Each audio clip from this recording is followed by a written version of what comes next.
Hey people, happy Sunday, sorry. Happy Sunday people, how we doing today? Got my coffee ready, and hey people. So, I caved. I did it. For better or worse, look what I got. Final Fantasy VII Rebirth. I don't know if I'm gonna play this anytime soon, but I thought it looked really neat. Like, I like the bulky look of it. And from what I've seen, this game looks really, really fun, so I think I don't regret this purchase. I got this for $100. I think that's the retail price, like the official retail price. Also, when I received this, by the way, that wasn't everything. The guy that handed me this was like, "Hold on, officer.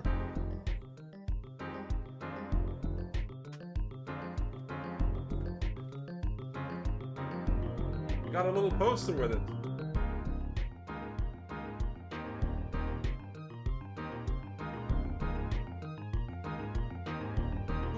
Ooh, so yeah, I guess that's cool.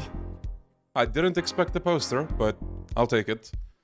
I actually don't know if I'm gonna hang it anytime soon. Maybe I will. I just don't know where. And the fly is still here. It says hi to you all.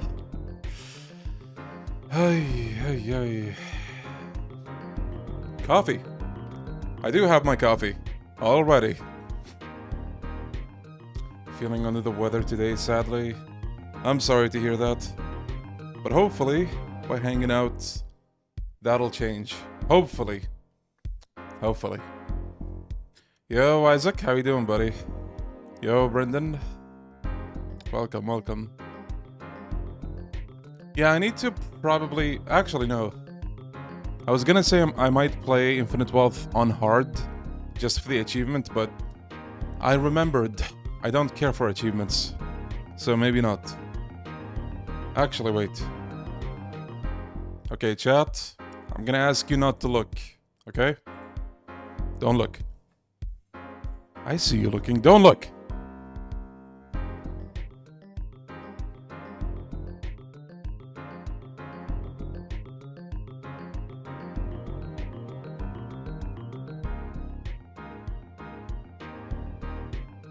Fellas, have you ever had something called kombucha? Wait, let me show all of you.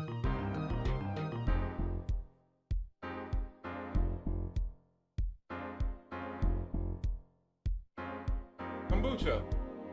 See?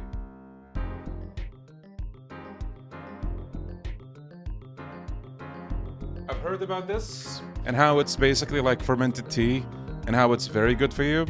And I've been curious about how it tastes like, so... here we go. I'll give you guys the review at some point. But yeah, it was actually pretty expensive. I don't really see it sold here much, so that's probably why.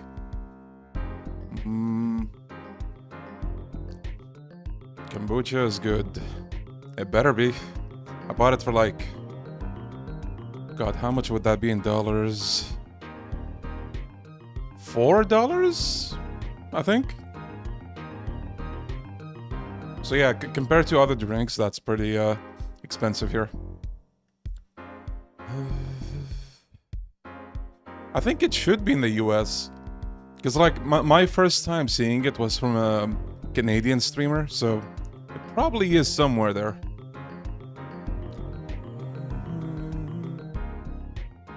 Nice, Fujitsu. Yeah, I saw the same brand as well from the streamer I'm talking about.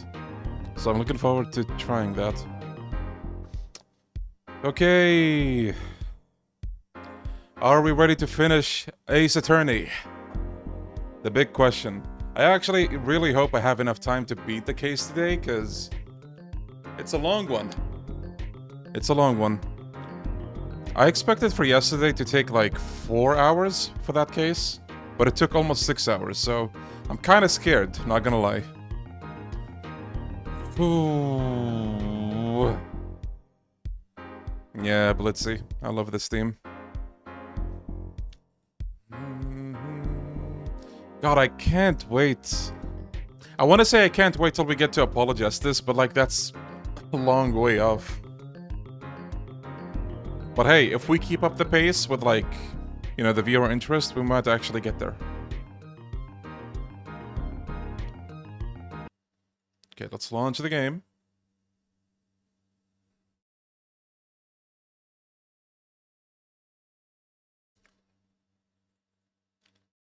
Yo, my cat is Yakuza 45. Leon, will you be editing these into YouTube videos? I wasn't planning on it, honestly. I actually don't know how I would even do that. Or if they would do well.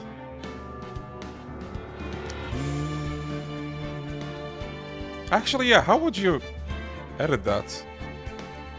Just the funny moments, I guess, or...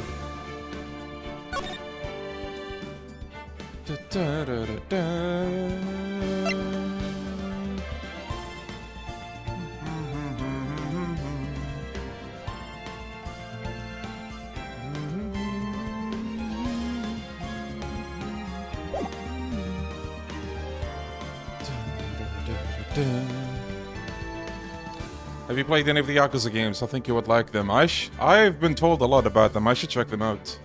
I really should. But instead, what do I buy? Final Fantasy VII. Because I'm an idiot.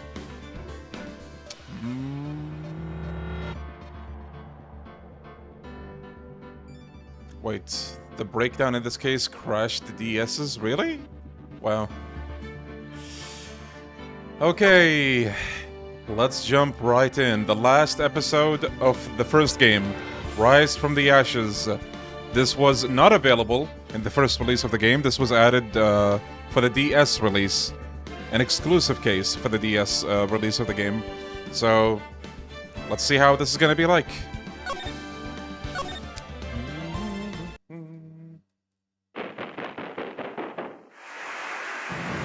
Ooh, look at this start.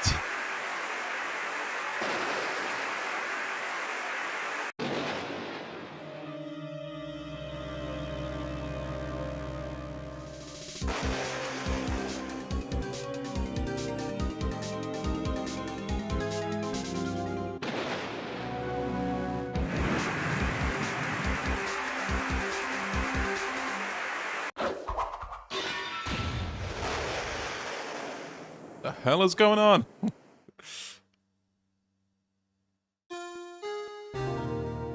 Wow, they didn't waste time with this song. I'm saying this because, minor spoiler alert, they're gonna play this one a lot. It's the sad sub-story music for this case.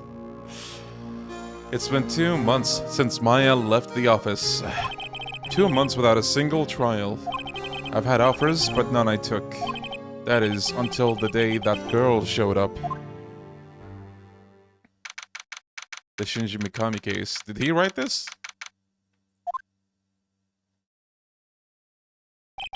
Why do I come to the office every day? It's not like I want to work. There you are, finally! Ladies and gentlemen, meet Maya 2.0 or 1.5. Where have you been? My sister's trial is tomorrow. Who are you? It doesn't matter who I am. It only matters who you are. The famous defense attorney, Mia Fey. Oh, you're not Mia Fey, are you? I'm sorry, but Miss Mia Fey no longer works here. So you are the coffee boy?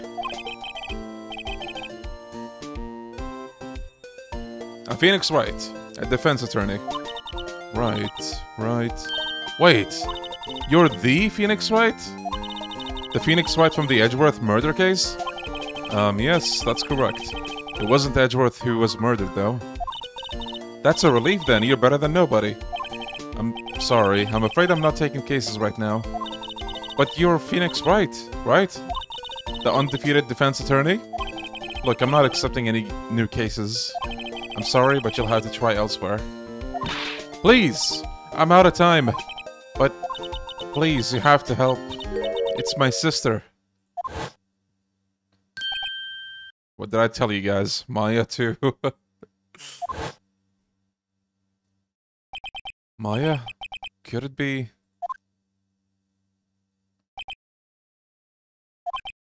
Okay, I'll hear you out. Really? Thank you so much. My name's Emma Skye. I'm a scientific investigator. Scientific investigator? Emma, was it? So you're a scientific investigator? Yes, that's right. Is something wrong? No, it's just you seem kind of jumpy or just young. Young. I'll be 16 years old this year. Oh, I see. Wait, only 16? I'm set to be formally assigned to forensics in 3 more years. My work is becoming quite well known at my age, no less. Nice, spicy. Yeah, I love Infinite Wealth, despite, you know, all the story stuff. So what exactly is your current position, then? Legally speaking, I guess it'd call me an 11th grader. But I'm ready to do my job at my age, no less. Great, another future professional in training. So what's this about a case? You said the trial's tomorrow? My sister didn't do it. She wouldn't stab someone with a knife. She wouldn't. So, it's a murder case. I don't care if there's a witness who saw her do it. She didn't do it. I know she didn't do it. It's a scientific fact. And there is a witness. Just talk to her. You have to talk to her. Right, I suppose I will. I promised her I'd bring Mia Fey, but... That's interesting. How would she know Mia? So you want to be a scientific investigator when you grow up, then? Excuse me? I'm not a child, I'll have you know. Still, it's good to have a goal, albeit a very unusual one. I believe investigations should be done scientifically. I mean, how else are they done? Don't you? Yeah, sure. Sure can't fault her for a lack of enthusiasm. If this case is handled scientifically, then I'm sure my sister's name will be cleared. Alaikum assalam. Your sister? I've been doing research, you know. I'm developing a new scientific method of case investigation. I'll show you when I'm done. I'm looking forward to it. Guess I should get down to the detention center and talk to her sister. Relation to Mia. My sister asked for Mia specifically. This Mia Fey person was a few years below her in school. So they went to the same school, huh? She always told me to go to Mia if I ever needed a defense attorney. And well, I need one. Incidentally, Mia is a woman.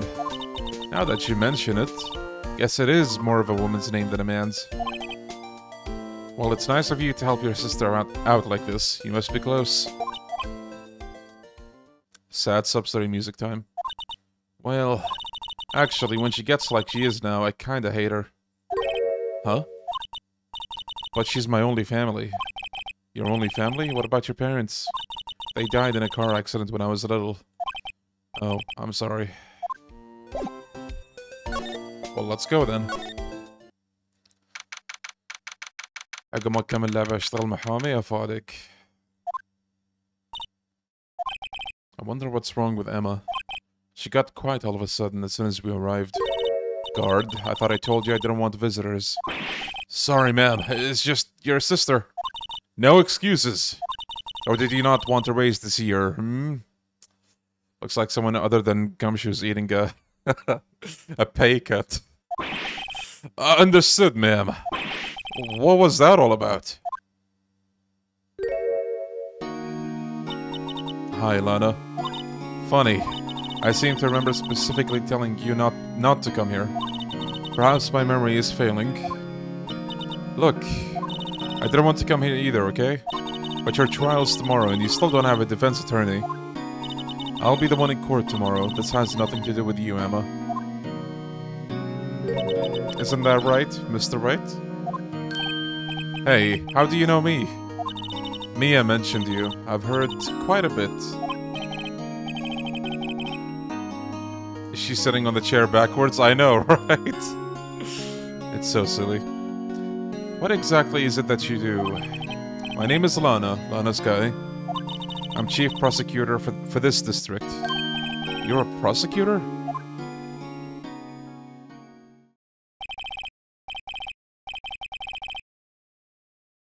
Two sisters, one a lawyer. Could this be a coincidence? Emma, Lana, I mean, they're just like, you know. Is something wrong, Mr. Wright? There's something you should know from the start, which is, the suspect in this case has confessed to the crime. Wait, but the suspect is... me. I did it. Well, Mr. Wright? Well, why don't you begin by telling me exactly what happened? The crime took place yesterday, February 21st, at 5:15 p.m. That's quite specific. It was in the witness's deposition. A witness clearly saw me committing the crime. Aye, that was a bit of a bad luck, wasn't it? Make a jobs tier list ranking? Maybe we'll do that, and a character tier list too, maybe. We'll have a tier list day. The crime took place in the underground parking lot at the prosecutor's office. The body was found in the trunk of my subordinate's car. The prosecutor's office, huh? In your subordinate's car trunk. Classy. I was arrested on the spot, caught red-handed, as it were. Well, that's just great. So who was the victim? An investigator with the police department. I suppose the correct term is detective. A detective. Death was due to a loss of blood. He was stabbed once in the stomach. By you? Death wasn't immediate, but the wound was fatal. I see. Allow me to repeat myself, Mr. Wright. The victim was a detective. You know what that means, don't you? Uh-oh. What, Mr. Wright? What does it mean? Well, it means the police department will consider it a matter of pride to have me found guilty. They will use any means at their disposal to do so. This case gets worse and worse with everything I learn. So you're the chief prosecutor? That is correct. I'm responsible for overseeing every trial handled by prosecutors in this district. I make sure the prosecutors have what they need to do the job and manage every aspect. Those are my responsibilities in a nutshell. That's an awfully large nutshell. Oh my god. Look at all the blinkers in chat.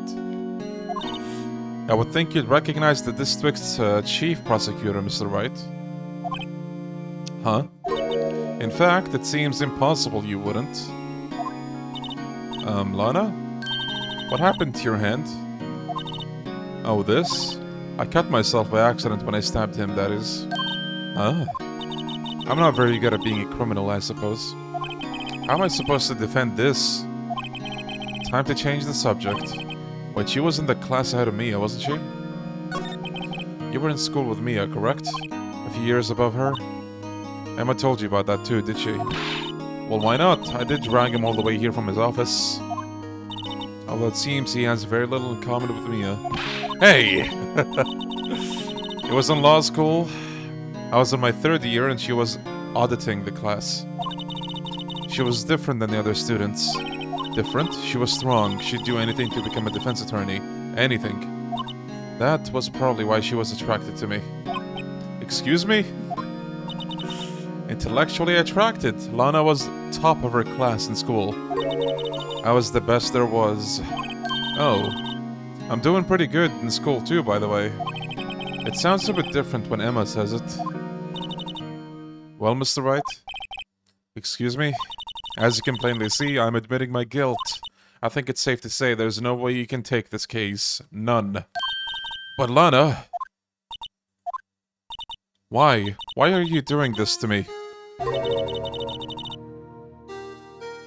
Any tips to defeating... Asking me for very specific tips is not the right choice. Your best bet is to look up a guide or, like, look up videos on that stuff. Because I had someone yesterday, or 2 days ago, they were asking me about something specific in OG Yakuza 2. And I was like, I don't know, you need to look up a guide. I'm a Yakuza veteran, but not always an encyclopedia. You never think of anyone but yourself. I know you didn't do it, Lana, I know. So, how can you say you did? If I lose you, I'll be all alone. I hate you, Lana. Mr. Wright, I believe our discussion here is ended.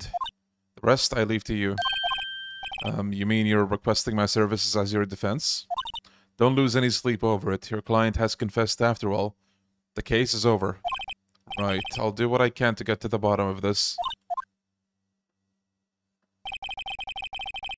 Lana has confessed to the crime, yes. But something doesn't fit. It's that look in Emma's eyes.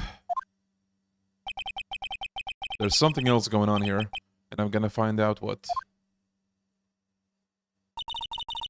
He's pretty cool. I don't know who I prefer, though. She's not always like that, you know. I never expected to be defending another prosecutor again. The longest case. Yeah. Like, before playing this, I was like, wait, is it really that long? And then when I looked up the length of a walkthrough for this, it was, again, 7 hours and a half. So I'm kind of scared of how long it's going to take us today. We shouldn't waste any time. She used to be so gentle, always smiling. Everybody liked her. I see. Sorry, I'm having trouble imagining that. What happened to her? I don't know for certain myself. I think maybe she... Well, maybe not. Okay, let's go to the scene of the murder.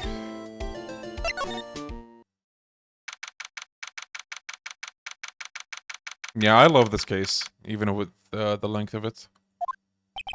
So this is the lot where it all happened. Looks like they're still investigating. Funny that my first visit to the prosecutor's office should be like this. Hey everyone, keep up the good work. Hey, what are you thinking? Well, they're gonna be my co-workers 3 years from now on. No harm in saying hello. Actually, there is. You know, attorneys aren't supposed to examine crime scenes. And that's what we've been doing all throughout this game.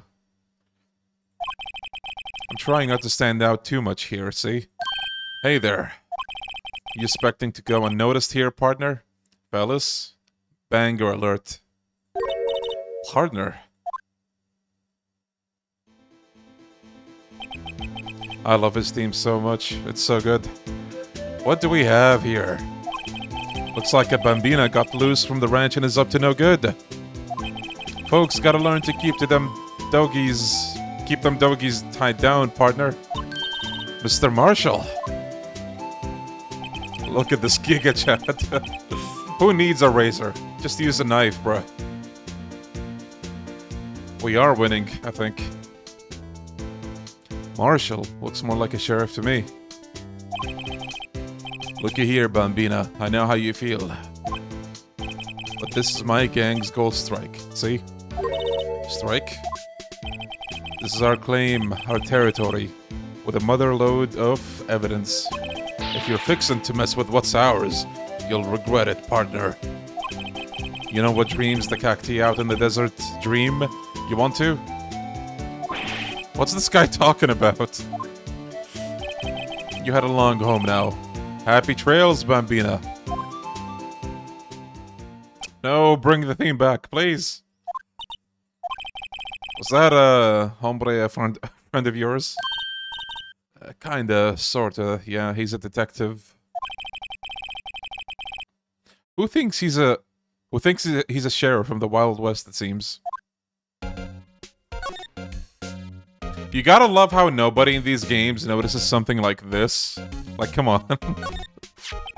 What's this? A wallet? Excuse me, officer. Wait, what are you doing, Mr. Wright? What am I doing? I just found this wallet, so I'm handing it over to the police. I don't believe it. This is real basic. Anything at a crime scene is evidence. Let's be scientific about this, please. Just put it in your pocket. How is that scientific? Sounds like theft to me. I'm called a duty already, at my tender age. Here, I'll teach you the trick to examining evidence in detail, okay? By the way, her eyes are sparkling. I can tell she's been waiting for this. Okay, now, look at the court record. So here's a tutorial, a fancy new mechanic for the DS release. You can examine stuff in, like, what's the word? Real time? Like, there's an actual 3D model for the stuff you examine.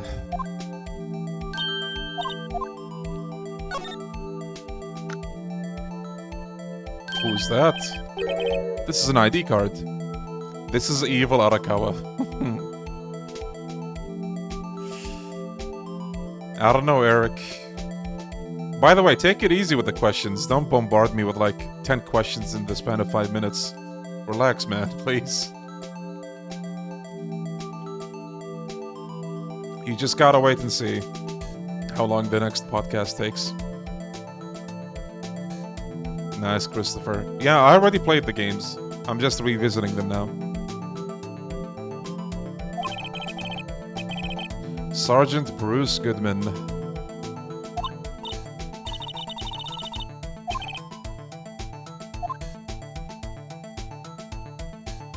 He looks like he could be Arakawa in a different universe. Inverted colors and all.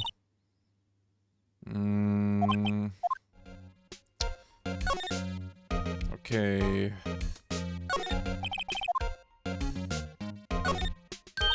Aha! A ladder! That's a step ladder. What's the difference? In scientific terms, please. Scientific, huh? Look at the basic nature of things, Mr. Wright. This all seems so horribly familiar somehow.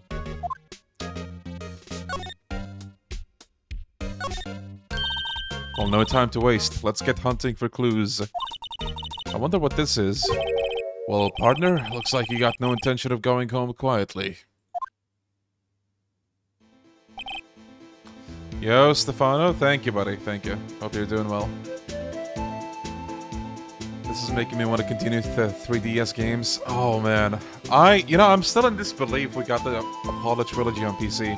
Even though I've been, like, out of the hype for Ace Attorney for so long, I'm so happy. Like, we have all of the mainline games on PC now. I can't wait to get to Dual Destinies on PC. The Sheriff! Like I said before, this here is our claim. Yo, Prince here. You'd best be moseying along unless you're fixing to bite the bullet. Ugh, scary! Who owns that car?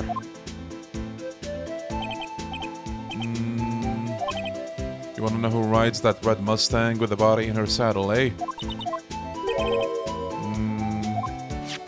Get yourselves to the saloon up... Saloon?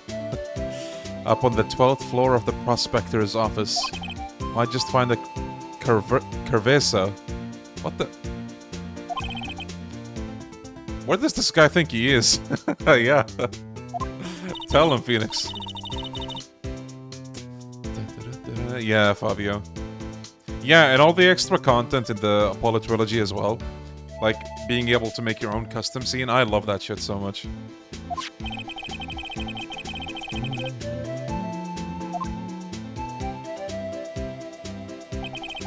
In any case, stay away from the car.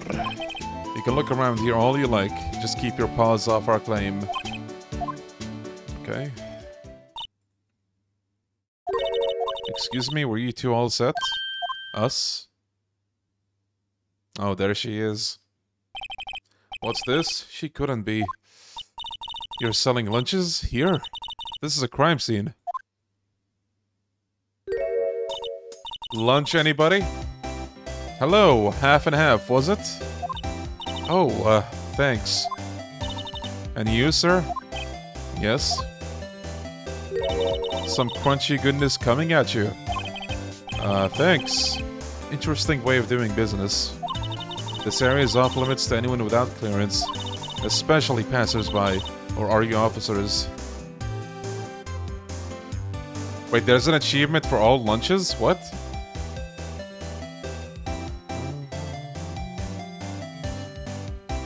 Yeah, I get you, Moss. I love the 3DS games as well. Well, I say games. I mean Dual Destinies. I love that game. You don't look like the type to have a clearance. Well, that's hardly a way to greet someone. Even if my days as the cuff-up queen are over. Cuff up? Huh? You know, I'm feeling kind of full. Maybe I'll pass on lunch. I'm quite connected to this case, you see. The images are burned into my eyes, you might say. Yes, all the sordid secrets. Secrets? Dear me, you're a slow one, aren't you? I'm referring to the murder, the stabbing of that detective.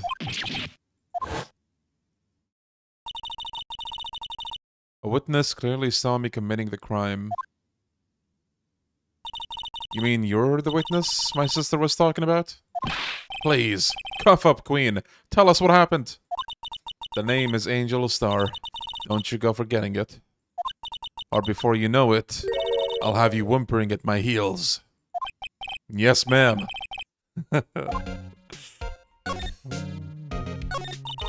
Somehow I knew.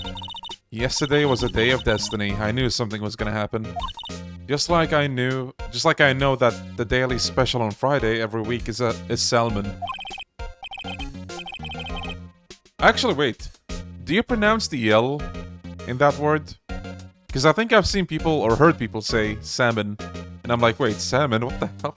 That is so cursed.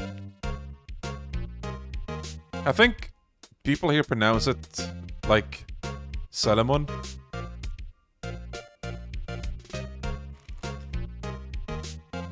Silent L, what?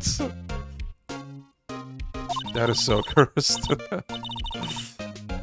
You're a defense attorney, right? You should know then. You should know the foul misdeeds of the evil ones who haunt this den of inequity. Evil ones? Prosecutors, they have no qualms at all about blackening the name of innocence. And yesterday they paid homage to the most evil one of all. They gave an award for King of Prosecutors. What a farce. Never seen this case though, so I'm gonna suspect everyone. Oh, nice, okay. You're gonna love this case. So she's saying there was some sort of prosecutors convention yesterday. I was almost compelled to lace their lunches with something foul. Do you have a personal grievance against prosecutors or something? Or is there some kind of scientific evidence of this evil? Young miss, mock me at your own risk. You'll soon find out why they call me the cuff-up queen. Ew. The most heinous of all the evil ones, the one they awarded yesterday.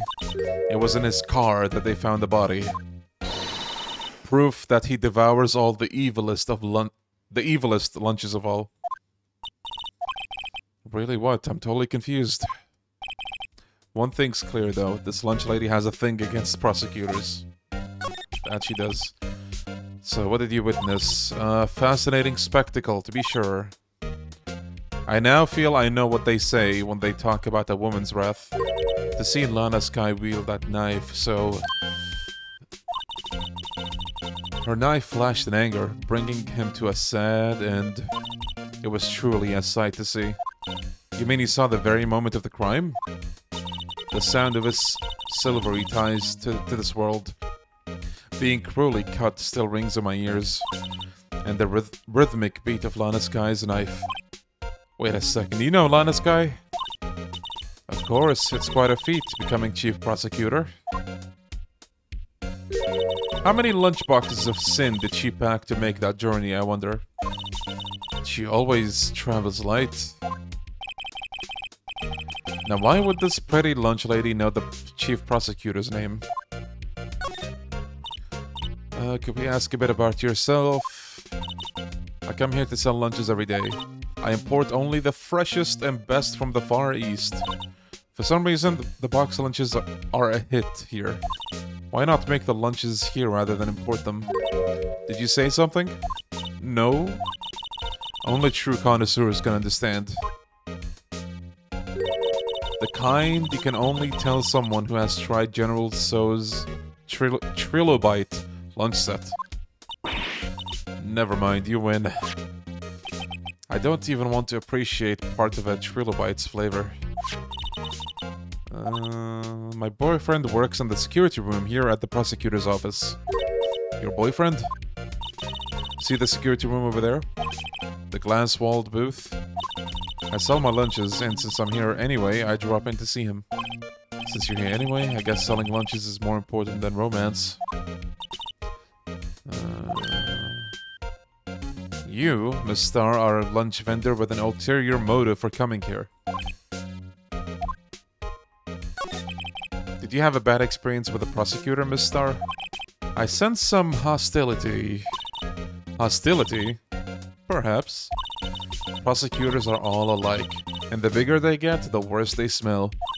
Kinda like 10-day-old clams in the chowder. I wonder if Miss Star was involved in some sort of legal trouble in the past.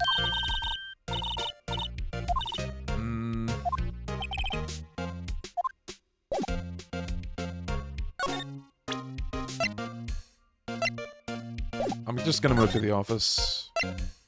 Look! Edgeworth's room! That's the place the detective was talking about. Look, the Steel Samurai figurine over there. See, he wasn't lying when he said he's a big fan of Will Powers. By the way, that jacket is fucking gigantic. What the hell? Nice room, though. This is the kind of room that just screams, I can do the job.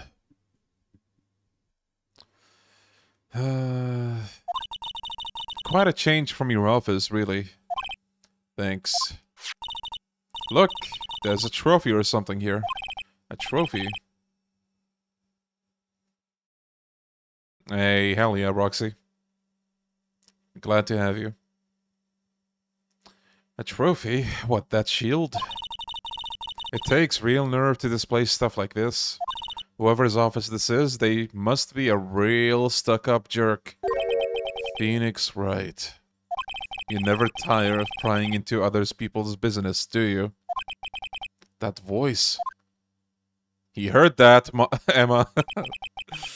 Long time no see, Edgeworth.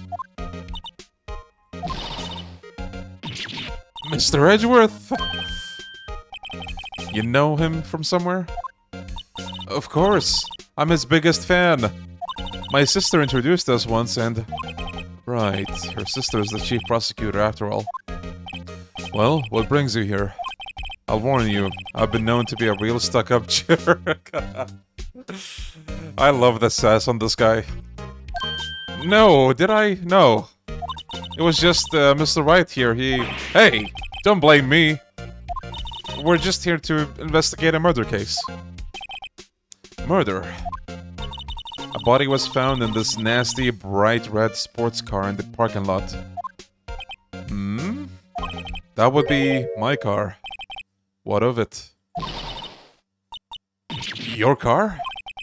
I'll say one thing, she certainly can't scream. So the body was found in your car. Go ahead, say it, right? You think I did it, don't you? After you went through all that trouble to help me last year, no less. No, we don't think you did it. I mean, it was my sister who stabbed him. Wait, no, she didn't do that. I mean... Wait. So you're the chief prosecutor's little sister, then? Yes, sir. Lana Skye. It's nice to meet you again. Now that didn't sound forced at all. Ah, now I remember. You've really grown. I'll admit, it was a surprise for me too. To think that my own car would become the scene of a murder. More surprising still. I'm being forced to prove my superior's guilt. I can understand. Wait, what did you say? Lana Skye is the chief prosecutor, the top prosecutor in the district. She can't prosecute herself, so I'll be the prosecutor at the trial tomorrow. You? Mr. Edgeworth? Yeah, same, Chippy. To be honest, it's a bit of a miracle I'm still here at all. What do you mean? Rumors. You've heard the rumors about me, haven't you? Miles Edgeworth. I'm actually surprised they go into this here, and not so much in the, you know, the original part of the game, like the first 4 cases. Like, they do mention this briefly, but only, like, where Phoenix is concerned, not with the public. It's hard to remember a time where there weren't rumors about this guy. Forging evidence, and you know, all that bad stuff.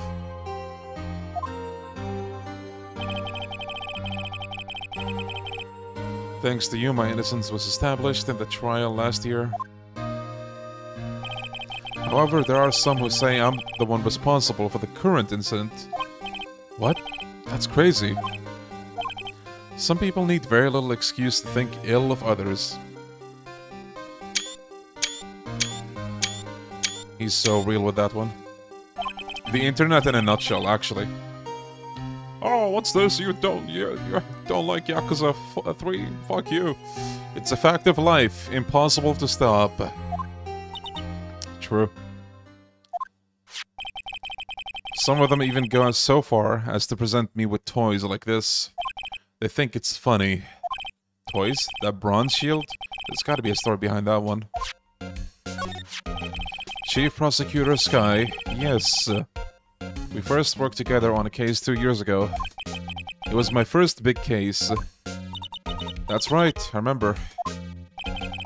2 years ago, I wasn't even a lawyer yet. Since then, I always felt that she was looking out for me. It appears I was mistaken. I know she's not the warmest person, but I'm sure she felt some responsibility for you. Then, why? Why did she stab someone in the trunk of my car? Not only that, she stabbed him with my knife! Nice knife, by the way, look at that. Stylish. Mr. Edgeworth, your knife was the murder weapon? To be specific, it was the knife I keep in the toolbox in the trunk of my car.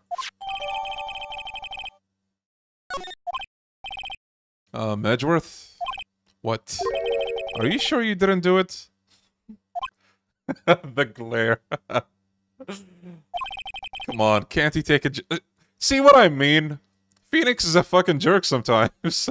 Like, oh, Edgeworth, are you sure you didn't do it this time? You have a strange sense of humor, Mr. Wright.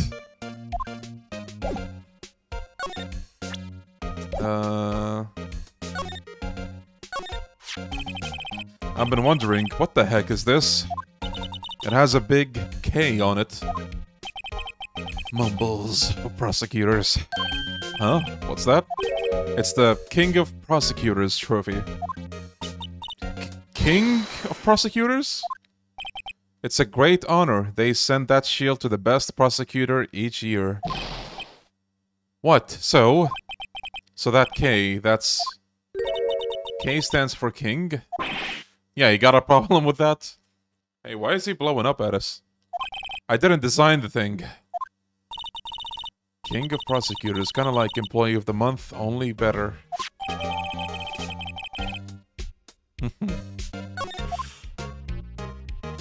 Chess. Hey, a chessboard. I'm not too up on my chess, but it looks like the blue's in a bit of a tight spot. The red knights have surrounded the blue pawn.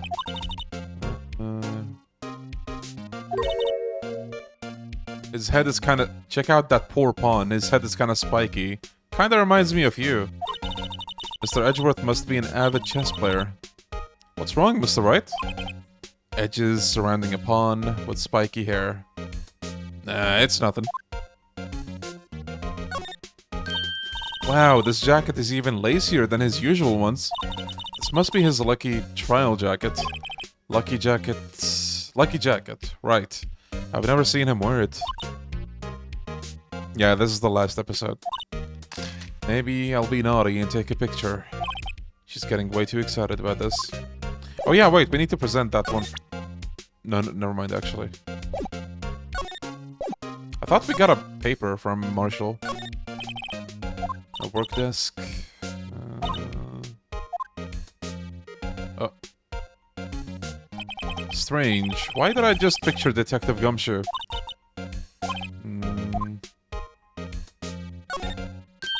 Whoa, these are all case files? They're stacked up to the ceiling. There's even a ladder. I thought Edgeworth wasn't good with heights. He must have someone get them for him. Strange. Why did I just picture Detective Gumshoe? My. What an amazing bouquet. Just right for Mr. Edgeworth. No kidding. Hey, there's a card on it. Back from the dead. Wendy. Uh-oh. Wendy? I've heard that name somewhere before. If you don't remember, it's the old lady from the Steel Samurai case. between a rock and a hard place. Wendy. Oh my god. Is she Mr. Edgeworth's fiance? No, she's not. I don't think so.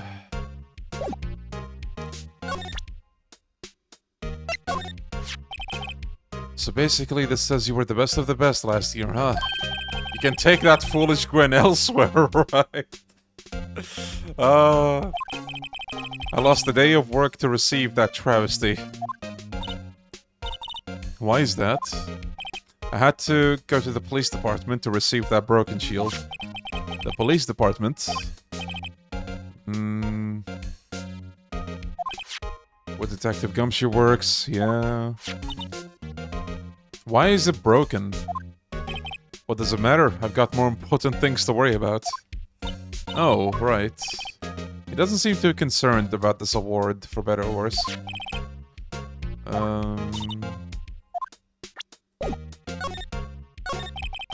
Could you tell me more about yesterday, the day of the murder? Yesterday was the annual cleaning day at the prosecutor's office. Cleaning day? Working with the police department, we sort and file all evidence for solved cases. We call it evidence transferal. Wiping your hands of old cases, in other words. Oh, and another thing. A ceremony was held at the police department. There's an annual review and awards for outstanding police officers and prosecutors. And that's when he got the shield. I was at the police department yesterday afternoon. I got back here at 5:12. That's very precise. People like myself and Mr. Edgeworth pride ourselves on our precision, Mr. Wright. No, I placed a little faith in my memory. Relatable. The only thing I trust is solid evidence. The parking stop from the underground lot. The murder took place around 5:15. So the murder happened right after you got back. What? Right. I'd appreciate it if you direct that suspicious grin elsewhere. Glare, not grin. Close enough, though. Oh shit, not this guy. You have all the characters in this case, and then you have this guy with a completely different art style, because why not? Excuse me, but is Mr. Edgeworth anywhere on the premises? I'm Edgeworth. What is it? I'm here, sir, at the request of the chief, sir. I've got your report, sir. Report? What? Did you find new evidence in the case against Chief Prosecutor Skye? I don't like the way this conversation is going at all. Skye, sir? No, sir. No name of that kind, sir. Not in this report, sir. I think I just heard Edgeworth's lid blow. Mr. Edgeworth's lid isn't on very tight, is it? I made a clear request to the police department, did I not? I need to focus on the trial tomorrow, so don't bring me anything unrelated. Sir, but, sir! I'm just following orders, sir. They told me to bring this to you. I wasn't aware of the particulars of your arrangement with... Give me your name! Yes, sir. Meekins, sir. Officer Meekins. Right, Officer Meekins. Take your report and leave, you stupid piece of shit. And good luck with that raise next month. Fucking asshole. Whimper. But sir, I didn't know. Poor guy. Looks like he was absent on the day they gave out brains, and good luck. Right. Yes, sir? Oh no. He rubbed off on him. As you can see, I'm busy. You may leave now. Let's do what he says, Mr. Wright. The victim was a detective from the same department as that patrolman just now. Go down to the police department, he can ask more there. Thanks. Gumshoe time?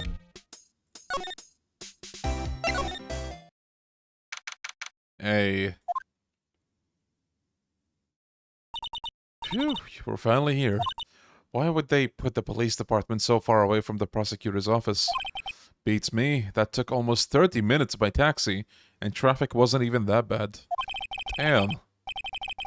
It actually used to take me 30 minutes to get from here to my university. Back in the day, if you will. And that was like, you know, me driving, like, not a bus or anything like that. The police department, huh? I've only ever been to criminal affairs next door. Hold on, what's that?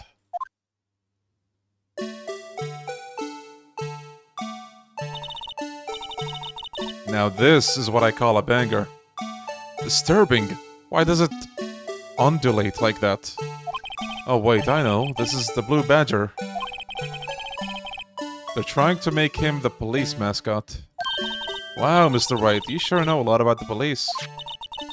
Still, he does seem familiar somehow. Forget the Blue Badger. Who's that next to him? Someone appears to be dancing with the Blue Badger. Uh-oh, he noticed me. He sure is running over here fast. Hey, pal! Oh, what are you doing here? That's my line, Detective Gumshoe. Specifically, why were you dancing over there? Gumshoe was doing the jiggling and cat jam all at once. What? Well, at least he doesn't seem to be busy. This is our chance to get information. Hey, I'll have you know, I'm a very busy man, pal.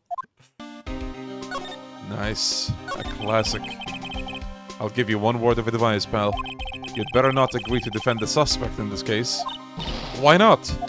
Huh? Well, it's just that the chief prosecutor has confessed to the crime. She says she summoned the detective to the prosecutor's office and she killed him. But what if she's not telling the truth? Yes, well, no, come on, pal. There's plenty of evidence against her. But what if the evidence was faked? Hey, pal, can I speak to you for a second? Huh? Me? Why is this little girl so peeved at me? She's a relative of the suspect. She's Lana Skye's sister. Whoa! The chief prosecutor's little sister? Just please investigate this case carefully, okay? Scientifically. Yes, sir. Oh, by the way, you might want to keep your voices down. هلا toast. شخبارك. You don't want to be overheard using words like faked. Huh? It's a sensitive issue with us these days. So what are you doing here, Detective Gumshoe? Me? Well, nothing really. They kicked me out of criminal affairs! No! Detective Gumshoe, what did you do this time? What do you mean this time? Then what happened? I know things are busy right now. I mean, with my sister's case and all. No, she's the sister of the suspect. We met her sister earlier.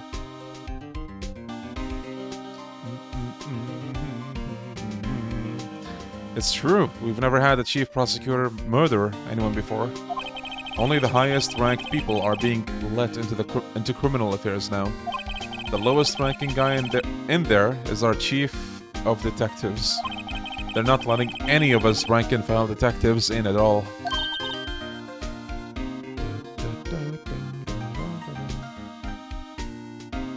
Yeah, so Edgeworth's boss's sister. That's how it would be. None of you? I know this is an important trial, but isn't that a little odd? So anyway, I thought I'd spend the day getting the Badger dance down pat. Isn't there anything else you could be doing? The chief of police himself is directing this investigation, pal. An officer marshal was assigned to the underground parking lot. Officer Marshall. Emma seemed to know that Marshall guy. A patrolman in charge of a crime scene. It's unheard of, pal.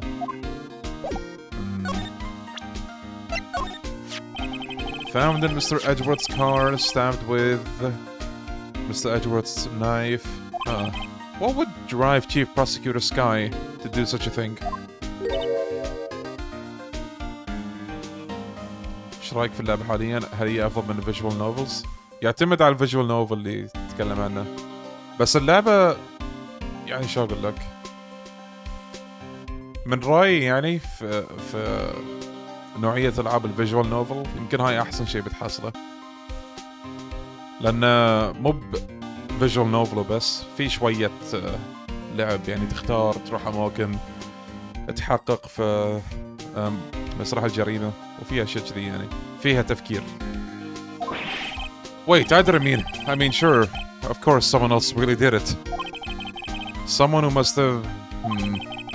Someone who must have a grudge against Mr. Edgeworth. The car and the knife do seem a little too well organized to be a coincidence. Poor Mr. Edgeworth, what could have happened? Hey, that's it! That's the King of Prosecutors award that Mr. Edgeworth got yesterday. Were you at the awards ceremony, Detective Gumshoe? Of course, pal! I got an award for diligence! Well deserved. Ah, congratulations. I was wondering, why is the award a shield? And why is it broken? Oh, there's a reason. I'll tell you what it is later. Apparently he's forgotten. But I was proud of Mr. Edgeworth for winning that award. It's so adorable how Edgeworth doesn't give a shit about the award, but Gumshoe's like, hey! Good job, Edgeworth!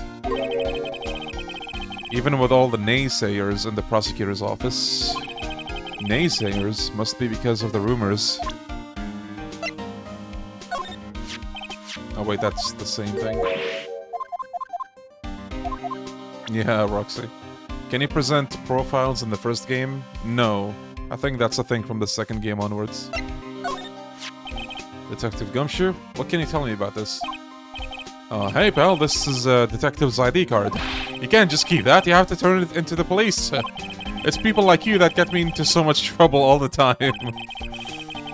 Meaning Detective Gumshoe must drop his card a lot. Let's see, Bruce Goodman. Goodman... Sounds familiar. Nah, my mistake. That debate. Whoa! Now I remember! Bruce Goodman! He's the victim! Okay, never mind. That double debate. Bro, I love... Like, the direction of the writing is so fucking good. That's what I thought. Can you tell us more, Detective Gumshoe? Yo, groovy? Hell yeah. Detective, here's my attorney's badge. You show this to me every time we meet, pal. Real men show their police badge. Enough said. I wish had a badge. Typo? I wish I had a badge. Even an ID card would be nice. Wait, speaking of ID cards... Oh wait, yeah, we presented that. So this ID card belonged to the victim. He was a detective like myself. Detective Bruce Goodman. Don't you think it's strange? Yeah, Denver, I see it. Why would the victim's ID card be lying on the ground where we found it? Typo detected, 0 out of 10 game, yeah. Gonna refund this shit. He should have been at the police department yesterday. There was an evidence transferal for a case he handled 2 years ago. Evidence... But he was killed at the prosecutor's office. Well, that's the thing. It's hard to say this, but... Word is that Chief Prosecutor Skye called him out there to the parking lot. He's in a tough spot. Again. Again?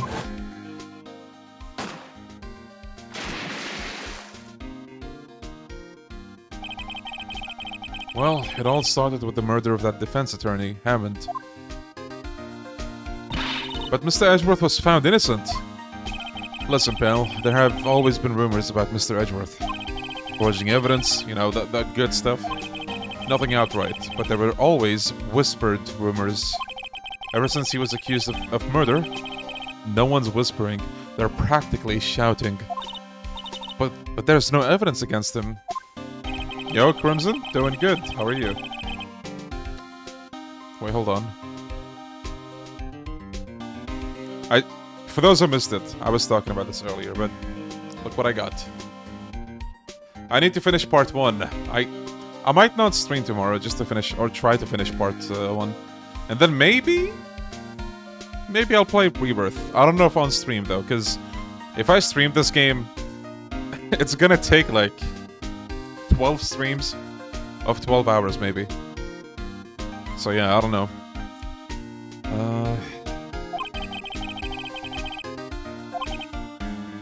I had no idea he was under the gun. Anyway, this latest case has started a new rumor. People say the only reason he took this case is because he's aiming for the chief prosecutor position himself. What do they think? Do they think this is a Yakuza game with a Tojo clan? A one-off? That could be an idea, yeah. Or maybe I could beat the game, and then I'm assuming there's no free roam, right? Like Yakuza? Yeah, I don't know. I was thinking of doing that if there's something like that. But I know the truth, pal. Nobody wants to be the one who has to prosecute the chief prosecutor. I don't think there's anything I can present.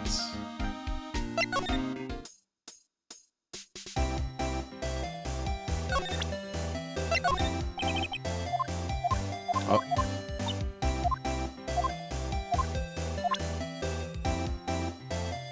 No, you go into New Game Plus right away. I see. So wait, if you go to New Game Plus, do the enemies, like, become stronger, or...?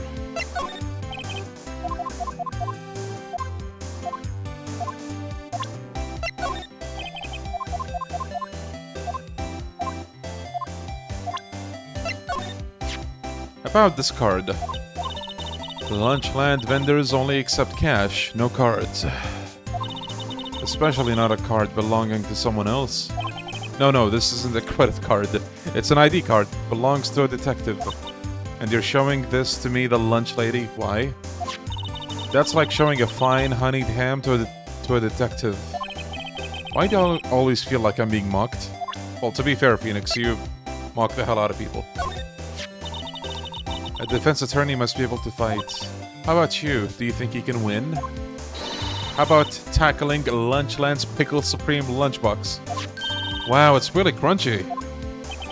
A box of pickles? Kind of a sad lunch if you ask me. Here, a phone! Let's see if it works. Hey, don't touch stuff we don't need to be touching. I can't hear anything. My ears! No, my ears!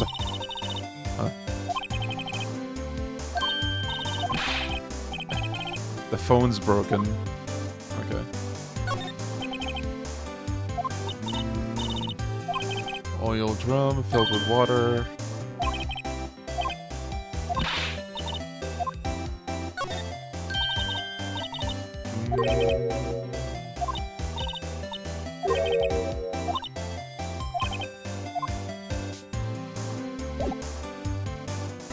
Oh wait, we can't turn the camera. Or like a view.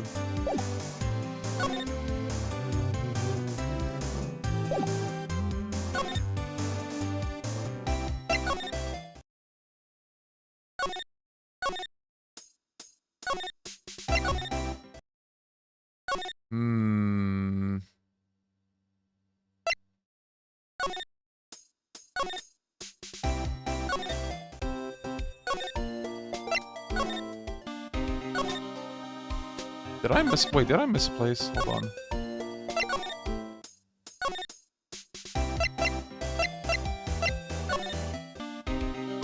Do a challenge run for this where you skip all the dialogue and figure out the case in court.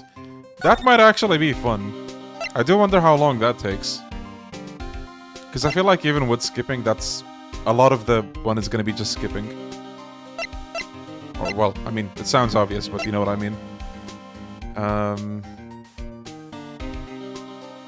Background cop, my favorite Ace Attorney character. Oh wait, we need to examine the Blue Badger. I was wondering about that. What? The dancing Blue Badger? It's my masterpiece! You made this, Gumshoe? The chief threw together some designs and I just did my thing, pal. Nice work. It's battery powered, so it can go anywhere. There's no switch, so it just dances. Dances until the batteries die. Poor Blue Badger, fated to dance until he drops. And that's all I know about that. I'm not officially on the case, you know. Thank you. Why aren't you handling the case, Detective Gumshoe? We met the guy... Marshall? He was appointed directly by Chief of Police. Is he some kind of Wild West sheriff or something? No, Jake Marshall is just a regular officer from West LA. Let me try to make things a bit easier for you. Show them this and they'll let you examine the crime scene. Maybe. How nice of him. Just act like you're supposed to be there and nobody will look at you twice, pal. Wow, the life hacks. Look, he's laughing.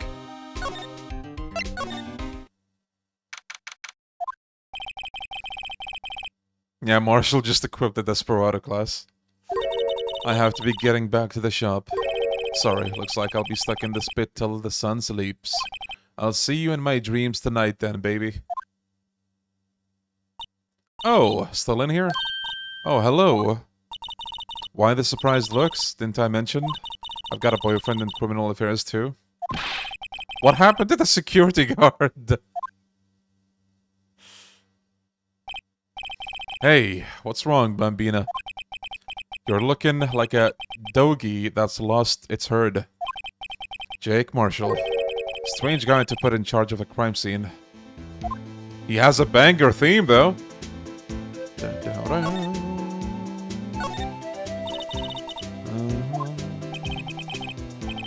The scene of the crime. A cold grave for men who've lost their dreams. And me? I watch over them as they sleep, dreaming of the desert's harsh judgment. He's asleep. Right, I think we have to show him the letter. Otherwise, he's not gonna talk. Would you mind reading this for me? What's this? I warn you, fan letters to me go right in the spittoon. It's a letter of introduction from Detective Gumshoe. May we investigate? Gumshoe? Ah, that old cowdog? He holding a birthday party or something? Huh? Look, where it should say letter of introduction, it says invitation. Ah, I think he just miswrote it. Wait, why am I getting all the defensive here? No worries. This proves it's from Detective Gumshoe. Better than a blood test. Guess I better let you in then. Thank you, Officer Marshall. Oh, that's right. He's a patrolman, not a detective. Which reminds me... Hey, wait a sec. Isn't a crime scene supposed to be handled by detective or higher? Well, folks, the clues are calling. Welcome to our gold strike. Be like the settler. Strike out for lands unknown. Manifest destiny. Let's have a What the hell is a hootenanny? Note to self: police investigations are like settling land. Well, Mr. Wright, what do you say? I say I won't be needing this anymore.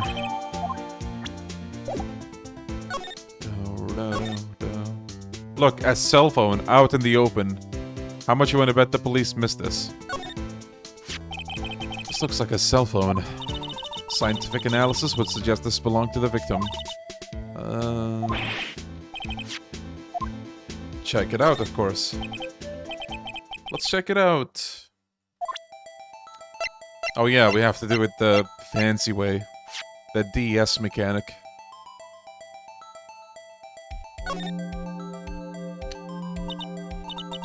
This phone is still on the redial screen. Redial? Mr. Wright? Most phones keep a record of all the calls you've made and received. You just press the blue button to display the last number you called. Convenient, isn't it? I'm surprised you didn't know about it. Sorry to disappoint you, but even I know about things like redial. Hootenanny is Wild West speak for party. I see, thank you. Thank you, the more you know.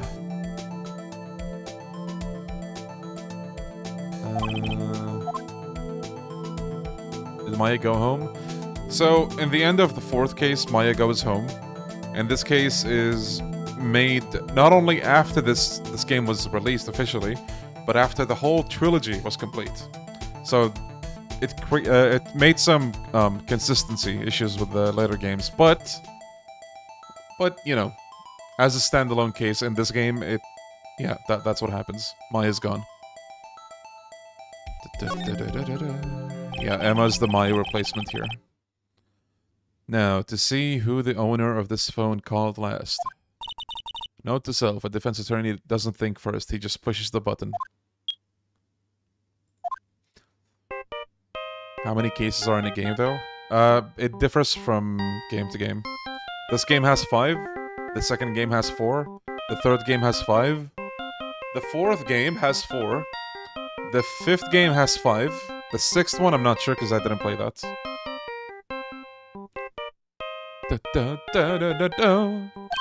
Hey, that song. I know that. Hey, what's going on over there? Oh, sorry. I see you, partner. You pressed redial on that there phone, didn't you?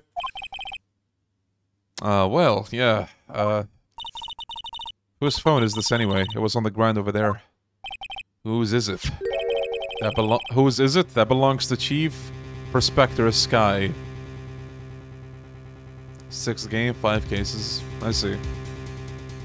I used to have the Steel Samurai theme as a ringtone. Nice.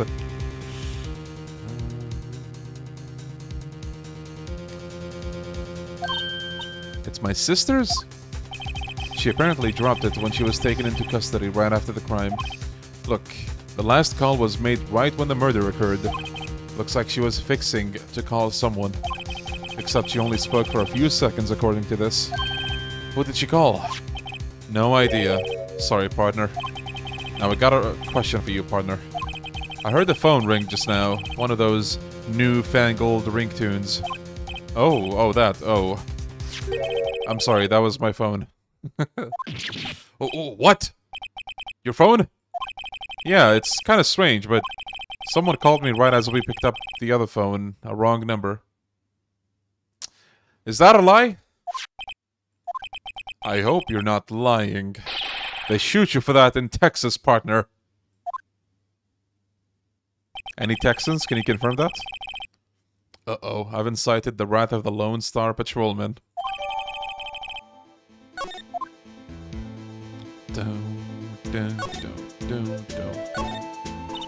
This rope, is it? Yep, they laid it in the outline of the victim's body. So wait. Can't confirm, thank you. Nice. I'll be sure not to lie about my phone calls in Texas if I ever go there. So wait, the victim must have died. I actually had a viewer once who told me, "Hey Leon, come to Texas."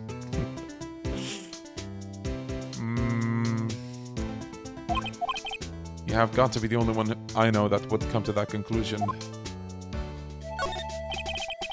This appears to be the car where the body was found. It looks like the lock on the trunk is busted.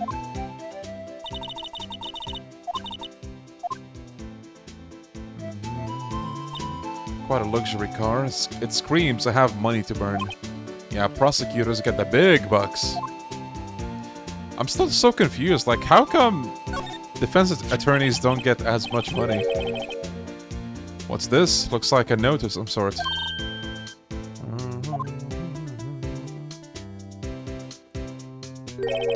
You're right. Let's see.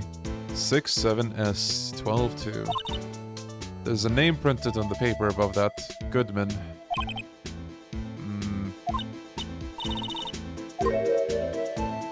How am I supposed to know?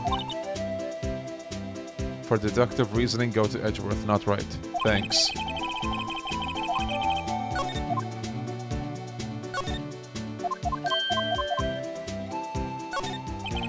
B block is through there. That's where visitors park.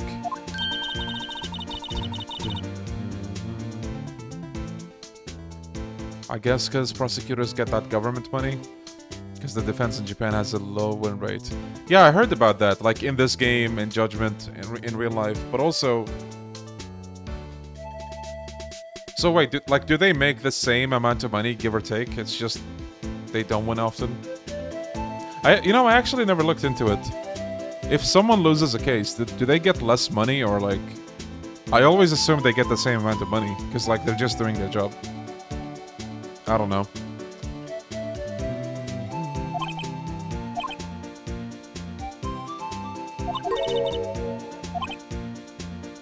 Oh, wait. Wait.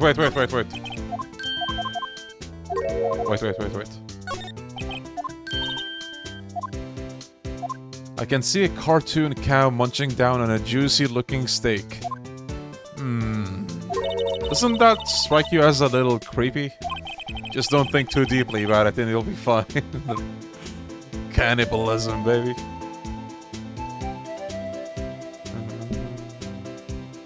Lawyers get the same money.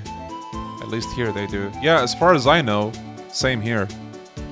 Like, whether you're a prosecutor or like a defense attorney here, you make the big bucks. Big bucks.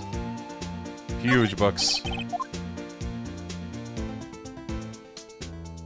You get the huge bucks for bullshitting in trial. Your Honor, you weren't even there. Shut the fuck up. I love that meme so much.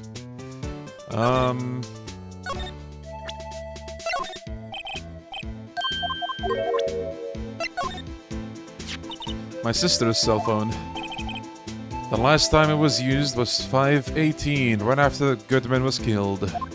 Maybe she was canceling her date for the night. Why did Lana make a call?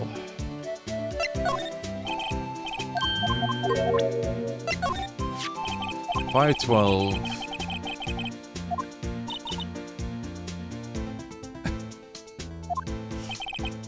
My Madonna tells me the crime occurred 3 minutes later. So it seems Chief Prosecutor was lying in wait. The killer intended to use Edgeworth's car all along. Ah, a toy shield. Suits the boy well. What exactly could you shield with that? A toy knife, maybe? Officer Marshall, don't you have anything good to say about Mr. Edgeworth? You don't like him, right? We get the point. You know, when I was a detective, I got one of these. Let me guess. Did it have a K for King of Detectives on it? Hey, they could use the same shield over and over. You know it. They've gotten cheaper with every passing year, I tell you. My client is simply built different. I didn't see that, Crimson, but that sounds cool.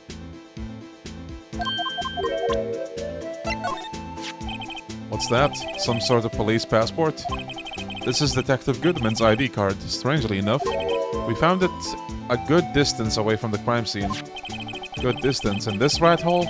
If you want distance, get yourself to Texas. Texas. This is a tiny little crime scene in a tiny little town with tiny little evidence. What difference does a few yards make, compadre? Note to self, if you encounter suspicious evidence, think of Texas. Nice. I see your badge. It looks pretty round. Our badge is a star. A lone star shining in the nighttime sky. A beam of light illuminating evildoers who come in the dark of night.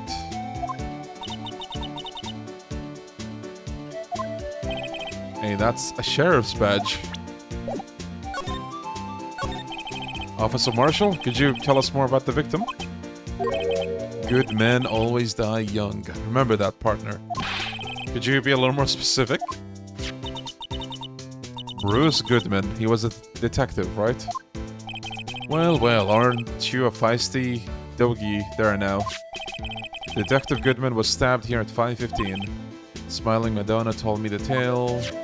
I think he means the witness. One stab to the chest. A fine piece of work. This here's the autopsy report. Alright. Was my sister involved with the victim in any way?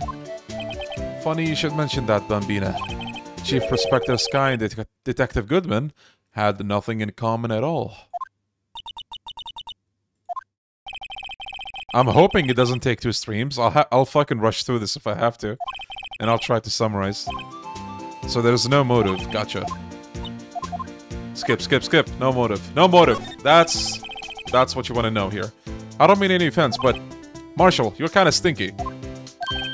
Huh? I was one of them fancy shoe detectives until 2 years ago, to tell you the truth. Oh, really? Okay. Detective Gumshoe said he had nothing to do. He's nothing but a sad old cowdog. Maybe it's because he runs with that Edgeworth, eh? The cowdog's been kicked out of a cattle run by order of the chief of police. Detective Gumshoe kicked out of the investigation? So, there's no connection between Detective Goodman and my sister. That's correct, but there's a gold mine of evidence against her. Prosecutor tomorrow's Edgeworth. How can you say that? You and my sister, you were... Is this some kind of connection that I don't know about? I apologize, Bambina, but something must have gotten to me. Maybe it's the dry wind that's blowing through the prospector's office.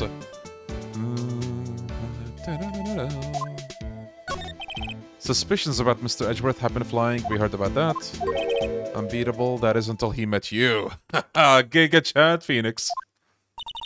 But rumors are just rumors, aren't they?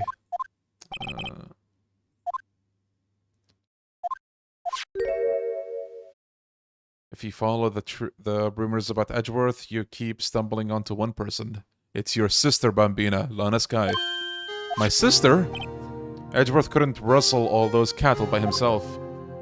Some people load their guns with bullets, some load them with deals. What you're saying... You're saying Edgeworth was making deals to win trials? That's what the... There's a big old secret hidden around here somewhere. Everyone knows it. Is that why Gumshoe was taken off the case? Did they target him because he was closest to Edgeworth? How are we doing, Mr. Wright? I guess we've got some clues. We have an autopsy report, a note from the victim, a cell phone. You think we'll be okay? Well, the only thing that's bothering me is that Lana's confessing to the crime. She says she did it. No problem. I can guarantee that she's not the criminal. Trust me, bro. Oh, by the way, Emma, I know that song your phone plays when it rings. It's the Steel Samurai theme song, isn't it? That popular TV show for kids? The phone that rang earlier wasn't mine. It was yours. At 5:18, just after the murder took place, your sister called you, didn't she, Emma? I'm sorry. Can you tell me about what she talked about? She hung up right away. Let's see. I think we're about to head to the first trial. A detective is murdered, and the suspect is the top prosecutor in the district. I got a bad feeling about this. Like, maybe I still don't know everything that went on here. Come on. Yes! Alright.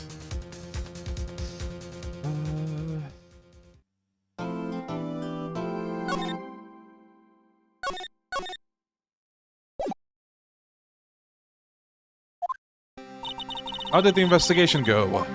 Frankly, there's still a lot of gray areas. Or rather, the whole thing is one big gray area. Don't worry about me, no matter what the outcome. I'm ready to accept my fate. I believe in you, sis. Mr. Wright, let me offer you a word of advice. A defense attorney should never believe their client. Lana, with all due respect, you're a prosecutor.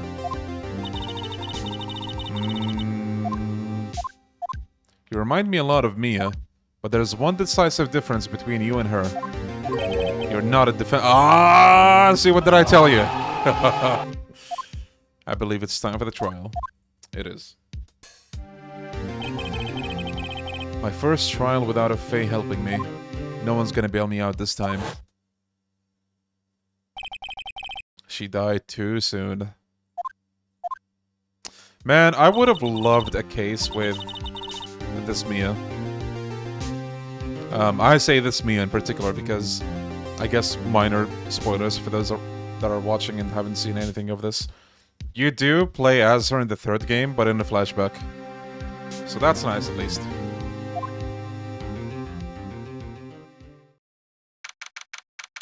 Yeah, the experienced Mia, yeah.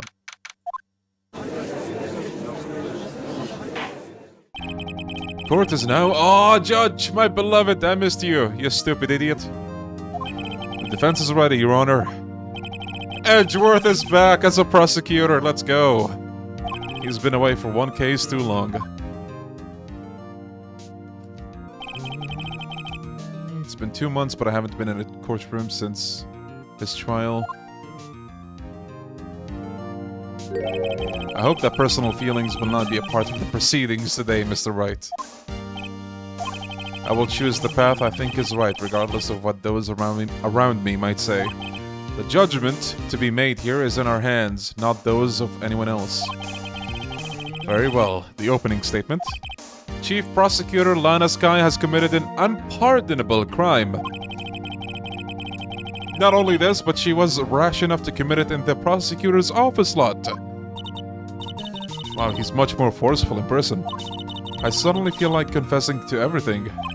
However, she will now pay for her rashness with her life. There was a witness to her crime. A professional witness. Yeah, pretty much all the male characters are super wide. Okay, Angel Star. The cuff-up queen.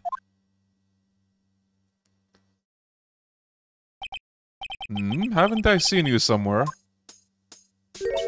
You ordered the caviar lunch, right? Oh ho, caviar! I've never eaten caviar before. The judge is really wolfing it down. Oh, and for you, I have a Fiesta bowl. Thanks.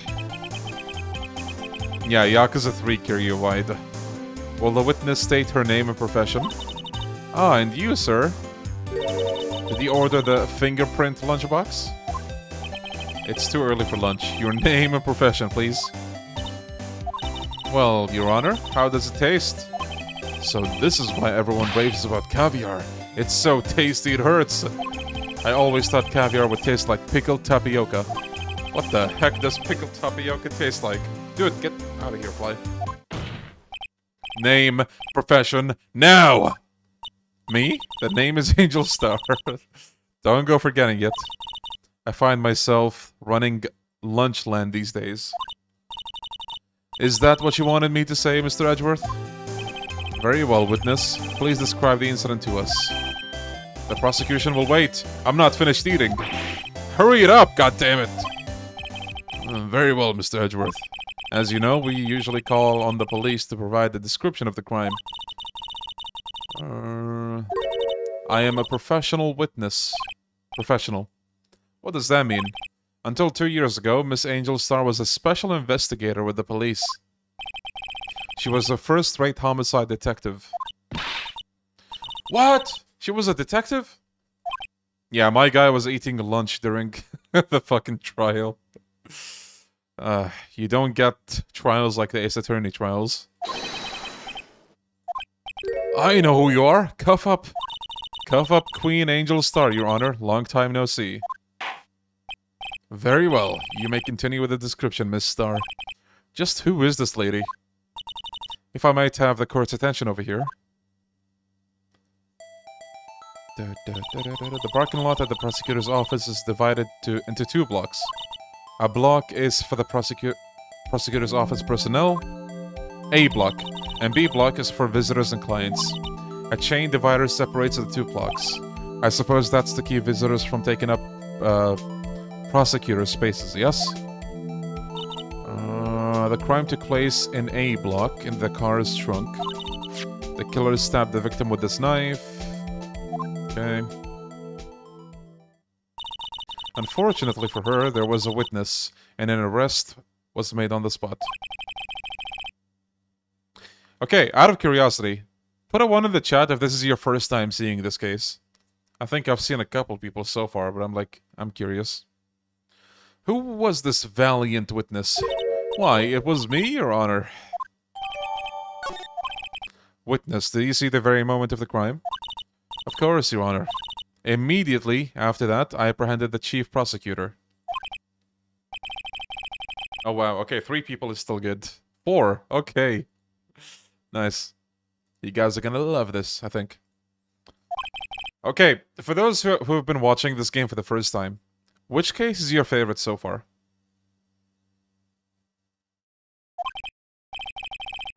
I feel like it's easy to say the last one, because, like, that's the... It's a very personal case, and also it is pretty good. And the breakdown is also very good. Okay.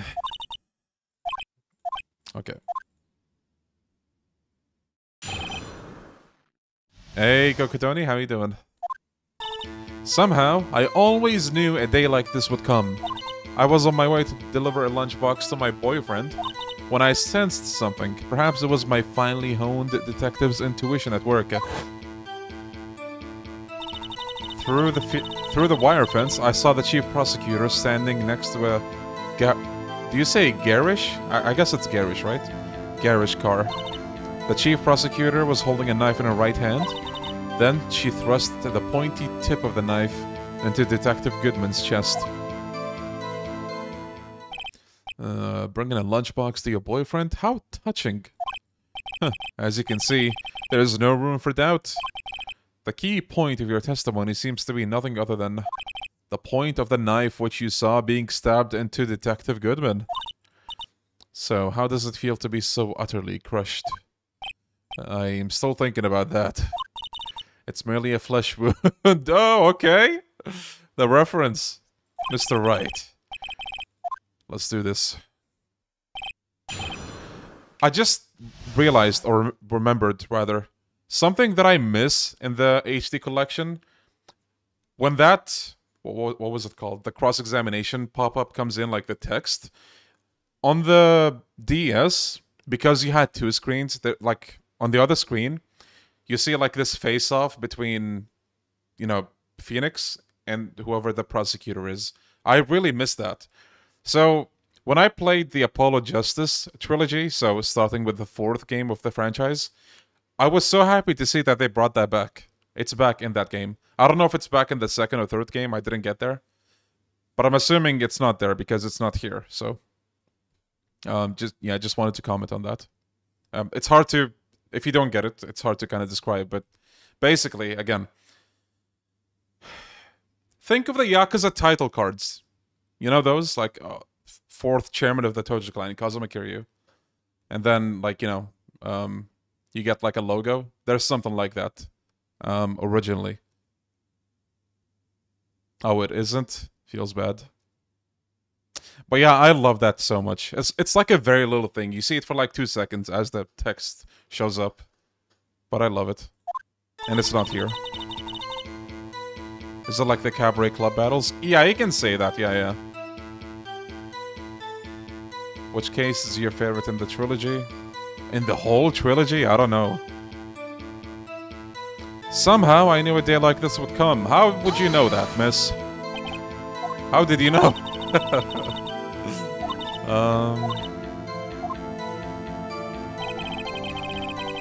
Oh my god, Edgeworth. The way she was just dissing prosecutors and then Edgeworth is like, the lunch lady's uninformed opinion is duly noted.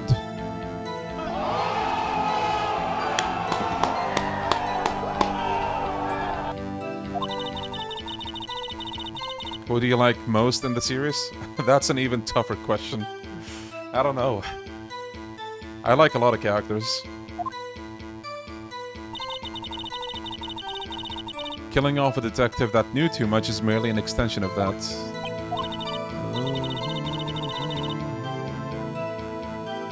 Do you have something personal against prosecutors? I felt that I had found my dream job when I became an investigator. And if I hadn't been laid off by those prosecutors over there, I'd still be one. Laid off? She was fired. To me, prosecutors are nothing more than worms.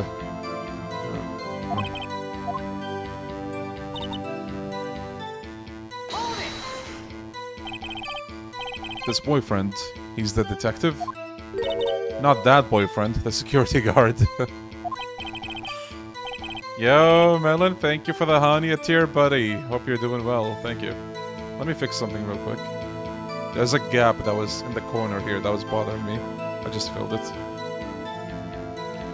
That boyfriend? You have several?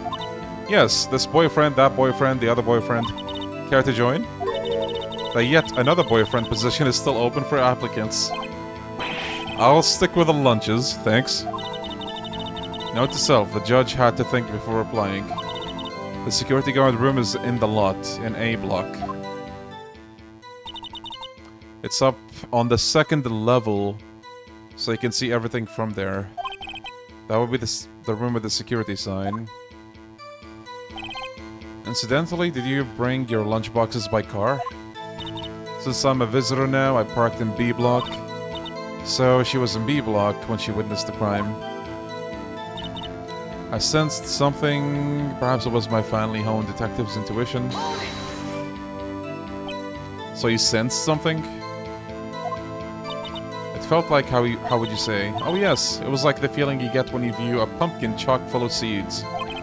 I have no idea what that means.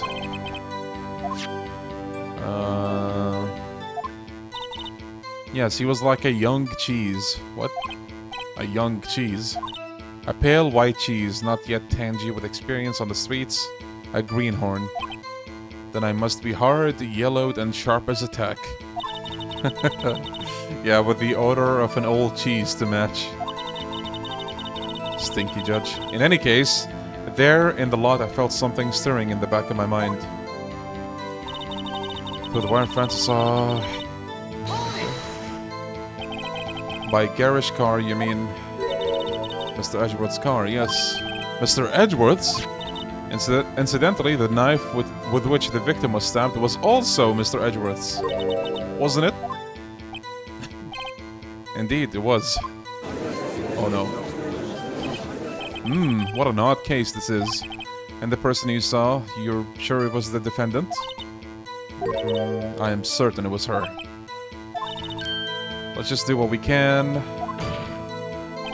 Witness, in your testimony you clearly stated the following. Prosecutors are nothing more than worms. Ergo, you're a biased witness. You might want to keep those silly opinions to yourself in the future, rookie. Huh? Rookie? Unless you're willing to risk the consequences of doubting me? I'll fry you like a fritter. Crispy on the outside, chewy on the inside. That was inspiring. I believe I've heard that tagline elsewhere. You could cry plagiarism? I may be related to the lowly post of lunch lady, but my instincts are honed. Oh shit, a photograph! You took this? The moment I witnessed the crime, my reflexes took over and snap! I took a picture. In fact, one of my lunch boxes is rigged with a camera. I suppose that's more exciting than just hanging it around your neck. Witness, why am I only seeing this photograph just now? Oh no. Poor guy. You think I'd show it to you, a prosecutor? Think again. My boyfriend works in the photography division of criminal affairs. Well, this is most certainly the defendant. Uh-oh, that is unmistakably Lana Skye. So, what was the defendant doing at the time? Holding a knife in her right hand. Tell me more about this knife that the suspect was carrying. The blade was 4 inches long. Yes, that's about right. Prosecutors are by nature well versed in the location of a man's vital organs. I'm sure it was easier than boiling an egg for my egg salad surprise sets. You can't testify as to her ability to kill an egg. I mean, a person. Perhaps a chicken salad set would have been a better metaphor. So the defendant was holding a knife. What then? Then she thrust the pointy tip of the knife. Okay. Tell the court why you didn't try to stop this crime. You did see her raise the knife, no? The defense has a point. Unfortunately, by the time I realized what was going on, it already was too late. Too late? Yes. The next moment, the chief prosecutor brought down the murder weapon. I see. It's only a flesh wound, Mr. Wright. We can make it. Yeah, she did say that before. Okay, wait. I guess we're supposed to...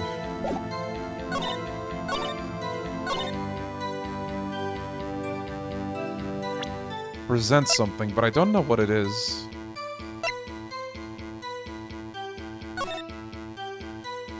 Is it this? Like the view? Or no? If you know, you can tell me, by the way. I don't mind. We can't afford to waste time in this case. Oh, maybe the fact that she's not holding a knife, or... No.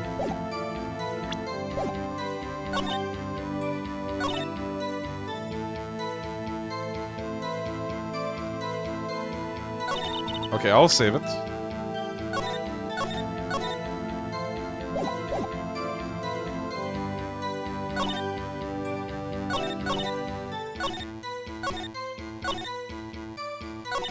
She said she was in the security room.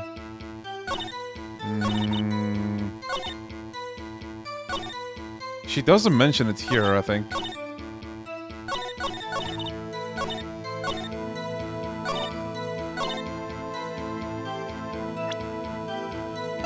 I think that's a later statement. Wait, I'm just gonna guess. It might be the fact that she's not holding a knife here in the picture. Oh. And you witnessed this. You saw Miss Skye stab the victim with a knife? As I've already said, yes. I swear to my finest salmon swirl lunch. Can I just say, I love the fact that they made so many different lunches for her. I'm sure that is a fine lunch. But isn't that odd? Look at this photograph. This is the photograph you took of the very moment of the crime, is it not? Then why is Miss Skye not holding a knife? Uh-oh, did I say something stupid? Mr. Edgeworth, your thoughts? Objection. That is the weakest objection ever. Yeah, it was still stronger than your ever feeble mind, Mr. Wright. What do you mean, Mr. Edgeworth? This photograph was not taken the moment before the stabbing.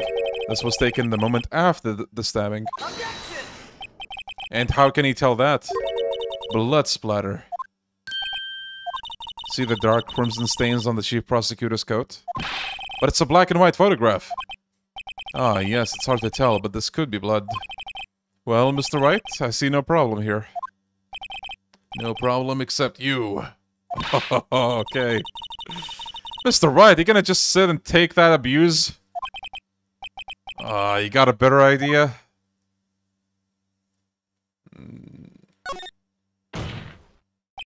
Wait, that contradicts what the witness said in her testimony. Namely, that she took the picture the moment she witnessed the crime. Well, it seems I was slightly unclear. My apologies. That's it? If you run out of lunch, you order seconds. Problem solved. If you don't like it, try ordering the jumbo-sized lunch from the get-go. Good advice. I'm not sure I understood it, but good advice. I didn't have time to stop her.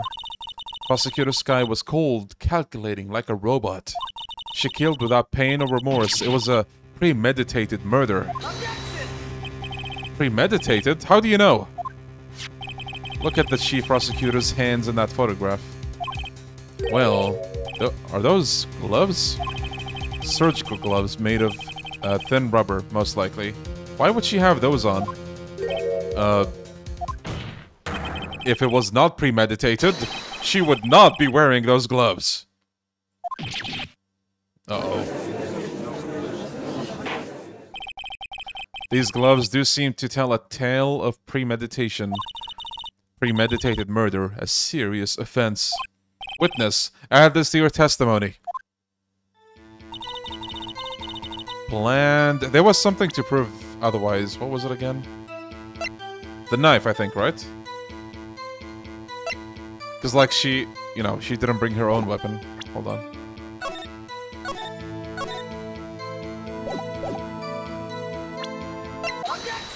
Got him! Witness, do you know what this is? Are you trying to test me? I sell box lunches for a living, you know. That's a knife. The knife. The knife that was in Mr. Edgeworth's trunk. Indeed, it is my knife. What's with this case? The bloody murder weapon, a red car, all belonging to the prosecutor there. The defendant is the chief prosecutor for the district, right? Mommy, are prosecutors bad people? The defense has a request. We ask the witness to provide an accurate testimony. What's that, rookie? In your testimony, you stated that Lana Skye planned this murder, and that's why she was wearing those special gloves. Seems like a natural conclusion to me. The gloves do indicate planning. Why is a child here? Yeah, I don't know. However, why would she not also prepare the most important thing, the murder weapon? Oh. This knife just happened to be in the trunk of that car. Ladies and gentlemen, if you're gonna plan a murder, you don't forget the weapon. Nice. Right, now the tide is turning in our favor. Great show, Mr. Wright. My sister's as good as free. Uh-oh, he's cooking something. Edgeworth, no, stop. Right. I believe the next lunch you'll be eating is humble pie. What? I hope you weren't deluding yourself into thinking that the tide has turned. How does he know? Not over such a trifling detail. But this shoots a hole in the whole premeditated theory. Bah, the prosecution could care less if it was premeditated or not. The only one who seems to care is that lunch lady over there. The defendant, Lana Skye, murdered a detective with a knife. Look at him, so smug. That is the only thing the prosecution need prove, nothing else. Very good, Mr. Prosecutor. I suppose you think you're clever now? But you know as well as I do that she planned on killing him. It was planned! If it wasn't, why would she have been wearing... I believe I'd like to hear your testimony again. Witness, please tell us only what you saw, not what you thought. Oh no. How dare you! My powers of deduction are not to be underestimated. Really now. Bro, I love all the dissing competitions in this game. Lana Skye intended to murder Detective Goodman. That's why she called the victim all the way to the prosecutor's office. I'm sure the chief prosecutor had a grudge against the victim. Nothing else could drive that human machine to plunge the knife in again and again. Wait a minute! I see that contradiction. The victim was summoned from the police department. Okay. So if I order the pizza, does that mean I'm planning to kill the delivery boy? I don't know if that's how it works, Emma. Okay, we got this one. We got this one. Again and again, she says. Now, what does the autopsy report say? 1 knife wound. Sorry, lady. You say she stabbed him again and again. But you couldn't have witnessed that. Are you testing me? Then I'll test you. With my moss surprise, okay? I'm afraid the moss is growing under our feet as we wait, Miss Star. What do you mean? I shouldn't have to explain this, but take a look. The autopsy report states that death was due to a loss of blood from one Edgeworth, that's my line! Good show, Mr. Edgeworth! He's my hero! Well, what about my objection? No one noticed? Well, witness? You got the crime scene set, right? Edgeworth, bro thinks he's the protag. I always believed that no one could ever mistake ketchup for blood. But now I realize that such mistakes are possible. So, you're saying you mistook something for blood? When she lifted her knife, I thought I saw blood at her breast. Splattered blood from her victim. That's why I thought she must have stabbed him at least twice. Then tell us what you saw that you thought was blood. Testify. Her red muffler looked like blood to me. That's how ghastly the whole scene was. Wait, no. Dude, I meant to check, not do that. Wait. Oh my god. She wasn't wearing a muffler. I just presented the wrong thing. Without thinking. There we go. Miss Starr, I demand an explanation. Hey, Edgeworth. The witness is clearly not suited for detective work. Is he gonna steal the spotlight again? The suspect was not... Oh my... Edgeworth, you asshole! Hey, no problem, Social, thank you. She was not wearing a scarf or a muffler of any kind. And you proved it yourself with this photograph. But that... What? That can't be! Only a professional lunch lady could be so utterly clueless. Congratulations! Perhaps you finally found your calling, true calling in life. Harsh words, but good. In the end, Mr. Edgeworth prevails. What was my objection? A chopped liver? But it was there. A scarf. No, not that, but something red, really. Well now, where were we? The witness has given us an entertaining interlude, but back to business. What?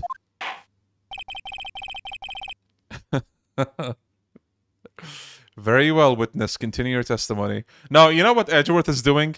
He's taking his revenge, because, like, she had it out for Prosecutor so much. He's like, alright, you piece of shit. Phoenix, shut the hell up. Let me do this. That's what it feels like. I do remember some things accurately, at least. Ultimately, we couldn't shake the most important part of her testimony. The part where your sister stabs the victim. This next testimony might just be the moment of truth.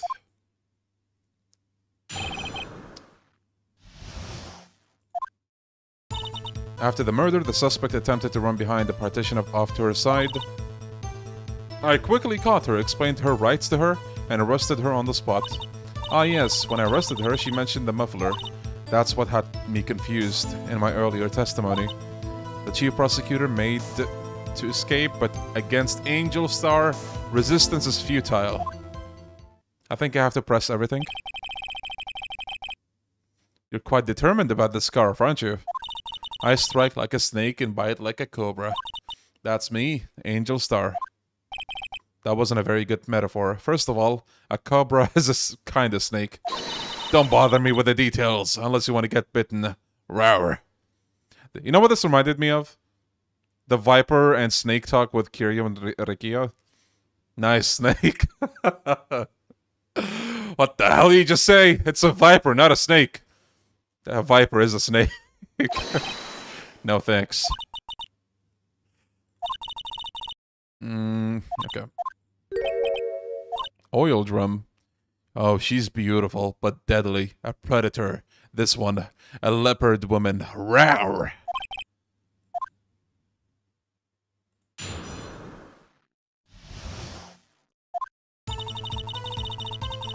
Okay, I think we do have to press everything. Where is this partition on the floor plans? Right, that one. She was trying to hide herself. Quite a natural thing for a criminal. What did he do then? I quickly caught her. You say quickly. Were you close to the suspect? As I just said, only 30 feet away.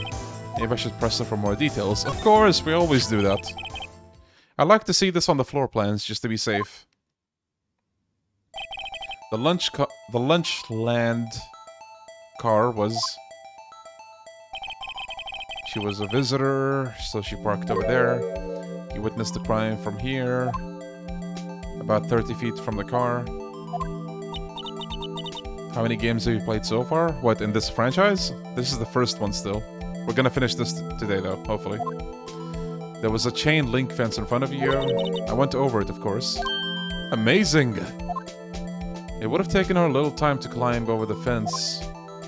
So she couldn't have gotten to my sister that fast. 9 feet high. How did Miss Skye not get away?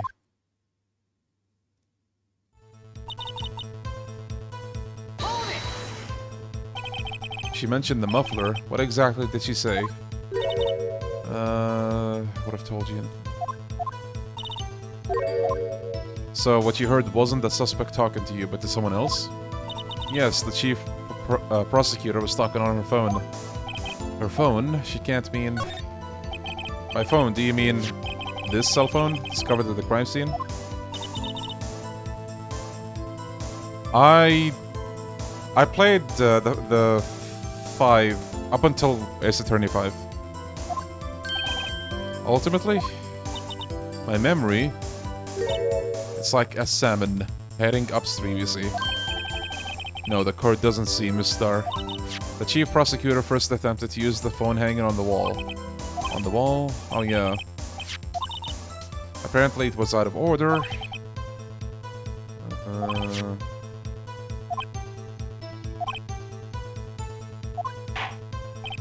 We should add that part to the testimony. The things I do to please this rookie defense attorney. So, wait. She couldn't have seen that. I don't think. Nice. Yo, Mr. Llama? Hell yeah. Miss Star, I have to conclude that you have a personal grudge against Miss Lana Skye. The witness is a former detective. Her testimony is unmarred by personal bias. Well, who would have thought you would be my knight in shining armor, prosecutor? You, who, together with the chief prosecutor, kicked me out 2 years ago. Well, Miss Star, this is a fatal contradiction with your testimony. How do you explain this? I don't know what you're talking about. Mess with me and I'll make you cough it all up. Let's take a look at the floor plans. You said you witnessed the crime from this point. However, if that's true... How did you see that then? You couldn't have seen it. I believe you see what I'm getting at. That emergency phone was on the back side of this partition. If indeed you were in B block, you couldn't have seen it. Got him. What is the meaning of this? It's simple, Your Honor.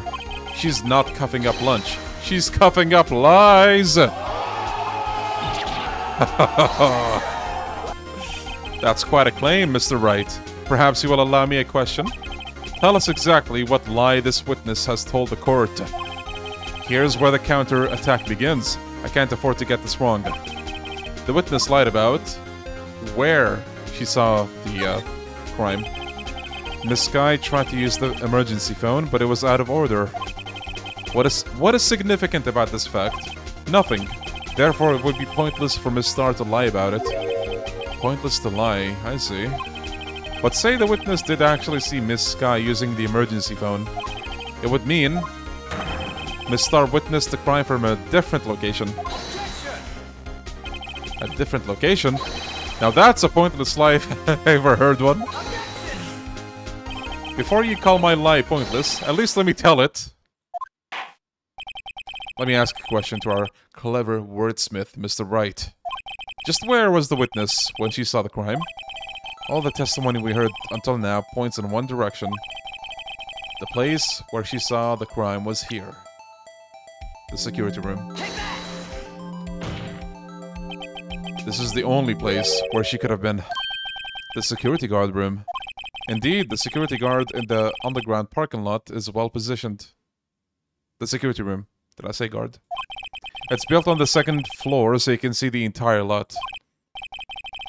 She would have been able to see the emergency phone from there. But why there? There are many other places where she could have seen the phone. Not in this case, Your Honor. The witness, not being part of the prosecutor's office, couldn't park in A block. The only place she could have seen the crime and the back of the partition is there. I remember in your testimony you said that you brought a lunch to your boyfriend in the security guard room, yes? Well, Miss Star, how many years have I been getting the better of men? To think that the tables could be turned. Today a man has got the better of Angel Star. Order. Order! Witness! What have you done? You used to be a detective. You should know better. I'm not turning back. The guilty will be punished. And I'll do what I must to make sure justice prevails. The guilty. Is she talking about Miss Skye? Doesn't this strike you as odd? Why did she lie? It doesn't make sense. She could have just said she saw the crime from the guard station. It wouldn't change anything. Exactly. This photograph tells all. It was the defendant who stabbed the victim. That truth still stands. Objection! It still stands? I disagree, Mr. Edgeworth. What? If a witness is found to be lying, they're guilty of perjury. She knows this. She wouldn't risk that without a good reason. So tell us, what was her reason, Mr. Wright? Huh? Me? Who else? Mr. Wright, let's review what we know. Miss Starr witnessed the crime from the security guard station. But she lied and she said she saw it from B block. It must make a vital difference, but what? What would that change? The distance, probably, to the crime scene.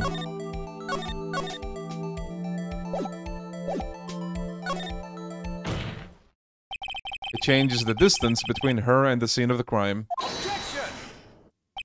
My condolences, Mr. Wright. But one look at the floor plans and it's quite clear. The distance between the scene of the crime and the guard station is 30 feet. I don't see how that would change what she could see. What she saw is not in question here. What matters is the time it would take her to reach the scene of the crime. Miss Starr, you witnessed the crime from the security guard station. Now, how long did it take you to go from there to the scene of the crime where you arrested Miss Skye? Well, witness? You. Yes? You ordered the squid wheels, right? The quality of my lunches have gone from low to incredible. I was bringing a peanut butter and jam lunch with fresh boysenberry jam to my boyfriend. Boysenberry for the boyfriend? He wasn't in the station, so I waited.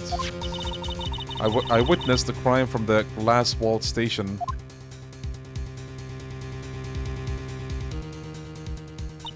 And before I knew what I was doing, I found myself running towards the scene.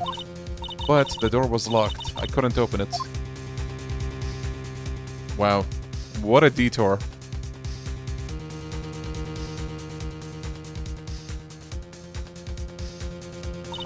That's why I had to go through the visitors' parking in B block. That's quite a detour.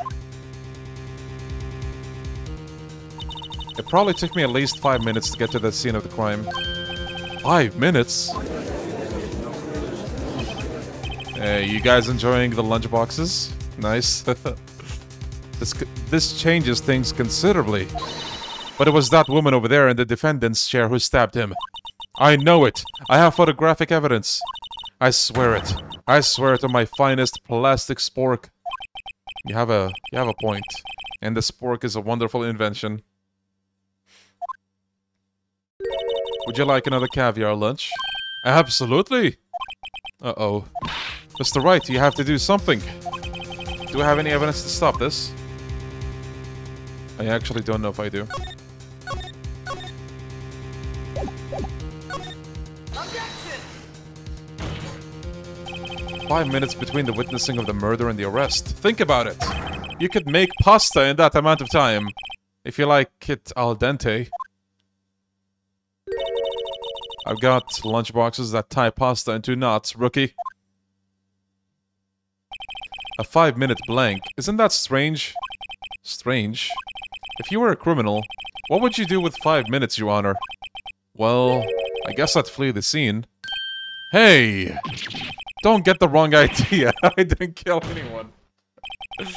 But you have the instincts of a killer. You would run. But this time, it was different. Miss Skye dawdled at the scene of the crime. She even had her picture taken. No true criminal would act this way. It's inconceivable. Nice. Well then, it seems we've come to the end of this testimony. The witness has a grudge against the defendant and a blank in her testimony. Mr. Edgeworth, is the next witness ready to go? Unfortunately, I appear to have overestimated this witness on account of her professional history. We did it! We screwed that can shut, Mr. Wright. That was too close. I'm afraid that the cuff-up queen has been dethroned. And with that, court is adjourned. Uh-oh.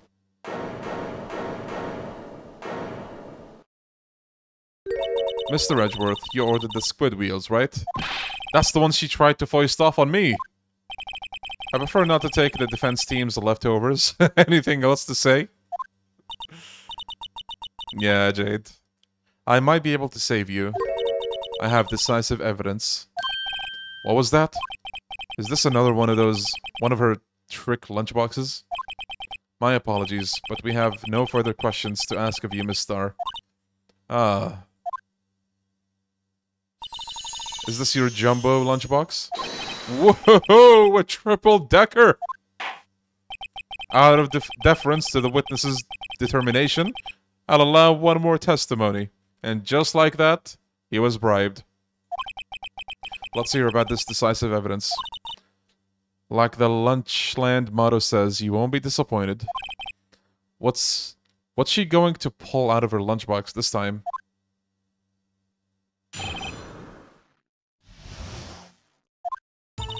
I should have mentioned those 5 minutes when I wasn't looking...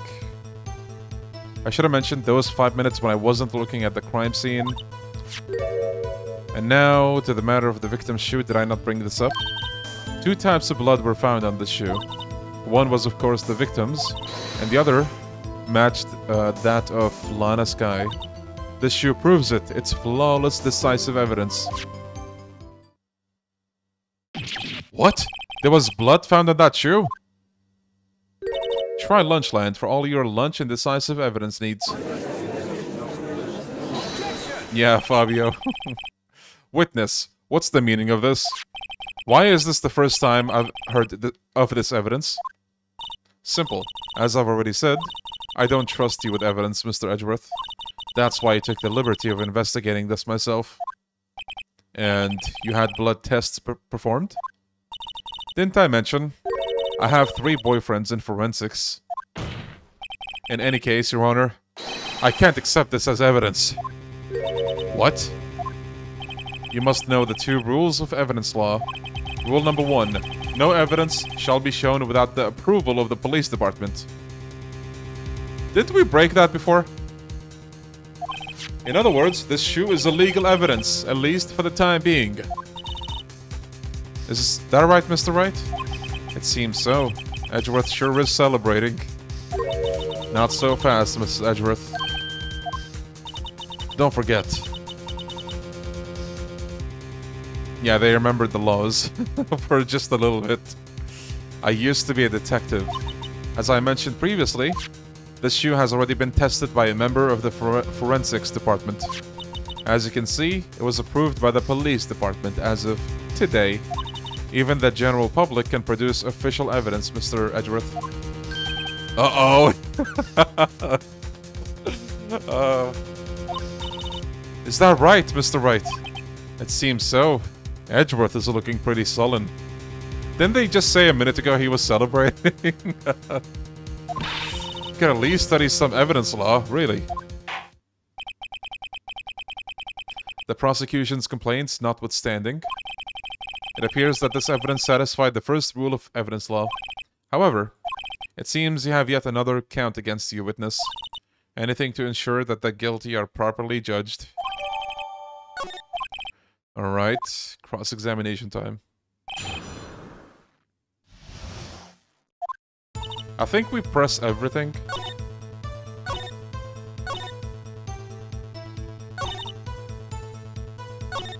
Wait.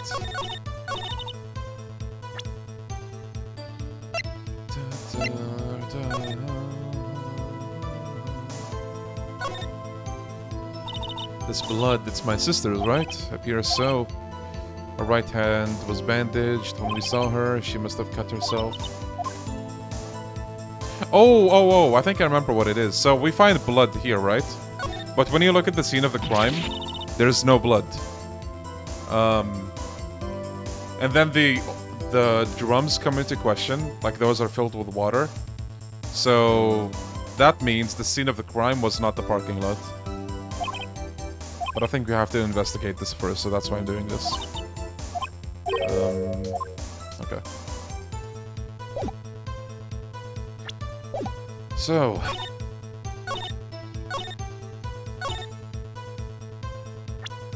Do we present it now, or do we have to press? Okay, we have to press.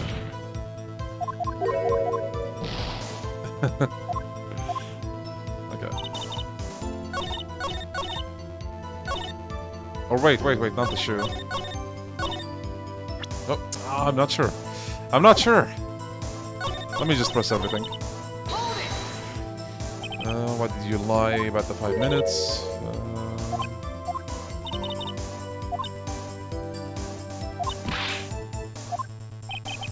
Why didn't you just tell the truth? Don't make me laugh. We're dealing with the most untrustworthy of the vile lot known as prosecutors.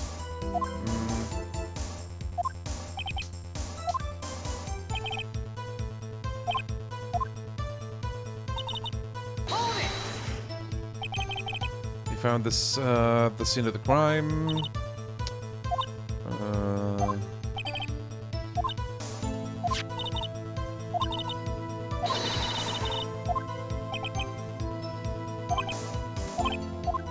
Your Honor, the defense is ballin'.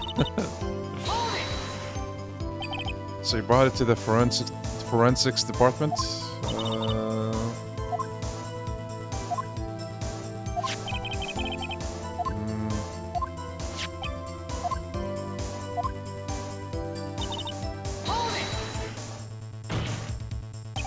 You can't say for sure the blood belonged to the defendant or the blood test.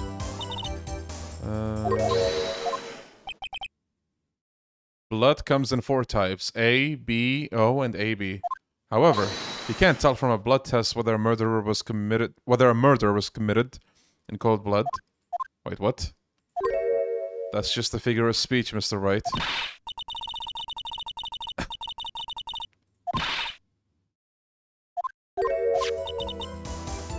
If I had a little more time, I would have gotten a DNA test.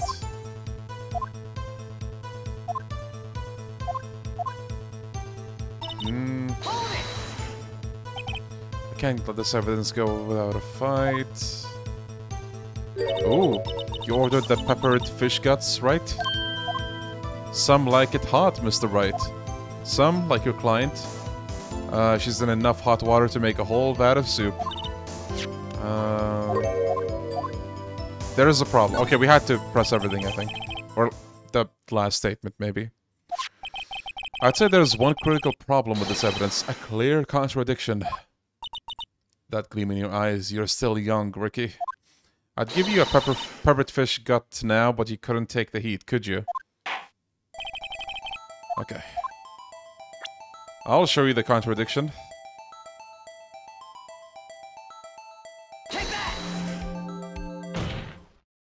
I wonder if you noticed. There's blood on the bottom of the shoe. Don't mess with me, rookie. Or it'll be your blood at the bottom of my shoe. Excuse me. I need some water. There's quite a bit of blood on the bottom of the shoe. It makes sense. The victim was stabbed with a knife. What could possibly be contradictory about the blood? I think we present the picture now. The problem lies in the footprint. The footprint? Note that the bottom of the victim's shoe is covered in blood. Then, isn't it strange? Why weren't any bloody footprints found at the scene of the crime? As you can see, there were no traces of any such footprints at the scene of the crime. That contradicts your claim about this shoe. This picture only shows part of the floor, so there could have been bloody footprints. The objection wars. Then where are they, Mr. Edgeworth? Because We checked the scene and found nothing of the sort.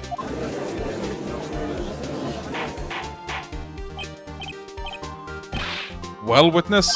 What? Great going, Mr. Wright, but it's true that the lack of a footprint is a contradiction. But then we have to ask, why there wasn't a footprint? Oh, that's true! I don't know why it's not there. I'm just good at finding contradictions. Hey, you can come up with bullshit, explanations sometimes. You've done it before. I see. Now I get it. Get what? Our witness is more devious than I gave her credit for. We were hoodwinked to the very end. But she slipped. There is one vital hint to the truth in her testimony. What are you talking about? Think back to when she told us about apprehending the suspect. The chief prosecutor tried to resist, but her efforts were in vain. She knocked my hands aside, kicked over an oil drum. Oh, she's beautiful, but deadly. A predator, this one. I thought that was a strange thing for the normally cool-headed chief to do. No kidding. Now, witness, allow me to ask a very simple question. This oil drum, was it empty? Oh, that. I'm not sure I like your attitude, Mr. Edgeworth.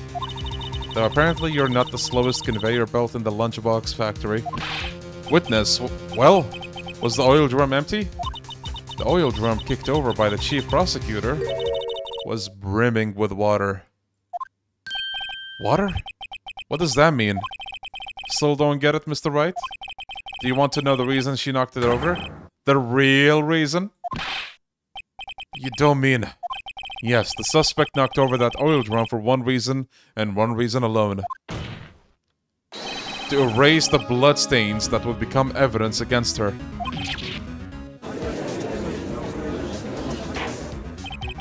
That ties things up quite nicely. The bloodstains left on the victim's shoes tie her quite clearly to this murder. Then after the deed was done, she knocked over the oil drum to erase the telltale signs. Why, that's a prosecutor's specialty, erasing evidence. That reminds me, Miss Skye's right hand was hurt. Didn't she say she cut herself when she stabbed him? So that's when my sister got blood on the shoe? Well, I see no reason to prolong this trial. Mr. Wright, do something, please! What? What can I do? Your sister has confessed to the crime and she tried to conceal it. But... Enough. There is no need for further debate. The verdict, Your Honor. Very well.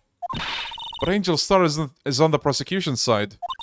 She could have been lying about the water. This court finds the defendant, Miss Lana Skye.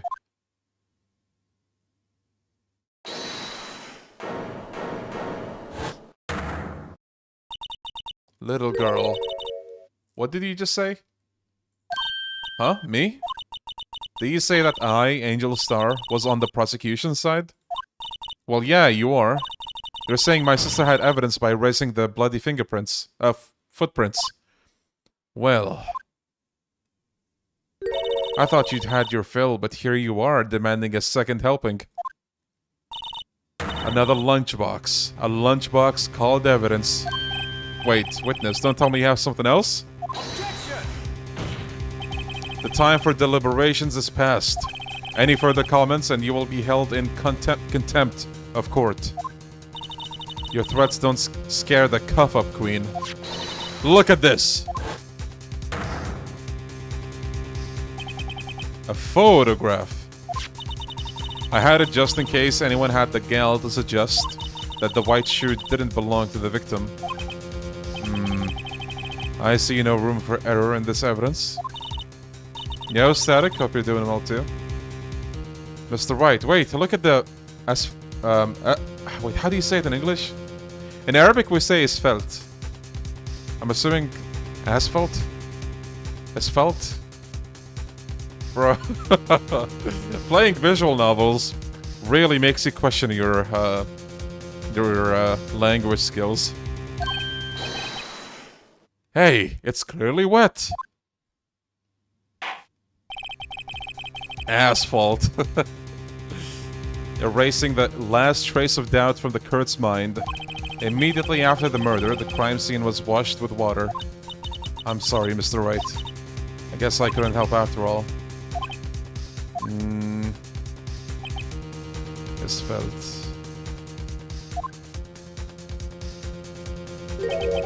I'm sorry, Mia. Oh. The Mia save. Right. Wet or not. Don't be so quick to throw in the towel. Get yourself up off the asphalt. Take another good look. Don't give up. Not until the bitter end. This is the last piece of evidence. Very well. This time I'd like to declare a verdict for good. Objection! Your Honor, wait! What is it with you people? Can't I hand down my verdicts in peace anymore? Whatever it is, can it wait? No, it can't. Then it will be too late. Look at this photograph. The last one submitted. This trial isn't over until we give each piece of evidence proper consideration. So, right. Are you saying there's a problem with this latest piece of evidence? Yeah, I'll think later. Yeah, there's a problem. Right or wrong, I've got to go ahead with this. I suppose since we've come this far, we should give every claim a fair shake. Very well, Mr. Wright. Show the court the problem in this photograph. I think it's this, right? The problem in this photograph is here. What's this? There's something poking out of the car's muffler. Wait just a moment, Mr. Edgeworth. Your Honor? You just said muffler. However, I see no trace of a muffler or a scarf of any kind in this photograph. A muffler is also part on a car or a motorcycle, Your Honor. Yeah, Commander. Just think of it as part of the exhaust system, a pipe. I see, and I see. What's that sussy-looking cloth sticking out of the car's muffler? Huh. So what if there's something sticking out of the muffler? What does that have to do with this case? Nothing. Absolutely nothing. Objection! Sorry, Miss Starr, but it's not gonna be that easy. In fact, you've already told us why this is important to the case. You said as much in your testimony. What? Let's hear what Mr. Wright has on his mind. Tell us why you think this piece of cloth in the muffler is related to the case. Oh yeah. The word muffler was overheard during a call made to Emma. Miss Starr, recall your testimony for the court.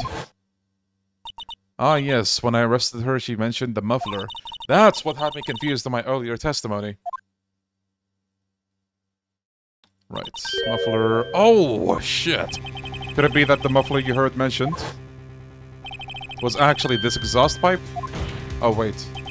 If so, that means this piece of cloth is vital evidence. Woo! I'm sorry. I couldn't help but give it that silly ass beating. It seems we will have to suspend the proceedings. Suspend? I find myself wondering about that piece of cloth. If we leave any questions unanswered here, we do a disservice to the law. Have the car at the crime scene inspected at once, and bring me that cloth. The verdict will wait until after we've seen all the evidence. Agreed? I suppose so. Phew, that was close. But we made it, at least for now. Alright. He's still hungry? To be continued.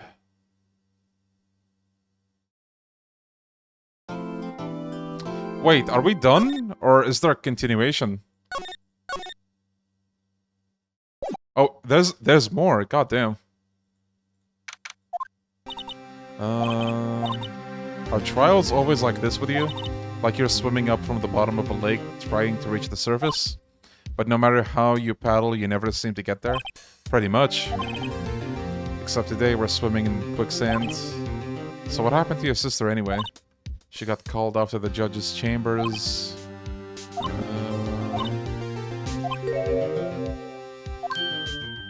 Yeah, I know there's 3 days. But this is gonna be more court stuff, right? Like, it's not back to investigation. Hey, bang. Okay. Since we have this absolute banger playing, I'll take a small break. Just gonna drink water and move the legs.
Guys, how come it is that whenever Japan tries to represent nations or countries, it's way more... it's way more entertaining and fun than normally it would be when done by, like, I don't know, the US or someone from the US. It's just one of those things, you know? This actually reminded me of, I think it was an episode from... Was it JoJo? I think it was JoJo. I didn't watch JoJo or read it. But a friend of mine showed me, like, this episode where one of the characters tries to speak Arabic, and I found it hilarious. It was so good. I'm pretty sure he was trying to say, like, the greeting we say as well. Assalamu alaikum. But, like, the way he tried to say it, Assalamu alaikum. And I thought it was amazing. Amazing. Just absolute beauty. Yeah, that's the one, Rahmat. Nice, Dylan. Glad you enjoyed them. Next on the table would be Trails from Zero, and then Trails to Azure. Yeah, Joseph, yeah. The voice actor of...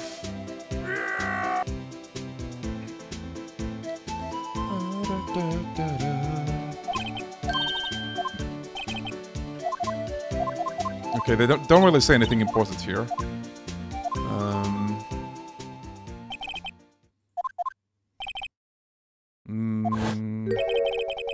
There's the muffler. At the awards ceremony, Edgeworth seen that too. But she wasn't wearing that here.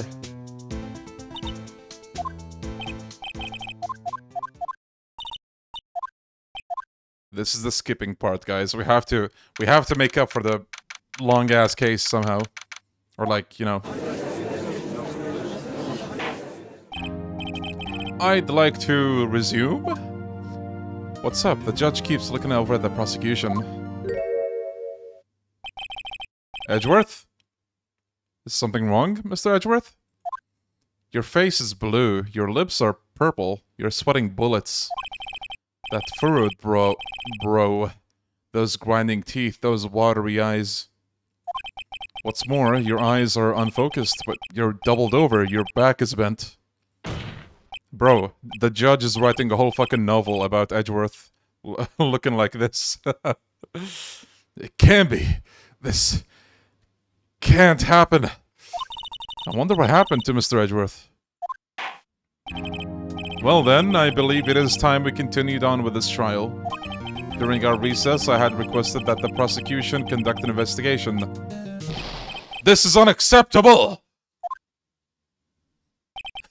The judge is like, okay, bro. It seems our prosecutor is quite beside himself. Excuse me, knock knock? Who's there? Oh shit! What's with this guy? A strange, stuffy aura seems to be filling the courtroom. What? Why are you looking at me like that?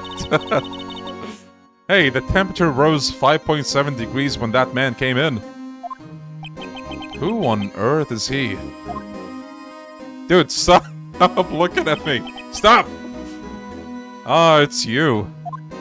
Oh my god. Stop it! Okay, listen, stop. I'm out of here. Stop! Finally. Sheesh. Oh, sorry I'm late, Aji. The roads were packed, it's just me.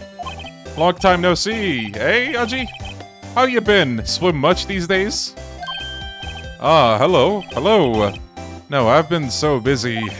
Busy, smizzy, Aji, my boy. You have to make time to relax. Yes, indeed. Aji seems to be his nickname for the judge. I'm afraid you're right. Very afraid. Sorry, but who are you? Aha, so you're Righto, the attorney. I've heard good things about you, son. Ladies and gentlemen, meet Chief Gant. Absolute legend. Ah, thanks. So sorry about our little Worthy giving you all that trouble, eh? You know, we should all go swimming together sometime. Jolly! Little Worthy? Mr. Wright, you don't know the district chief of police? Chief of police? He's the top-ranking police officer in the entire district. Oh no. No! Don't look at me! I like that. Name's Gant. Damond Gant.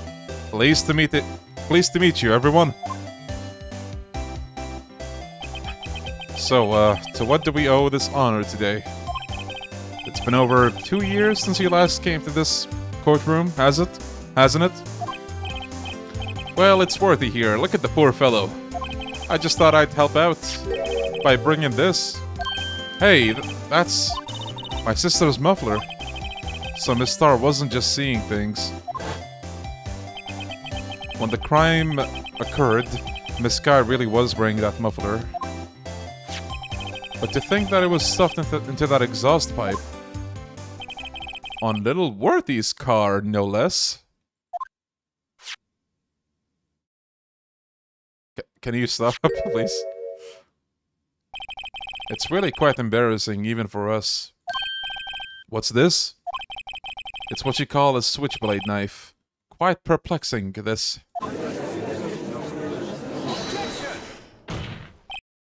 Chief, what kind of outfit are you running? Mr. Edgeworth? How could they miss such a vital piece of evidence? If your investigators are this lax, how do you expect us to do our job? Now, wait a minute, Worthy. Yeah, meet Gant, ladies and gents. He loves staring into your soul. And that's why he's one of the best characters in all the franchise. Like, just, you know, you have a lot of characters, like, you know, I'm telling you to wait. Holy shit, look at this guy. Or didn't you hear me? Like, you have all these characters who talk normally, and then just out of nowhere, this guy just stares at you for like 10 seconds, and then he talks. Like, no explanation, he just does that. Have a look at this document where it says, person in charge of investigation. There's no mistaking that signature, is there? Miles Edgeworth. That's not fair. On the day of the crime, I had your head in the clouds because you got that award. I know how you feel. But you're the person in charge. I'll expect a written apology.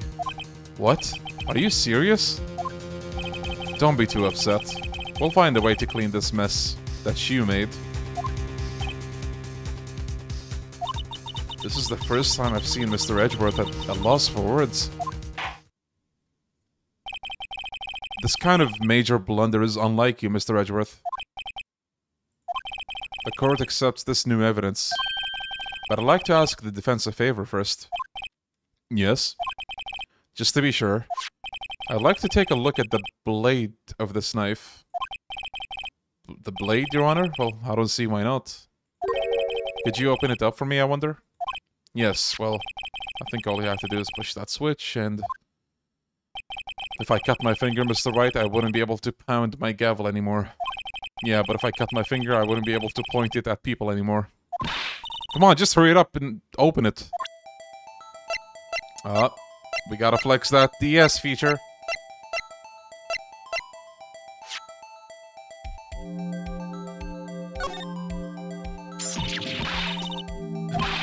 I'm the one who's scared. Look at this knife blade. The tip is broken off. And this dark red stain. Blood. Switchblade knife added. Okay. This does not excuse the actions of the police department. I would like to hear an explanation from the chief of police himself. I'm terribly sorry, but could I ask you to testify for us about the split between the prosecutors and the police and this knife? Sure thing, not a problem. Not even a little one, really. Why is there a receipt attached? That's the tag for the evidence number, I think. This knife is special, but I can't say how here. Unless there's evidence to prove a connection between this knife and Goodman. That was a bad day for the department. We weren't in any shape to do an investigation. A detective was killed at the police department, see? What a mess. The time of the crime? 5:15. Scary coincidence, eh? It's not officially linked to this here case, so I can't talk much about it. So I think we used that paper we got. There was a murder at the police department? A detective? That's hush-hush information, Udgy. We haven't exactly announced it yet. Wait a second. You said 5:15. That's the exact time that Detective Goodman was killed at the prosecutor's office. So if you're confused right now, apparently there's 2 murders at the same time. So if you were there for the introduction of this case, we saw like there was this imagery of like 2 people stabbing. That's what this is about. Just in case you're confused. Anyway, we're at the department. We're all flustered, as you might well assume. We're in the middle of a top secret investigation. Don't tell anyone, okay? 2 detectives killed at the same time in 2 different places.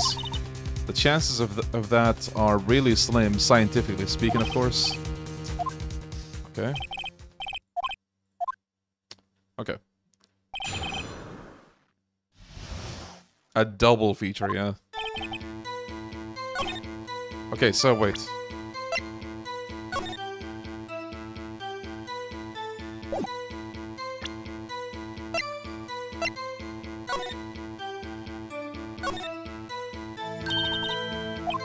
SL92.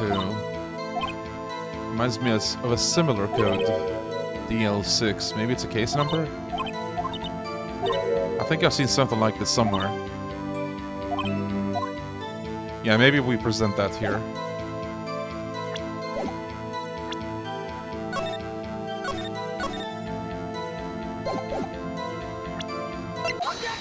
Yep. Wait a second. Ah, at last, an honest-to-goodness objection. This knife. This has to have something to do with Detective Goodman.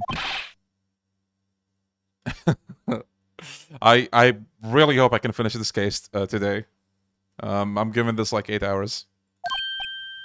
Ah, an honest-to-goodness what do you mean from Udgy? This is great! Look at the tag on this knife. It reads SL92. And this is important. Why? Over here, we also have a memo that was on the body of the victim. Yeah, Fabio. What's this? 6 minus 7S 12-2? Your Honor.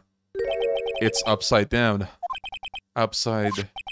The printed name on the memo makes it look like it's right side up. But turn it around and what do you get?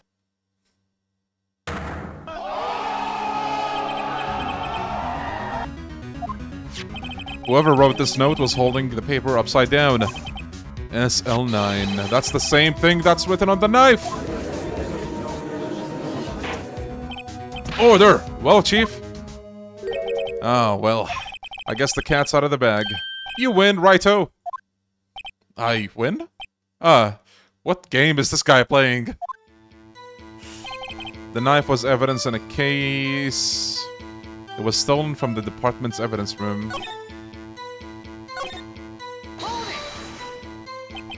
So this knife was stolen? Yes, but on the day of the murder. It was evidence, you say, was it in fact a murder weapon? Nice, nice, nice! The good show, Lil Worthy. It was a murder weapon, as it happens. It was evidence from a case long since solved. Patiently eating, patiently waiting for another Yakuza video. I uploaded one today. But he probably mean like an essay video.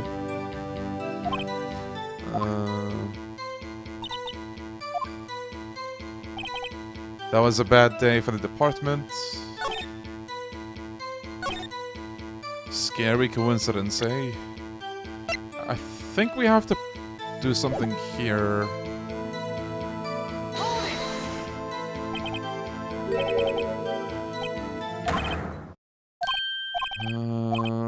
murder at the prosecutor's office and the murder at our place at the very same time.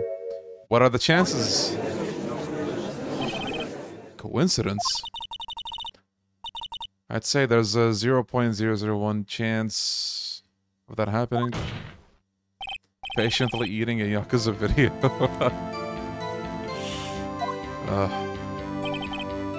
It's not officially linked. Oh yeah, do we present the, no. I guess maybe we press.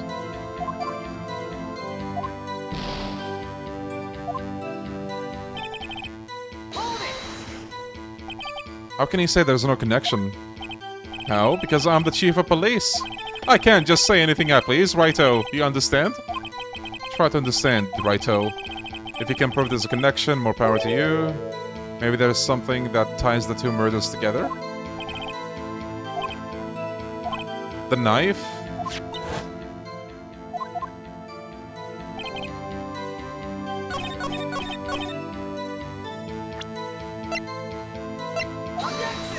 What? What? Maybe I'm just supposed to press them? What?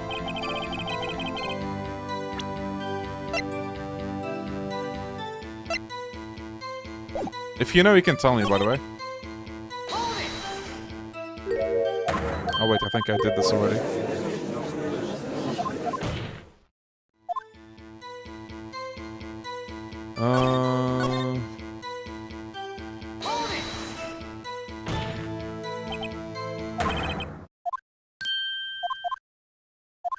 Do you have a suspect? There was a suspect. Just arrested them, in fact. Just arrested. That was quick. But there's a lot of unanswered questions. Maybe you could help, righto? I'll tell you one thing and only one thing. Oh wait, I think you have to press this again and again.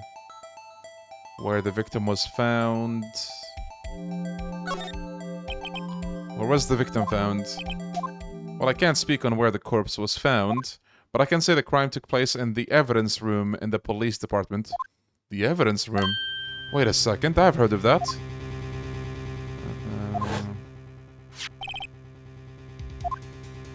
Yo, human, how you doing?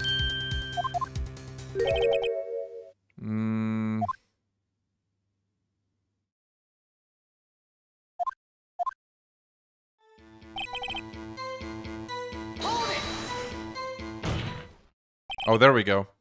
We needed the location. The defense's position is simply this. The connection between those two cases has already been proven. Oh, you don't say? Well, out with it, righto. What's your connection? Yes, out with it, Mr. Wright. The connection is a place, mentioned in the testimony we just heard. The knife found in the lot was stolen from the police department's evidence room. Not to mention the victim had on him the case number on the knife's evidence tag. And we also know that the detective murdered at the police department was killed in that very same evidence room. Indeed, there do seem to be too many connections for it to be a coincidence. Oh no. You two make a good pair. It took my men 2 days to find out what you deduced right there. Chief, I request that you release our information on the victim at the police department. See, that's the tricky part. It hasn't been announced yet and all. Can we get the information unofficially?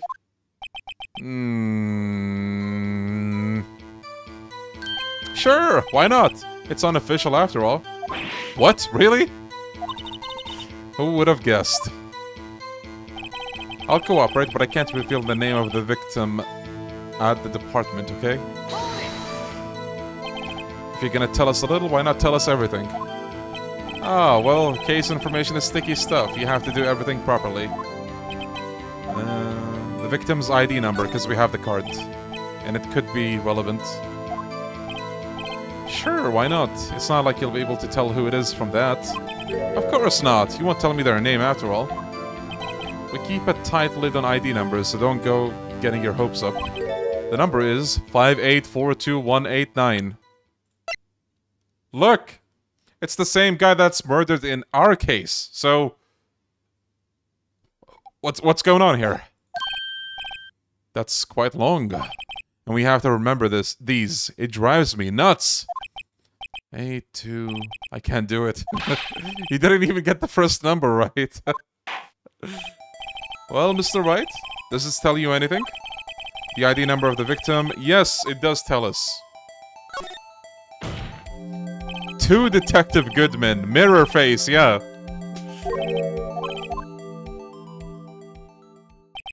It has to be what I think. But what does this mean?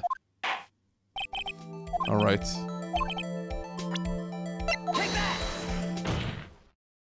Witness. What is it, Mr. Wright? You're grinning like a schoolgirl on prom night. That's very specific. No, it's just... I got confused. And this is news? Huh? Just come out with both guns blazing, like you always do. The police department, the prosecutor's office. 2 places, 2 detectives murdered at one time. Actually, I happen to have a police ID number here. Oh ho, is it yours? No, Your Honor, I'm a defense attorney, remember? This is the ID number of our victim, Detective Goodman. Shame on you, righto. Personal ID are top secret. IDs. Detective Goodman's ID number is 5842189. And this means what exactly? Huh?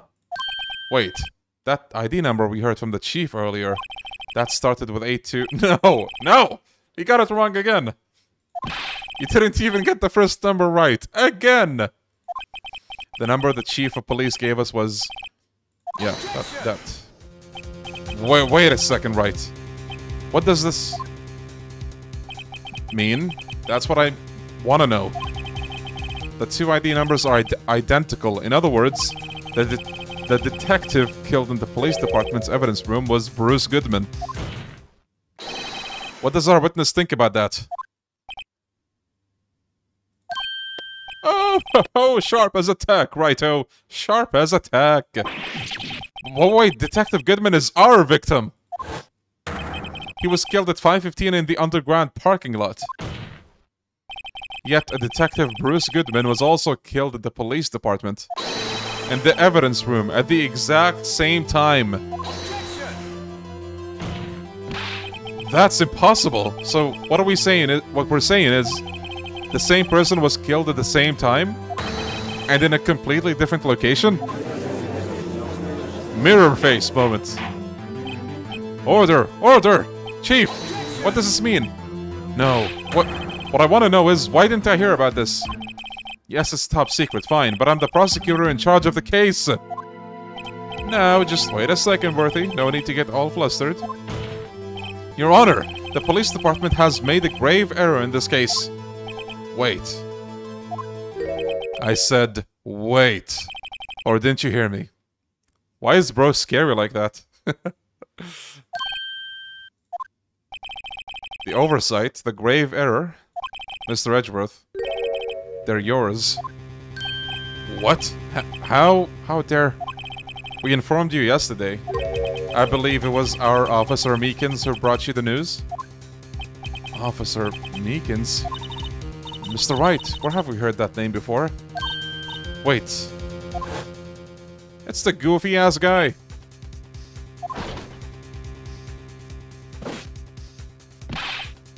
Excuse me. You told me and him? According to Meekins, you didn't accept the report. Hard to believe. But your officer, he told me... He said that report had nothing to do with the Lana Skye incident. Detective Bruce Goodman, murdered in the police department evidence room. Mr. Edgeworth, the victim's name is written right on the top of the report. Uh-oh.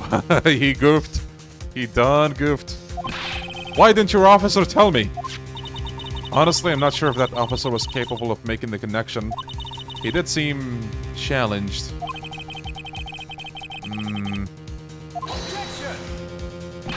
But sir, you could have submitted that report this morning to the court as evidence.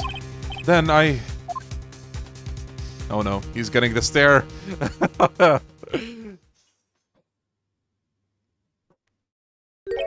No such luck this time, Worthy. Or should I say, unworthy? What? Now, what was the second rule of evidence law, Well, Mr. Wright? Oh, well, it's, rule number 2. Unregistered evidence presented must be relevant to the case on trial. And how is this rule, relevant? Normally, you submit a list of evidence to be used in court before the trial. This report wasn't on that list. So, what does this mean? I couldn't submit this evidence until a connection was proven in court. The connection was just proven by Wright over here. Good job, Wright, my boy! Huh? I was just doing my job. No. No!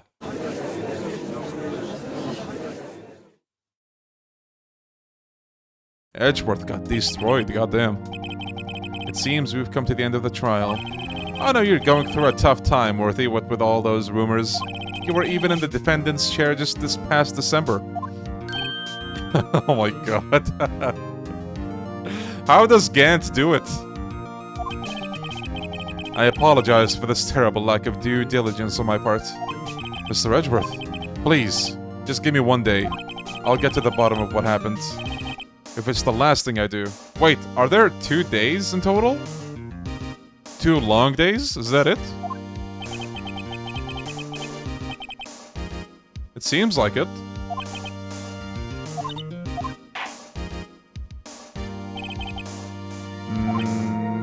I will grant 1 further day as the prosecution has requested.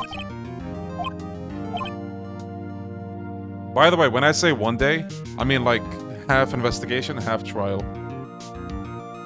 That's what a day in these games is. Or at least, that's the way I know it. If that's the case, then we might be able to finish this, actually, comfortably. We're at 3 hours now.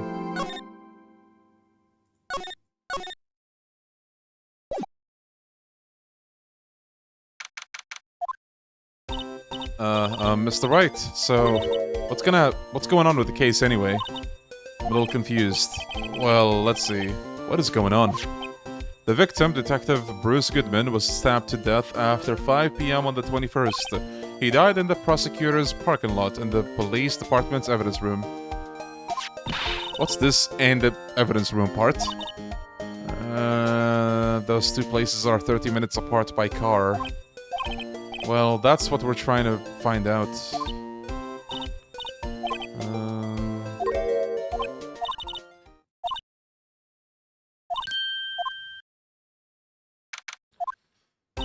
You know, I really don't think we should worry about the police department murder. There wasn't even a body found there. Who cares? Yeah, it was only our victim who was killed in their evidence room. No biggie.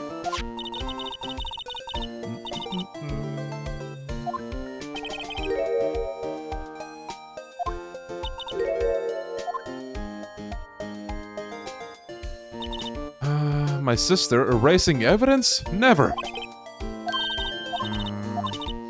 We're both professionals at what we do, and I trust her.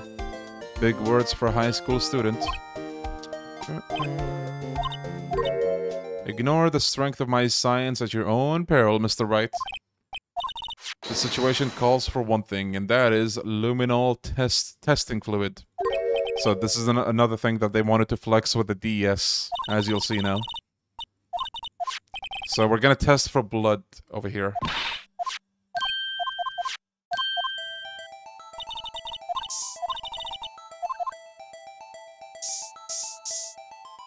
What is this? So is this a blood stain? Emma, you're shaking.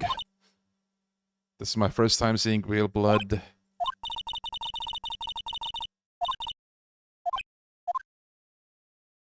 What's so odd about this? The amount of blood. It should be more.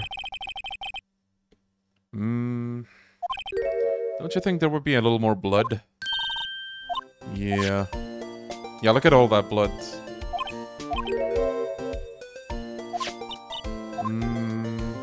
Gonna mark the floor plans when we find the blood stain. Okay. And this stuff's pretty handy too. I saved up my allowance to buy that. Nice. You know what would be real funny for Phoenix to do? At the next scene? Spray everywhere except the blood place. You know what this reminds me of? Have you guys seen that one meme? What? God, what's the guy called? Rick? The singer guy? Like the meme where he flips and just like wastes the hell out of this perfume bottle. Just while he stares into the camera, just doesn't stop staring. I love that meme. Do that, but with Phoenix and Luminol.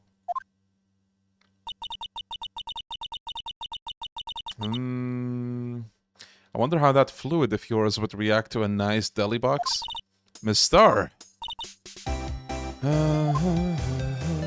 Hey, that looks nice.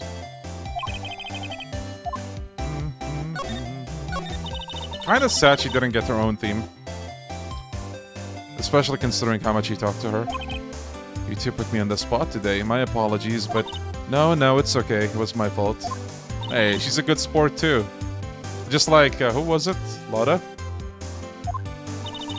I witnessed everything from that security room right there. But I was afraid that wouldn't sound convincing enough, you see. I was wrong to think that. I'm sorry. Sorry, you lied on the witness stand. That's unforgivable. Little girl, don't forget what's important here. Even if the place I witnessed the events from was different, I still saw what I saw. I saw Chief Prosecutor Skye stab a man in cold blood, and that testimony still stands. I swear to my honor as a detective, she stabbed Goodman. I know this photograph has something important to tell, but what? Should have given her the blue badger theme. 2 years ago, she was a detective. No matter how hardened the criminal, when they faced me, they cuffed it up. Cuffed it up? They confessed. They babbled like babies. You know, I may seem like a demon sometimes, but I can be an angel too. I wouldn't doubt it. Every day I drag the dirt out of the mouths of the Every day I drag the dirt out of the mouths of suspect after suspect. And before long, they called me the cuff-up queen. And here I thought someone had gotten food poisoning from your lunches.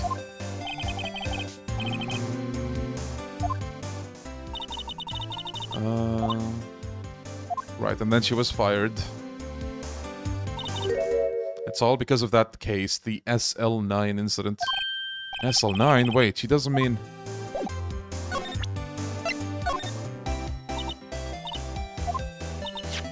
Oh. On that note, Goodman was the head detective on that case, you know. Really? That knife was evidence from that case, the murder weapon. It was due for transfer the very day that Goodman was killed. As I suspected, SL9 isn't over. Not yet. Do you think you could tell us more about the SL9 incident? No?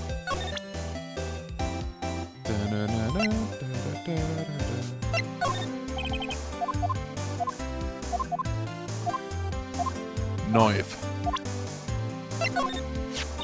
If you think about it, I could have taken that picture from the guard room, but even I get flustered sometimes. So you went straight to the scene of the crime? I rushed towards the chain link fence in an effort to stop the murder.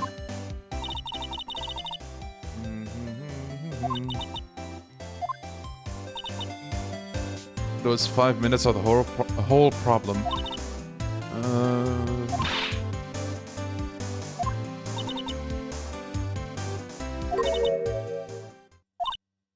Just like that time.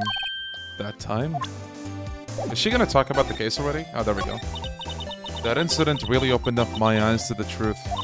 We're nothing to them. Disposable. Disposable to who? 2 years ago, it was the biggest case I'd ever handled. The police, if you guys want to see a little of Goodman, here you go.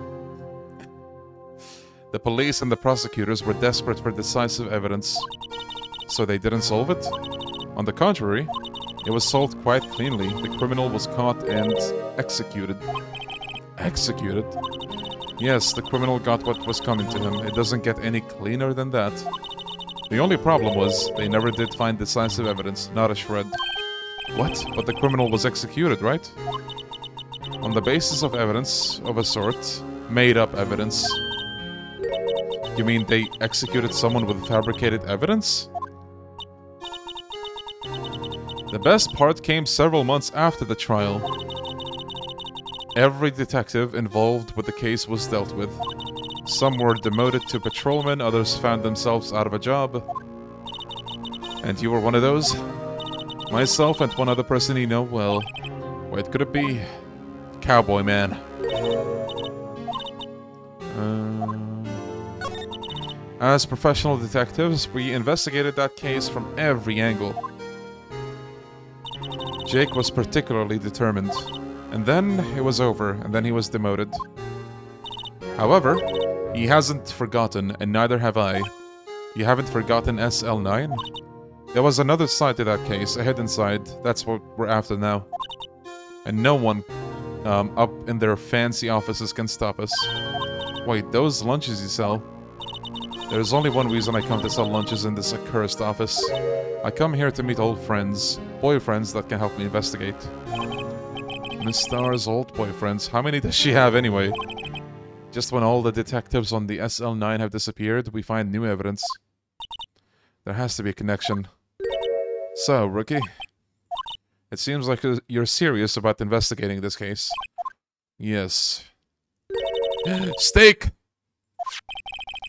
Salisbury steak lunch? I know a certain guy who might help you if you tempt him with a street. Officer Marshall, is he your, are you going out? Why, do you want to know? I was just wondering what happened to him. A long time ago, when he was helping my sister do cases, he was so nice. He got along so well with my sister, it made me jealous. And he was nice to me too back then. This would be when Officer Marshall was a detective. But now he's so cold. Jake and I are merely cooperating on this investigation. We're putting the past to rest, as it were. Nothing more than that. I see. Thank you.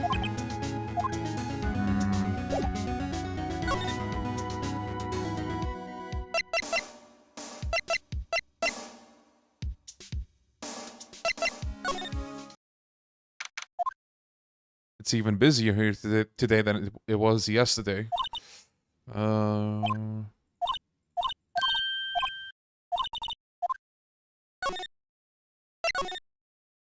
Look at this guy's hideout.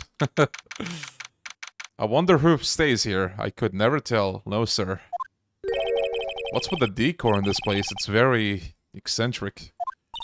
According to the pamphlet, this is the guard station for the evidence room. So beyond that door is the evidence room, the scene of the crime. Most normal office, yeah. What's wrong? It's those cacti. Wait, do you say cacti or cacti? They're so prickly, so imposing, it's so hard to think straight. Yeah, the K-Kona. If you can't handle the cacti, stay out of the desert. What I want to know is if this is a guard station, where's the guard? I have a feeling I know who he is. You think, Emma? The evidence room is beyond that door. Let's walk in. It won't open. You thought it would be open? A lasso.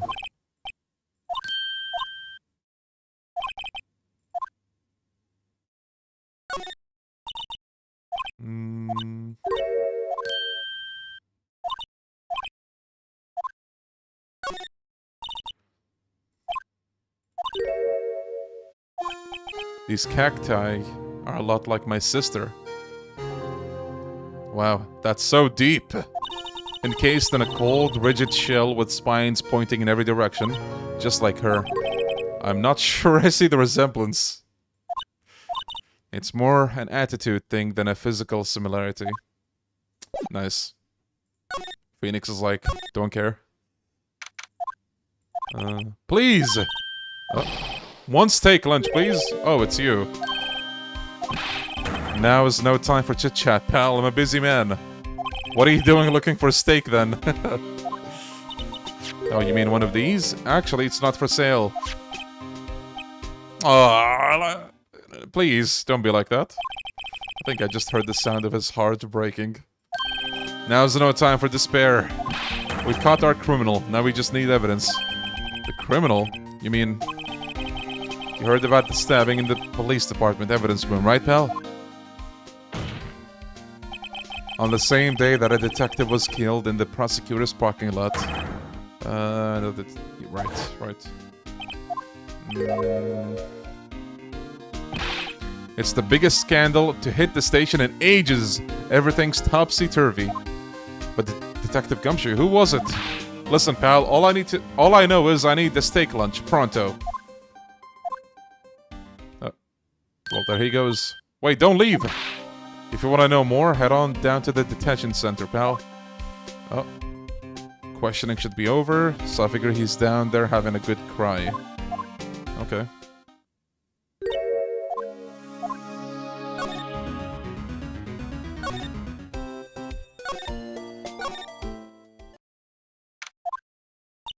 Still, I do feel better about things a little.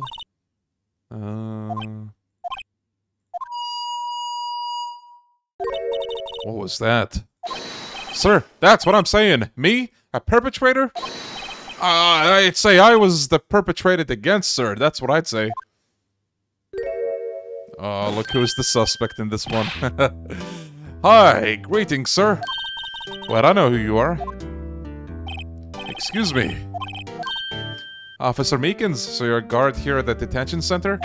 No, sir. I'm not, sir. I'm a little lost patrolman. Like a little lost lamb, sir. Oh, I get it. You're here to deliver a report? No, sir. How should I say this? Wait, he isn't... You... didn't, did you? Perpetrator Officer Meekins reporting, sir. What? Now, this is not... Now, this is an unexpected turn of events. Down. Oh my god. I had some business that day. I went to the evidence room. The guard station in front of the room was empty. Okay. There's normally a guard. And the guard is Officer Marshall. I happened to glance at the security room monitor. That's when I saw him. A sussy person in the evidence room. A sussy person! What the heck is this guy doing? So what happened then? After that, sir, everything went white. I saw red. I blacked out.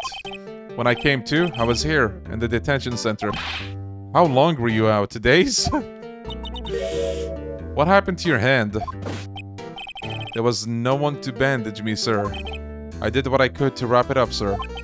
A bandage on his hand, just like Miss Skye. Another similarity. Gotta add the megaphone effect to the soundboard. Bro saw the whole rainbow, yeah. All the colors flashing. Okay, how did you... Actually, wait. I don't mean to pry, but you're the perpetrator, correct? You killed Bruce Goodman? Sir, don't look at me with those sad puppy eyes. If you have to label me as perpetrator or victim, sir, then label me victim. I would, but you're in the detention center. And alive. Did you know the victim? So he didn't know him. I had no intention of killing him. Nor do I have any recollection of killing him. About your hand, did that happen during the course of the crime? Well, you see, sir, don't you think you should confess? But sir, but there was nothing I could do. Nothing you could do?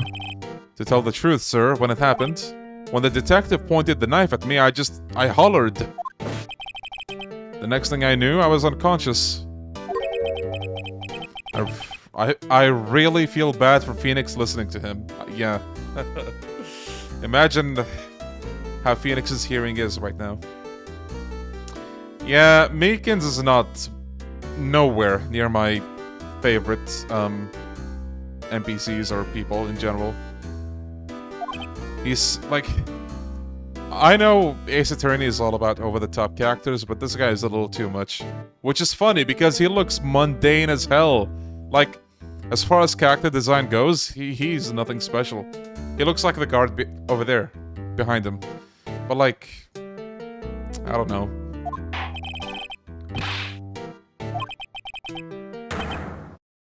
Detective Goodman disappeared. When I looked down, I was gushing blood from my hand. I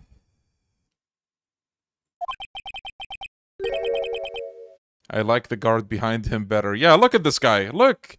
He's got the Giga Chat look down. Like, he never speaks, he never annoys everybody. He's just doing his job. Just, you know, straight to the point. Now that's goals. Do we present anything to this guy?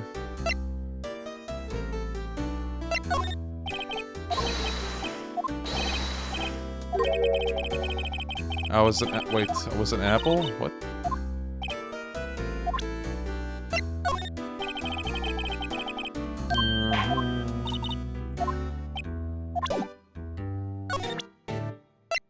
He's not even breathing, yeah. Hey, why do you have that? That's from the day...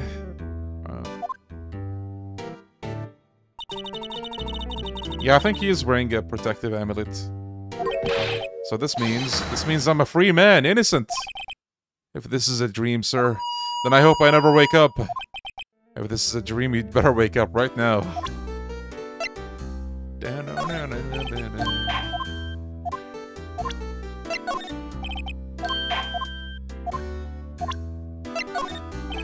Look, even Streamlabs is like, bruh, who the hell is, like, this guy's cringe. Get out of here, Devil Leon 7.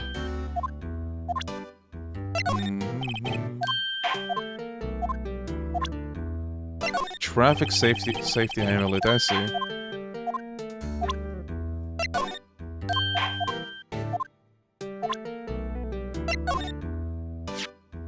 Do you think you could take a look at this?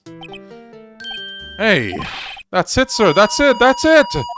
That's what? My head was a blank until this very moment. But sir, now I remember. I remember, sir! You mean you remember what happened? Correct! That card! That card was the cause of it all. Yeah, Meekins basically doesn't have a personality except, you know, being loud. Nothing could be more exact, sir. Nothing! Okay.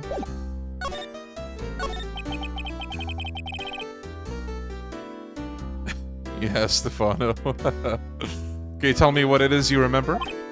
Well, you might say... okay. Oh. I did... Look, dude, look at the way he looks and then look at this guy. In the same picture, you just see the absurdity of his, like, art style.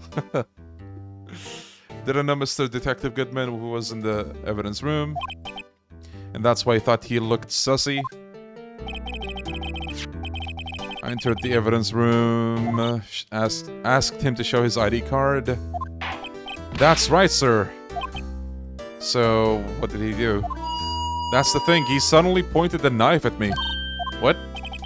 I assure you I was as flustered as you are now. So I whooped and leapt at him. Detective Goodman pointed the knife at him? Do unto to others before they do unto you. My own father's words, sir. What happened then? Well, my eyes, sir, everything went white. When I woke, I was here. Reason for arrest. So, why did they arrest you?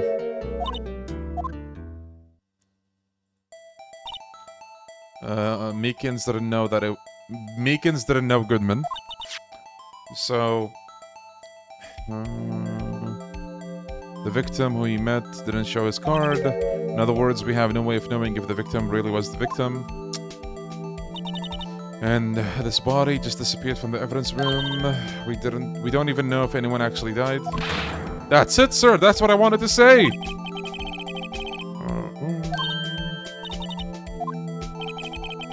They told me that it had to be him. Detective Goodman was definitely in the evidence room, they said.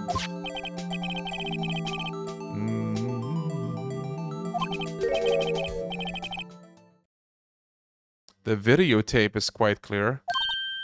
Videotape from the security camera. The crime, my crime, the crime I swore to stamp out. It's there, on tape.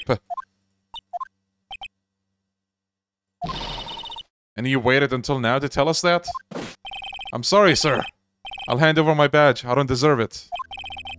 No thanks, I have my own. I guess now we can go to the security room.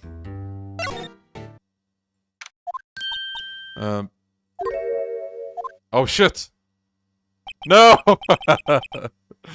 And are you sure this is all? Hmm? You know what it means if there's anything missing. Sir, I'm sure it's most likely totally perfect, sir. We checked all of his drawers, lockers, garbage cans, bags, coat pockets, hats, under his seat cushion, behind his computer monitor, inside his personal coffee machine. I see. Well, if anything does turn up, you call me right away. Deal? Yes, sir. We'll scour the place again, sir. The chief of detectives looks a little flustered. Aha! Righto, my boy! How you been? Swim much? Oh, Chief Gant! Reporting for duty, sir. Why are you saluting him, Mr. Wright? He just has that aura. Is Edgeworth gonna be okay? Oh, Worthy? Oh, you know, they're doing a little inquiry committee with him. Sounds like an inquisition. Yep, they've had no end of trouble with the boys since last year. You mean the incident on Gourd Lake? It doesn't look good having a top prosecutor sit in the defendant's seat, does it? And you got someone else found guilty in that case, right? Righto? Oh my god. A legend he was, undefeated in his 40-year career. But in court you fixed it, so he was caught for forging evidence. Wait, I didn't do anything wrong. He did forge evidence. In any case, the prosecutor's office is in a bit of a turmoil, you might say. Why, they do just about anything to restore their reputation. Now, depending on what that inquiry committee decides, it could be bad for Worthy. What? It's downright odd, I tell you, that the detective getting killed on their turf too, I mean. They're being the prosecutors, I assume. Scientifically speaking, it's impossible. Yes, but that's what the evidence is saying. Goodman was stabbed in two locations at the same time. What evidence is this? Now, Righto, I can't give away all our secrets just like that. And this in particular, well, it's a little sensitive, and I can't talk about it. I wasn't expecting much anyway. You know, one thing I hate most of all is hiding stuff. Secrets! Can't stand them. But you know, it's a full-time job just keeping the chief of detectives' trap shut. Ah, he was the one you were picking on earlier. Huh? Oh, you saw that? Whoops! I wonder what it was that he wanted the chief of detectives to do. Let's see if we can kind of discreetly ask him. Oh, sorry you had to see that. What exactly did the chief of police want you to do? Well, see over there? That's Goodman's desk.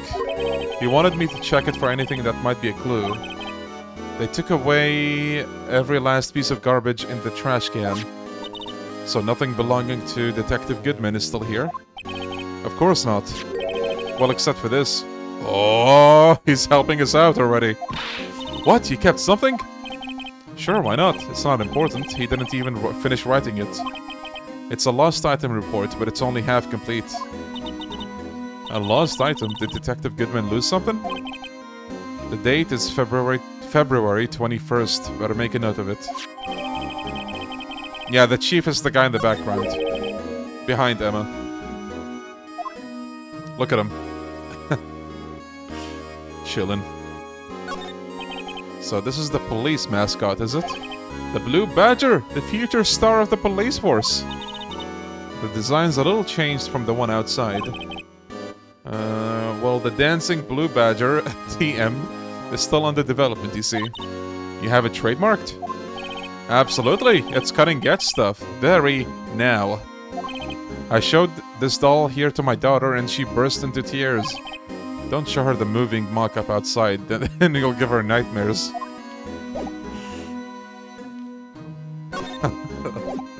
Permission to enter. Actually, I was wondering if I could ask you a favor? Well, I never thought the day would come when Wright asked me for help. I was wondering if we could investigate the evidence room. Oh no. No, never mind, I'm sorry! No, please, don't look at me like that, no! Now, Righto. Actually, I'm sorry, I don't need to investigate after all. Righto, please, do I look like a selfish man? Huh? Heck, if anyone asked me, sir, can I borrow $50? I'd give them $50, no problem. So go ahead, investigate that room to your heart's content. Knock yourself out. What a nice guy. It just goes to show you never know until you ask. And for you... Here, you can borrow this. Hey! This is a detective's ID card, isn't it? That's a special card for guests, so don't lose it. Yes, sir. It's an honor. You just run along now and do your best now. Later, folks! Who's your favorite? Everybody. Looks pretty cool on my label, doesn't it? Just think, a real ID. Let's go. We got a place to investigate.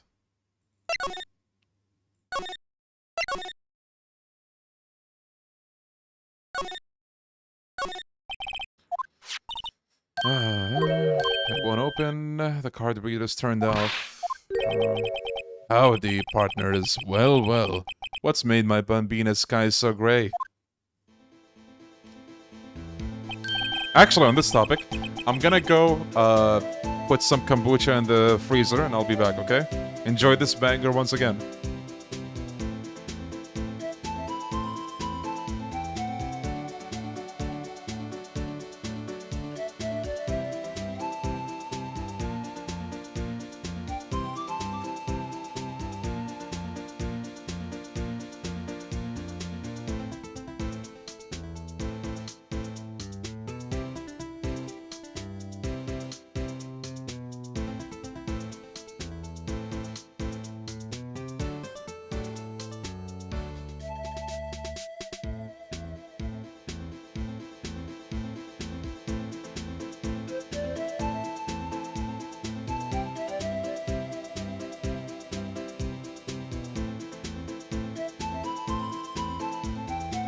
Okay, let me just set a timer for 15 minutes, I think is good. 15 minutes.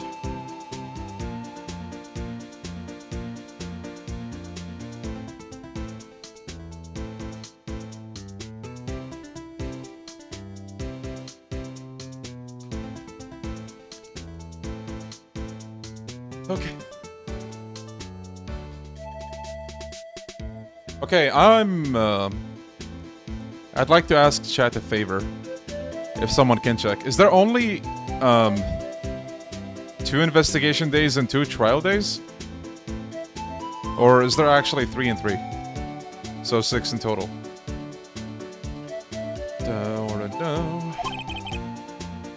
What's that? Why does it have to be him look for? As I may have surmised, this here's my saloon. We're here to investigate the crime scene. Yeehaw! That card you got there on your chest? That's better than a sheriff's badge in these parts. Yeehaw? Well, that's what... What are you standing there for? Get along, little doggies. The crime scene's awaiting. Okay... Can we ask you some questions? Sorry, cowboy, but I got no mind to tangle with you hombres. So we gotta give him the stake. The bribe.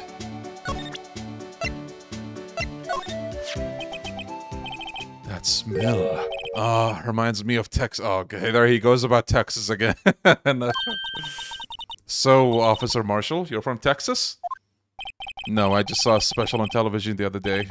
Is this for my baby? Yeah, Miss Star. What's this? What? What's wrong? A filet steak lunch. I see, I see. I don't see. I wonder what it means. Alright, Bambina, you win. Ask anything. Finally, it seems like... Alright. You're in charge of the security for the evidence room.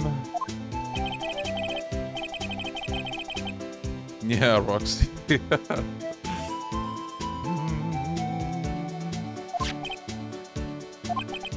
The poor little doggy. Poor guy. I keep getting his name wrong and keep calling him Meekly.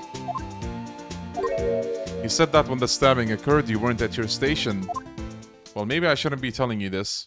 But since I got demoted from the detective 2 years ago, well, it might not look like it, but I lost my fire for the job, you know? So, what were you doing around 5:15 when the murder took place? Well, I reckon I was galloping down the highway on the back of my steed, Zippy. Zippy. Okay. There's no need for people here anyhow. These newfangled machines do a bang-up job of keeping an eye on the place. You mean the security camera system? Okay. It was always my dream to be a rawhide wrangler on the scene of the crime. That's all gone now, like a drinking hole in a prairie fire. You're still investigating the SL9 incident with Miss Star, aren't you? That was my case. It's all solved on the record books, but it smells like a bad game of poker. I can't let it go. That's all there is to it. What kind of case was it anyway? We've heard the name so many times, but no one tells us what actually happened. There are some things you're better off not knowing, Bambina. Anyway, that case is officially dead as of 2 days ago. 2 days ago? The day of our case? That's right, the evidence transferals. Edgeworth was talking about the transferals too. I know maybe 2 of the machines. I know what maybe 2 of the machines here do. This might be blasphemous, but I find this guy annoying. Hey, fair enough. I just love his theme. Like I said, Bambina, me and machines, well, I like them about as much as I like stewed cauliflower with my steaks. The easiest ones to understand are these here security cameras.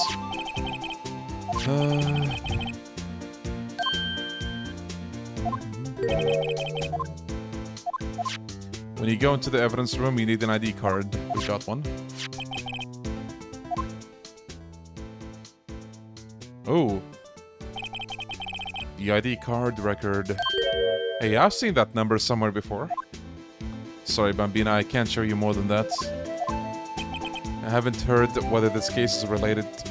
Dude, we proved that in court, what the hell? I guess we gotta present the card to him now. I'll do it after we exhaust the options.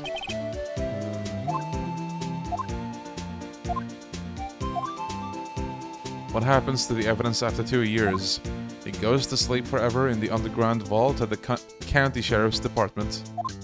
That's what we call transferal. We do it every February. There are still 3 investigation and trial days for this one. I see. Wait.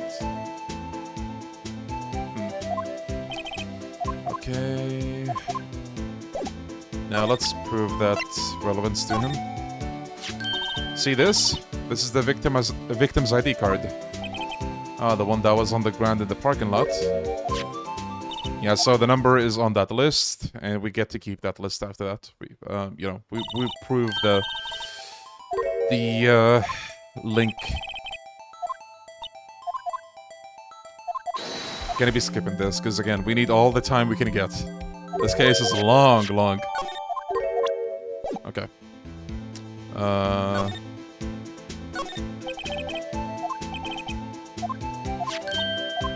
Let's get in.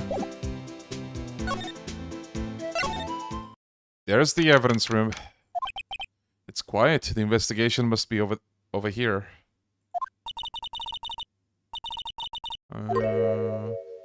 Graveyards are supposed to have grass and trees. This feels more like a morgue. Gumshoe! Whoa! What happened? Sorry, I thought you were a ghost. I wouldn't recommend going around smacking ghosts on the head, pal. Oh no. So is it true what I heard? Righto, please, do I look like a selfish man? Heck, if anyone asked me, can I borrow $50, I'd give them $50, no problem. So go ahead. Yeah, it's true. So Chief of Police Gant will loan anyone $50? Even me? Oh, I feel so bad for Gumshoe, man. Actually, I was put in charge of the investigation for today. Just for today? Boss for a day. But guess what? You got permission from the chief? So now you're boss for a day. Nice. Boss for a day. That's right, it's an honor. After all, the murder took place right here in the police department. But if you're the boss, why are you alone? They're using yesterday's findings to prepare for tomorrow's trial. In other words, you got kicked out of the investigation again.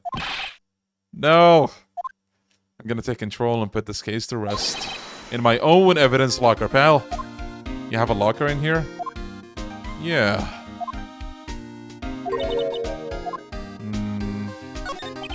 I'll always believe in Mr. Edgeworth, no matter what happens.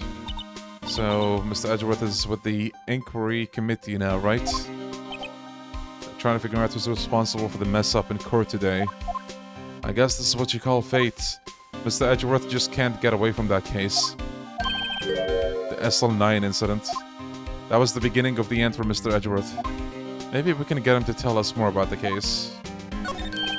This place is more high-tech than he might think. Every locker is fixed so that only one detective can open it. Using the ID card? Well, that's the thing, pal. ID cards can be lost. Why, I'm on my 3rd card since entering the force already. That sounds like a lot. Yeah, but even I can't lose my own right hand. Right hand? Oh, fingerprints. Right. Yo, look who's in there. So, for those who don't know, this is a character we'll meet later, actually. In the first case of the second game.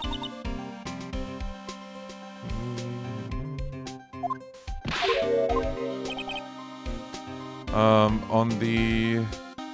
Why do I feel like Gumshoe and Data would get along well? They probably would. If the wrong person touches the sensor... Zzz. If that's what happened, my hand would be black and smoking every day. Okay. Now let's investigate a little bit. What is this? There's something sticking out of here. Looks like a shirt. I guess it might be evidence for some case. I wonder if Detective Gumshoe put this here. There you go, pal, making me out to be some kind of slob. I'm not responsible for the evidence here. That said, I bet that locker was opened recently. How do you know? If you leave things hanging out like that, the evidence gets dirty or ripped. The guard checks on that kind of stuff and notifies the detective responsible. How many times have I had him breathing down my neck about some silly evidence?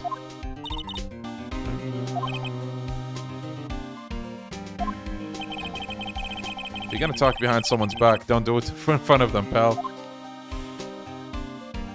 Oh look, it's the secret weapons of Gumshoe that he gave us last time. The metal detector, the fishing pole, and of course the doggo's not here.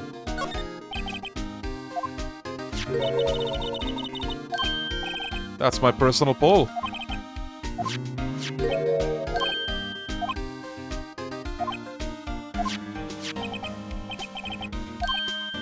A bug sweeper.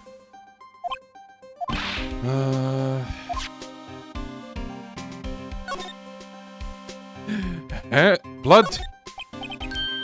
Blood! It's a little warm, but there's definitely a handprint here. Looks like someone tried to wipe it off. Oh. Fellas?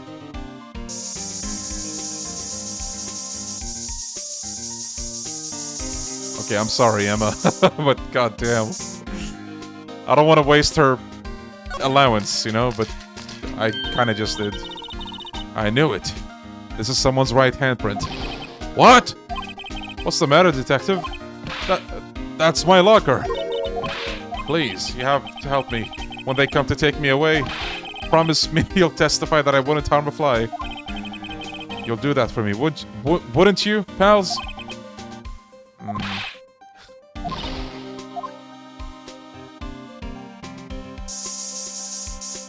Ooh, that's a lot of blood.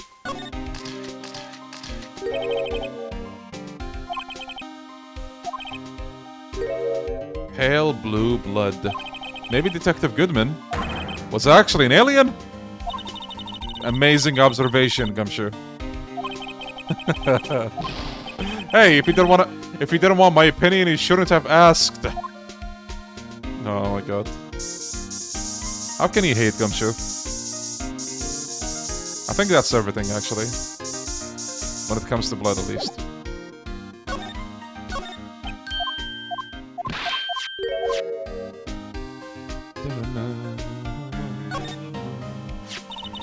Someone left a glove here, but only one. Detective Gumshoe, maybe? There you go, pal, making me out to be some kind of absent-minded detective. That's evidence from the case, you know? You mean SL9? It does have a tag on it. The locker with the... Oh, the white cloth, right.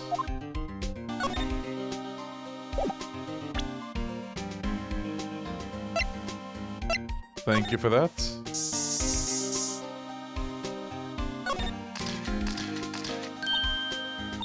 Why am I getting a reaction here? There's no reason for the murderer to touch this spot if he fled out the door. This just might be something significant. Hey, that's some pretty amazing stuff you got there, pal. What, this? It's called the luminol testing fluid. Where'd you get your hands on that? Huh? I'd like to get some too. I'll just borrow 50 bucks from the chief. Where do you get this, Emma?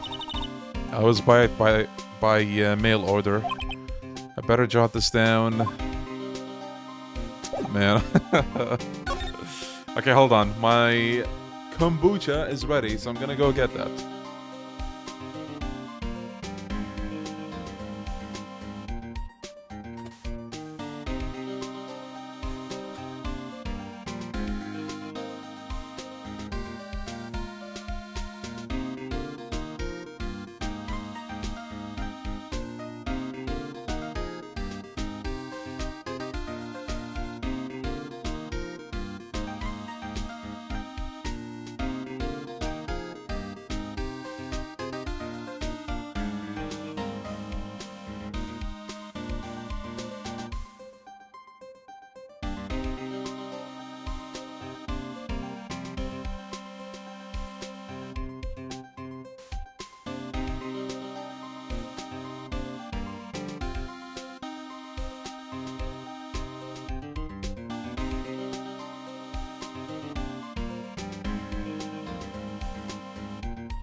Okay, let's see what the hype is about with this thing.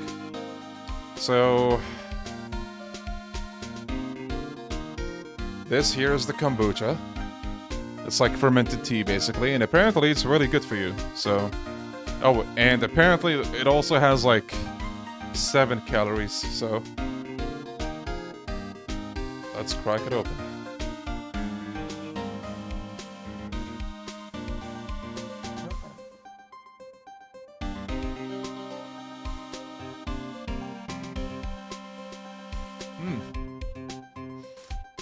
Kind of stronger than I thought it would be, but it's nice. I like it.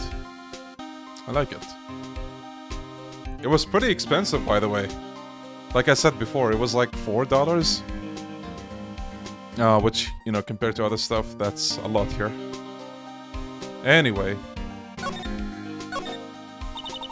Look, this one's open. The locker is coated with Detective Goodman's fingerprints. Goodman's locker. Be hard to get it open again if we closed it, right? What is a saw and paint doing here? Since the dawn of time, true art has always been a war against oppression. True art? I noticed that there's blue and yellow paint here. Perhaps we're witnessing the birthplace of the Blue Badger. Well, you might say this is my studio. Here? In the evidence room? Nice. Wow, someone must have broken something big to make all these pieces. Oh, is this the moment where we put this together? Detective Gumshoe, perhaps? There you go, pal, making me out to be some kind of hooligan. Nah, hooligan is Jungi. If you know, you know. That's apparently from the case. The SL9 incident, pal. See the sticker on one of the pieces there? Take a closer look. Want to try to put it back together?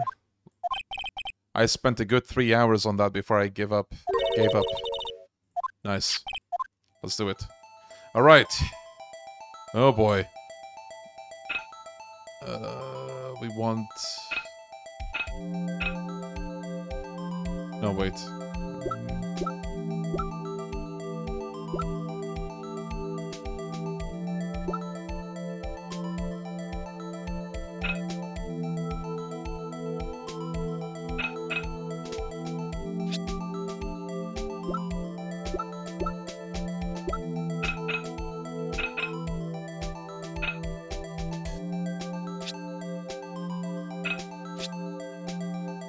Actually, wait.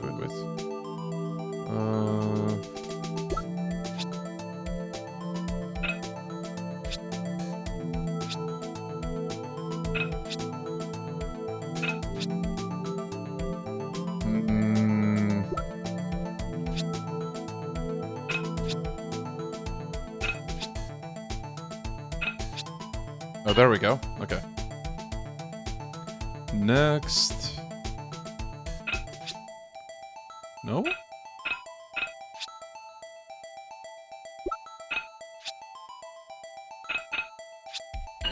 Nice. Now...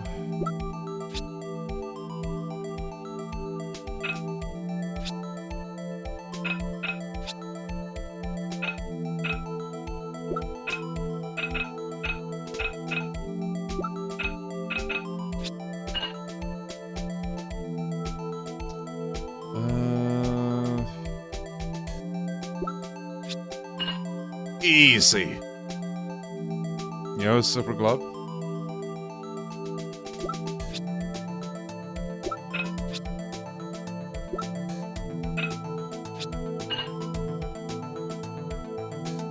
At least you don't have to rotate to fix the vase. Yeah.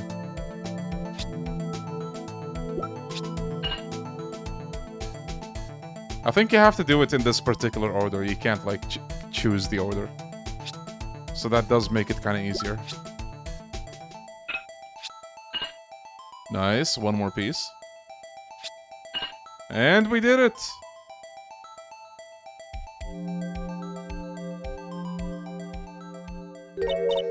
Huh? Well, I think we did it, but some of the pieces are missing. Yeah, I got that far too in 2 minutes myself. The problem is finishing it. Were some pieces stolen? I bet they were missing to begin with. Still, it doesn't look like the most stable kind of jar. I can't understand how it got broken. Okay. I think that's everything here for the time being. Maybe we present some stuff now?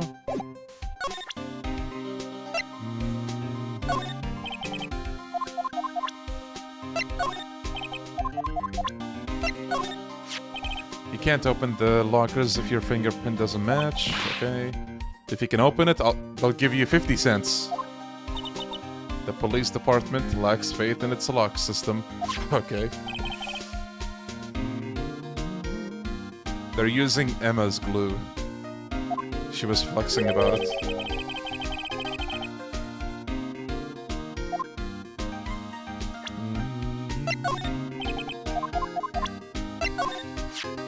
Can you take a look at this? This is the ID card record of the people who came in here on the day of the stabbing. I think Gumshoe... Whoa! Gumshoe can clear one name. The second number! It's not your ID number, is it, Gumshoe? Mr. Edgeworth! What? The second number on this list belongs to Edgeworth. What? Nice. Why would Edgeworth have come to the evidence room? Okay, let me just check real quick. Detective Gumshoe...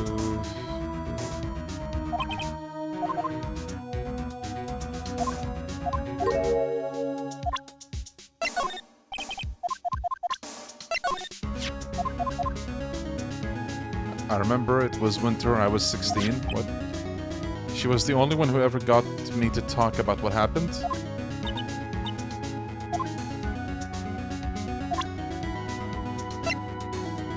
I remember starting this case but never finishing it. I don't blame you, it's pretty long.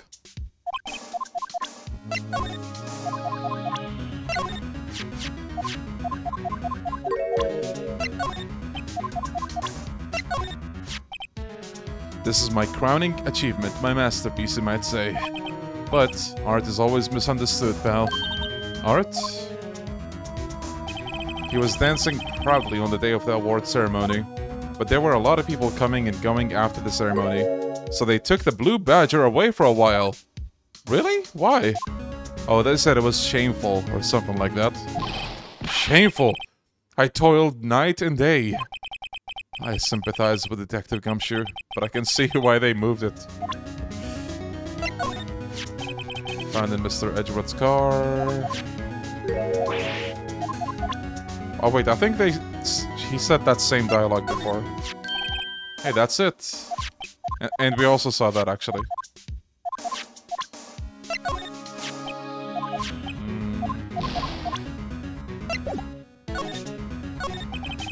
Now that was a bloody violent case. Violent, so it was a murder. A serial killing. A serial killing. Maybe I don't want to get involved in this after all. But the killer made a mistake, and Mr. Edgeworth built his case around that to nab him. And this was 2 years ago. That put Mr. Edgeworth right in the spotlight and started the rumor mill. Rumors about the forged evidence. It was supposed to be all cleaned up with the transfer the other day. It was the last job he ever did. Detective Goodman, that is. Detective Goodman was the detective in charge of the SL9 incident, see? So, the switchblade knife. The victim took the knife out of the evidence locker himself. Hey, pal, look at the time! Oh no. Mr. Edgeworth's committee should be letting him out soon. Oh, the foreshadowing. This guy shows up in the third game. Wow. I'm gonna give them my report for the day. It might help, you know. Yep, report? You mean on the note on the back of that flyer? The one that says nothing but no problems?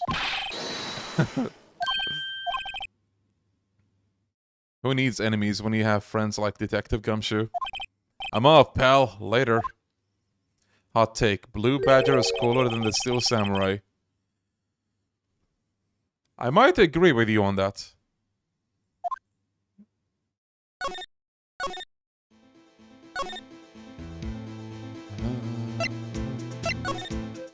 Where do we need to go now?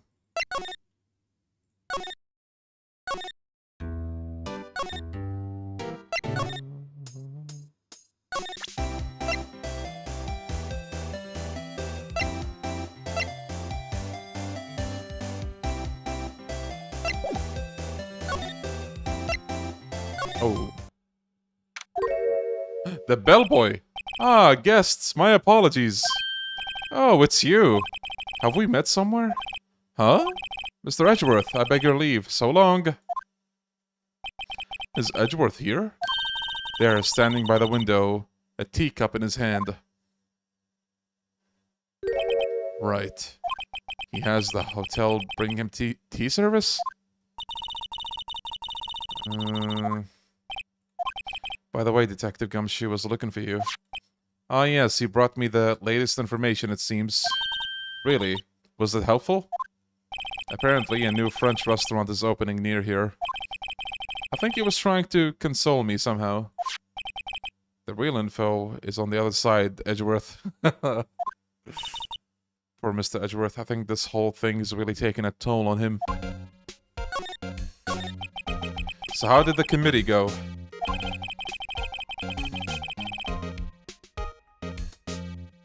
They decided to treat this not as a case of concealing evidence, but as a communications error. Apparently, there are some who believe that I concealed evidence. They gave me a warning. You were lucky this time. Again. Again? I've heard them say that so many times. Ever since that case 2 years ago. Are you okay for the trial tomorrow? Well, I'm still the prosecuting attorney. However, something happened? They gave control of the investigation over to the police department. The police department. Any further investigation for this case will be directed by the Chief of Police, Gant. I can do nothing but wait for his results. I see. Why, I ask you, why? All along, I've only done what I believe is right. I have nothing to be ashamed of. But still. Wow, I've never seen him this out of sorts.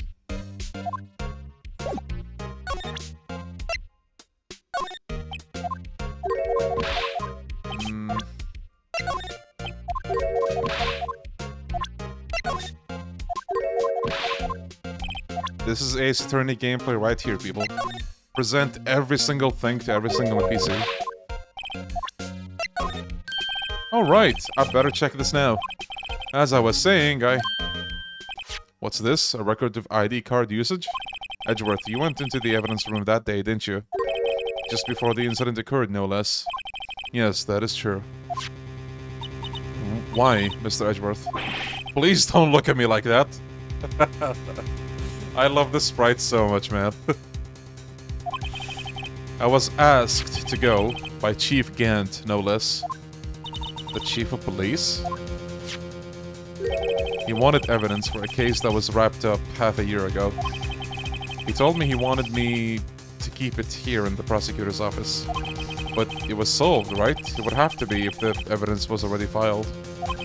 The chief is never one to explain himself. In any case, on the day of the stabbings, I brought this back here. Can I ask what kind of case it was? I can't say. It really has nothing to do with the current case. Now I'm curious about this other case. I better make a note of it. April-May screwdriver. Stubborn as always. I told you this has nothing to do with the current case. Which is funny, because that will actually be important, as you can imagine. Okay.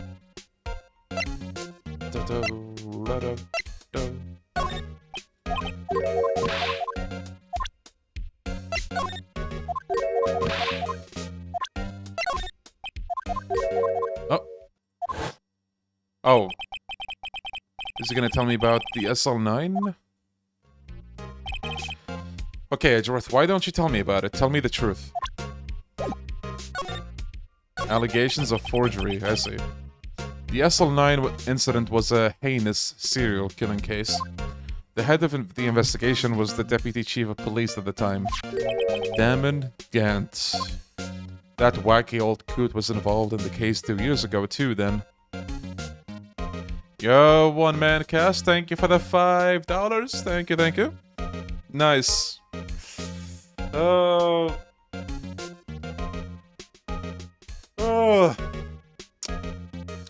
I love this franchise. He was a top officer, and it was my first time working with him. I was nervous. Wow, you get nervous too, Mr. Edgeworth? What I want to know is, why was a deputy chief of police on the investigation? In truth, I used slightly more extreme methods than normal. We were dealing with a vicious murderer. If I let him go, the blood would be on my hands. Thank you, thank you, thank you. Really appreciate it. We won the guilty verdict, and the killer was executed. Wait, you didn't... Of course not. I didn't touch the evidence. Yes, I will do anything in my power to win a trial. However, I do have a code, and I follow it faithfully. By the way, Emma, the chief of prosecutor wanted to know something. My sister? What? If you were still studying forensic science... Yes, of course. Why, just today, Mr. Wright and I were using this... luminol testing fluid, Well then, you might have use for this. Oh! A little gift from Mr. Edgeworth. Aluminium powder for taking fingerprints. It's been chemically treated for better adhesion. For me? Are you sure? Or the enemy, you know? I have no say in today's investigation. Do as you will. Edgeworth, I'm really... No need to thank me. Here, take your powder and these fingerprint files for everyone involved. Wow. And the fingerprint files as well. How about giving these to Detective Gumshoe as well? Okay, so we go back to the locker room. Oh, she's gone.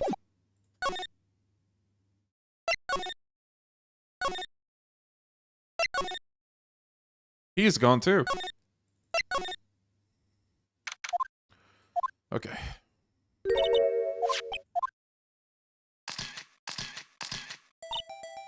So this is another flex for the DS when they ported the game there.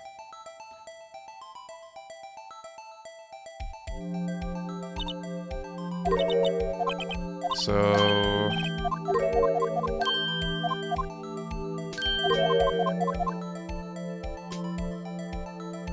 you just click, click, and click until it's, like, full.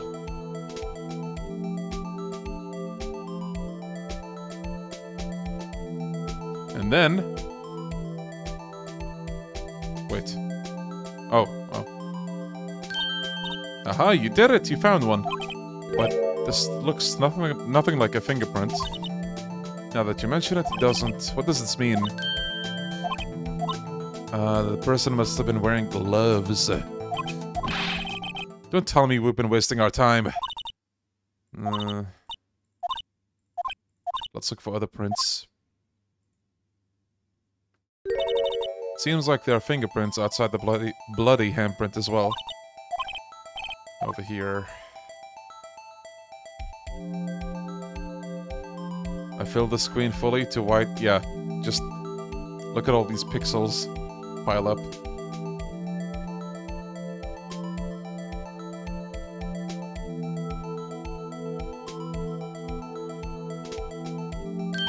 We got a fingerprint.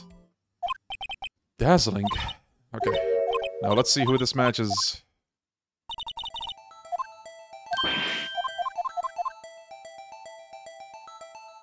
I think it was actually this guy. Or maybe not. Okay, no, it's not.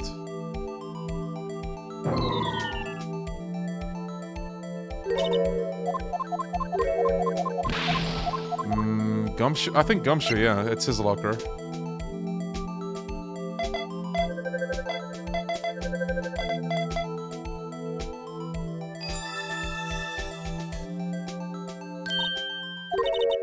Right.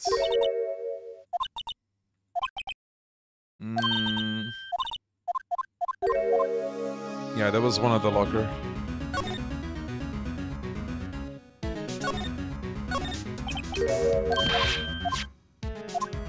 Yeah, Gumshoe is 30. How old do you think he is? I'm gonna assume older than 30.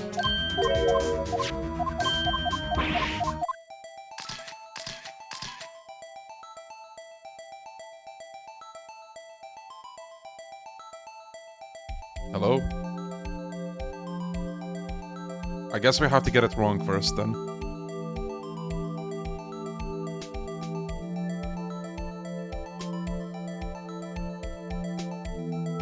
Or maybe not.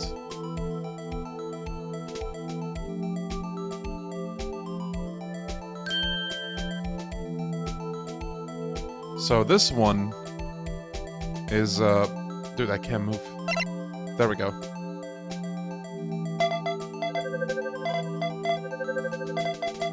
You looked like 40 or above?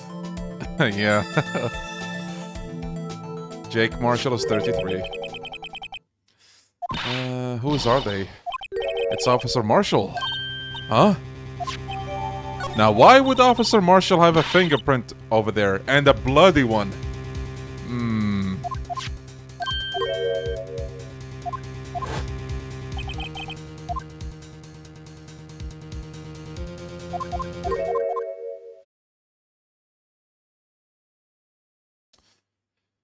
Okay, I hope we can still make it, like, under 7 or 8 hours.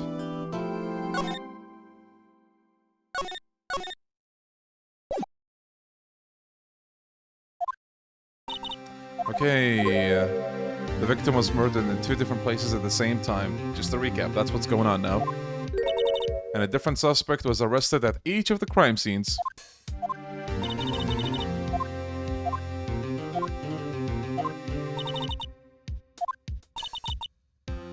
The police are clueless. Just like any Yakuza. He just cut his chin with that knife. Yeah.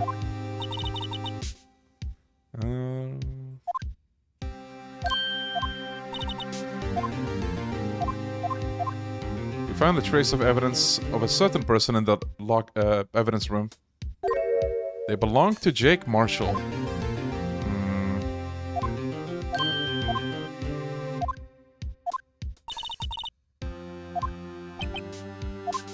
We might have to accuse Marshall for this.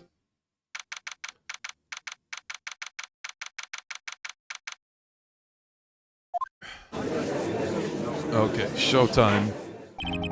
Court is now in session for the trial of Miss Lana Skye. The defense is right, Your Honor. The prosecution is...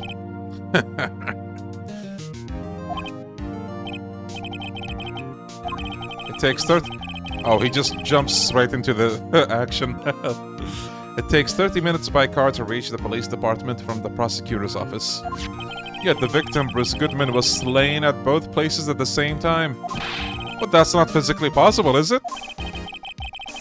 Now here, the victim from the evidence room just disappeared. Yes, and the body eventually reappeared in the trunk of Mr. Edgeworth's car. Wow, this is one messed up trial. One of my duties as prosecutor is to present impartial evidence. Today I'll be presenting evidence relating to the murder at the police department. In doing so, I believe the way in which we should proceed will reveal itself. Okay.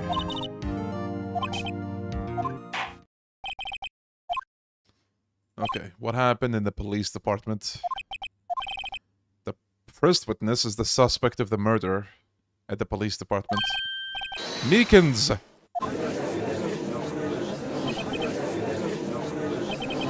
Things are getting wild from the get-go. There he is! Will the witness please state his name and occupation? Yes, sir. I'm Officer Meekins, sir. My occupation is, that would be murderer, sir. Look, he's pogging. Found the thumbnail.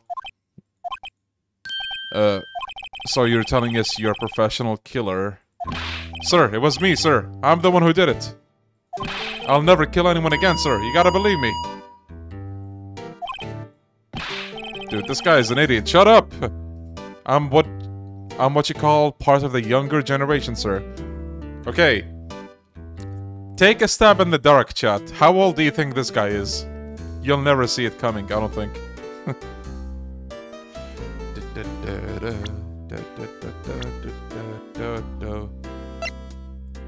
22? He's younger than Edgeworth and Phoenix. 22! Someone said age wasn't kind to Gumshoe. What do you think of this guy then? Like, look at him.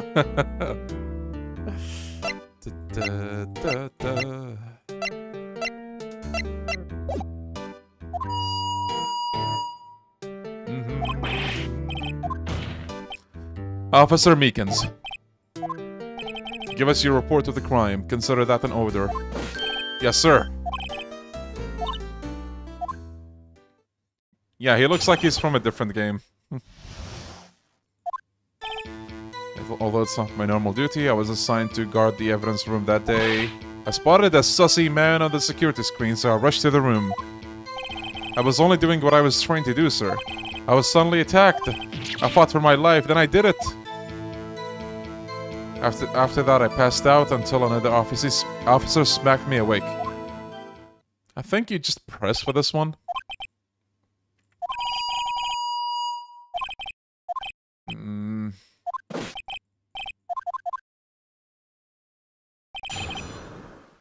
Here.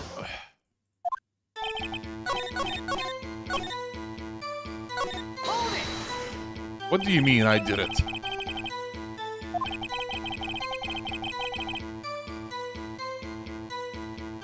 He's into kung fu films. The man let his guard down for an instant, so I snatched his knife from him. You took his knife? I spun him around and performed a disarming maneuver. I made sure to close my eyes like a man. I see. He must have been desperate. Next thing I knew, his white coat was drenched in a sea of my blood, and then... Next thing I know, he punched me right in my face, sir. After that, I passed out until another officer smacked me awake. Wait.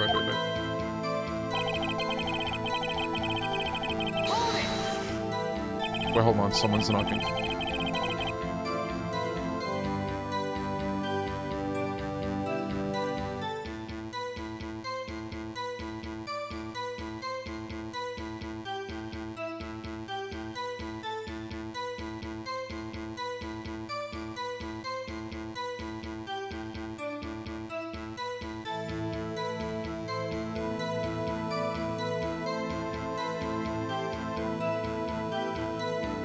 Okay. You work in the General Affairs Department, do you not?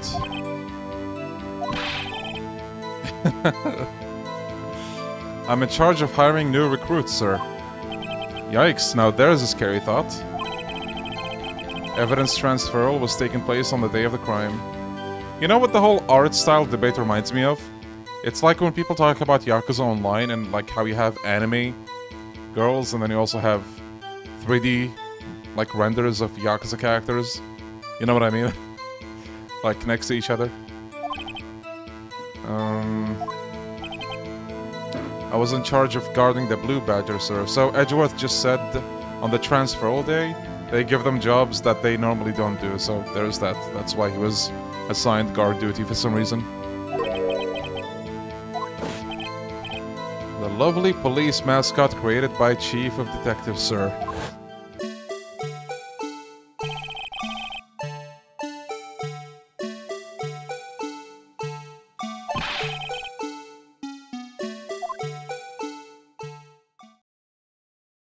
Yo, Shadow. Nice.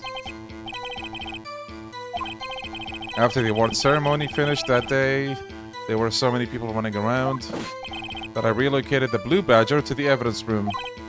So that's why you went to the evidence room. Tell us, what did you see when you got there? Spotted a sussy man. In order to enter the evidence room, you need an ID card, am I correct? Right. So then your ID number should be on the list here, right? So which one is it? This one, probably. There it is, I found it. The one right here.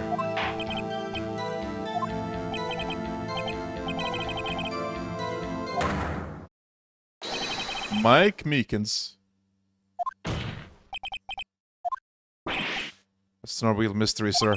The first time is when I relocated the Blue Badger to the evidence room. Second time is when I went to go get him after everything settled down. Okay. Right.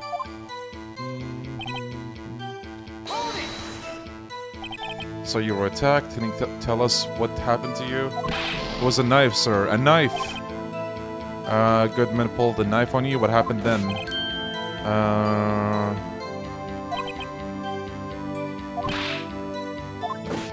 I swung my arms like an octopus, struggling to detain him. That's how I got this gash on my hand. Maybe you just keep... If you just kept your cool, your hand wouldn't be... Yeah, maybe. When I saw the blood trickling down my arm, I panicked. I grabbed the man by his collar.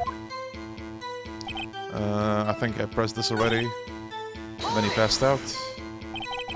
He looks so odd next to Goodman. That's what I was saying, yeah. What time did you regain consciousness? He looks like a crossover character, you know? Like a collab character. Just showing up in this universe.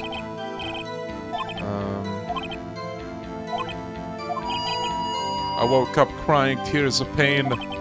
That's nice. I mean, it's nice that you recovered, that is. When I came to, made sure to finish my mission, the Blue Badger. I returned him to the entrance. Okay. Okay.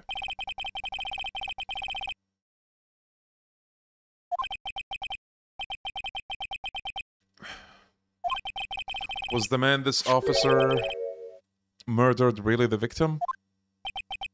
He's got a point. With regards to that, sir, take a look at this. It was sent to my jail cell. Ah, the video evidence, finally. The chief delivered it? What is that, a videotape? Yes, sir. That's absolutely right, sir. A videotape, sir. It contains footage from the security camera in the evidence room. What? But I specifically asked if there was such a tape, and I was told it had been mistakenly erased. That's quite a mistake. I just do what I'm told, sir.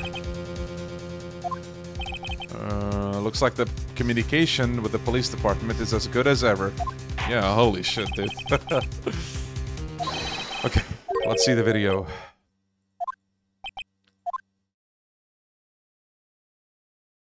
This is another flex, by the way, of, like, the DS. This would never be on, like, a Game Boy.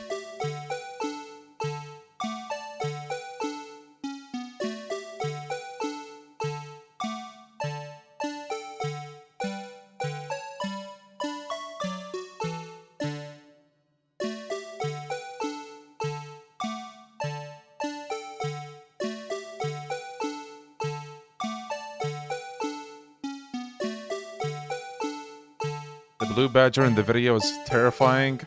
Yeah, I really love the noir feel of this. I love it. Uh-oh. Uh-oh. No! Yakuza dynamic intro time. Oh! Watcha! Boom! Oh shit, show us what happened, damn it. No, no, no. No, no, no. No, no. Whoa.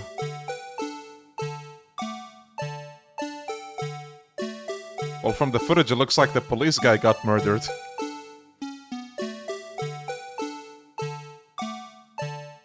Oh, did that just show up there? By the way, on the topic of, like, this whole, like, creepy feel to the, you know, the pictures and the video footage and all that stuff we see. You know what that reminds me of? There's only one other thing that gives me this vibe. You know what it is? Detective, what was it called? Detective Conan, I think? That anime? I think it has a different name in Japanese, I'm not sure. That. You see, like, scenes whenever they show the murderer? Or, like, when they show, like, what-if scenarios with, like, the culprit figure? Gives me the same feeling as that.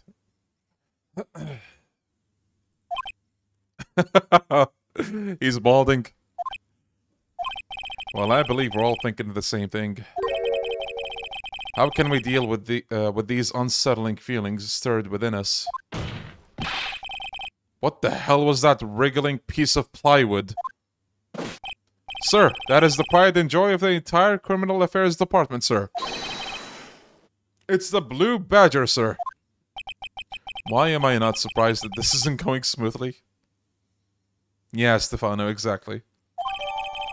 Like, if you watch Detective Conan as a kid, you're probably gonna get nightmares from some scenes.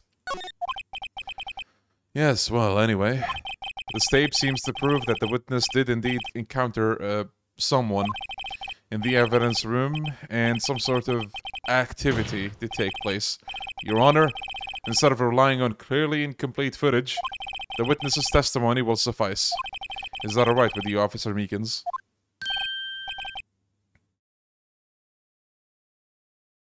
Yes, sir. As you wish, sir. There's just a sweat puddle on Phoenix's desk. I know, right? His face can be seen in the video. There is no question that the other person was Detective Goodman, sir. I mean, he opened the locker which required Detective Goodman's fingerprint to do. The locker he opened is unquestionably Goodman's locker, sir. So it must be him. No one else could have unlocked it. What's this about the right, so the fingerprint lock system, they're talking about it now. I'm not sure how to approach this one, actually. I mean, we might have to press one statement.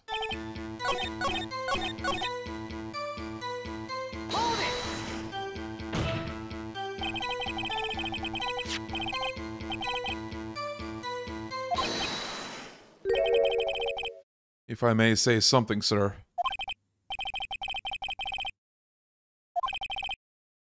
I don't understand why the man's face is so important in this case, sir. I mean, it was his hand that opened the fingerprint lock. And it was his hand that tried to thrust this bloody knife into my body. My unsettled state can testify enough to this, sir. Yes, you have a point. The footage doesn't lie. That is... unless the defense can find a problem with it? Actually, I can. Yes, there is a big, fat problem. There's one particular thing that seems strange. The man may not have been Detective Goodman. Interesting. Your Honor, I have a proposal. I propose we have the defense point out the contradiction in this video. So I think you point out... I'll show you guys first.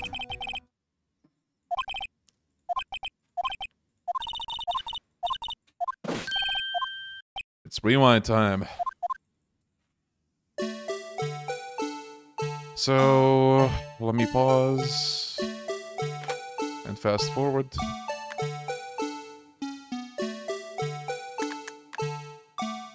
Actually, let's just play it. Might be faster.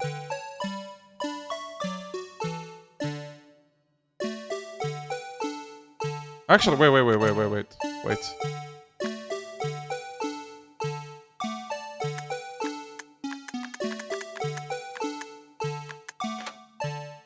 So, see the light over here? That means it was open already. The thing that's strange about this video has got to be this.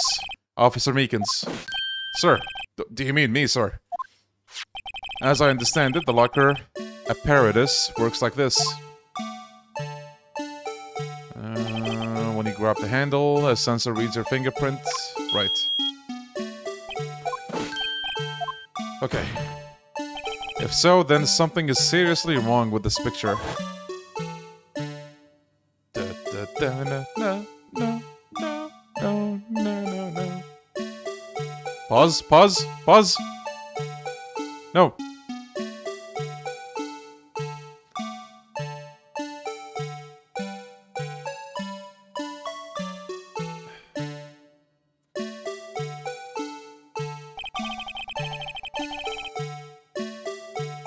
When the victim reaches for the handle to open the locker, let's rewind a little earlier. Yeah, they take a while to explain this one. They could have just shown the color of the light first.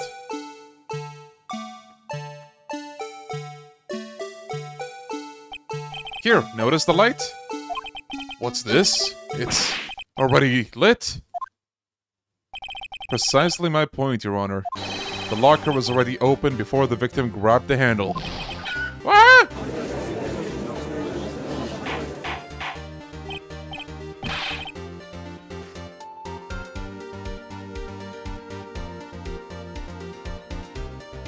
Hold on. Order! What's the meaning of this? What's the meaning of this, chat? It's very simple, Your Honor. The locker wasn't locked on the day of the crime. Yeah, Azzy. But the locker locks are controlled by an electronic system. When a door is shut, a sensor is triggered, and the locker is automatically locked. Oh, I know. It must have broken down. Of course, I'm not an expert in this. That's not likely, Your Honor. The sensor would detect and report any malfunction. Excuse me. It's always up to Phoenix to explain. Me, Your Honor? Yes, well, you see, this isn't exactly my field. What do you think, Miss Scientific Investigator? Huh? Oh, maybe something like jammed the system sensor? Something jammed the sensor? Say, there's something else that seems out of place in this video. Yeah, I thought so too. Hey, let's watch it again. Da da da da da da da da da da da da da da da da da. All right, watch. What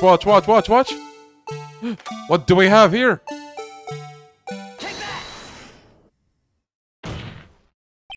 Please watch closely. This is the continuation of the part I showed you earlier. Oh no. Dude, do you have to show us this again?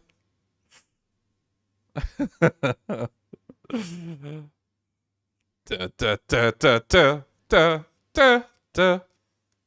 Look. What's this? Something white fell out of the locker. But sir, it's been my experience that things fall out when doors are opened. I often fall out and roll... What?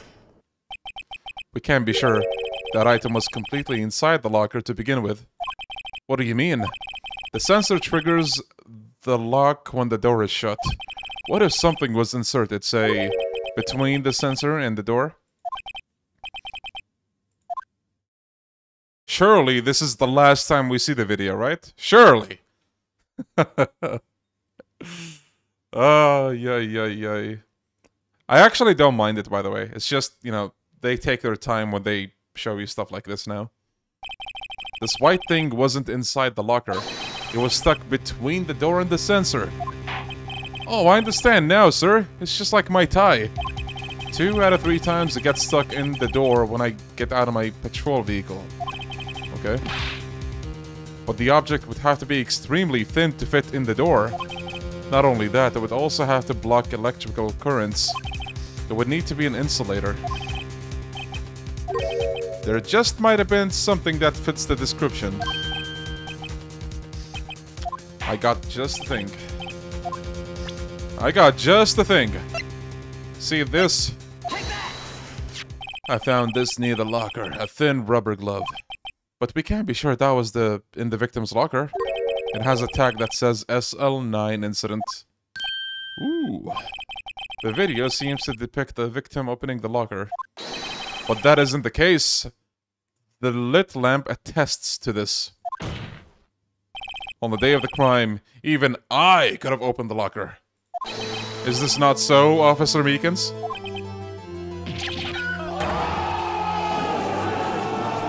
Dude, he's so tall, what the hell? So, are we to believe then that the victim, whom this witness stabbed in the evidence room, was not Detective Goodman? Do not be misled, Your Honor. What do you mean? The defense has merely demonstrated that possibility and nothing more. The victim in the video was indeed Bruce Goodman. The prosecution will offer one more testimony to prove this. What? Officer Meekins, testify about this. Sir, me, sir? I'm not sure what you're referring to, sir. Uh-oh. Oh, you mean that, sir? Of course, sir. Uh-oh, is this a joke? Yo, Sulfur, we're in the last case, yeah.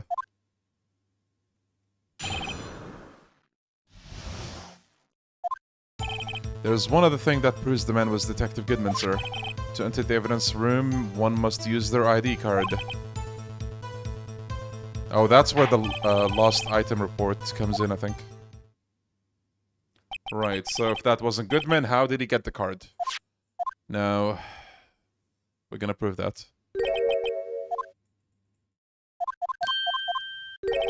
Special cases. Extremely violent cases involving police staff.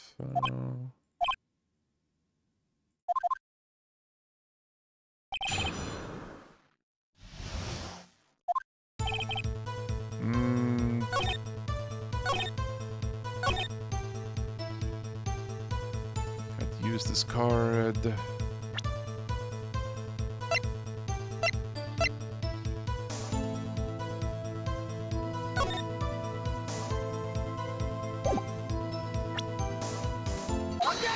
Nice. Wait one moment, Officer Meekins. I'm not good at waiting, sir. I have the victim's ID card right here. I found it at the crime scene. That makes sense. When I say crime scene, I'm not referring to the evidence room at the police department. I mean the other crime scene. The underground parking lot. Your Honor, I have one more piece of evidence to present.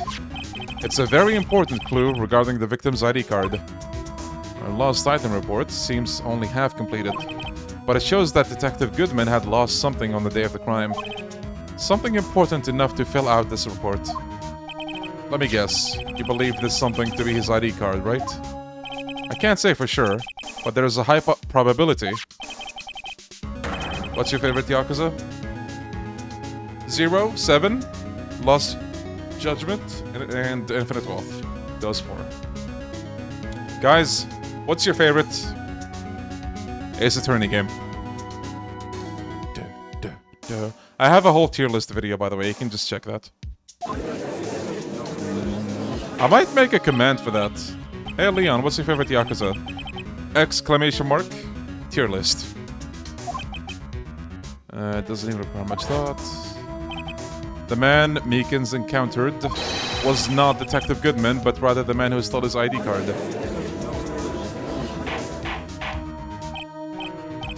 Yeah, Judgment is not S tier for me anymore.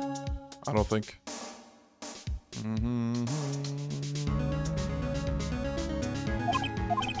I have only one thing to say to the defense. Bravo, Mr. Wright. Bravo. Allow me to summarize the defense's argument. At 5:15 p.m. on the day of the crime, the man in the evidence room, Officer Meekins, encountered someone who wasn't Goodman. There are 2 grounds to support this. Oh no, the video. The locker was already unlocked, and then the fact that the victim lost his ID card. Am I correct so far? Yes. What's he up to? That being the case, we must inevitably arrive at a single conclusion. If the victim in this video is a fake, then the murder in the evidence room is also fake. In other words, the security camera does not show the instant of the murder. That is... well, I guess that's right. Is something wrong, Mr. Wright? Only moments ago you seemed content to be pointing your finger around.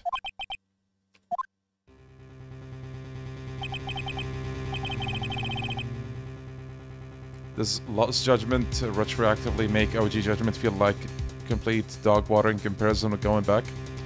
Unfortunately, yes, for 2 reasons. The gameplay is much better in Lost Judgment, that's one thing. And the pacing of LJ is way, way, way better than OG Judgment, or Judgment. Because the tailing, for example, in Judgment, I don't mind it. But for replays, you can't skip that. You have to, like, bear through all of it. And in LJ, you have to deal with just one at the beginning. The defense has done the explaining for me. The victim in this video is a fake, which means a murder did not take place at the police department at 5:15 on the day of the crime. So, the real crime could only take place at one location, the parking lot. The murderer being Miss Lana Skye, the defendant. The evidence is compelling. A trustworthy witness observed the moment the defendant used the murder weapon.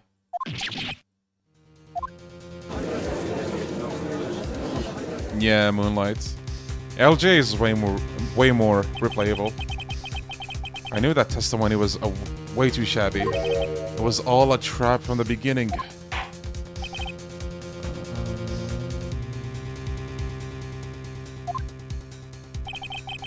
Who exactly was the victim Officer Meekins encountered? And where did this person disappear to?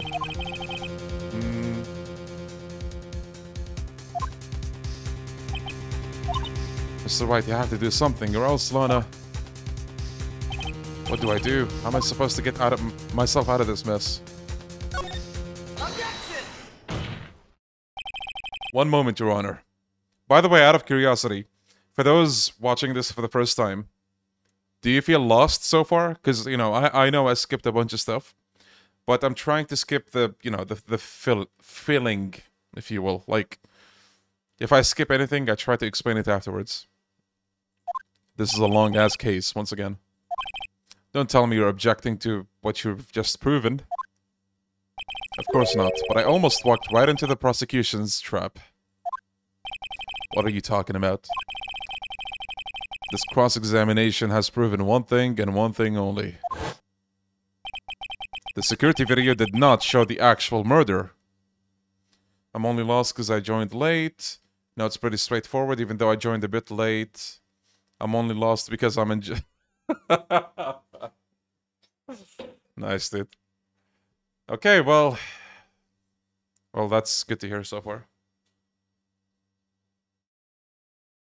Over 100 people on the third stream. Yeah, these are doing really well. I'm surprised. It's a weekend too, so maybe that's why we're over 100 right now. Fellas, you know what that means. Justice for all.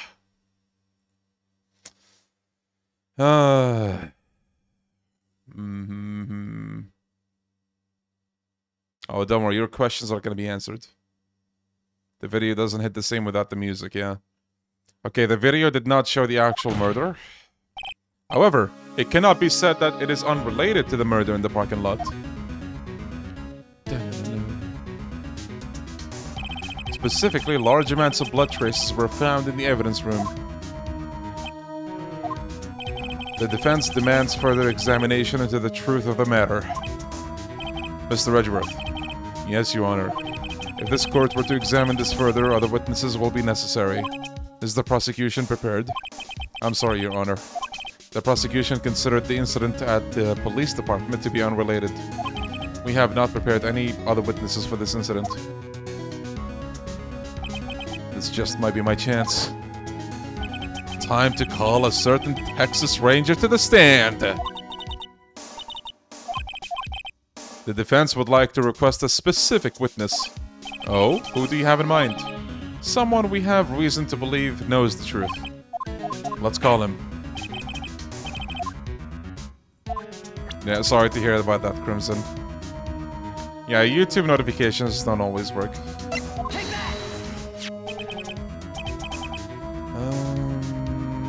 Hey, thank you, Kokidoni. That's so nice of you. Thank you, thank you, thank you. Officer Jake Marshall. Why him? I can't let Edgeworth know everything just yet. He's in charge of the evidence room. I feel like we should hear what he has to say. The prosecution agrees to the defense's request. Since he was responsible for guarding the room, we should hear his testimony. Fortunately, he works in the police department. We shouldn't need longer than 20 minutes to prepare. Please play Final Fantasy VII Rebirth if you have the time. I'm probably gonna play it. I showed you guys earlier, but I bought the deluxe edition. I just don't know if I'm gonna play it on stream, because I still haven't finished the first one. I need to do that first. I played FF16. I didn't really feel like continuing that, honestly. But 7, I will continue. At least, off stream. Okay.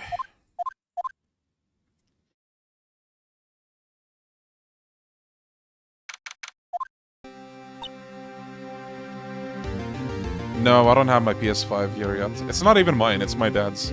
which my brother borrowed, so I would have to talk to my brother.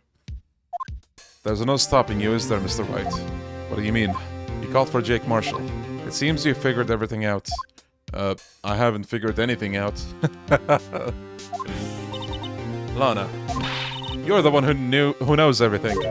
Emma, you always know everything. Why don't you just tell us? Mr. Wright is trying his hardest to protect you. I don't recall ever asking for his protection. Lies. How can he be so cold? Don't you trust us? Don't you trust me? Hope I'm not interrupting anything, pals. Perfect timing, Gumshoe. Oh, guess I am. I'll come back later. No, don't look so sad. Wait, Detective Gumshoe, what is it? You got a lot of nerve, pal, making a detective run all around while on duty. And to top it off, you call me here. I've seen happier people at funerals. Sorry, Detective. You better be, pal. Hey! Hey! Hey! Hey! Hey! I didn't see you there, Chief Prosecutor Skye. Bro, I love this man. That's okay. So, have you brought what I asked? Oh. Oh, ho, ho, ho, ho, ho, ho, ho. You mean this, right? My apologies, Detective. Due to my present circumstances, I was forced to use Mr. Wright's name when making my request. My name? I never in a million years would I have thought it was you who asked me. Could I bother you to bring me the SL9 incident files?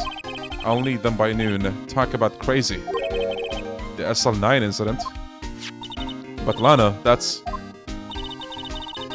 I thought Mr. Wright might need them, so I had them brought here. Here, you might do well to read them. I can't believe you, the Chief Prosecutor, were a witness in that case. Miss Skye was a witness? The Joe Dark killings. Take it from me. You don't want anything to do with serial murders. Oh, what? Now that I brought you your stuff, you're just gonna ignore me? Emma? But why? Why is your name in here? What? My name isn't there? I don't know. Unless... No, it couldn't be. Lana, this SL9 incident, is that... That's the classification number the police filed it under. 2 years ago, the rest of the world knew it as the Joe Dark killings. The Joe Dark... No, no, Lana. That's over with. No! Oh no. Emma, wait. She ran away. You know what? I just remembered. They gotta be somewhere. Sorry, pal, but I'm out of here. Well, someone can read the mood. Jake Marshall, Angel Star, Damond Gant, Miles Edgeworth. Not to mention Lana and Emma. Everyone involved in this case is connected to those killings 2 years ago. This can't be just a coincidence. Knowing you, you just might be able to figure it out. Time to get back to the trial, Mr. Wright. Best of luck. I better take a good look at this file. Yeah, Zepperi. I think I heard about that. Okay.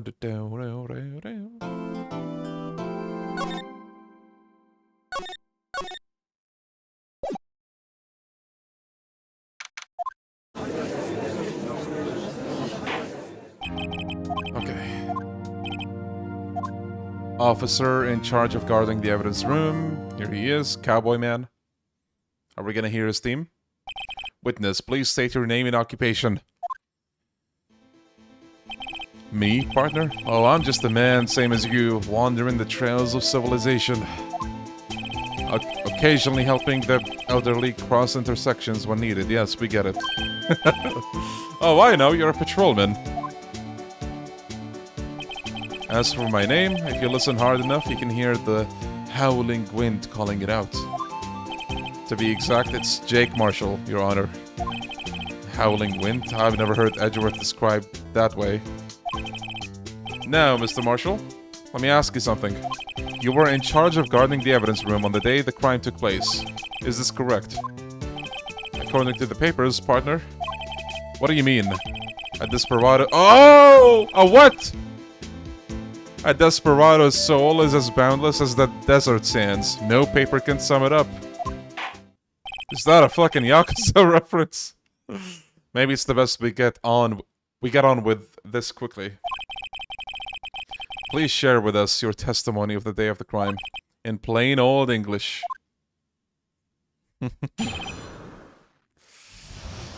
No, I don't know what that is. Go get it. My job was to keep a wary eye on that bone or do you say orchard or orchard? They said I was supposed to make rounds 3 times a day, but that ain't my style. Besides, the room's protected by 2 security systems anyway. If I remember right, I was at a street-side saloon at the time it went down. I'm just an innocent traveling man, so if you're out of ammo, it's time I hit the trail. I'm assuming we present the fingerprint at the very end. Orchard, thank you. Thank you. I can't say I like your attitude. I can't say I care for your beard, but you don't see me complaining. Wait a minute.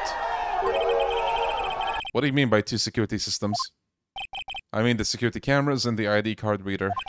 I reckon even a cowpoke like you knows about those. Yes, well, what about the fingerprint-activated locks on the evidence lockers? Fingerprint-activated locks? What kind of newfangled doohickeys are those? He's not being very helpful.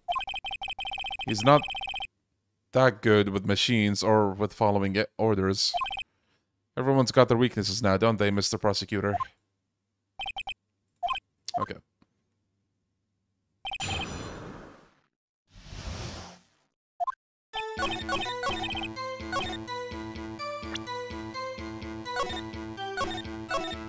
The Regis spin-off is fake.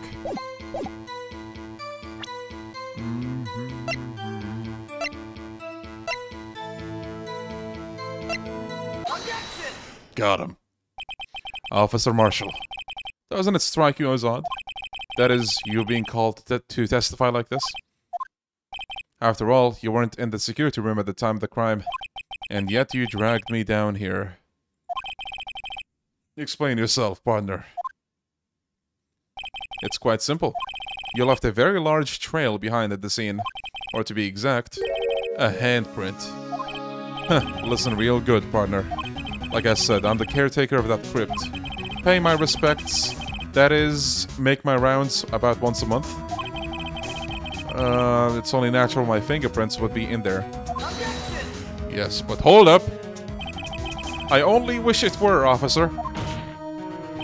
But you see, your fingerprints were covered with blood, or in blood. Witness, what's the meaning of this? Your blood-stained fingerprints were at the crime scene? The blood was wiped away, however. A luminol test clearly revealed this. Well, Officer Marshall? It seems to me that there ain't a person in this room with a head on his shoulders. I take it you have an explanation then, Officer Marshall? About the blood-stained fingerprints?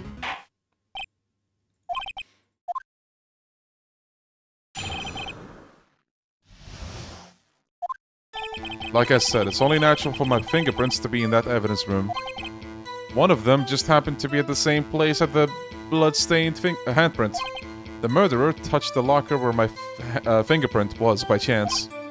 The blood stain and the fingerprint are completely unrelated. Or didn't you know the murderer was wearing gloves? See, I had nothing to do with it. Wait.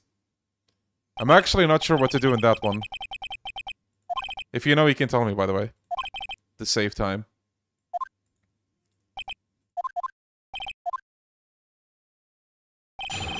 Is it the part with the gloves?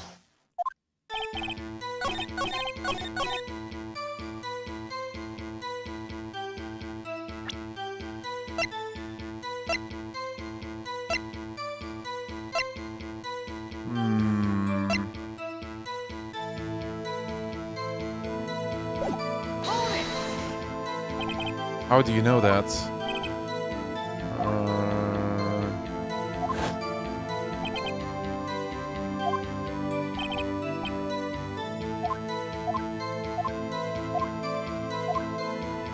Oh, maybe we present the same handprint again. Hold on.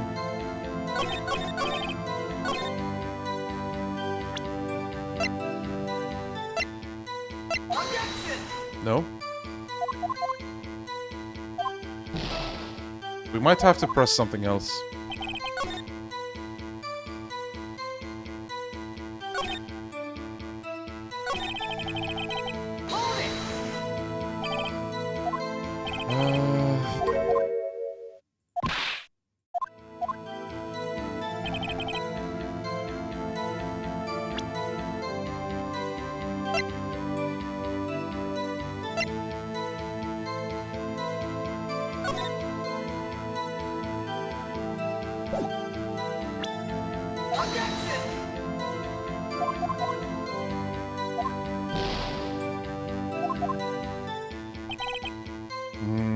I'm gonna press everything.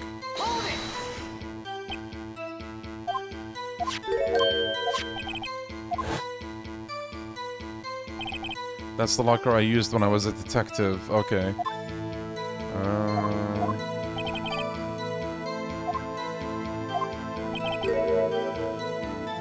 He must have been using the fingerprint lock all the time without even knowing it. Okay.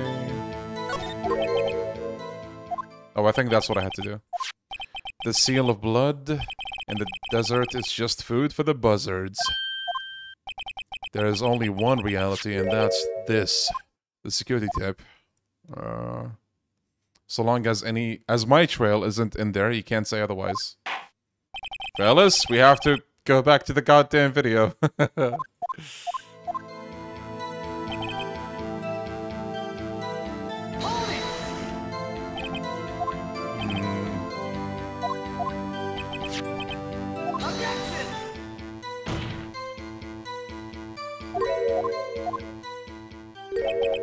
There it is. The camera's panning back and forth. The floor isn't shown. Right, there's a lot of blind spots. If someone was familiar with the camera's position, they could leave the room without being caught on tape. We don't have time for your speculations, Mr. Wright. Show evidence. We actually do have it. Allow me to point out your mistake, Officer Marshall. Let me just save it, just in case. Alright. Time to watch the video. So, at the very end, I'm pretty sure. Down, down, down, down, down, down, down, down, down, down, down, down.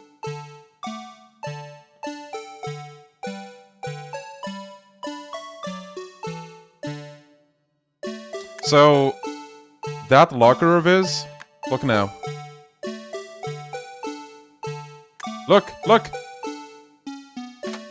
That cloth showed up out of nowhere. Take that! Yeah, Ruby? How you doing? I love the franchise. Bringing our attention back to the security camera is a mistake I'm afraid you'll soon not forget, Officer Marshall. The days are short in Texas, and so are our tempers. Could you sum up what you have to say in 8 words or less? Very well. You can clearly be seen in this video. Wait. You can clearly be seen in this video. 8 words! Exactly 8 words! Not bad, partner. The key lies in a certain locker shown in the video.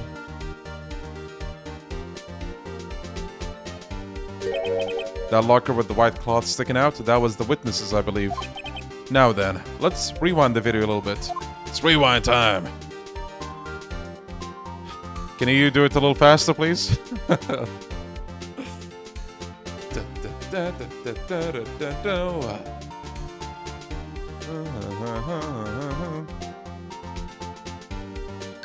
Oh, the white cloth is gone! What's the meaning of this, Officer Marshall? When the crime took place, the white cloth was not there. Then it suddenly appeared. There is only one explanation. Officer Marshall, you were in the evidence room at the time of the crime. What's more, you opened your locker when the camera was turned away. Yeah, Ghost. It would seem that... Hold your horses! Sorry, partner. But you got the wrong man. So what if my locker was opened? That doesn't mean I'm the one who opened it. Who's gonna tell him? He doesn't know about the fingerprint system! Look, Edgeworth is dying of cringe right now. The murderer needed to hide something, so he opened the locker to stuck it in. It's not my fault he happened to choose mine.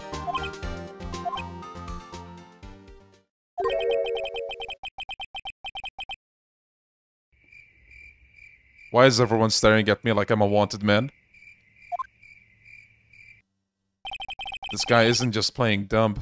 He is dumb. He really doesn't know. I hate to rain on your parade, but you're the only person who can open that particular locker. Oh yeah? I call your bluff. You say I opened that locker? Now prove it!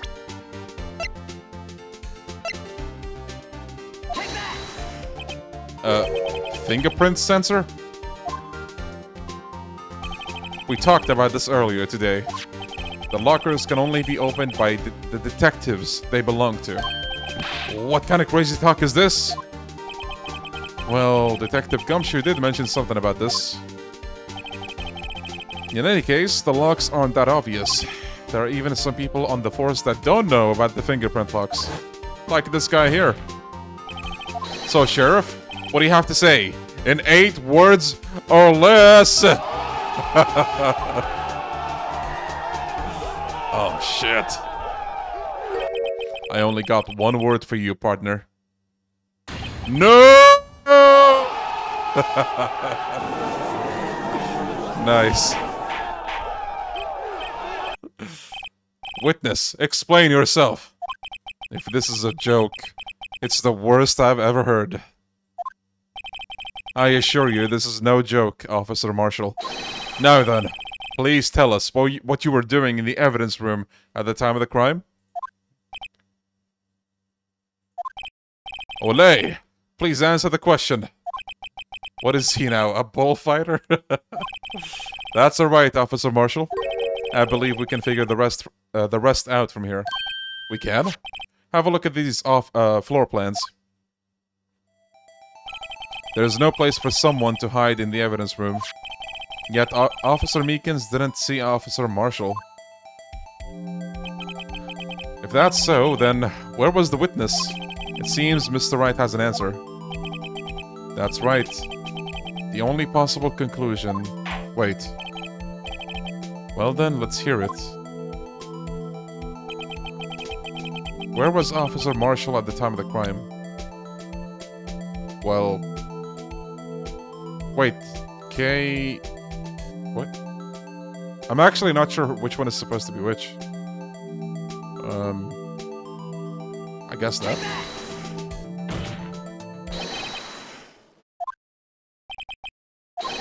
That's where the victim Goodman was. Okay, we got it. Correct, unless the man wasn't Detective Goodman. I believe the victim in the video is Officer Marshall. It was you, dressed up like Detective Goodman. But that's preposterous. Officer Meekins witnessed the detective at the crime scene. Once he saw the man's face, he'd know for sure. Actually, no. Meekins was like, who cares about the face? He also testified about the man's reaction when confronted. When I entered the evidence room, right, he pulled a knife. If the man had his ID card, why didn't he just show it? Yes, he would have needed it to enter the evidence room, so he must have been carrying it. The answer is simple, he couldn't show it. As you can see, Detective Goodman's picture is on his ID card. Oh, I get it. If he showed that, his cover would have been blown. Officer Meekins would have realized the man wasn't Detective Goodman. Do you have anything to say to this, Officer Marshall? You've got quite an imagination, partner. We got a term for that. It's called circumstantial evidence. Circumstantial evidence? He's still denying it. You're gonna have to do better than that to break it, detective. Unless you have hard evidence proving that I dressed up as the victim.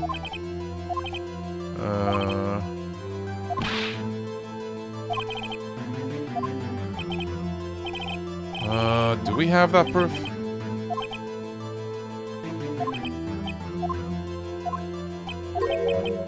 Oh, Edgeworth is cooking something. It looks like your lack of experience has finally been exposed. Or maybe not, never mind. I'll pass on to you what someone told me when I was just starting out. Wait, maybe he is cooking something. When you've run into a wall with no place to go, return to the basics. The basics. For me, that would be what Mia used to tell me. Phoenix, try thinking outside the box. I shouldn't look for proof that Officer Marshall was in disguise. But rather I should look for evidence that came about because he was in disguise. Why would you think this locker was open in the first place? What do you mean? There's no reason for Officer Marshall to open his locker at the time of the crime. Yet he did, despite the chance that it might be discovered later, as it has been. Which means he didn't originally plan to open his locker. According to the defense's argument, Officer Jake Marshall dressed up as Detective Goodman. Okay. I guess the fact that he also injured himself.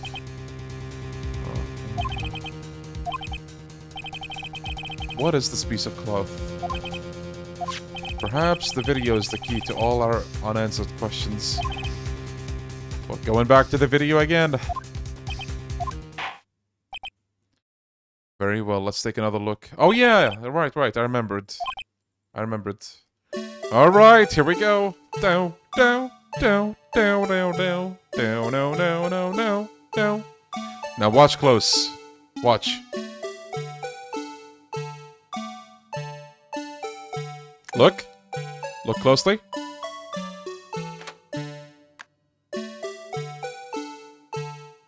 See that blood? He wanted to hide that.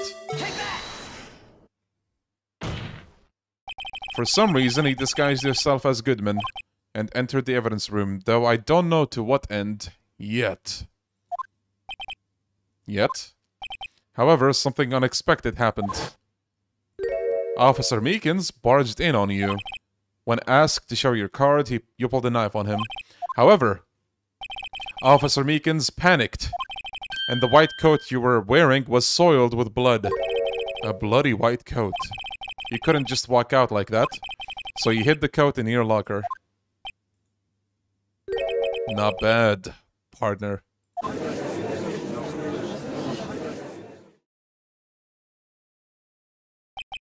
Now then, Officer Marshall, are you ready to tell us the truth? Looks like I underestimated y'all. I hope you're happy now, Mr. Edgeworth. 2 years ago, if you were only half as persistent then as you are today, we all wouldn't have to be here now, would we? Officer Marshall, tell the court what you did. All of it. All right. It seems the time has come.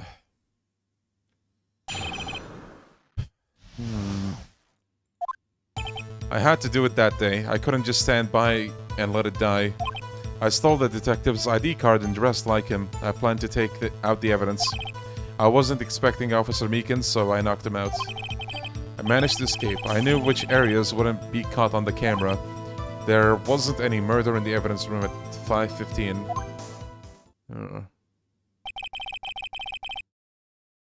So the supposed victim was you.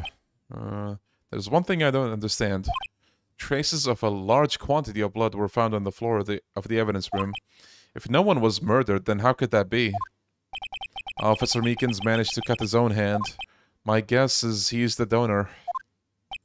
It was way too much blood for such a small donation.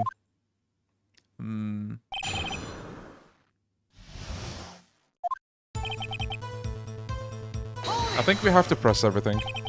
When you say it, do you mean the SL9 case? Right. When a case is closed, only that case's lead detective can look through the evidence. So that's why he had to do all of this. That day was my last chance, that's why I Why did you disguise yourself as Goodman? If I didn't make it look like Goodman was doing it, I'd be arrested for stealing the evidence. I stole that the morning of the incident. So that really was why Goodman started filling out the lost item report. Returned his ID card. Left it on the floor and so that's where we found it. You managed to succeed despite your lack of foresight. What do you mean, partner? I mean the fingerprint-activated lock, of course. No matter how well you disguise yourself, you can't change your fingerprints. Under normal circumstances, you wouldn't have been able to open that locker yourself. Right. That means Detective Goodman must have opened the locker before Officer Marshall.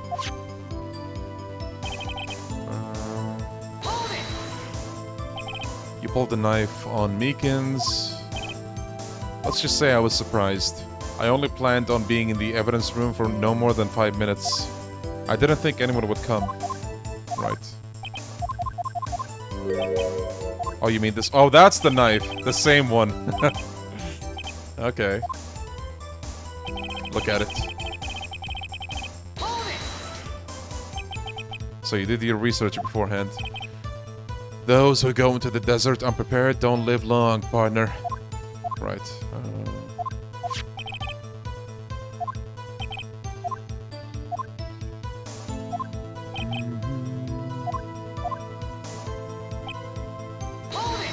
There wasn't any murder. But the blood found at the scene certainly indicates a crime took place. What are you, blind?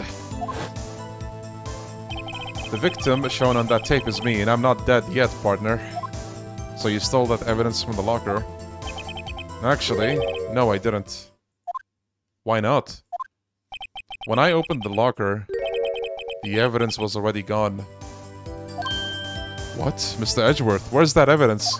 It's still missing, Your Honor. Now that's a twist. Someone else stole the evidence. Officer Marshall, may I ask you one thing? Fire away, partner. It's a free country. Keiko in a moment. Just remember, I'm also free to decide whether or not to answer. Why did you do this? Stealing an ID card from a detective, injuring a police officer? This is no small offense. Moreover, you're an officer yourself. This will have serious consequences. It can't just be forgiven with a simple cut in salary. Not that salary cuts are a valid solution. Like I said, this isn't your case, this one is mine. And I'll do anything it takes to get an answer I'm satisfied with. The witness has an unusual amount of zeal. Let's hear more. I can't just forget the SL9 incident, you know why?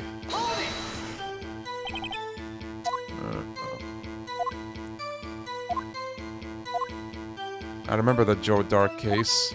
It involved serial murders, did it not?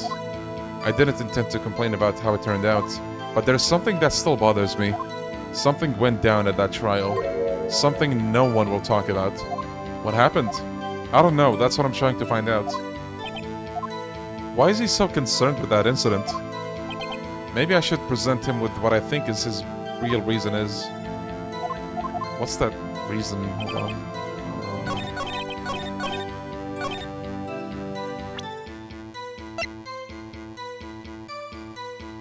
Oh, wait, the files. Victims, Neil Marshall. I think that's his brother.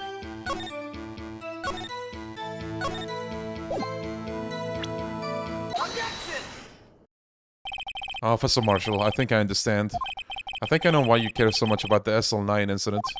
Sounds like you've been sipping too much cactus juice, partner. I have the incident file here. The name Marshall is mentioned in here. In a list of murder victims, Neil Marshall. Are you related to this man? Neil Marshall. Yeah, I'm sure you've heard the name. 2 years ago. He received the same lousy prosecutor award you got. A prosecutor? He must be talking about the King of Prosecutors Award. Now I remember. Prosecutor Neil Marshall. He handled the SL9 case before I did. That's right. He was killed. And the case fell into your hands. But what's his relation to you? He was my brother. New Sprite. He was investigating the murders with Damond Gant, the then Deputy Chief of Police. The group of detectives I was part of worked under them. We were desperate to prosecute the killer. There he is, Joe Dark. My brother fought Dark and was killed. That was the first time Dark left behind any evidence. That was all we needed. He was arraigned. He was arraigned and incarcerated. The case was finally closed. At least according to the public records. What do you mean?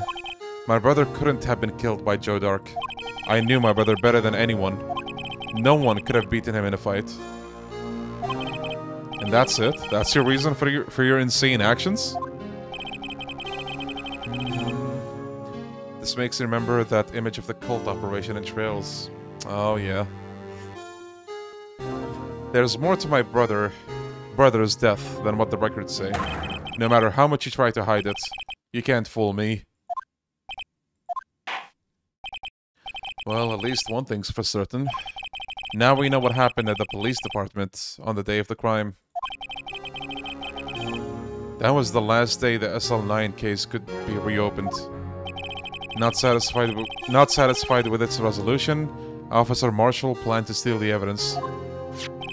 Right. So basically, he just wanted to look more into that because he believed there was more to it.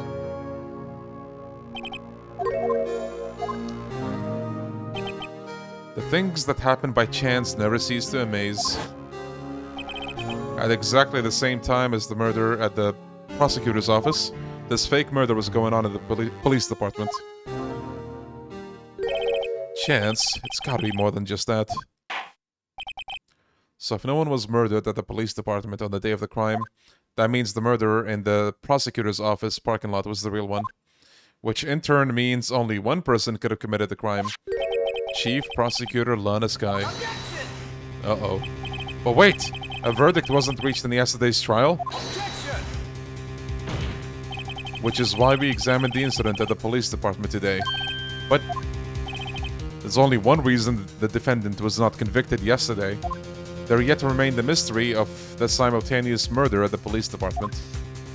It seems to me this boy's got the draw on you, partner.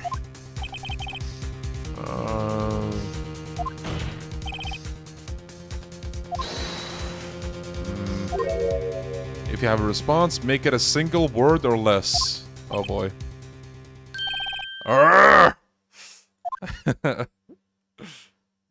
I rest my case. It seems this trial has reached its conclusion. There's no room for doubt. Well done, Mr. Wright. Thanks to you, I didn't need to waste my time disproving all the alleged murder at the police department. No, you asshole. There's no doubt what I proved today is true. The apparent murder on the security camera's tape really was fake. But I didn't realize that would end up proving Lana guilty. Now then, the time for the verdict has arrived. This court finds the defendant.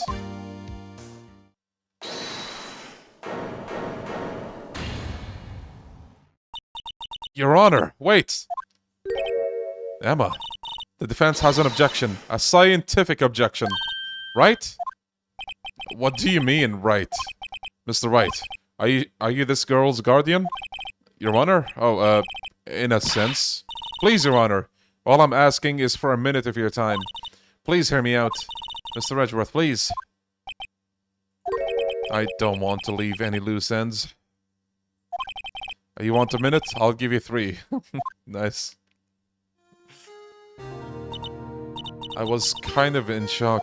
I mean, finding out the SL9 incident referred to the Joe Dark killings. Right. But that's when I figured it out. what Officer Marshall was trying to do that day, so I knew his fingerprint had nothing to do with the crime. That left only one thing, the other handprint. You mean the other traces of blood found on Detective Gumshoe's locker? But no fingerprints were found on it, right? No, but I figured if I examined it, I'd be sure to find a clue. So I ran over there and looked at it again. Did you find something? No.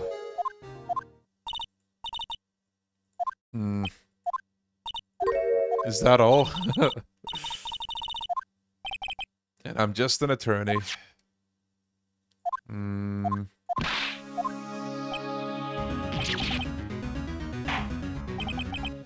Time's up. Now then, Mr. Wright. With regard to the incident at the police department, does any reasonable doubt remain? It appears the defense is troubled by the other blood mark. I would say yeah, like that. We need to investigate that. Look at the floor plans. A handprint was discovered around here. Is there a problem with this? Mr. Wright, I'm sorry, I can't be of more use.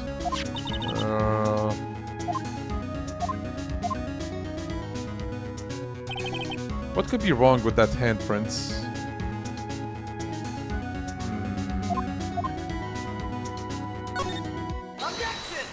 We're gonna use something very specific, guys. Can you guess what it is? You've seen it before. Like 10 times. We have a contradiction here. Tell me, is there a problem with them? Yes. Something is missing. Missing? You mean something hasn't been drawn on there? Yes, something that when drawn will completely change the meaning of the blood mark. Fellas? Of course, it's the video. As they say back west, even a blind man... Oh wait, is this not the time yet?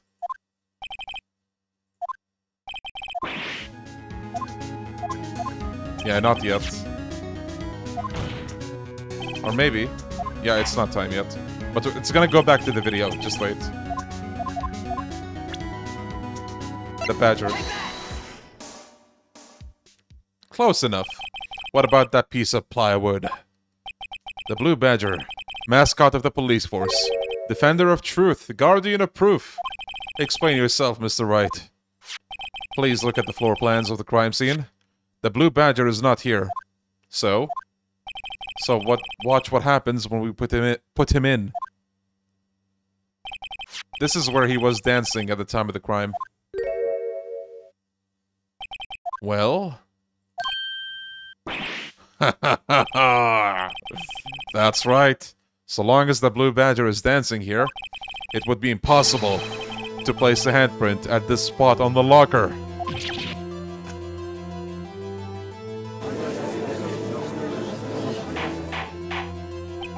So that means... just exactly what does that mean? It means it can't be done. What are you saying? Blood traces were undeniably found on that locker. Don't look at me, I didn't put it there. Dun, dun, dun. Officer Meekins was the one who brought that blue badger to the evidence room. Dun, no, no, no, no, no. Yeah, this case is long. Was left before the blue badger was brought in. Wait a moment, I will not allow such far-fetched balderdash in my courtroom. Blood was spilled not once, but twice that day. What? How? One time was captured on this tape. Okay. There's the tape again, fellas. The problem is the other time.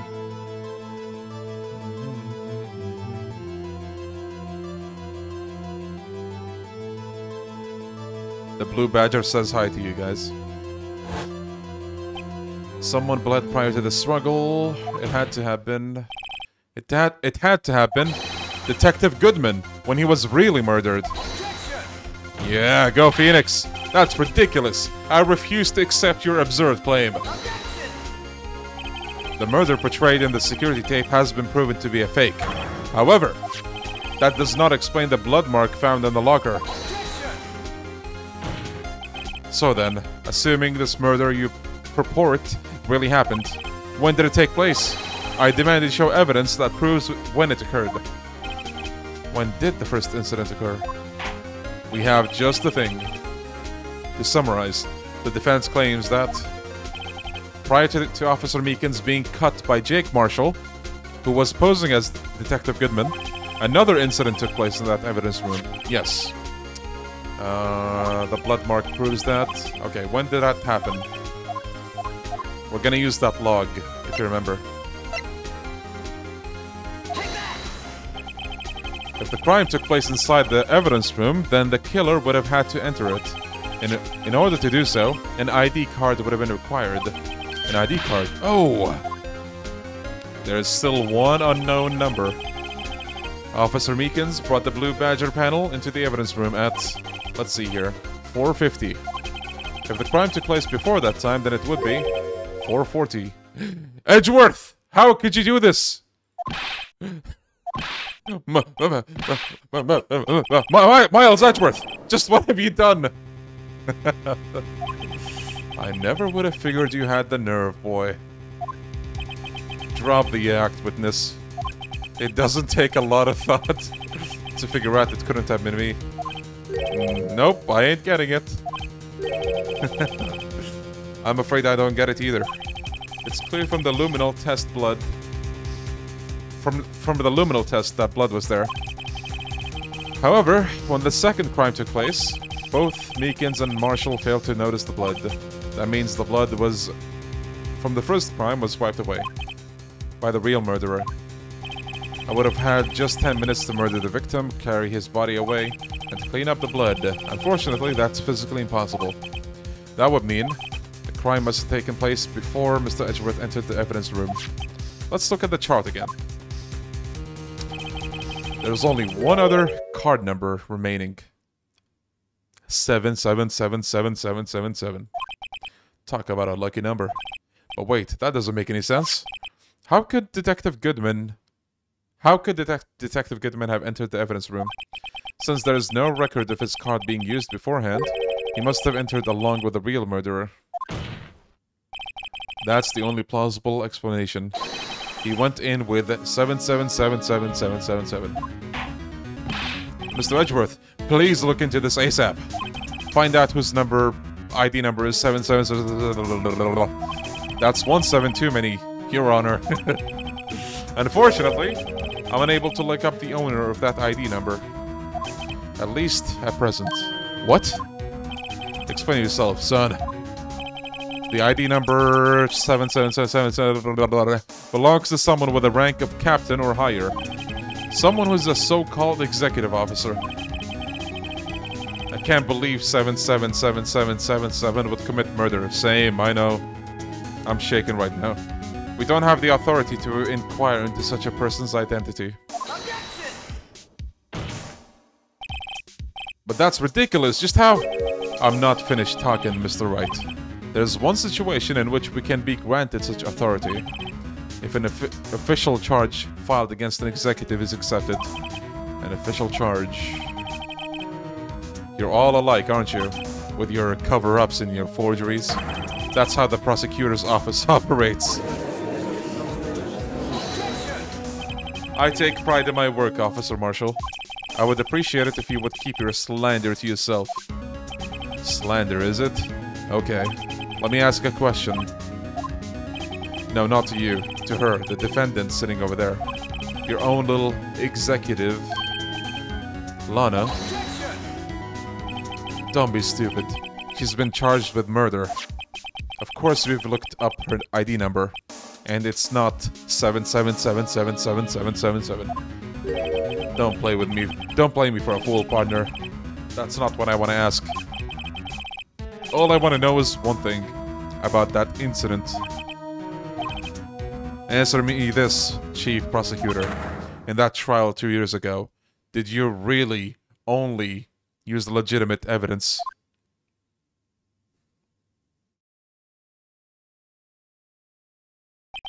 Do you need the witness to repeat his question? I heard him fine, Mr. Edgeworth. Okay, occasionally we felt the powerlessness of the law. At least I did. Lana, I became a prosecutor in order to suppress crime with the law.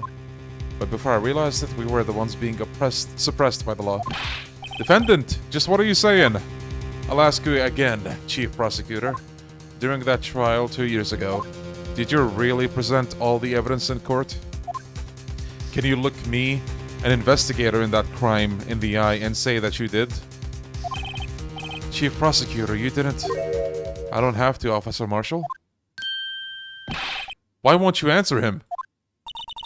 Drastic crimes that require drastic measures. That's just the way it is. We did what we had to, in order for him to get the verdict he deserved. But Lana, even if it involved forging evidence. Oh shit. The court is like, fuck the police right now.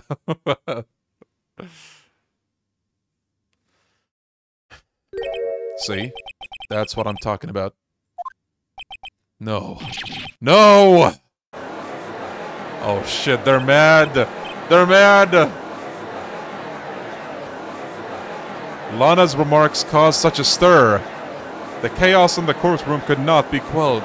The conclusion of the trial would have to wait until the following day. To be continued. Okay. We're almost there, guys.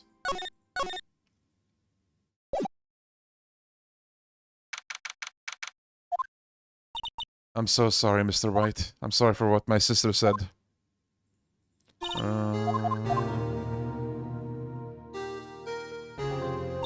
I didn't know. I never knew that the SL9 incident was just another name for the Joe Dark killings. She said that already. Lana wanted Dark convicted so badly. That's why she used me. That's why she used what happened to me. What do you mean, what happened to you? It's all there in the file. Joe Dark's last victim was Prosecutor Neil Marshall. When he murdered Officer Marshall's brother, he left behind an incriminating piece of evidence. But what did you have to do with those killings, Emma? On the night Prosecutor Neil Marshall was murdered, Joe Dark tried to kill me. What? He tried to kill you? Officer Marshall's brother, Neil, was only trying to save me. So that means I was a witness in the Joe Dark trial. I didn't see that one coming. It happened 2 years ago. It was right about this time of the year, too. There was a terrible thunderstorm that day, unusual for the season. I was alone in my sister's office. We were planning to eat dinner together once she finished her work. Then suddenly, this terrifying man came bursting into the office. Joe Dark. Seemed like he was running from someone. He pulled out a knife and screamed at me. I didn't know what was going on. Just then, Prosecutor Marshall showed up. Jake Marshall's brother. Dark tried to take me hostage, but before he could, Mr. Marshall tackled him. Then, what happened? I'll never forget it. Lightning struck, and the lights went out suddenly. A bolt of lightning flashed outside the window, lightning up the office for an instant. What I saw then burned a permanent picture in my mind. I can still see it now. A permanent picture. I don't remember the moment when Dark stabbed Mr. Marshall, so you weren't able to testify about that. No, I was only asked about when I was attacked. That must be why she made up the crime. Made it up? You mean provided bogus evidence? So, Edgeworth did use forged evidence, but he didn't know about it, as we just saw. They really wanted to take down Joe Dark. What did you see in that instant the crime occurred? Look at that image. Goddamn. Dark knocked down Mr. Marshall and raised his knife. Near Marshall was stabbed right in front of this poor girl. I don't remember what happened after that. Apparently I passed out. When I came to, Lana was cradling me in her arms. Poor Emma, you've been through so much.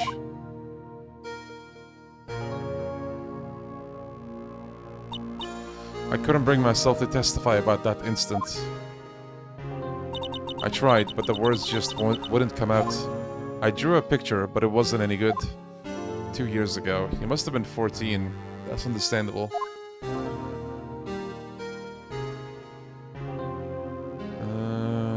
I decided that when I grew up, I wanted to become a scientific investigator. I want to be able to fight crime with my testimonies and find the evidence to make an airtight case.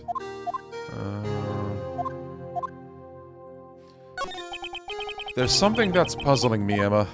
You said you were in Lana's office at that time, right? Why then would a serial killer come running in there? Not only that, but he was being chased by a prosecutor? Oh, there's no mystery there. Joe Dark had been taken in for questioning that day. He tried to run away halfway through the interview and fled into my sister's office. But why did he run all the way over to your sister's office? Because the detective offices and the questioning room are right across from the elevator. Across from the elevator? But Lana was the chief prosecutor, wasn't she? No, silly. Didn't I tell you? 2 years ago, Lana was a detective.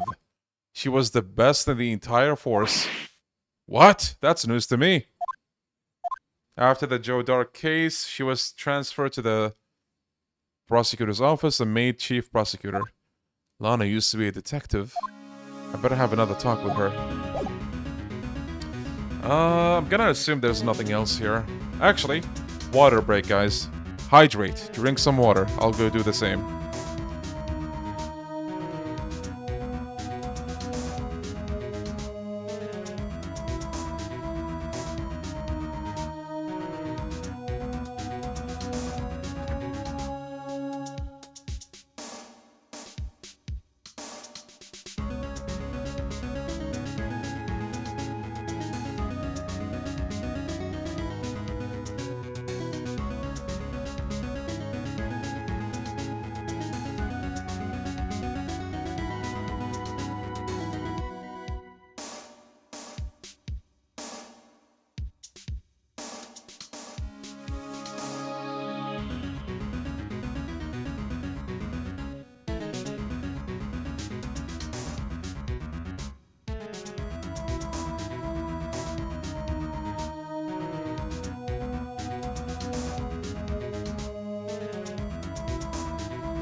I see you, whoever's smashing the heart. Who's that?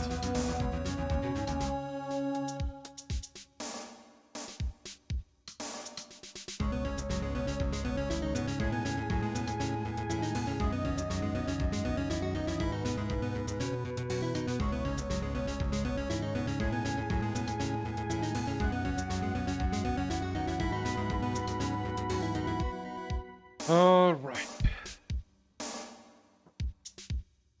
Okay. Okay. I skipped something important, right? What was the last thing you saw? Okay, let's...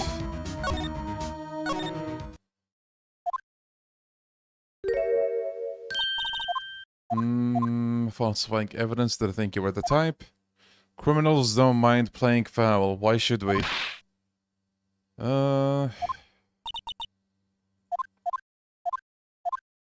About how you were a detective 2 years ago, right?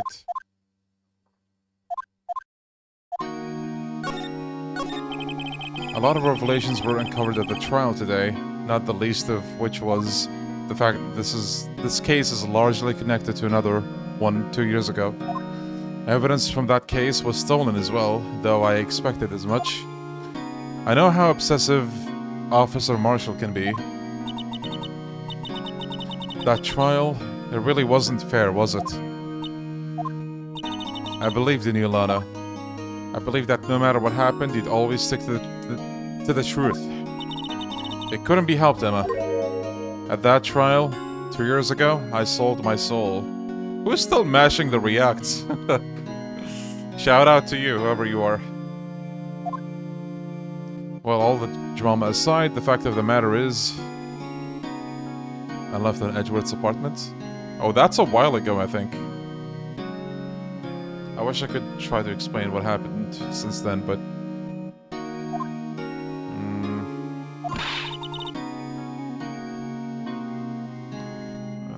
what the witness said, Miss Starr...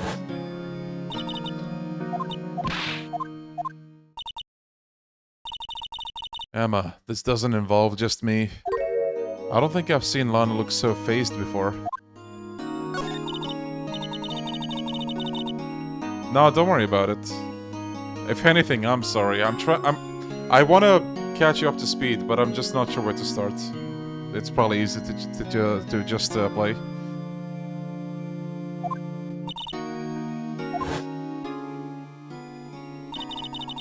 They still talk about all the cases she and Chief Gant cracked together. Chief Gant? He was the deputy chief of police back then, but he still worked on the crime scenes. Damond Gant, he was everything I aspired to be. That's okay, Rain, you can always go back and watch. Yo, how are you doing? They were the best team ever, they solved crimes before the reports could even be filed. Emma really idolizes her big sister. But now you're chief prosecutor. What happened? I planned on becoming a prosecutor. Always planned. The reason I became a detective was to gain experience investigating crime scenes so you could use that experience in court, right? Gant's help in the SL9 case was crucial to its resolution. After that, he became chief of police and arranged my transfer to the prosecutor's office. Maybe I should ask more about this investigation of theirs 2 years ago. 2 years ago, I was second in command of the detectives investigating Dark. Second in command? That means the investigation lead was Damond Gant, right? Yes, Deputy Chief Gant and I shared the same office and the same investigations. They even had the same office. We led a team of the best detectives on the force. Goodman, whose case it was, and then Jake Marshall, and then Angel Starr. It was the first time Marshall worked with his brother. He was quite gung-ho. Without a doubt, Joe Dark was the serial killer. We asked him to come in for questioning. We were desperate for evidence. That was when his final murder took place, when he tried to murder Emma. Prosecutor Marshall was trying to save me from Dark. You see, the first person who happened upon the scene of the crime was me. Now you tell us. Damond Gant and Neil Marshall were the ones questioning Dark that day. The investigation was in its final stages, and Dark must have suddenly panicked. So he waited until Gant and Marshall let their guards down and then fled the room. From there, he ran straight to the office shared by Gant and myself. That's where he found me. So you were the first person to run to the scene, Lana? It appears so. I was filing some papers while Gant and Marshall were questioning Dark. When I returned to my office, I saw 3 bodies on the floor and smelled blood. 3 bodies? Prosecutor Marshall, the victim Emma, who had passed out, and the suspect Joe Dark. During this struggle, it seems Mr. Marshall struck a final blow before he died. Joe Dark had incurred a minor concussion and lay unconscious. What did he do? To be honest, I panicked. I picked up Emma, carried her out of the room, and just held her. Can't blame her, after all her sister must have gone through. After that, I placed Dark under immediate arrest. Let me get this straight. You were all involved in the SL9 incident? That's right. Quite a coincidence, hmm? I don't buy it. What are you saying? There's no way everyone involved in this trial was also involved in that incident. Just by chance. But that case was solved 2 years ago. At least one person went to extremes because they didn't believe it was truly solved. Officer Marshall. Yes, his actions came as a surprise to me as well. Ever since his brother died, he's changed completely. I guess he wasn't convinced with the ruling against Joe Dark. Life doesn't end with the closing of a case. Everyone has to live with the rest of their lives. To live the rest of their lives with their memories. That case just might not be over yet. Emma was assaulted by Dark at the police department, right? Yes, in that office that Gant and I shared. The office that Gant now occupies by himself, the Chief's office. Maybe we should have a look at the Chief's office. The site of the final SL9 murder. Let's go. I don't see Detective Gumshoe anywhere. Things seem kinda quiet around here today. You're right. The chief of detectives seems the same, though. Why don't we go look for some other people to talk to? That man must be the chief of detectives. What? Dark case may have been fabricated. That's what I thought all along. I just never bothered to tell anyone. Now there's a guy who cares about his work. Nice. Can we talk to that guy? That's it. The villain used the time machine. What? He's writing a novel. Okay.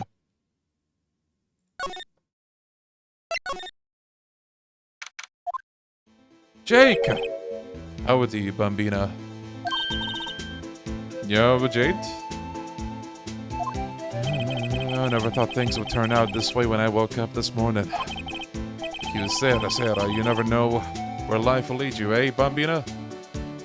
What does this mean, by the way, for those who know? That first phrase? I should have known my luck had run out when old Billy dried up this morning. Billy? Must be his pet cactus. Say, where are you headed? Just over to the prosecutor's office for a little interrogation. It's a voluntary appearance, but we all know I won't be coming back. No! No, you have such a good theme. Please come back. What could be, what could be. Oh, thank you. Thank you, guys. Whatever will be, will be. Sorry, but you can't go in the evidence room today, partner. But Mr. Marshall, why did he do it? Why do inspectors head west? If ever there was a case I needed to know the truth about, it was that one. Before you turn yourself in, Mr. Marshall, would you mind telling us exactly what happened? Huh. Looks like I won't be getting a steak lunch today. Something fishy was about that trial from the... Something was fishy about that trial from the beginning. It wasn't just me either. All the detectives thought so. What do you mean, fishy? Some of the facts were reported with... some of the facts reported were inconsistent with the evidence we found. For example, the murder weapon. You mean the switchblade knife with the broken tip? That was Joe Dark's, alright. But the initial autopsy report, a question was raised. A question? The blade of the knife was not a perfect match with the wound the victim sustained. What does that mean? It means there's a good chance that knife was not the murder weapon. However, in the report that was finally submitted, the possibility had been raised. Could the facts have been concealed with forged evidence? What do you think, Phoenix? That case left behind scars on all of us.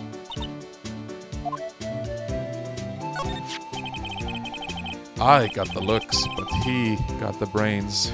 He was one of the best prosecutors around. I had just made detective when it went down.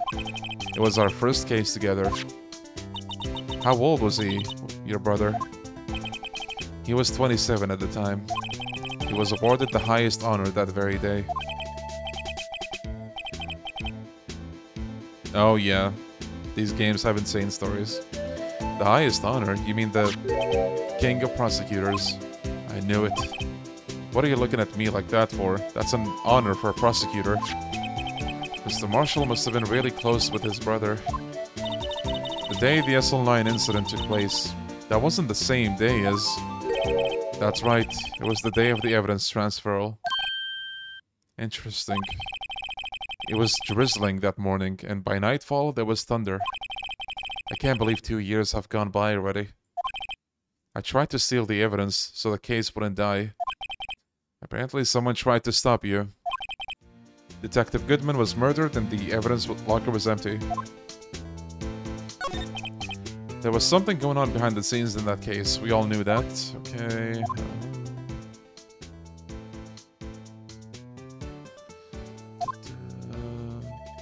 So... Angel got fired, Jake got demoted, and Goodman, if they did something to him, the commissioners would get suspicious. No, they were careful enough not to be too obvious. They? What are you talking about? Hey, thank you, Cupcake. Don't get upset, Bambina. I mean, Gant and Lana Skye. The investigation lead, Damond Gant, and his second-in-command, Lana Skye. There wasn't a person on the force who hadn't heard of that duo. That case was the biggest step in both of their careers. After the case ended, Lana transferred to the prosecutor's office, right?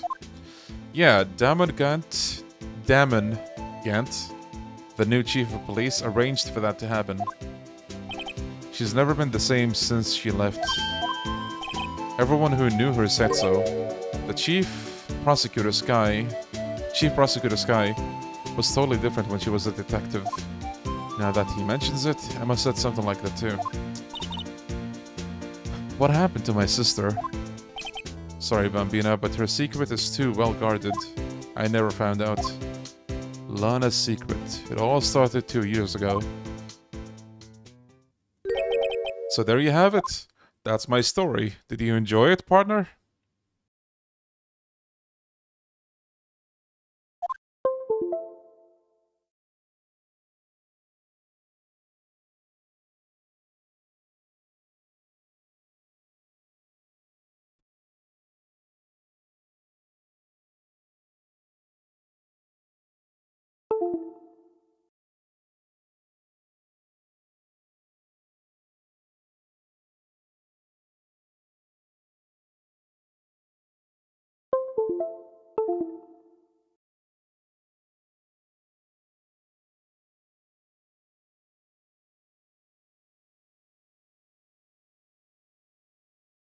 Hello, can you guys hear me? Oh, there we go. Oh my god. Thanks for nothing, PC.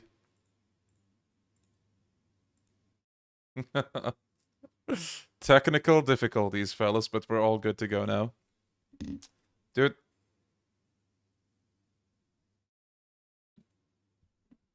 Okay, good to go.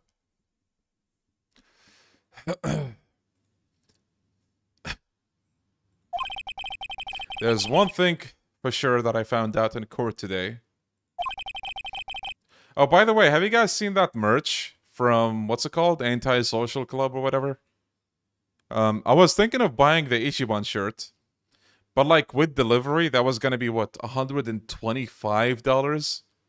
I was like, you know what? $125 for one shirt. I could buy that, or I could save it, or I could buy Final Fantasy VII Rebirth Deluxe for $100 and, you know, still keep $25. So, you know. That boy, Edgeworth, is my enemy. He was the one who used falsified evidence to get a guilty verdict. But someone else was the one who gave him that evidence. You did the right thing. Thank you. Yeah, like, their best piece, absolutely, is the Ichiban Hawaiian shirt. But even that, like, has their logo all over it. Like, it doesn't need to be plastered, like, 30 times on the same shirt, you know?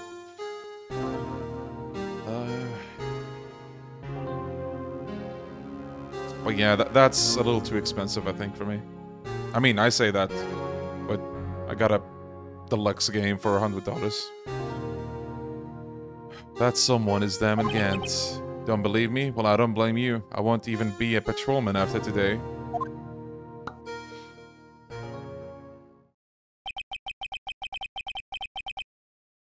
What do you think about GTA 6? I mean, I'm not too crazy about it. Will I play it? Maybe. You pay for the logo with those brands? The thing is, the question, like, remains. Do they need to plaster the logo, like, 30 times? Ah, too bad I won't be around to work with you. No, Marshall. No, you have such a good theme. Don't leave. Adios, Bambina. I like Final Fantasy, but I'm not crazy about it. Guys, we lost a good man. No one's here today.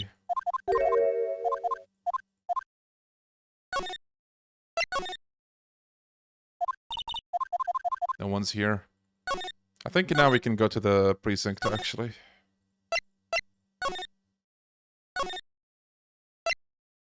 Lad 9 could be anything they want. You know what can be anything they want even more than that? The next game, which is probably going to be a spin-off. Now, what is that going to be? Leon, who's your favorite Yakuza character? Jungi. I know what you're thinking. Oh, which one, Leon? All of them. If you're looking for the others, they're all in the conference room.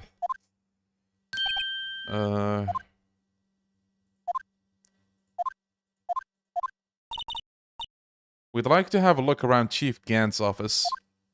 Use the connecting hallway.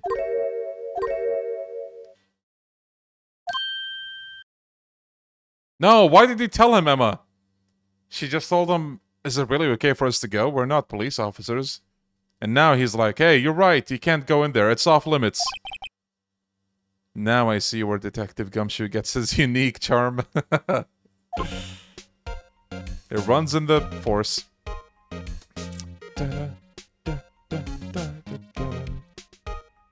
Who's your least favorite Jungi? I mean, probably the Yakuza Online one, because I don't know much about him. Holy, look at that place! Hey, Gant's theme. Yeah, Fabio. Whoa, where am I? In the chief's office, silly. At least that's what it said on the door. Jungi tier list. That's a pipe organ. I used to take organ lessons in kindergarten.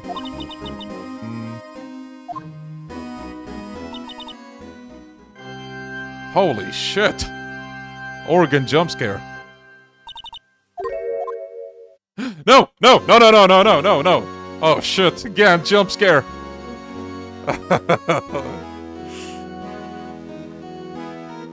Emma, god damn it! He put that paper he was reading in his desk. So, Righto, have you been swimming lately? No, I haven't. I've been kind of busy lately. I can appreciate that. I've had my hands full, too, with Mr. Marshall's misconduct. And Lana's provocative statement. Provocative statement?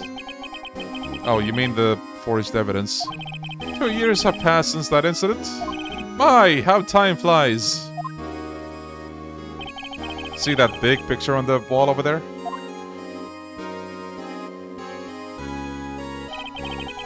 That's a picture of Lana, Neil, and me. So this is Mr. Marshall's brother, Prosecutor Neil Marshall. We took it to commemorate our work together. Something's not right with this picture. I can't quite seem to put my finger on it, though.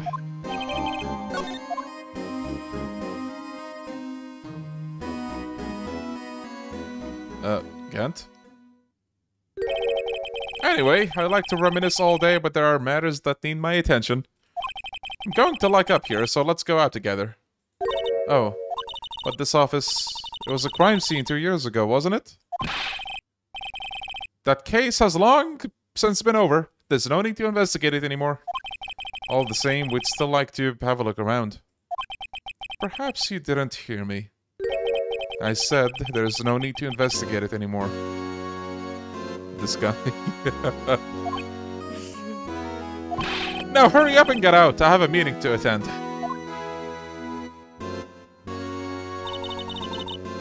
Looks like we aren't welcome. It seems that case isn't over with yet after all. What do you mean? Yeah, he hits you with a plink, except it's the black and white version. The super cursed one. He denied our request to search the crime scene. That means there must be a reason he doesn't want us to look in there. You mean like a clue?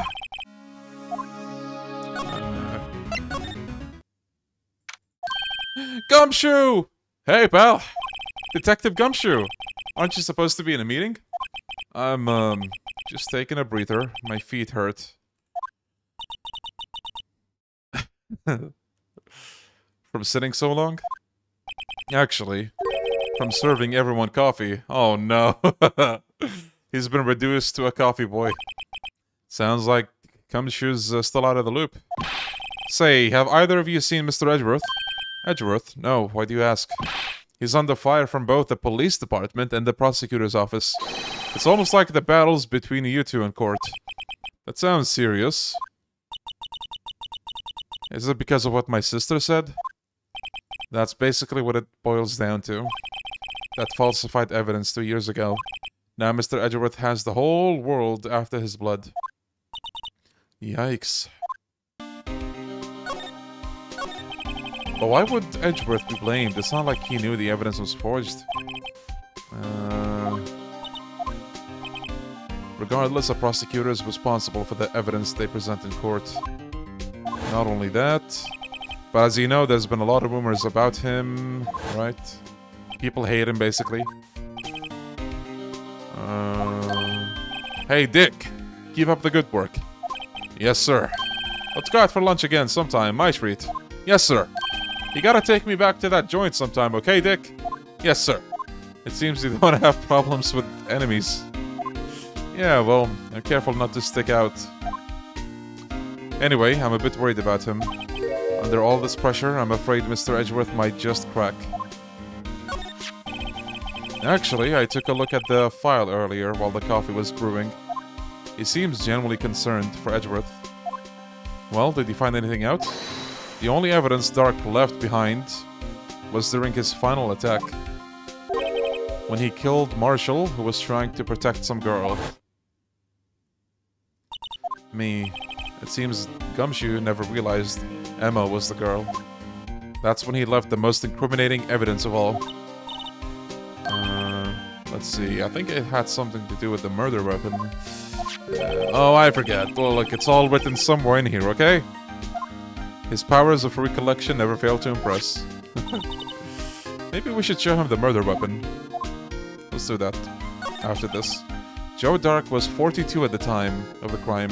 He was just your run-of-the-mill businessman.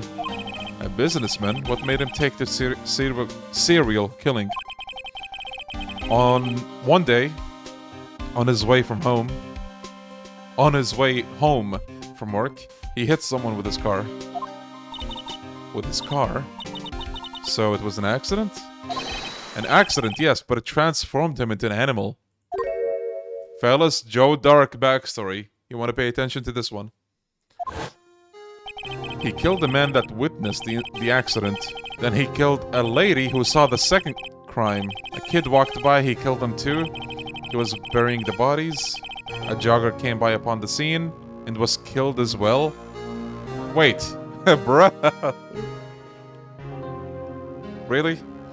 Finally, he turned himself in. But if he turned himself in, like... Seems he was a pretty careless animal. Of course, this is all conjecture. There wasn't a single shred of evidence. So he turned himself in. Yes, but in the middle of his questioning, he fled and murdered the final victim. Prosecutor Marshall.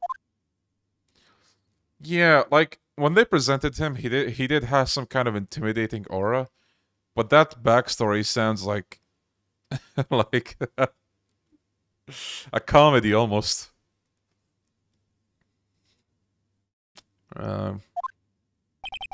It's a good thing that last witness wasn't killed. That last witness, aka Emma. Okay, let's present the knife.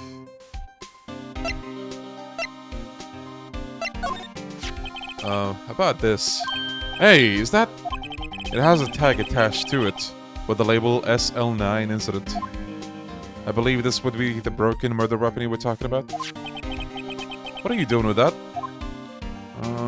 Ever since that case was closed, the knife's been locked away in a locker.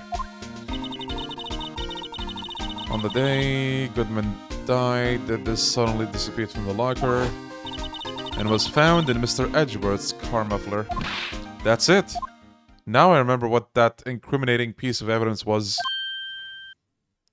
When he showed me that knife, it all came back to me. Well, what is it, detective? Quick, before you forget again. This knife, it was Joe Dark's, wasn't it? That's right. We traced it back to the store he bought it at, plus it had his fingerprints on it too. But no one actually witnessed him using it to murder anyone, right? That's where his luck ran out. When you take a good look at the knife, you'll see it's broken. You don't have to take a good look to notice that. Yeah, well anyway. Take a guess where the broken off tip of the knife was found. That's what did him in. Well, where was it? The victim, Neil Marshall, was carrying it inside his own body. It was found deep inside the stab wound. Did it match the Dark's knife? You bet, down to the last fiber. Wait, they said it didn't match the thing.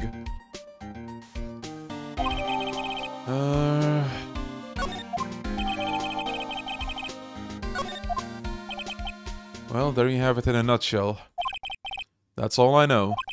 Can I ask you one more thing? What is it? If it's money you need... The wound didn't match. Oh, right. Thank you. If it's money you need, you should ask Chief Gant. It's not money, but it does concern the chief. His office is a crime scene, right? It's where Prosecutor Neil Marshall was murdered. The chief's out now and his office is locked. But we'd like to have a look around if that's okay. Well, any detective's ID card can unlock the door. What? Really? But if I let a civilian in there, I'd be charged with a breach of trust. Breach of trust? Simply put, I'd be canned. Oh. Sorry, pal. I don't plan on getting fired because of you. How about this ID card that was Detective Goodman's? That won't work either. The data was deleted the day he died. Oh. So in other words, Gumshoe is our only chance of getting into that office. Nice, Gogetto. I wonder if there's something we can show him to change his mind. There's something very specific, actually. I can only imagine, like, if you play this blind, this would take a while for you to find. So you have to go to Edgeworth's office. There he is. It looks like he's writing something. Oh, never mind, never mind. It's not that difficult then. I thought you come here, you don't find him, but you have to look for the paper. But no, this makes things easier. See, there's the crumpled paper. Tough day in court, huh? Oh. Okay.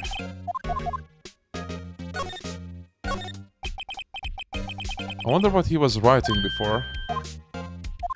Just distract him, I'll check it out. Hey, Edgeworth!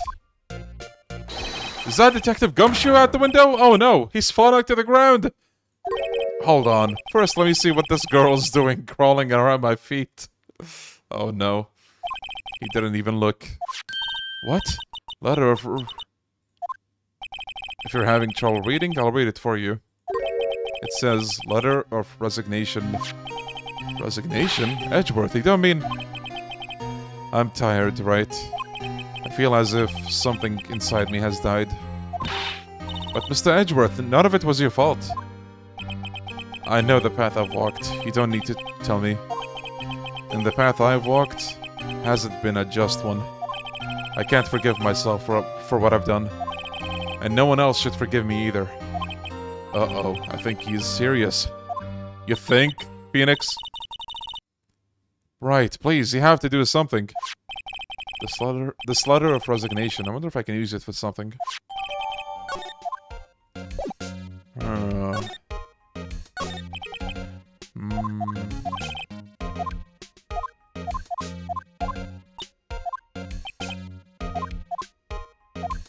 So he's upset about the forged evidence, but they told him like it's not his fault. First, last year's trial, and now this one. It seems all you do is worry about me. To be honest, you're getting on my nerves. But Mr. Edgeworth, you can't just walk out on the trial. Tomorrow's the last day. It's too late to change prosecutors. I'll bet that's what my superiors are banking on. I never thought that case would come back to haunt me like this. What do you mean? The list of evidence, it seems too short. Most lists run twice as long.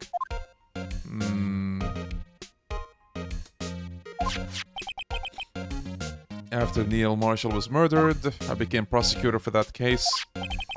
I may not have been part of the investigation, but I knew what I had to do. Yeah, resource. We saw a picture taken around that time. Could you tell us again about what happened that day? I never cared for ceremonies, but I had to attend that one. Because you awarded this? Those receiving awards can't exactly skip out on the ceremony. I finished up at the office in the morning, then drove over to the police department. You finished up at the office? Yes, just odds and ends. Clerical stuff. Didn't plan on returning to the office that day. Oh, the screwdriver again. Chief Gant told him to get that.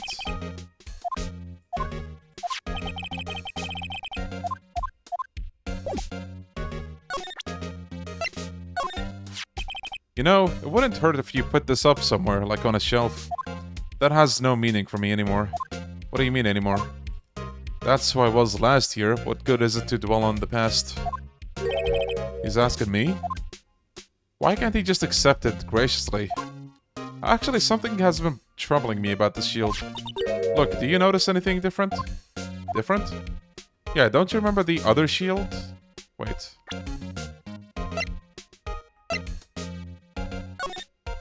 Oh, there's a missing knife. Or sword. I guess I better present this other shield. This picture was hanging on the wall in Chief Gant's office. Prosecutor Neil had it. He was making a name for himself. This was taken when he received the trophy. The trophy he's holding, it's different from yours. I remember now. That was what the official prosecutor's trophy looked like until 2 years ago. There's a story behind its design. A story? Sounds interesting. Would you mind telling it to us? It's simple, really. Contradiction. That's what the award is based on. Alright, some backstory, guys. This award originates from an ancient Chinese tale. In Chinese, the word contradiction is written with 2 characters. The first means halberd, and the second means shield. Have you heard this story? Me? Oh, sure, everyone knows that. Why don't you tell it, though, for Emma's sake? Very well.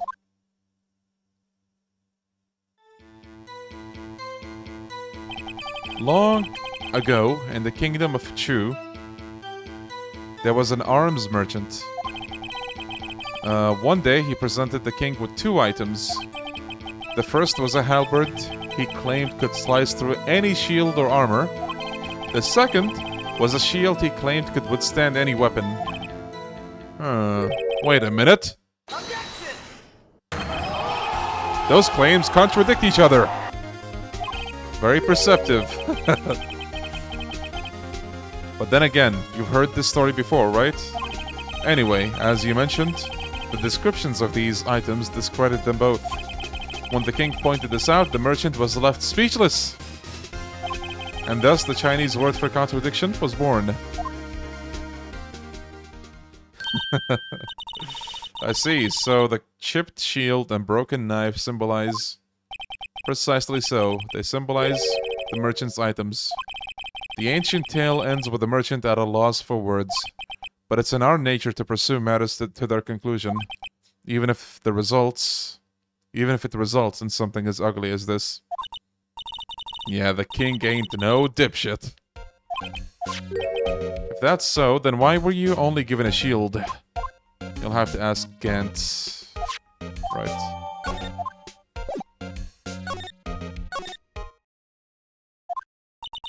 Excuse me. Oh, hey.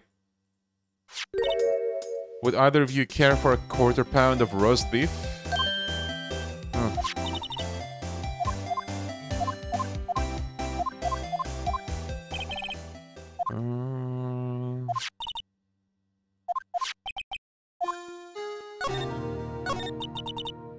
Joe Dark, that's the name I'll not soon forget. So, this feels like just a lot of the same thing, so I'm gonna skip it over. We heard about the duo as well, so... You basically hear about the same thing, just from, you know, her perspective, which doesn't add much, I don't think. She repeats the same thing Jake said about evidence manipulation and all that. Lana Skye was merely being used as a pawn. That's my take. Again, they use the same picture. Dude, we get it. We get it. I swear.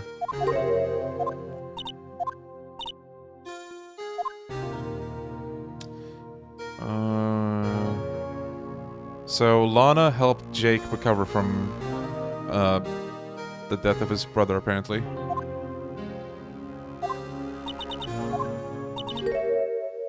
That's why I'll never be able to forgive her. Why did she have to turn so cold after that? Lana transferred to the prosecutor's office 2 years ago, didn't she? Right.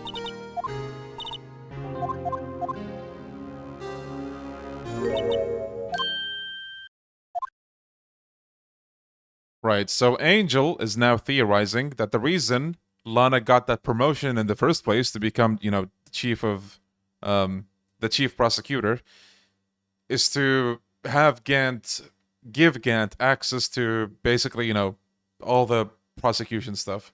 So that way he can have more control over what he can do with the crime scene.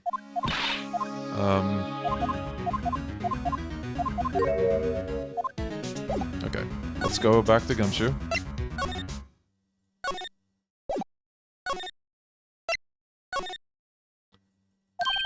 Oh, you're back. I gotta make 150 copies of these files, brewing coffee, copying files. I'm turning into a regular DJ. Okay. My answer is still no. I'm not letting you into the office, period. I'll give you a reason, buddy, to risk it. Look at this note. What is this crumpled up piece of paper? The way he changes his expression. I am, Ghost. We're pretty close now. We're super, super close. I think once we check the office, that's it. When I first met him, I thought he was cold as ice too. But I know different now. He trusted us detectives to provide him with sound evidence, but we betrayed him. Detective, I made up my mind. Here, take my ID card. Thank you. We can't do that. If someone found out, they wouldn't let you off the hook. Look at me. It's no secret I'm already out of the loop. After all, I'm friends with Edgeworth. Depending on how this case turns out, I may already be as good as terminated. So at least let me do this, for Mr. Edgeworth's sake. Alright, detective, thank you. Let's go. Evidence time, baby. Here goes, Mr. Wright.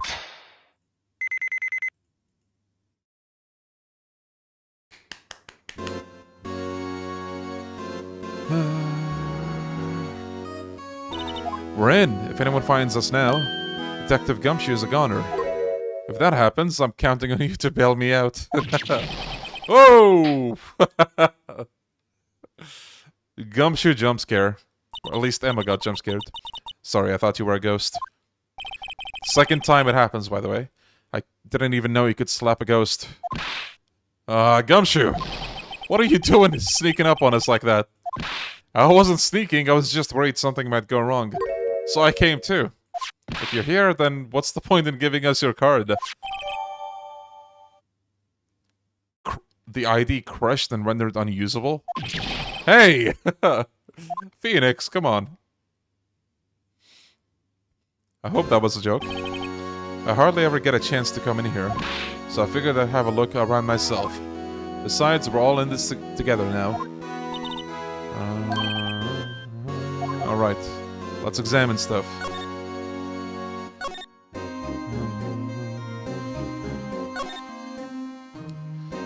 Okay. This was taken on that day 2 years ago.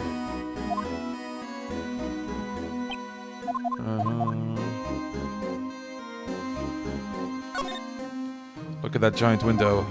Makes you want to crash through it and jump outside. This is the 15th floor? I know, I was just saying. Saying what?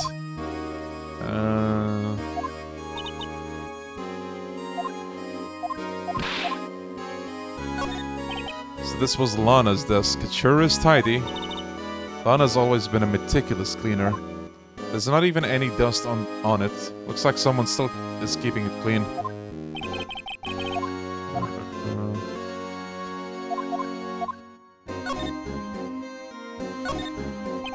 Chief's organ sure is a sight to behold.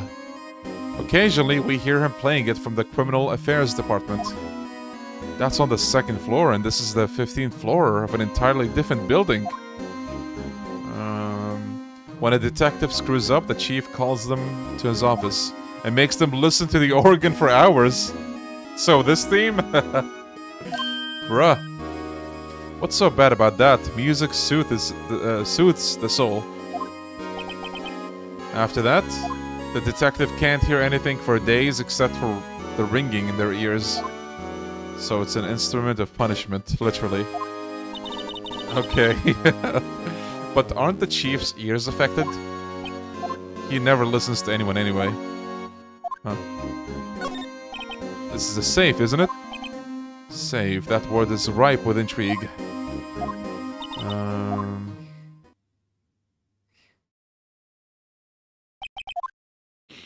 A 7-digit number. I think I just might know what it is.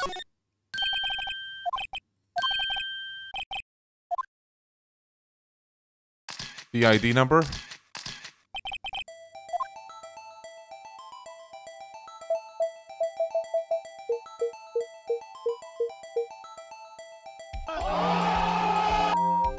That was easy.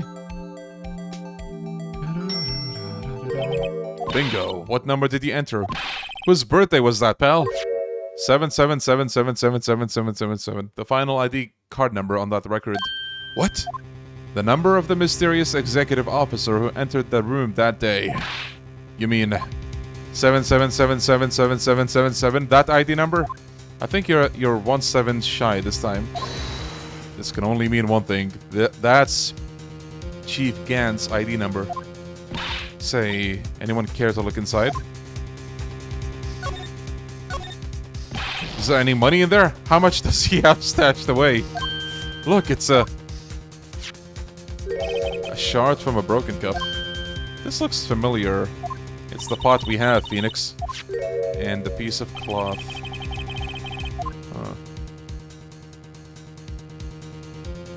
This is a handprint, isn't it? Hey, I saw someone wearing a shirt like that once. You think the chief made up the design? I don't think so. Okay. Pieces of evidence, but unless you can prove they have something to do with the case, I'm afraid I can't let you take them. Okay, well, we can do that. But first, I think there was something here, no? There was a piece of paper. Yeah, let's get that paper.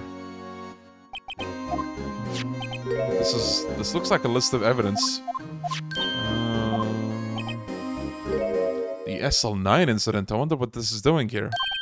Hold on, detective. What did you just say? I wonder what... No, about the evidence list. Normally they're twice as long. That's right. I guess there wasn't a lot of evidence. A half-sized list of evidence. And Edgeworth had another one.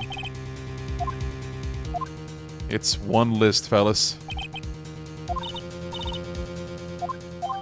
Okay. Let's check the statue first. The chief doesn't care for imitations. That's the real deal.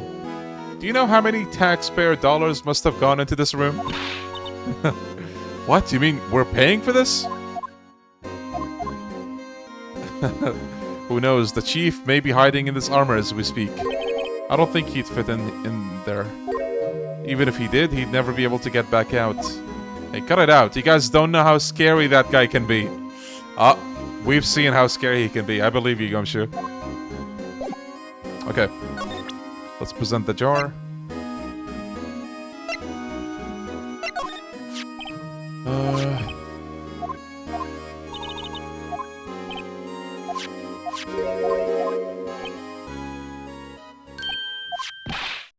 Now that you mention it, it's ringing a lot of bells. You don't say. Assemble fragments.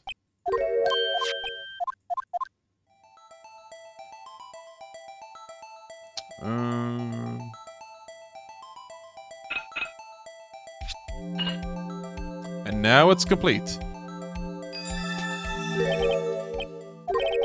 Chief Gant willingly and knowingly hid a piece of this jar in his safe. In other words, he concealed a piece of evidence from the SL9 incident. Hey guys, I got a load of this. What is it? This piece is just attached. It's different from the others.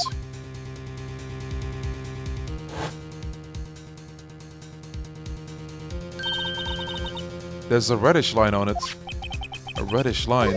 That's blood. I don't get it. Why would Chief Gant hide this in his safe? Okay, how do we get the cloth now?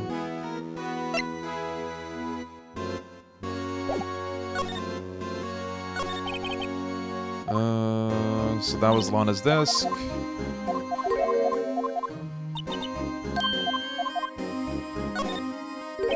Can I ask you something? You only came here to look around, right? Because it's one of the SL9 crime scenes?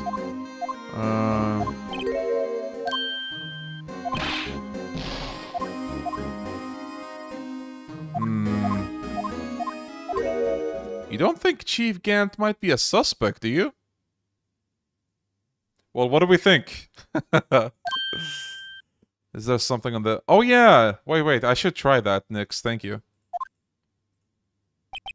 Chief Gant. So it's finally come to this. What do I think of him? Perhaps it's best I don't divulge my feelings yet. Okay,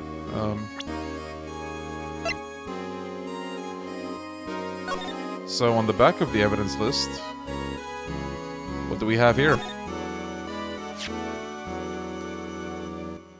I wonder what this is. It looks like someone drew some kind of sketch here. What is it? Did you find something? I can't make it out. I'd better keep quiet about it for now. I mean, did he need to keep quiet?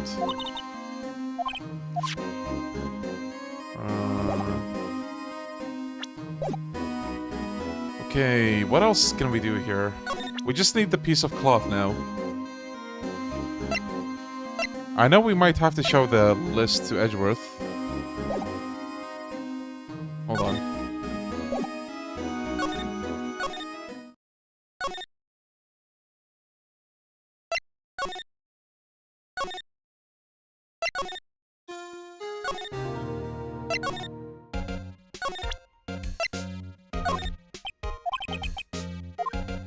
No. So we have to do something at the other office.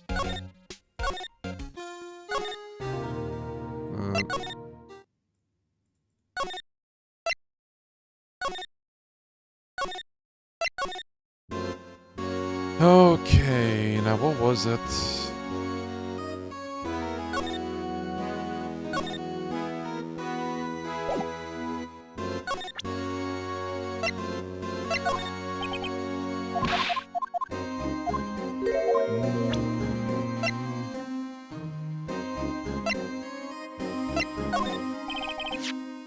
Detective Gumshoe? Oh, maybe we check the fingerprints with the powder.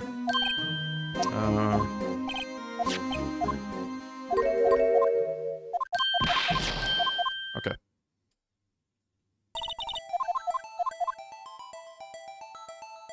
Actually, wait, that's not the best finger to do that for. There we go. Hey, sprinkle that powder.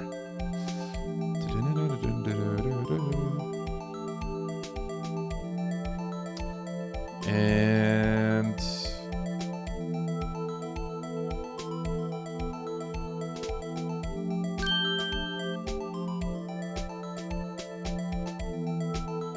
now, who do you think this fingerprint belongs to?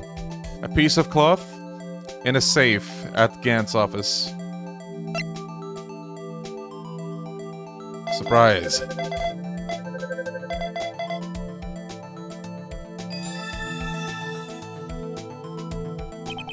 No. How can this be? What are Emma's fingerprints doing here? Hey, you found a match? Whose fingerprints were they? Huh? Oh, it seems the prints are too old. They aren't clear enough to get a match. Oh, that's too bad. I thought they'd be Dark's prints. Psst, hey you, over here. Did Gumshoe see them? Oh, I think he did. What's going on here? What are that kid's prints doing inside the chief's safe? Don't ask me. Let's just keep this information from Emma for now. Here, maybe you should hold on to this. Okay, I think that's it. Well, was I any help? Of course. Thanks to your ID card, we were able to get some hard evidence. Now, that's not very kind, is it? Uh-oh. In other words, if it wasn't for his ID card, he would have been useless. Isn't that right, you in the coat? Chief Gant! We didn't think you'd be back so soon. Fortunately, I'm a man who believes in science. As I was walking to my meeting, I happened to look out the window and saw a stray dog run into a pole. Just then, I thought of a certain detective. Do you mean me, sir?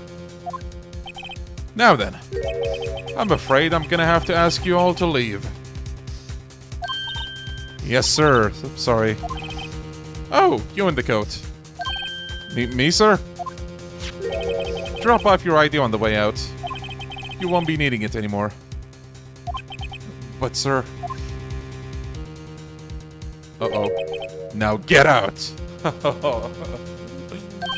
Yes, sir!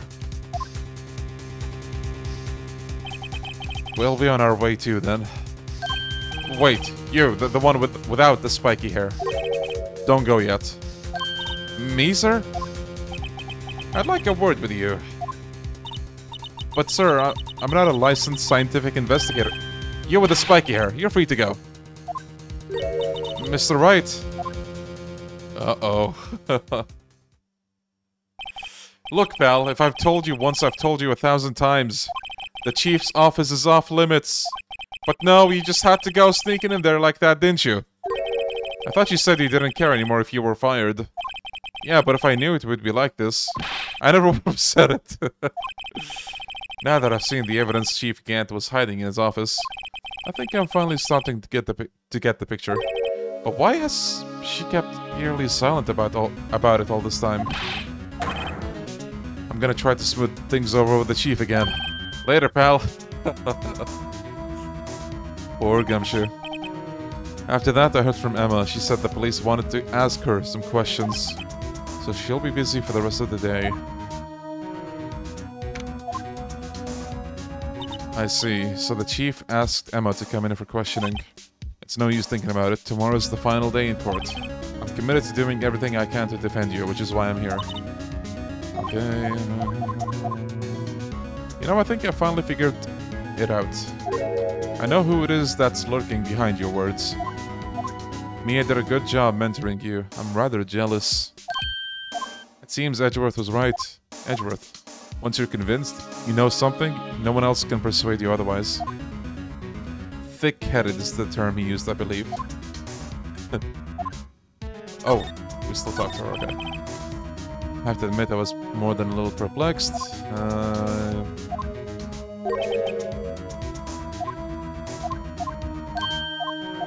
Right, so this is basically where we have to, like, show her that we know who's controlling her, which is obviously Gant. Mr. Wright, you're addressing the Chief Prosecutor. Could you please tell me a bit more about what you think you know? We were partners until... yeah, we know that. Both you and Edgeworth will be brought before a board of inquiry for what you did.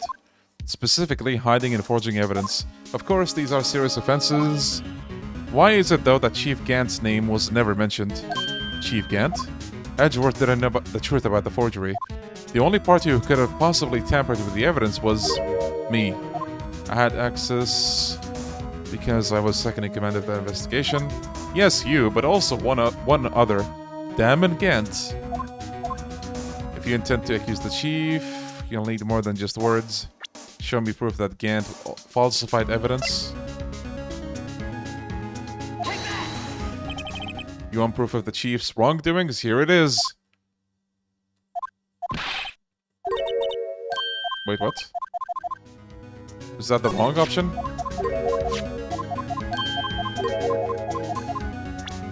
The evidence list, maybe? I just found this in a safe in the chief's office. This jar piece and this piece of cloth. Do you know what these are? They're pieces of evidence from the SL9 incident. The person concealing evidence was none other than Chief Gant himself. Now tell me, why are you taking all the blame for him? It's as you surmised. I cannot disobey the chief's orders, even if it means being found guilty for murder. Why not?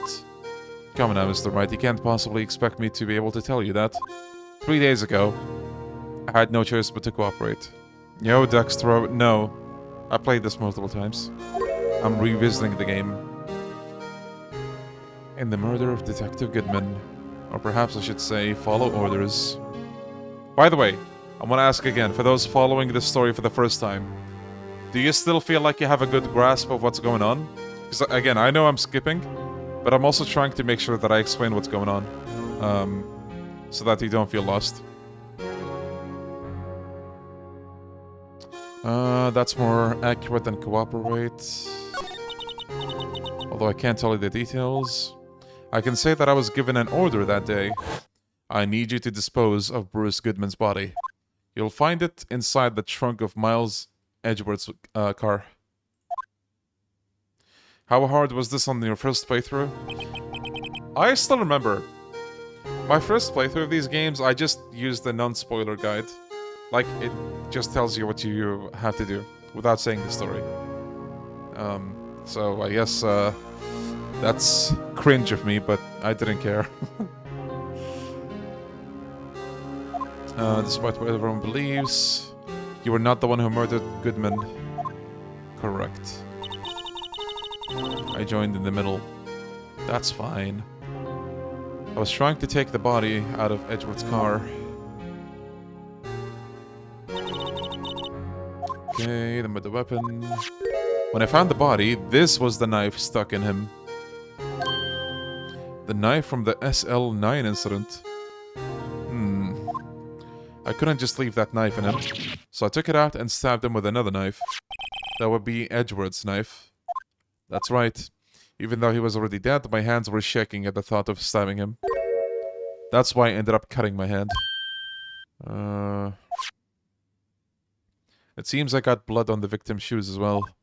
And then, she saw me just as I plunged the knife in. So this is basically a recap for those who forgot what happened before. But now it's like accurate. She's saying the truth. Why did he need to hide Dark's knife so badly? It took a lot of work to finally close the Dark case 2 years ago. It was over with. I didn't ever want it to be opened again. My intent was to prevent that by whatever means possible. So you hid Dark's knife? The weapon used to stab the detective was evidence in the Joe Dark case. If word got out, the reporters would have a field day with that. Right. To tell her what happened. Right, so she tried to call Emma to tell her what happened, to ask her to hide the knife. She didn't want anyone in the force to know about it. That would explain why Emma is so confident about Lana's innocence. Speaking of phone calls, I had a bad feeling about one of them that day. A bad feeling. The truth is, after I received those orders from Chief Gant, the first thing I did was make a phone call. A phone call? To Cowboy! Patrolman Jake Marshall. To Marshall? Why on earth would you call him? The lead investigator for the SL9 incident had been murdered. I wanted that fact to be kept hidden, and I needed help. He was the only other person I could trust. Or at least I thought I could trust him at the time. However, it seems that after I spoke to him, he went off on an escapade of his own. Oh, you mean, not wanting the case to die, he decided to take things into his own hands. He disguised himself as Goodman and tried to steal the evidence. He'd already stolen the card, but it seems he didn't make up his mind to break into the evidence room. After my phone call, any remaining doubts he had must have disappeared. So your phone call caused the incident in the evidence room.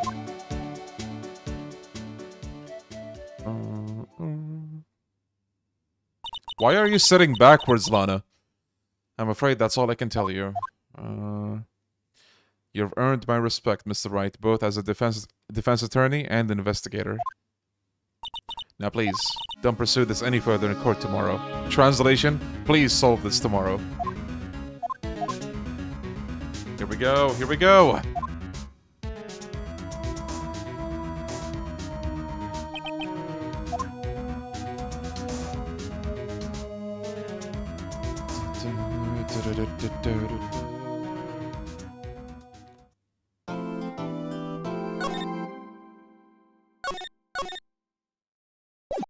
Final day. Okay, something's been happening behind the scenes. Edgeworth. Knowing you, you've already figured it out. Who the owner of 777777 ID number is? Well, I have a pretty strong hunch. That guy. Looks like I'm not the only one who's figured it out. You know, the only reason this trial didn't reach a verdict yesterday is because there was still room for doubt regarding this ID record. If that number does belong to whom you suspect, then no doubt will remain. After all, he hasn't been officially charged with anything. The second game made it harder to... Yeah.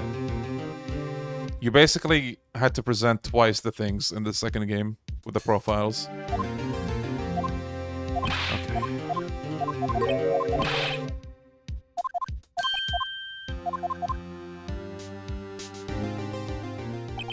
This is it. If I'm ever gonna find out what Chief Gant has on her, it's now.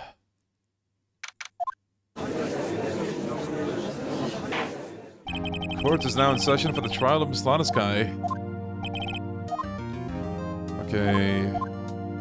The police chief has a proposal to make already? Wow, he's wasting no time. Oh shit, there he is. Morning, folks. How's everyone doing? Hey, Aji, been back to the pool yet?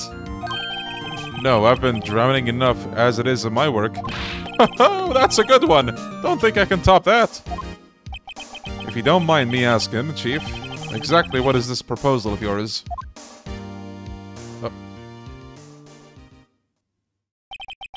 Lana, that is to say, the defendant, has asked me if she could speak directly to the court. She wants to do what?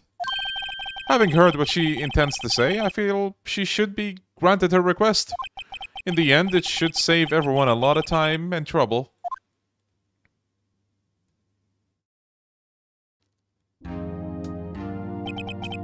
What's this all about, defendant? I'd just like to make one simple request and I'll be finished. Well then, what's your request? Your Honor, I'd like you to put an immediate end to this trial. Huh? I confess to all charges against me. On February 21st of this year, I murdered Detective Bruce Goodman in the underground parking lot of the prosecutor's office. No, Lana! You're stupid. Thank you, Phoenix. You can't. Your Honor, the defendant's claim does not change the defense's plea. In that case, Mr. Wright, I no longer require his services. But Lana! Your Honor, I hereby forfeit my right to an attorney. The prosecution may lack direct evidence against me, but it has sufficiently proven its case through testimony and circumstantial evidence. I would like you to render your verdict now, if you please. Well, the defendant certainly has the right to self-representation.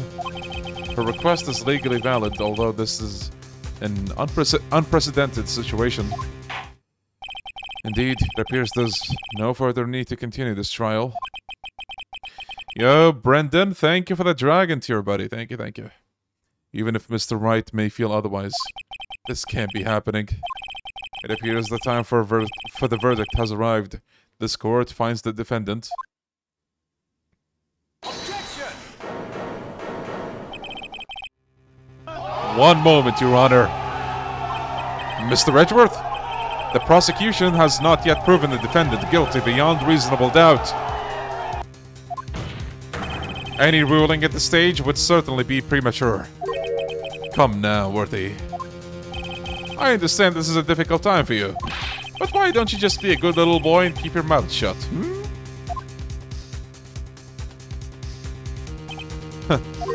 I don't think I care for your tone, Chief Gant. What? Creating another fabrication to cover up your past mistakes? Sorry, but I'm no longer the naive little boy you would have me be. Go, Edgeworth, go, go! With this sudden confession from the defendant, it's obvious to me some kind of deal was struck behind the scenes. Some kind of deal, Not everyone operates as you do, Worthy. I thought so. Your Honor, the prosecution would like to change its first witness. Oh? To whom? As its first witness, the prosecution would like to call Miss Emma Skye. I request the court hears her testimony. Mr. Edgeworth, I'm exercising my right to self-representation. I don't think we need to continue. I don't care for what you think, Miss Skye. The exposure of truth sometimes results in tragedy. However, no matter how tragic the truth may be, it would be an even greater tragedy to avert one's eyes from it. Damn. Bro just went, I don't care. Very well, the court shall grant the prosecution's request. That's okay with you, right, Chief Gant? Worthy, you'll live to regret this. Mark my words. Miss Lana Skye, please take the stand. Looks like Edgeworth had decided to take the horse by the reins.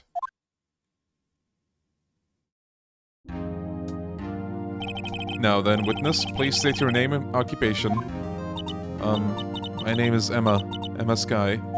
My occupation? I'm Lana's little sister and I want to be a scientific investigator. 2 years ago, you encountered the serial killer Joe Dark of the Joe Dark killings. Is this correct? Yes. I'm trying my hardest to forget about that though. I'm sorry, but I'm afraid I'm gonna have to ask you to recall those events one more time. Mr. Edgeworth, please remember this trial concerns the murder of Detective Goodman. Is an incident that was resolved 2 years ago really all that relevant? Yes, it most certainly is. Well, okay then. He sure gave in fast. Now, please testify about what happened to you 2 years ago. The trip to yesteryear has finally begun. It's bound to lead to the truth behind this trial.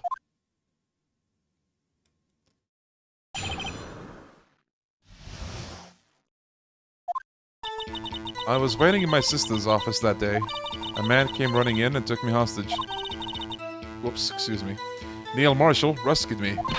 But I'll never forget what I saw in that instant.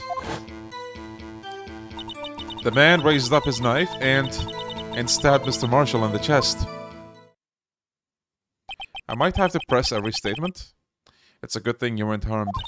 I passed out. I don't remember much. That's understandable. However, please tell me, Mr. Edgeworth, what does this testimony have to do with Goodman's murder? That will soon become apparent, Your Honor. You've got to admire him for his courage, considering he has no evidence. Very well, the defense may begin the cross-examination. That's what I'll do. I'll just press every statement for now. 2 years ago, the defendant was a detective.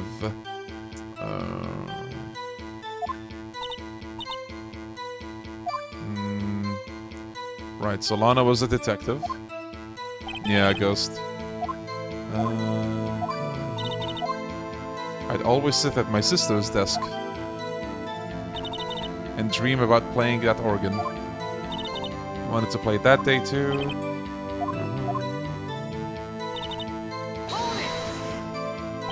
A man, Joe Dark. He was a serial killer.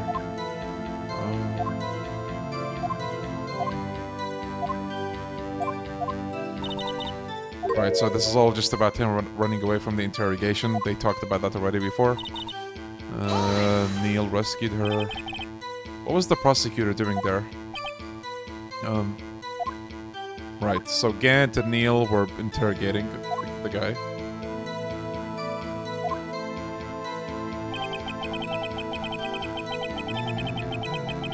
By the way, look at how wide Gant is.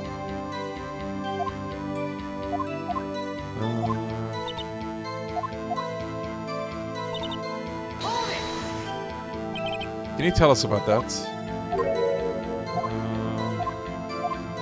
Alright, there was a storm.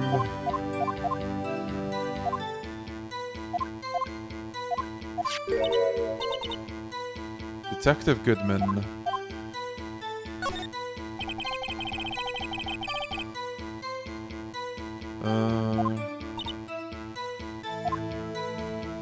So she told Detective Goodman about what she saw before. She drew a picture. Ask about the picture. But the list of evidence I was given 2 years ago didn't contain a picture. Oh, wait. She mentioned that she drew it on a list of evidence, I see. The list of evidence given to her by Bruce Goodman. Okay. Pretty sure we present that now. Mr. Edgeworth. This little girl put all her heart into drawing that picture. And yet you would insist on denying its existence? Huh? Hey, I'm not the bad guy. All I'm saying is that, as the prosecutor for that case, I wasn't handed such a picture. Phoenix being a jerk casually. That may well be. But that doesn't mean it doesn't exist. Behold. This is the evidence list for the SL9 incident. Please turn it over, Your Honor. Turn it over? Oh, what is this?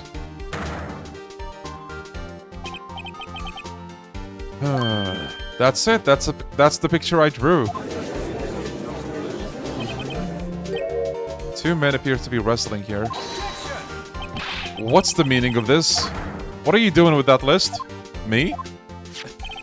Only the prosecutor in charge should have access to that list. Huh? These lists?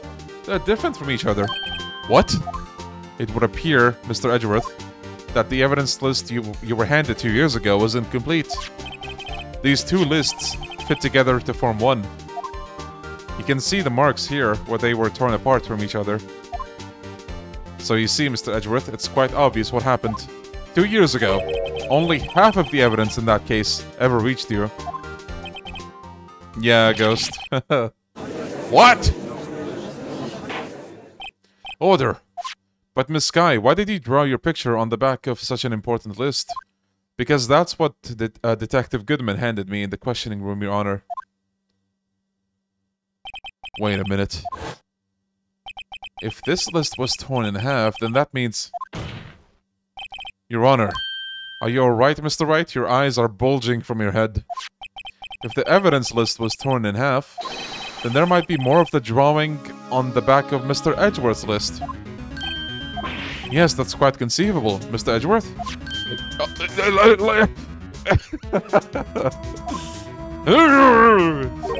Something wrong. Do you even have to ask? He's shaking. Sorry, Your Honor. There is indeed something drawn on the back of my list. It's that thing. The blue badger?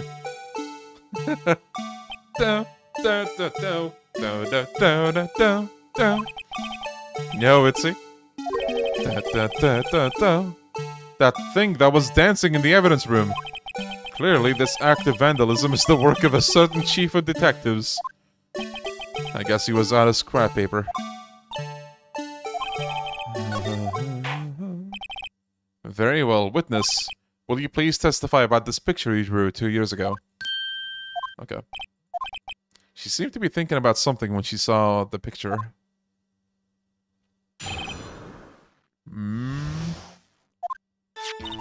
This is the picture I drew 2 years ago. The flash of lightning was so bright all I could see were shadows. After that, I must have fainted. This picture shows exactly what I saw in that instant. To think a flash of lightning could burn such an image in your mind.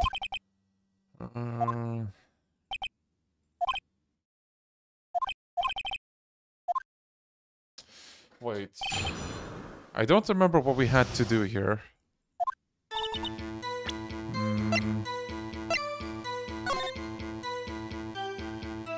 I guess present this? Because like it looks weird.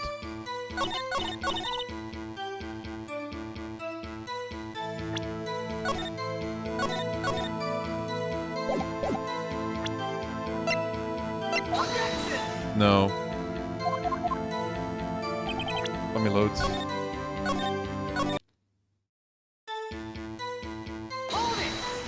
The shape of the knife.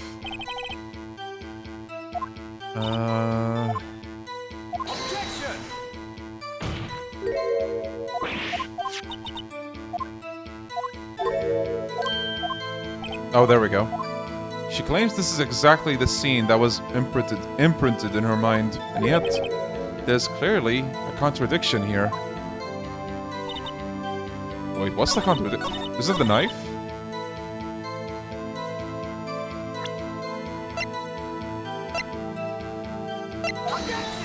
No. Or maybe the badger?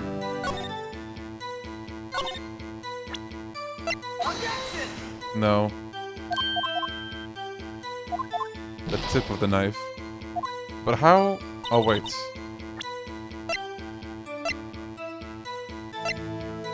We don't have the tip right now.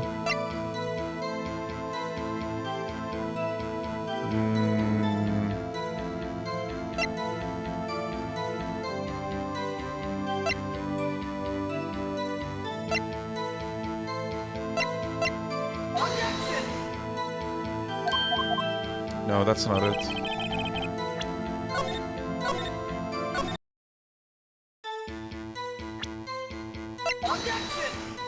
It's not the award.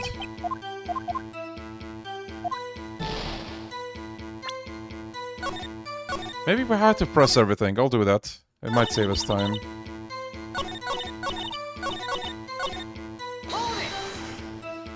Okay.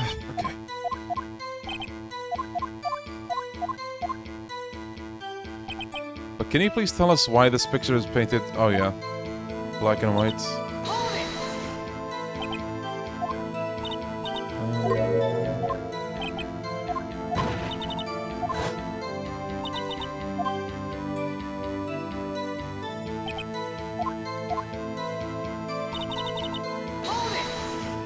Yeah, I presented the switchblade in that last sentence. It didn't work.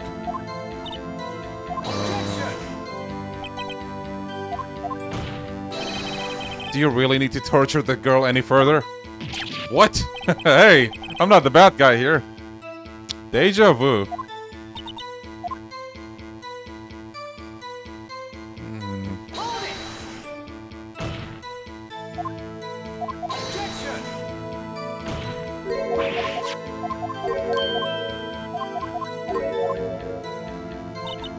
Wait, what's the contradiction?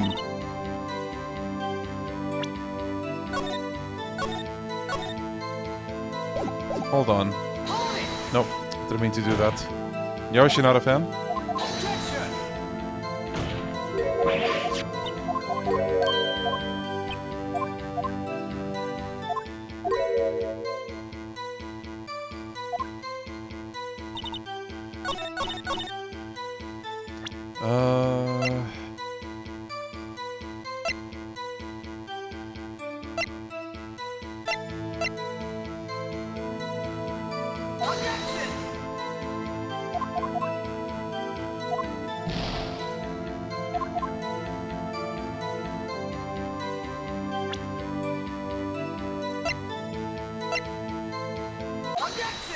Oh, it is the autopsy report.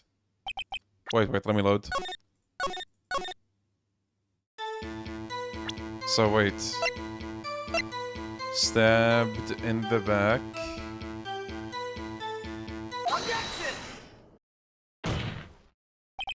I hate to be the bearer of bad news, but this picture the witness drew contains a contradiction. But I remembered it like it was yesterday. Mr. Wright. Perhaps it would be faster if you simply point the contradiction out for us. I guess...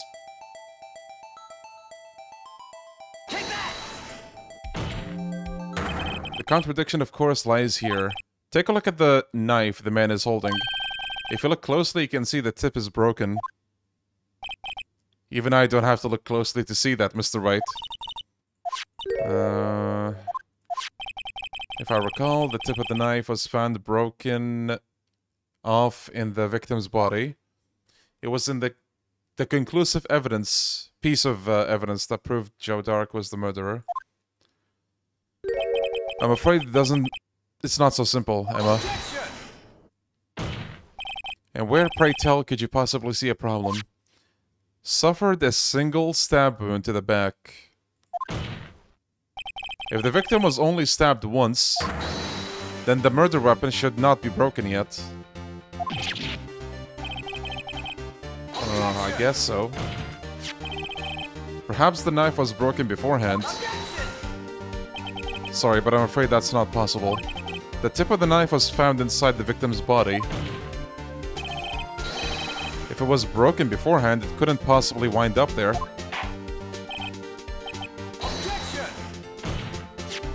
The tip of the knife was undeniably discovered within the victim's body. The only possible explanation is the witness's memory is mistaken. That's why I asked her so many times if she was sure she remembered correctly. I believe you were annoyed at the time, but she was sure she remembered correctly. But there's no other way to explain this inconsistency. Not so fast, Mr. Edgeworth. There is another explanation. Have you forgotten already? About a little something called falsified evidence? You're treading on thin ice, right? All I'm saying is that this broken knife tip might be the piece of evidence that was forged. You can't deny the possibility. No.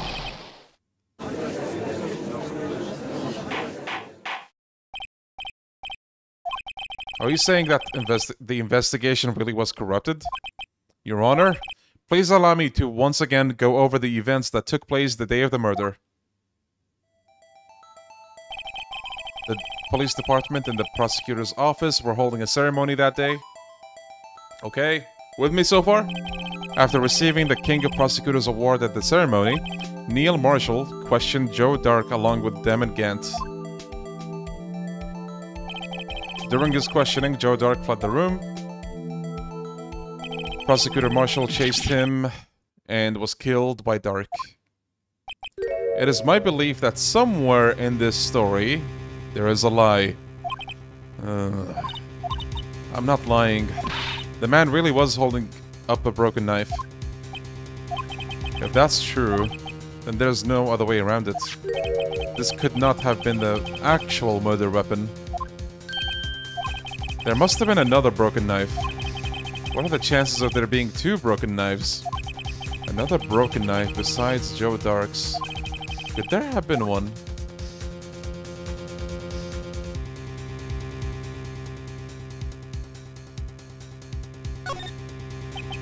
If the witness is this adamant about the accuracy of what she saw, it can't just be explained away by a simple observational error.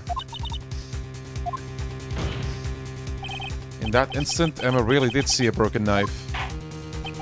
I assume, then, that you have some information about this other broken knife?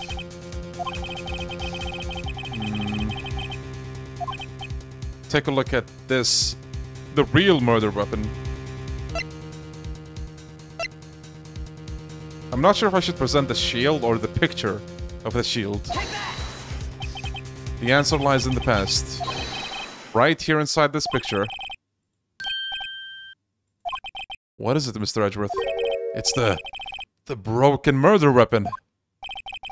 Notice the award Prosecutor Marshall is holding.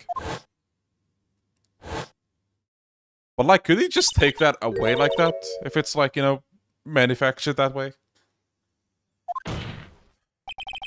As we earlier concluded, the knife in the drawing was not Joe Dark's knife. That being the case, the knife the witness saw was in all likelihood from this award. Order! Order! Neil Marshall was awarded the King of Prosecutors that day. As an award, he was given this broken shield and knife. When he chased after Joe Dark, he pulled out this knife. Being a prosecutor, he did not carry a pistol. This broken knife was the only weapon he had in this dangerous situation. But that can be. Oh, and why not, Mr. Edgeworth?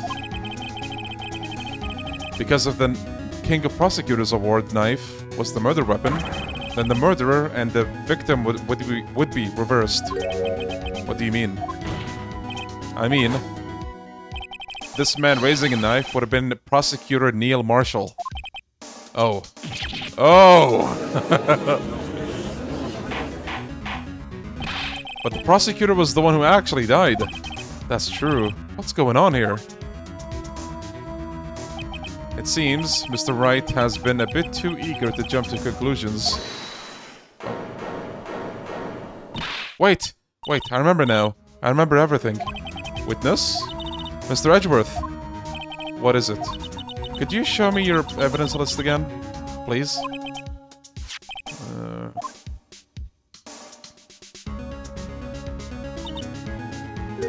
I knew it. This picture, I'm the one who drew it.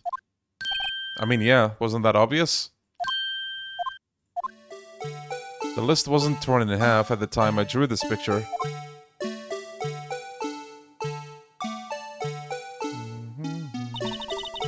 All this time I've been trying so hard to forget.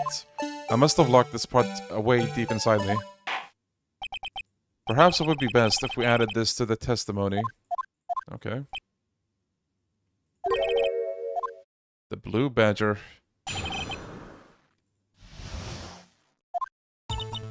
When I saw that man raise his knife, I panicked and rushed towards both of them.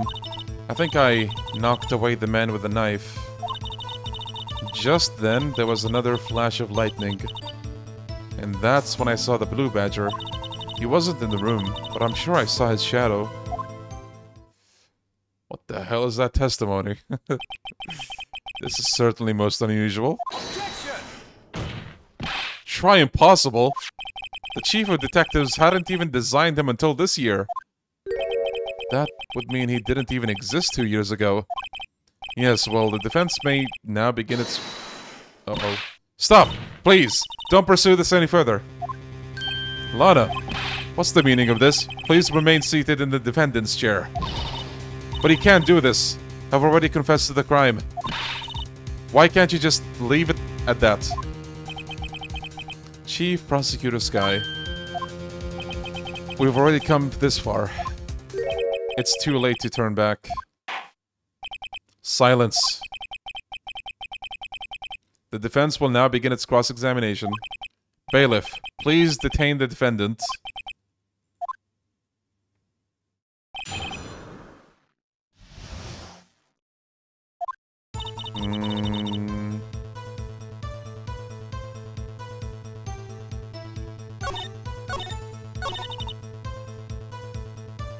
I'm gonna press everything.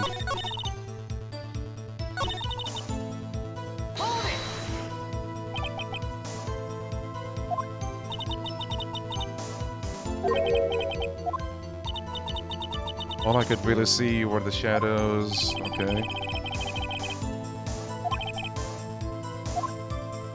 I can see what you said, Go-Getta. You don't need to say it 5 times.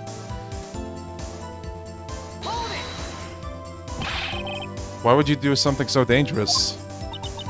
What else could I have done?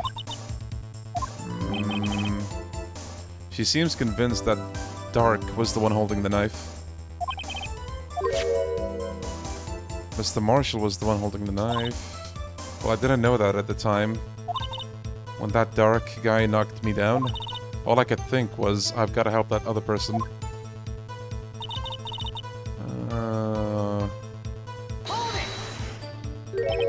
What do you mean, you think? It all happened so fast and I was in shock. I don't remember everything clearly. What I did, it's all kind of a blur. Miss Skye was almost killed before she was witness to a murder about to take place. With so much happening in a matter of seconds, a little disorientation is only natural. I saw the man about to stab the person who I thought was Mr. Marshall. Okay... What you did was very brave, young girl. So, what happened then? Next. The blue badger. Are you sure about this? Of course. See? I even drew a picture of him here. But it was the chief of detectives who thought up this hideous beast. Hideous beast. Come on, Edgeworth. And that was just this year. The blue badger didn't exist 2 years ago. This is all quite verifiable. I know it sounds strange, I was surprised too when I saw him at the police department. I had this nagging feeling that I'd seen him before somewhere. Now I finally remember. Oh brother, just when you thought that thing had caused enough commotion. Playing that videotape for 20 times. Yeah, the blue badger teleported 2 years back in the past.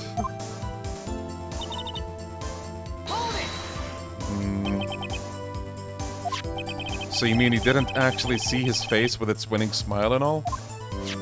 That's right, but I still remember it. He had 3 creepy horns.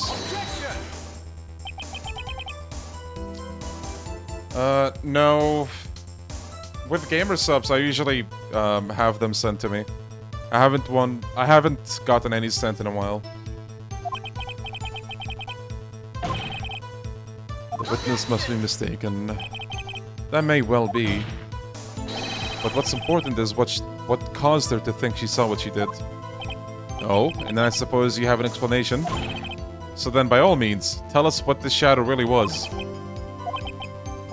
So, we do know. So the badger didn't exist yet, but she was sure she saw the shadow.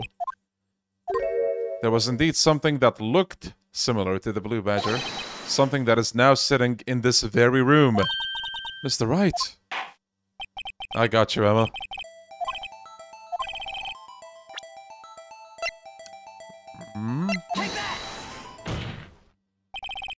The mysterious blue badger was in fact this. But that's... what exactly is that? I believe it's some sort of jar. But Mr. Wright, that doesn't look anything like the blue badger. Indeed it doesn't. As it stands now, it's just a plain jar. However, what if we were to change our viewpoint? Our viewpoint? We gotta flex. With the feature. So wait.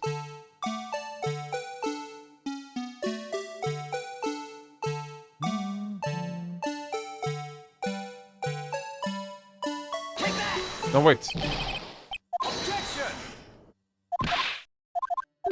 I remember this being more annoying than assembling the jar.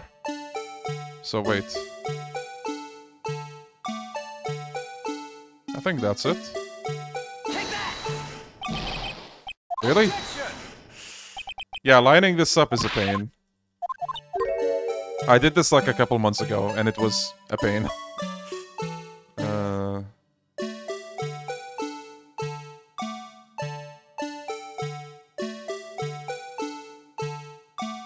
VOD viewers skip 1 hour. Nah, this is gonna take me, surely, a few minutes. Wait, I can't. Bruh! Reverse it. Let's try that. Who's jamming to this beat right now?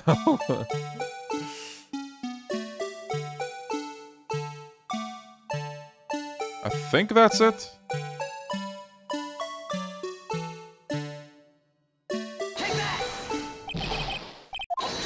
I think I have to be more precise. Oh my god.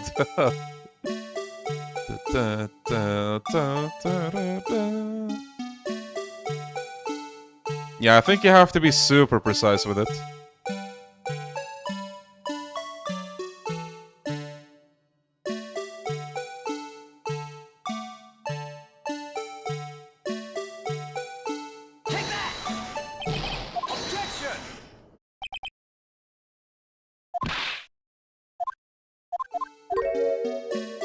Oh my goodness. Okay, wait. It has to be like this, but like...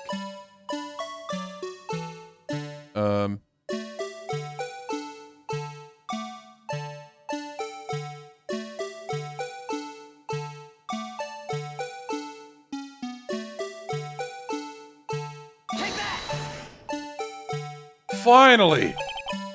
Well, is this a miracle or what?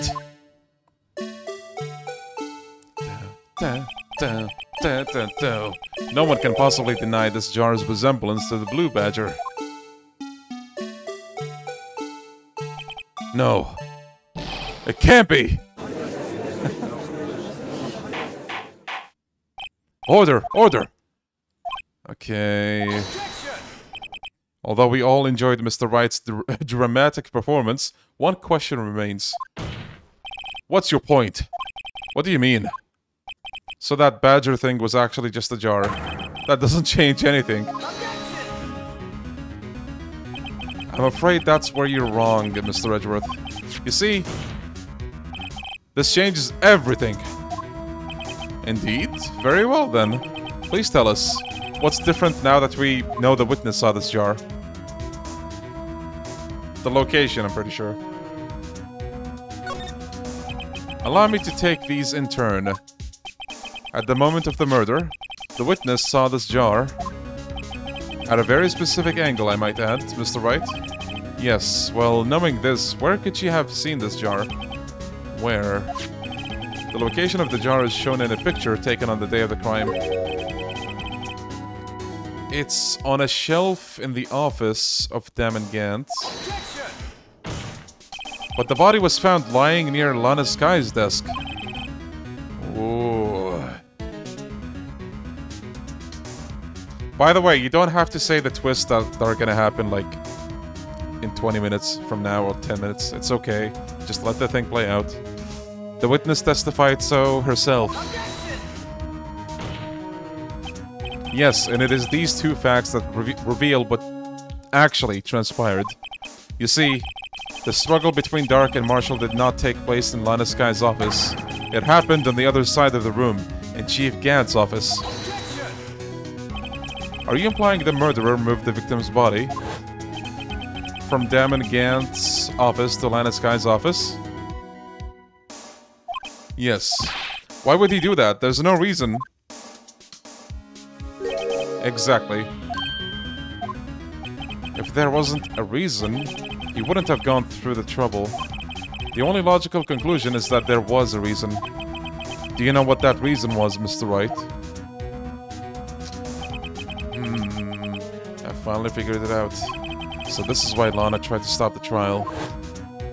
Yoshin, yeah, still the same case. It's a long case. It's too late to quit now. Please recall the witness's testimony. She said she knocked away the man who was holding the knife. In the next instant, the jar was hit and flew through the air. Now tell me, what could have sent the jar flying? That would have to have been the impact the man made when he was knocked into the wall? Ladies and gentlemen, if I may draw your attention to the picture once more. If the man was knocked in the direction of the shelf the jar was sitting on, what would he have hit? The suit of armor holding a very sharp and dangerous looking sword. Yes.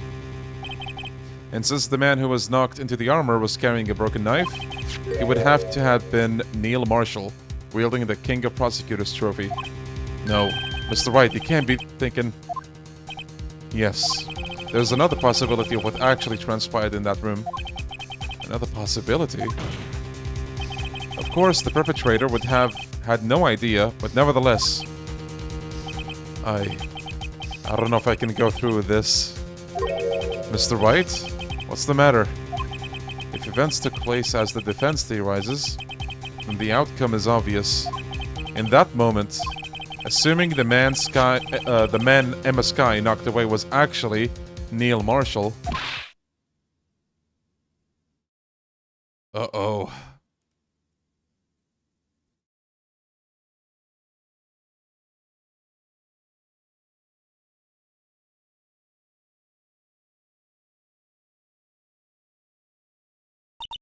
You mean Mr. Marshall died because of me?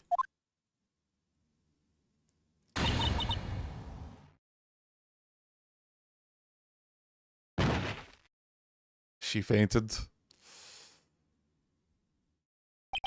I never imagined her testimony would lead to this.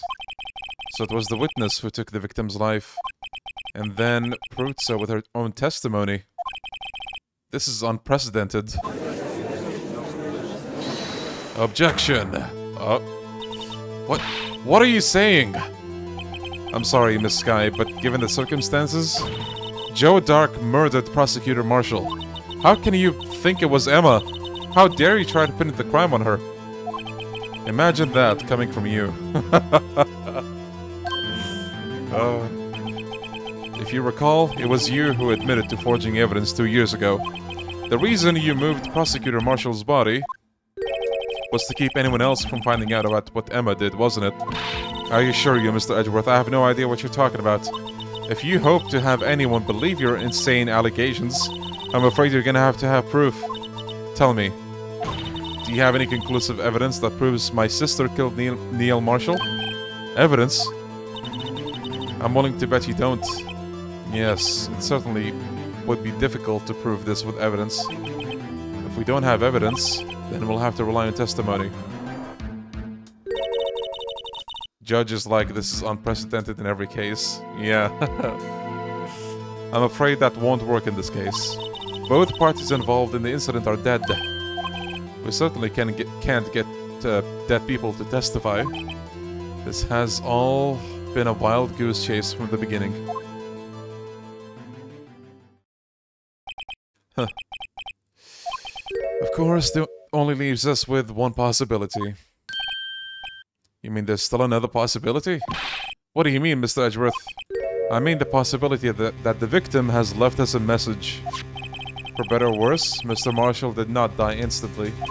He may have left behind the name of the person who took his life.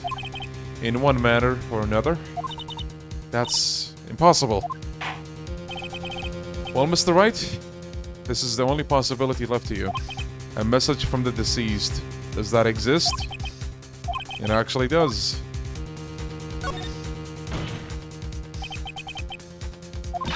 Mr. Wright, will you stop at nothing to prove my sister a murderer? Do not be mistaken, Miss Skye.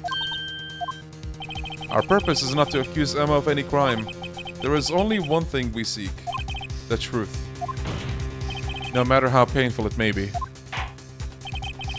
Now then, Mr. Wright, please show us the piece of evidence that conveys the message from the deceased. The jar. This is the message left by the deceased. This is that blue badger from before, right? Oh, is he gonna speak the killer's name? If that thing could, I'm sure it would. Looks like everyone's forgotten this is just a jar. A message was left here on the surface of this jar. Right. So, there's a trail, we gotta link it. Let's do that.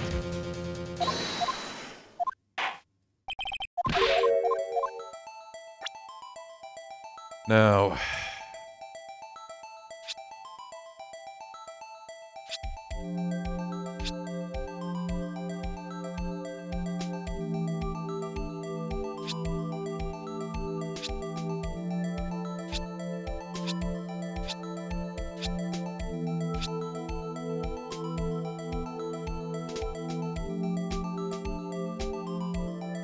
Wait, is there more? Oh. It's a defense attorney's duty to prove their client's innocence. That's why all I've been thinking about is saving Lana. After all my efforts, I never thought it would turn out like this. Emma. So this is the final message Marshall left behind.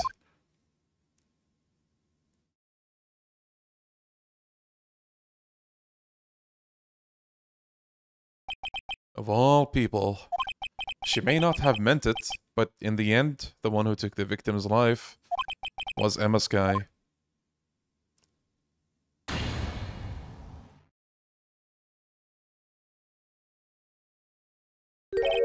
See, Worthy? Can't say I didn't warn you. And look who shows up. Chief Gant. Do you understand the implications of what you've done? What? What are you talking about? 2 years ago, Joe Dark was sentenced to death. He was convicted because of his final murder. I believe you were the prosecutor in that case, were you not? Yes, Worthy. Because of you, an innocent man was sentenced to death. Not only that, but you used forged evidence to ensure his conviction. Oh no. But Joe Dark really was a serial murderer. That's undeniable. I'm afraid that's not important. Didn't you know we aren't defenders of justice? What?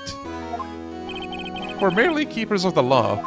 Sentencing a man to death is no light matter. Even if there wasn't any cover-up or evidence forgery. Ultimately, the responsibility falls on the prosecutor in charge. He's trying to blame Edgeworth. Despite what anyone may say, this fact cannot be denied. Oh no. What's going on at the prosecutor's office? They might have sent an innocent man to his death. Okay, look. How can he just stand there like it wasn't his fault?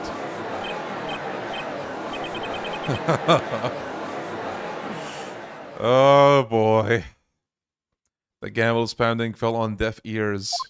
Unable to settle the crowd, the judge declared a recess. Where the trial is headed, no one knows. Yeah, poor Edgeworth, man.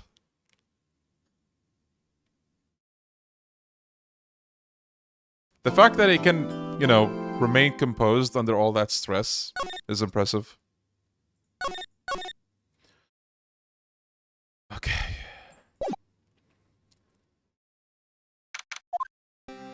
Sorry, Edgeworth. I didn't mean to get you in trouble. Actually, you guys stare at this guy. I'll go drink water, and you should too.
Alright, people, let's do this. The final stretch. The final stretch. We're 7 hours and a half in.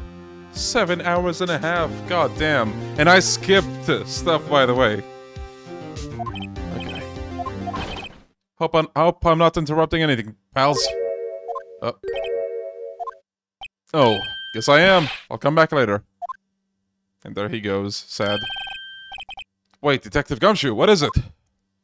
Second time it happens, by the way.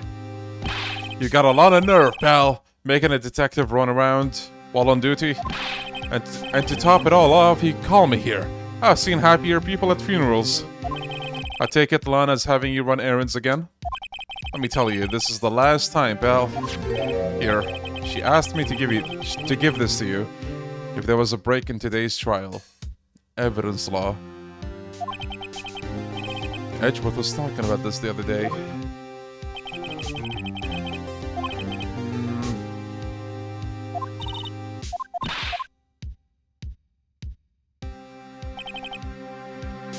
She also wanted me to give you a message.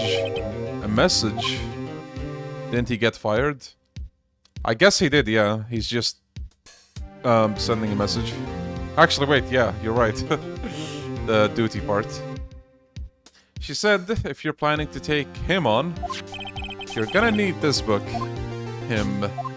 I guess I'll need to give this book a thorough read. Doesn't look like that book will do you any good now, though. That's where you're wrong, detective. Haven't you figured it out yet? Why I'm still sitting in that prosecutor's seat, despite all these allegations being thrown at me? Mr. Edgeworth, the real trial today hasn't begun yet. What? What else is there left to do? Your credibility's been all but ruined with this forged evidence you were unaware of.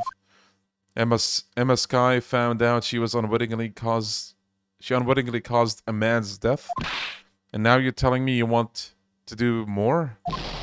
You gotta be kidding me, pal. You're missing the point, detective. Lana didn't murder Detective Goodman. She merely stuck a knife into his dead body. That means the real killer is still out there. What? We're gonna expose him.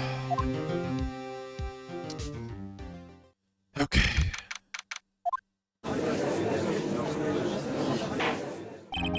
Court will now reconvene for the trial of Miss Lana Skye. The inquiry committee is planning to impose harsh penalties for your actions. Thank you for the news, Your Honor. Yes, well, normally this is where the prosecution calls for the witness, but this isn't easy to say. You see, there's some concern that you, Mr. Edgeworth, may have struck a bargain. You think I may have manipulated the witnesses? I didn't say that. It's just, you see, everyone has been talking and... Very well, Your Honor. I have a solution. A solution? That being the case, the prosecution will allow the defense to call forth all further witnesses. What? But there's no precedent for what you're proposing. Undeniably, this is an unusual arrangement, but a very effective one. It would prove that I haven't struck any deals with the witnesses. Alright, unbelievable. Edgeworth has found a way to continue the trial. What a genius! Alright, then it's settled. Mr. Wright, you do realize this is your last chance, right? If you call the wrong witness, I'm pretty sure we have to call Gant. Damond Gant. The defense calls Damond Gant to the stand. Damond Gant? What does he have to do with anything? As the defendant's partner 2 years ago, Mr. Gant has first-hand knowledge of the crime. See, he's still circling around, you know, the issue, which is smart. Call Gumshoe. I feel we should hear what he has to say about it. As luck would have it, progress is good. We're, I think, in the last trial, or the second to last. He would also be the least likely to have been manipulated by me in any way. Hey, true. Wouldn't you agree, Your Honor? True. All right, bailiff, please escort Mr. Gant to the stand. Witness, please state your name and occupation. What is this, some kind of practical joke? I was just on my way to lunch. Your name and occupation, sir. Worthy, are you sure you want to do this? Your name and occupation. So, you want to play hardball, eh? Please, Mr. Gant. Fine. My name is Damond Gant. I'm the acting chief of police. Now then, Chief Gant, the court requests to hear your testimony. Oh, righto, what's with the grim face? First, let's clear up this SL9 incident. Oh, you mean that time when Lana's sister murdered that prosecutor? Jerk. Personally, I think it's been made pretty clear already. Yo, Alex. There are still some things unaccounted for. Oh, like what? Like the role you played in all of this? Son, either you're very brave or very foolish. You're aware that, of course, that a police chief has all kinds of weapons at his disposal? Weapons? Sure, take my testimony for example. I don't have to give it if I don't want to. What? Is that true? I'm afraid so. The chief of police has the right to refuse to testify. Of course, such an action carries with it certain risks. Don't worry, I'm not here to hinder your trial. Just remember, if this turns out to be a big waste of time, don't say I didn't warn you.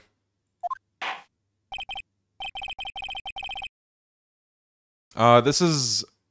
Hold on, let me show you. Trial later, but there's a 2, so I'm assuming there's gonna be one more. Very well, the witness may begin the testimony.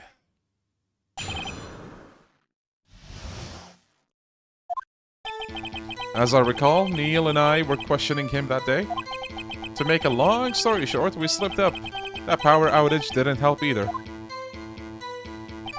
When I went to my office, I found Lana there. Apparently, she had already arranged the crime scene. As you can see, I had nothing to do with the forgery. I don't know, man. Sounds sussy. Is that when Dark was arrested? Him? He was lying on the floor unconscious.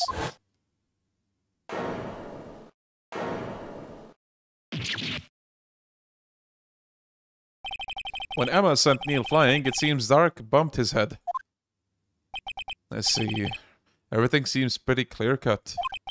If the police chief has the right to refuse to testify, then I'd better hit him hard and fast.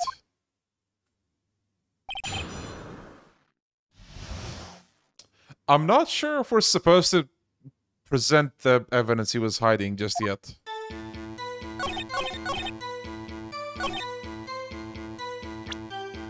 Or maybe the list, actually, wait.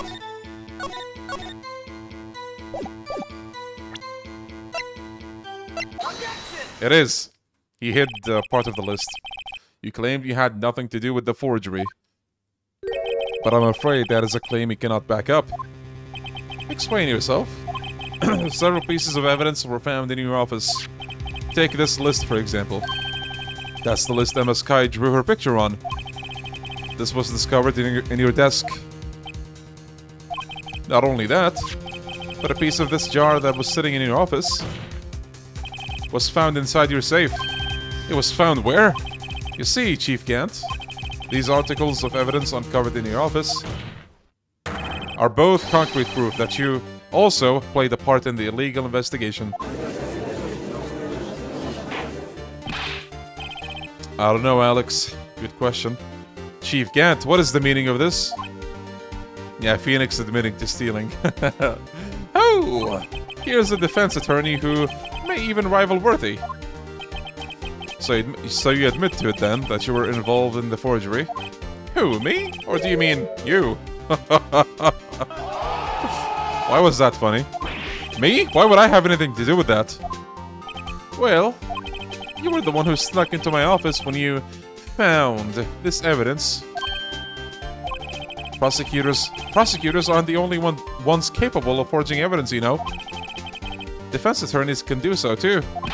Isn't that right, Righto? However, Detective Gumshoe was present during the investigation. Worthy, my boy. Not even detectives are exempt from the law. Rest assured, Dick will receive his due punishment. Oh. What? If Detective Gumshoe's salary drops any further, he'll end up paying to work.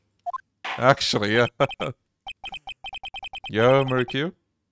Yes, well, in light of the detective's presence, please give us your testimony regarding the pieces of evidence found in your office and their relation to the forgery that took place at the crime scene. My. Kids these days no longer know how to put 2 and 2 together.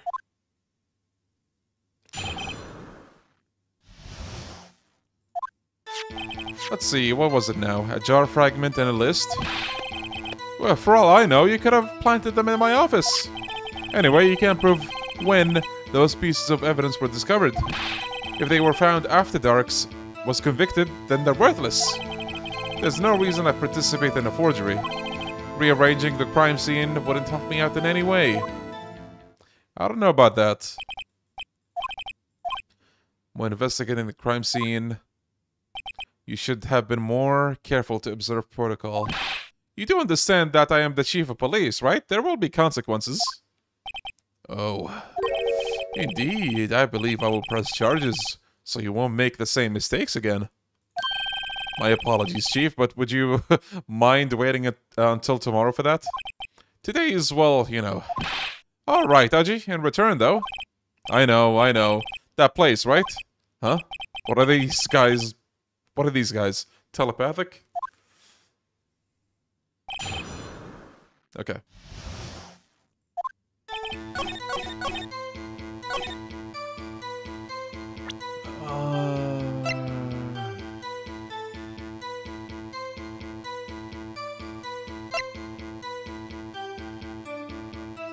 Let me save first.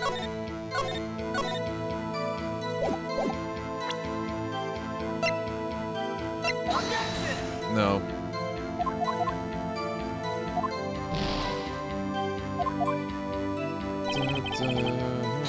Nope.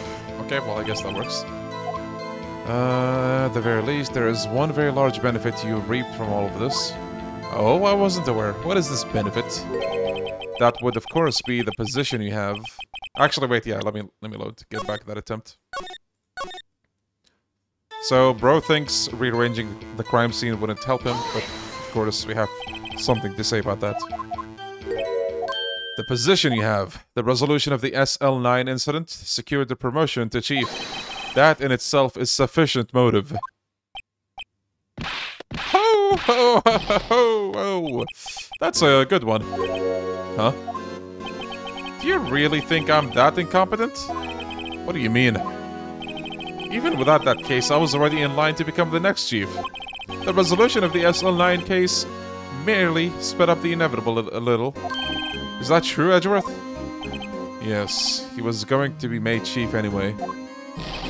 Ah, God.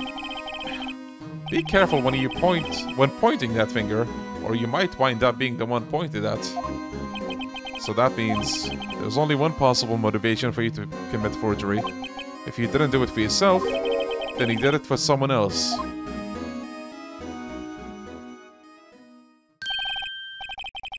Don't be silly, Worthy. You know me better than that. There are only 3 people I look out for. Me, myself, and I. There, it's out in the open now. Aji, would you mind if I changed my testimony a little? By all means, please do. I wouldn't be anyone's accomplice if there was nothing in it for me. I think you're supposed to present something here. Or maybe press. I'll press. Nothing in it for you? Sorry, but the only person I care about is yours truly. That girl, Lana's little sister, was it? If you think I felt sorry for her, you better think again. You're right, you don't feel sorry for anyone. Be tough on crime and tough on people. That's how I was raised. You seem to be lax enough on yourself, though. Oh, that's a good one, Worthy. Could there have been something in it for him? Would he have helped someone out? True, you might not help out anyone for their sake, but if it would benefit you, you might decide to assist someone. Yeah, Ghost. Mr. Wright, it appears you're positively determined to portray the chief as a nice man who likes to lend people a hand. Yeah, nice man. Yeah, absolutely. When do you think the next summit will be? Close to September, maybe. Very well then. Who is this person you believe Chief Gant may have helped forge evidence? Of course, it's Lana. Chief Prosecutor Lana Skye. The defendant? Uh-oh, he's staring. I believe it's quite obvious in light of the circumstances. Emma Skye fell victim to an unfortunate series of events. Who would want to help her more than her own sister, Lana? As for Chief Gant, he would also have a reason to help Lana if she asked him to. That reason, of course, is self-profit. Self-profit? What do you mean? After the SL9 incident was resolved, Lana Skye was appointed Chief Prosecutor at the Prosecutor's office. The person who arranged this job change was you, Chief Gant. But how would he profit from all of this? He would be able to use the Chief Prosecutor as his puppet. Essentially, he would acquire unchecked authority over all investigations. Do you mean to tell me that despite the Chief's formidable appearance, he plays with puppets?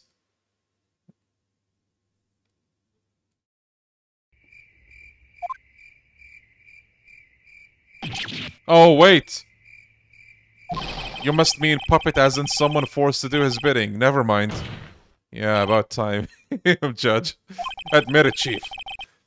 You assisted Lana Skye in forging evidence. Your motive? To appoint her as Chief Prosecutor so you could control her. Right, oh my boy. You have quite an imagination. Let me ask you something. What? Do you have any proof of this? That I controlled Lana? For example, is Lana testifying that I've done such a thing? Lana. Yeah, the judge is a character of all time. She's keeping quiet to protect Emma. There's no way she'd testify against Gant. I'm afraid without any proof, this all amounts to nothing more than mere conjecture. Unless that is also what happened in this incident. This incident? Which one that would be? Of course I'm talking about the murder of Detective Goodman. The Chief Prosecutor has been acting strange throughout this entire trial. Almost as if someone has been controlling her. Worthy? You better watch your tongue. I wouldn't want you to get hurt. Just what do you mean? What he means, Your Honor, is that Chief Gant is involved in the murder of Detective Goodman. Not only that, but the Chief is now making Lana take the rap to cover up his involvement. What? What?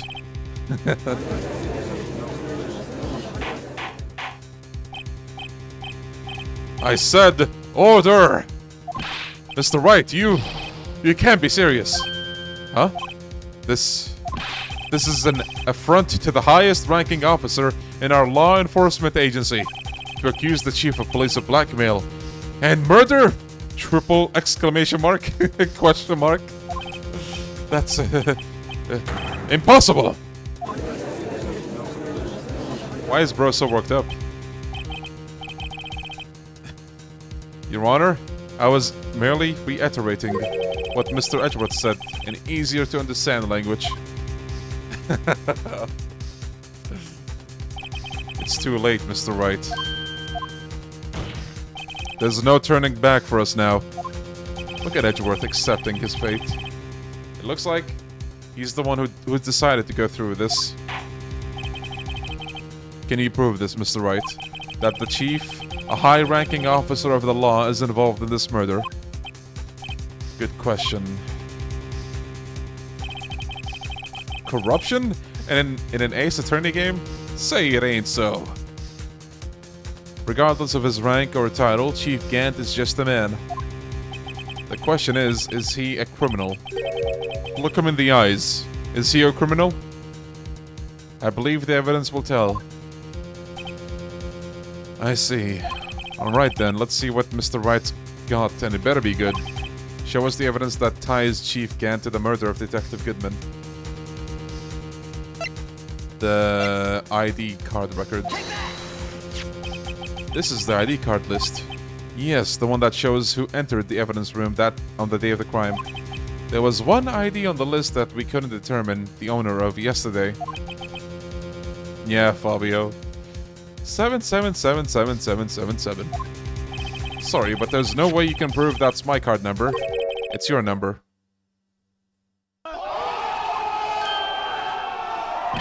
What? How do you know that? The safe in Chief Gant's office requires a code to open. A 7-digit code. 7 digits? You don't mean... I'm afraid so, Your Honor.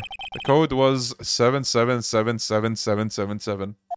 The same as the remaining ID card number on that list. Chief Gant, you entered the evidence room on the day of the crime. Finally. We got him, boys and girls. Same, Jade. Order! Chief Gant, what do you have to say? Nothing. The defense's search of my office was in violation of regulations. And I will demand Mr. Wright be punished to the maximum extent of the law. But right now, this court demands an explanation from you about the use of this ID card. The Chief Gant. So you admit it? You entered the evidence room on the day of the crime? Yeah, self-destruct. What about it? I'm chief of police. Whether it's the evidence room or the bathroom. What's the difference? I can go anywhere I want. Tell me, when you entered the room, were you alone? I always go to the bathroom alone, as I do with the evidence room. Detective Goodman wouldn't have happened to be with you on that day, would he? Of course not. Why would he be? Sussy. I hadn't seen him in days. We have proof that he did in fact see him. In days, Chief Gant? I'm afraid you've just undone yourself. On that day, you had to have met with Goodman. What do you mean? This trial's purpose is to determine Lana Skye's guilt. No, it isn't, Your Honor. This trial's purpose is to determine the truth. If Chief Gant met the victim on the day of the crime, then we need to determine one thing. What transpired during that meeting? In that case, Mr. Wright, I'm gonna ask for evidence. Show us proof that the victim went to meet Chief Gant on the day of the crime. Sure, buddy. Goodman's lost item report. Detective Goodman lost his ID card on the day of the crime. Or to be more accurate, Jake Marshall stole it. So Detective Goodman filled out a lost item report. He would have had to give that report to the chief of police. Yet you're in possession of that report, which means you can't be sure if he filed it. He filed it. How do I know, you ask? Because he needed to enter the evidence room that day. He needed to? Yes, to transfer the evidence out. Oh. Detective Goodman took the form to you, Mr. Chief Gant. Yeah, Ghost. Then, you accompanied the detective to the evidence room. I accompanied him? There's no other way the murderer and Detective Goodman could have entered the room. Hold on, let me guess what you're gonna say next. I, the chief of police, murdered poor Goodman. Exactly. But wait, the chief didn't necessarily need to accompany him to the evidence room. He could have just lent him his ID card.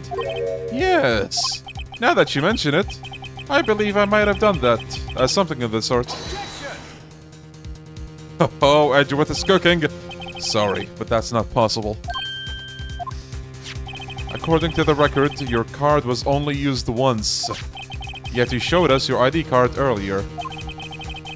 If you had really lent it to Detective Goodman, it would have been found on his body. Checkmate! No! Pikachu, right here. Chief Gant, he didn't. The murder was most likely a spur-of-the-moment crime, for no one in the right mind would choose the police department as a place to commit murder.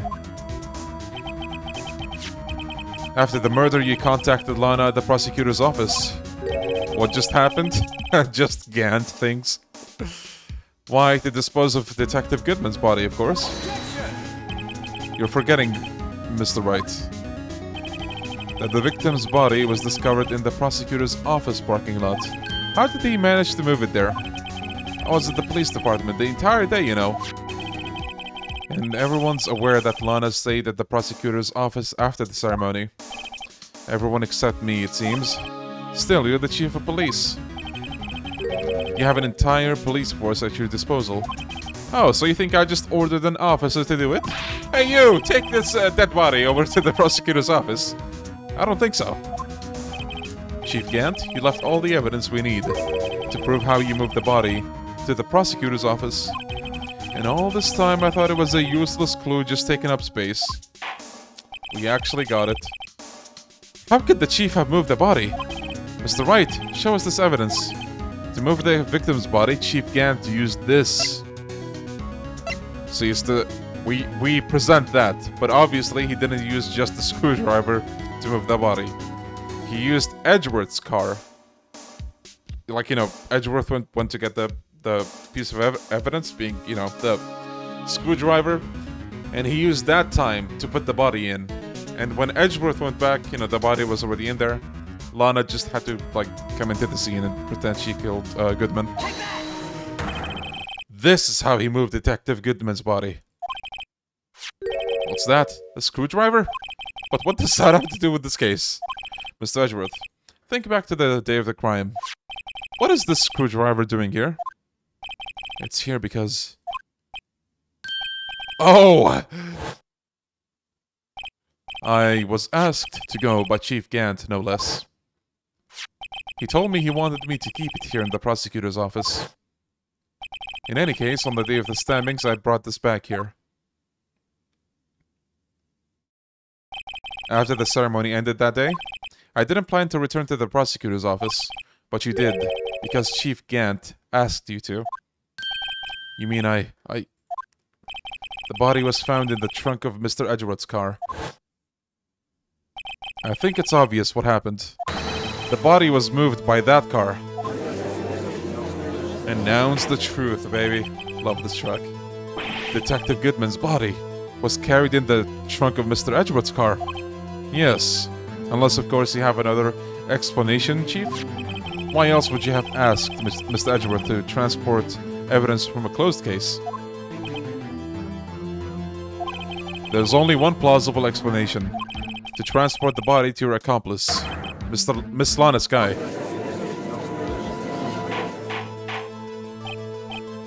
Ooh, what's going on here? Is there no room for rebuttal to the defense's outrageous accusations? Think back to the photograph Miss Starr took at the prosecutor's office. This was not a photo of the body being stuffed in the trunk to be taken away. It was exactly the opposite. It's a photo of the body being taken from the trunk. Chief Gant, please say something. I believe. Your time is up. My time is up? Sorry, Righto, but I'm having lunch with the district attorney general after this. We have to get going if we're gonna make it in time for the early bird special. But the cross-examination isn't finished yet. Remember what I told you earlier? A police chief has all kinds of weapons at his disposal. Weapons? Like the right to refuse to testify. I'm invoking that right now. What? This is not a right to be casually invoked. There are certain risks to be considered. So you're gonna just run away after all this? We just hit 8 hours, guys. Run away? Don't make me laugh, Worthy. I stabbed old Goodman, is that what you're saying? But if you had any conclusive evidence, you would have presented it by now. Well, You think I had Lana? Dude, I have to read, like, double the speed. You think I had Lana dispose of the body? If so, then show your proof and get it over with. I'll say it again, Mr. Wright. Damond Gant is the current chief of police. This court will not tolerate any accusations against him without concrete proof. Well, Mr. Wright, Your Honor, do you have any concrete proof? Proof that Gant murdered Goodman and made Miss Skye dispose of the body?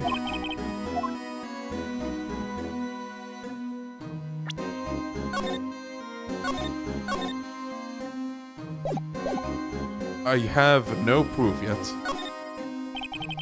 It's no use showing evidence I'm not even sure of myself. No, Your Honor. At present, I have no conclusive evidence. Huh. See, Yaji? In that case, this court is forced to penalize you for your allegations against the chief. What? Here's the tip. Never gamble what you can't afford to lose, righto? It seems that Lady Luck was on my side again today. Okay, Yaji. I'll leave the rest to you. No, I don't think you used the broken knife yet. I warned you earlier, Mr. Wright. This...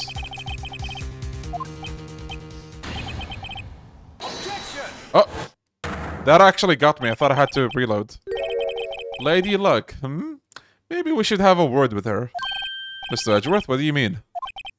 There's one lady who knows the real truth behind this trial. We haven't had the honor of hearing her testimony. A lady who knows the truth. Lana.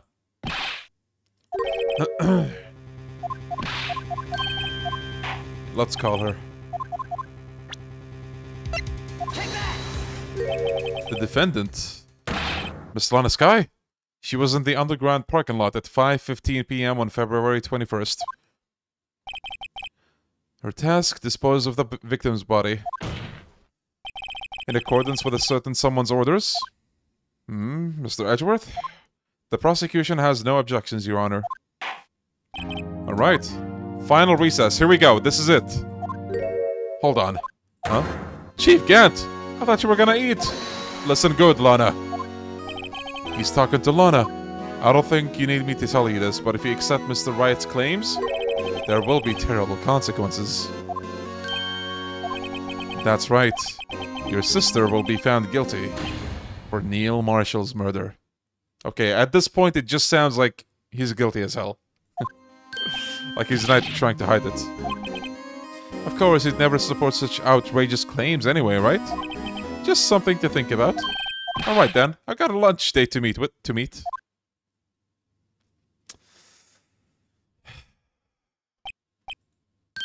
Okay, if there aren't any further objections, this court is now in recess. Break time. Yeah, intimidating someone in court doesn't sound legal. Looks like we managed to stay in the game. Yeah, thanks to your help, Edgeworth. That chief, he's something else, eh, pals? Detective Gumshoe. I'm not a detective anymore. Aww. Oh yeah, sorry about that. Don't worry, I've decided where to work now. At your office! Oh, okay.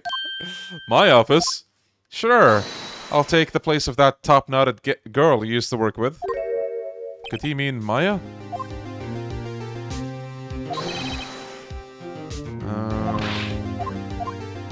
Remember what the judge said? That is not a right to be casually invoked. There are certain risks to be considered. If the chief refuses to testify, the opposite also holds true. You mean he forfeits his right to say anything too? Hey, Emma. When I came to, I was in the medical office. I've been listening to all the trial from the gallery, so she heard everything. Emma, I'm sorry for what I said. No, don't be. It was the truth. You know, it's funny. I almost feel somehow relieved. I finally know what happened. My sister was being blackmailed by that terrible man, and she did it all to protect me. Ever since her appointment as chief prosecutor, everyone who knew her said she changed.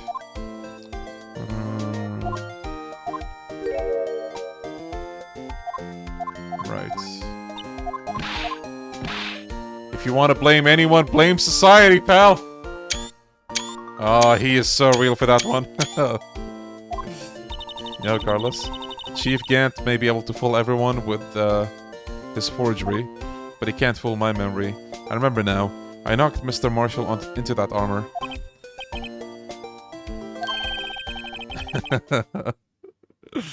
We'd better get back. It's time for the final act. Emma, why don't you wait? No, I'm going with you. Alright. Let's end this. The final save. Come on! The stream has been so long already.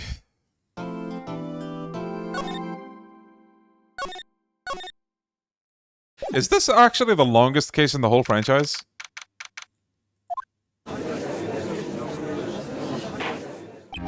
Now then, will the defendant, Lana, please take the stand?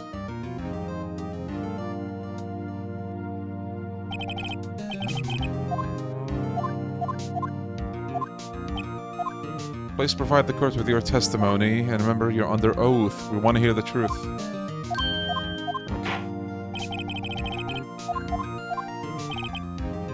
Okay, so she has to testify about her relationship with Gant, I think.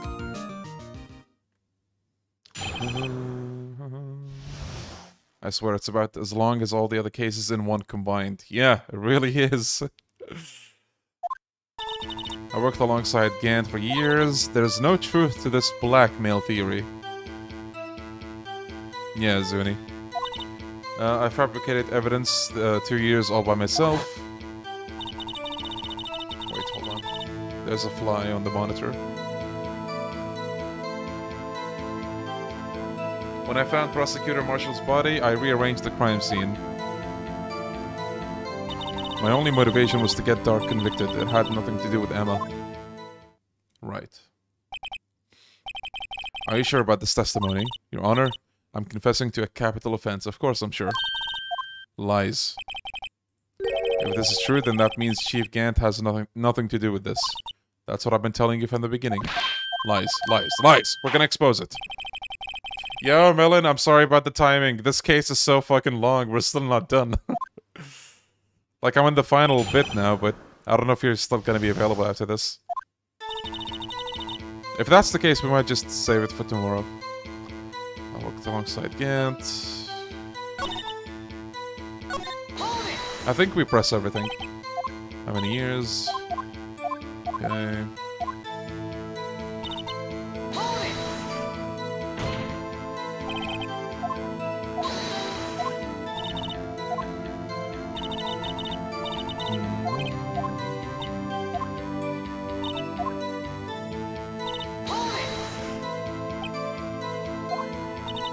Joe Dark was a serial killer. My sister almost became his last victim. Didn't want that incident to ruin her life. Okay.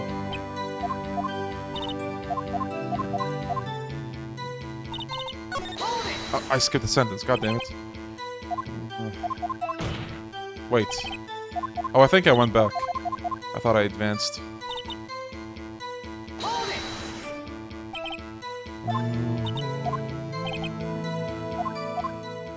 It seems I was the first person to discover the scene. The broken Prosecutor award knife was stuck in the victim's body. What? But Marshall died from an unfortunate accident. That's only a situation you dreamed was possible. The reality is it wasn't my sister who took the prosecutor's life. Okay.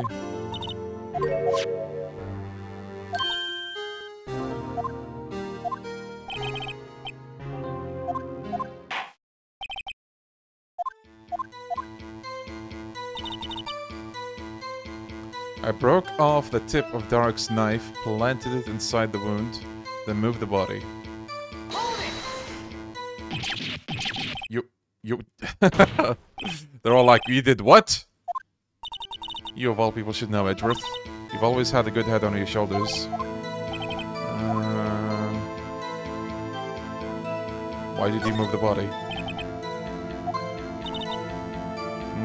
It was where you deduced it was, by Chief Gant's desk. But the body was found by your desk. Why did you move it? The reason for that is simple. Okay. The pieces... Oh, wait. What? What about the other question?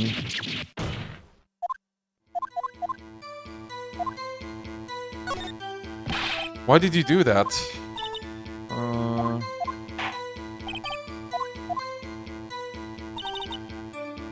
I knew the tip of the weapon found buried in his body would be all the proof we needed.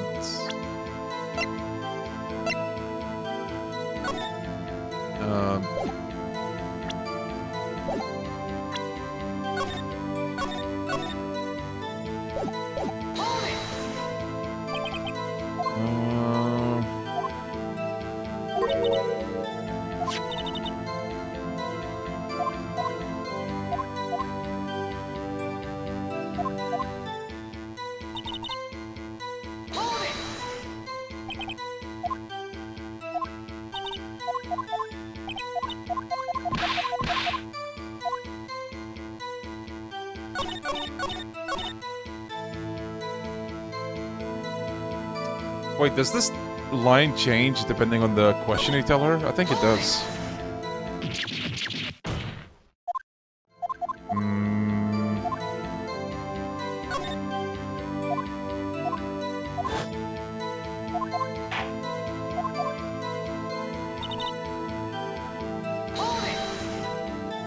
The pieces of the jar.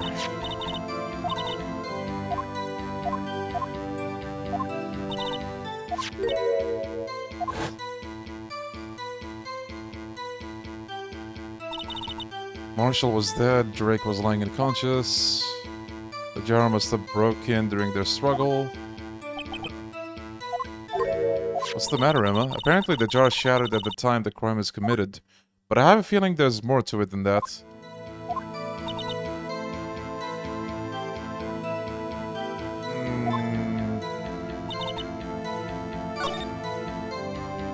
I guess we present the jar?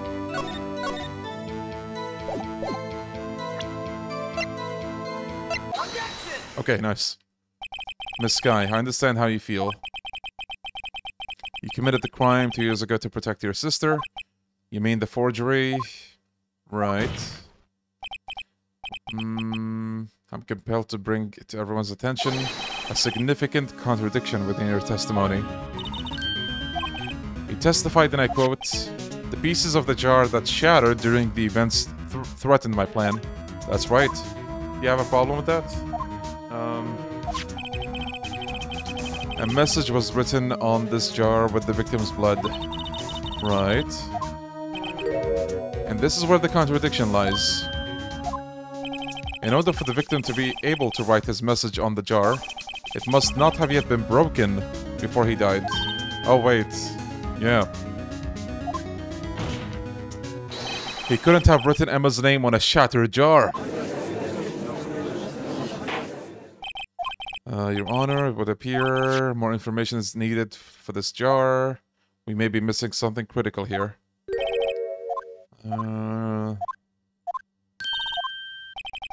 Just tell us exactly what you saw.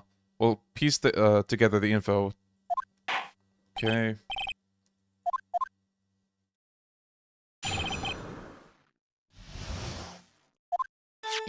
I immediately noticed the blood traces on the jar. But it was dark in the room, and I didn't have time to check it out. To be safe, I wiped away the blood. The fragments were large, so I'm sure I got them all. All I could think about was wiping them clean before they were discovered. I think we present the jar again. You mean you were the one who wiped the bloody message?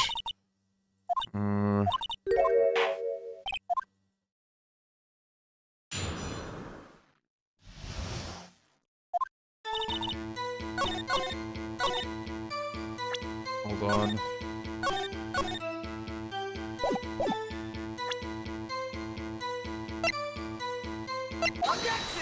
It is right, okay.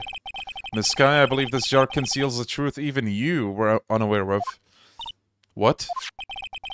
We found the final piece of this jar in Chief Gant's safe.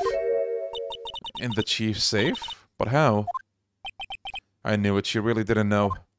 There's something even more disturbing about the final piece. There was still blood on it. But the witness just testified that she gathered every last piece and wiped the blood off of them. Yes, which leaves us with only one explanation.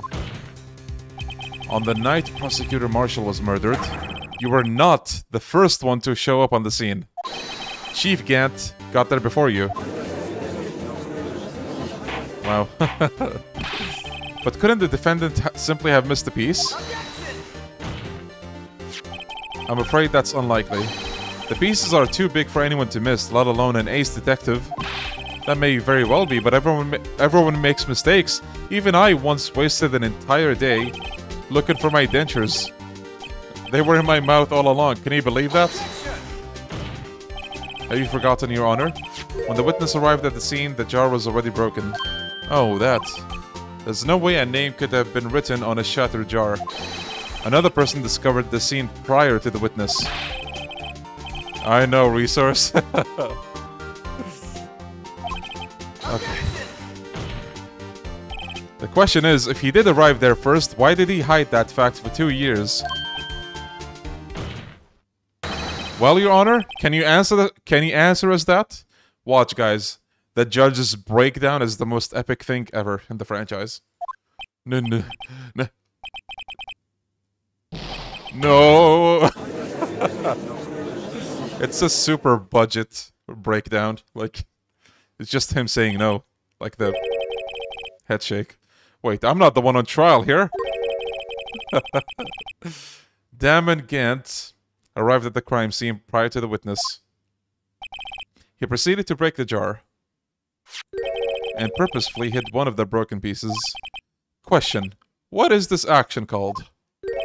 Fabrication of evidence. But why would Chief Gant do that? In light of what happened afterwards, isn't it clear? What happened afterwards? Discovering the scene, Lana Skye believed her sister Emma killed the victim. Determined to help her sister, she sought Gant's aid. Lending her his aid, Gant helped her create evidence that incriminated Dark, sparing Emma. And therein lies the reason. The reason why Miss Skye became the Chief's puppet. No, I did it on my own. Please, sis, stop trying to protect the Chief. Yo, Star, yeah. No, you didn't. It wasn't you, Emma. You didn't kill anyone. Don't believe anything Mr. Wright says. Defense attorneys make up the most foul lies to defend their clients. Foul lies? Imagine that coming from my own client. I guess you do seem the type who likes to twist the truth. Hey! Wait a minute. He's cooking something. What if we're still smack dab in the middle of Gant's trap? Is something wrong, Mr. Wright? Lana, maybe right after all. What do you mean, Mr. Wright? So you do tell foul lies, Mr. Wright?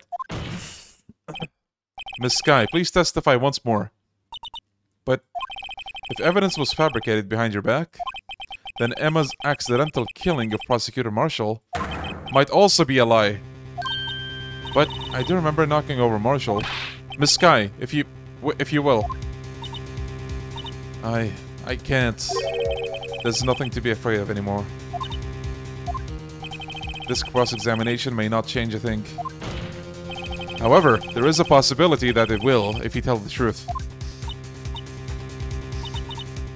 Very well.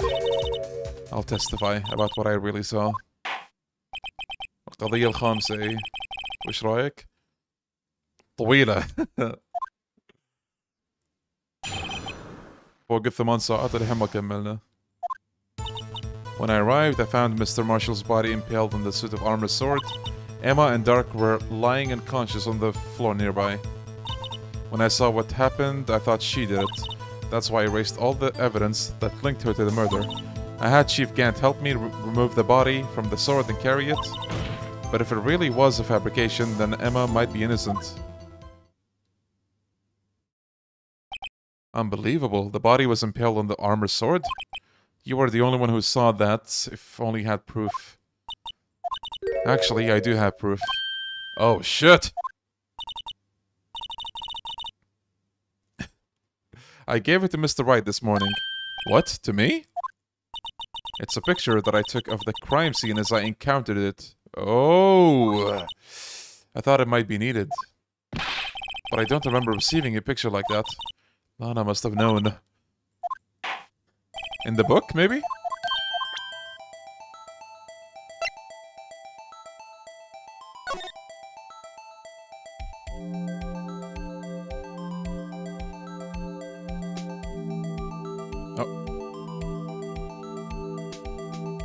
Dude, open the goddamn thing. Holy shit. Oh, shit! I don't know, human. There's a picture in there.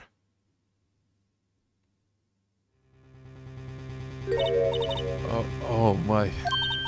This is the actual crime scene. No other detective saw the crime scene like this. Because I contacted Criminal Affairs only after I rearranged everything. Okay. Mr. Wright, that piece cut from his vest, could that be the cloth we found inside Chief Gant's safe? What's this? This is a handprint, isn't it? That cloth, it had fingerprints on it. Whoever's fingerprints those are must be the real murderer. What? But those fingerprints, they're yours, Emma. Why are your lips turning all purple, Mr. Wright? Anyway, let's get on with the cross-examination. So, long as you tell the truth, we should be able to flush out the real murderer. Okay. Actual crime scene. When I arrived, I found Mr. Marshall's body impaled on the... Gant jump scare. Come on now, Udgy. This is the poorest excuse for a trial I've ever seen. Chief Gant? What? Now you want to make me out as the bad guy too?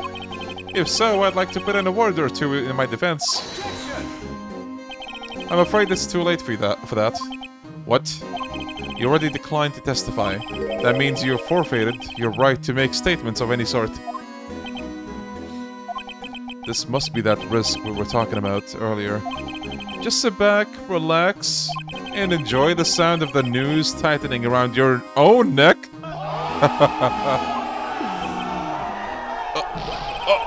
Pikachu! So what? You think I'm worried?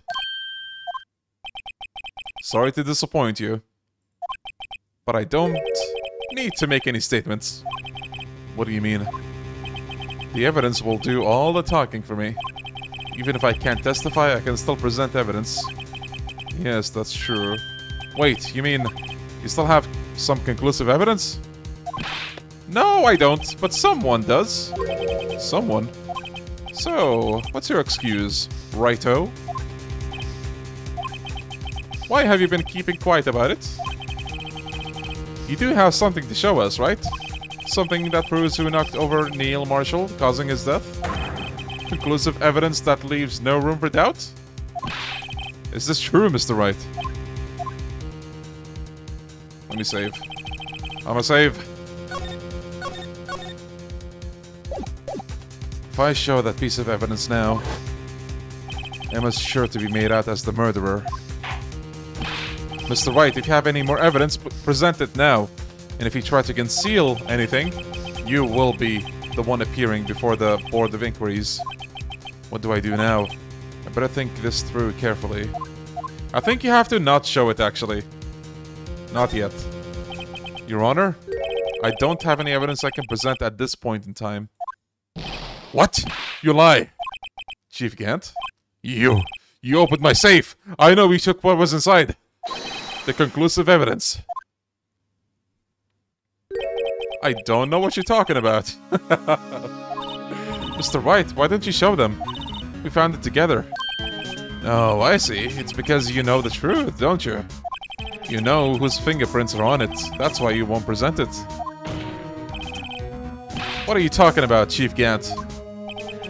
Can't you figure it out? Take a good look at this picture. See the victim's vest? Notice anything odd about the chest area?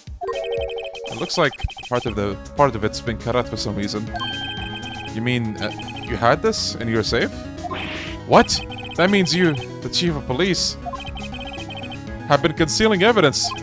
This is gonna be the biggest scandal in the history of the police department. Oh, impressive. To be honest, I didn't think you had the gal, righto. Well, I can't just let you pin me up as the murderer. I'll tell you what really happened. What? You mean you admit to it all?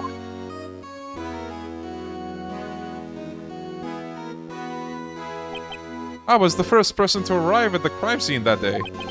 It then occurred to me that I could use the situation to control Lana. So you really were manipulating her. I knew Lana. If I made it look like the blame lay with her sister, that when she saw the scene, she would ask me for my aid. So you assisted, Miss Skye. I told her to rearrange all the evidence. I had her plant the knife tip in the victim's body and move the body across the room. And I ended up using that evidence to get Joe Dark convicted. When I tampered with the crime scene, I hid 2 pieces of evidence. This was before Lana arrived at the scene, mind you. 2 pieces of evidence. You mean those items in your safe? But why? For insurance, of course. Insurance? I was sure my plan would work, but it's always best to be prepared for the worst. I wasn't about to let anyone blame me for a murder that girl committed. You mean you were calculating that far ahead while forging the evidence? What do you take me for, a fool? I didn't make police chief by dumb luck. Oh my god. See this jar fragment? I hid the most legible part of Emma's name.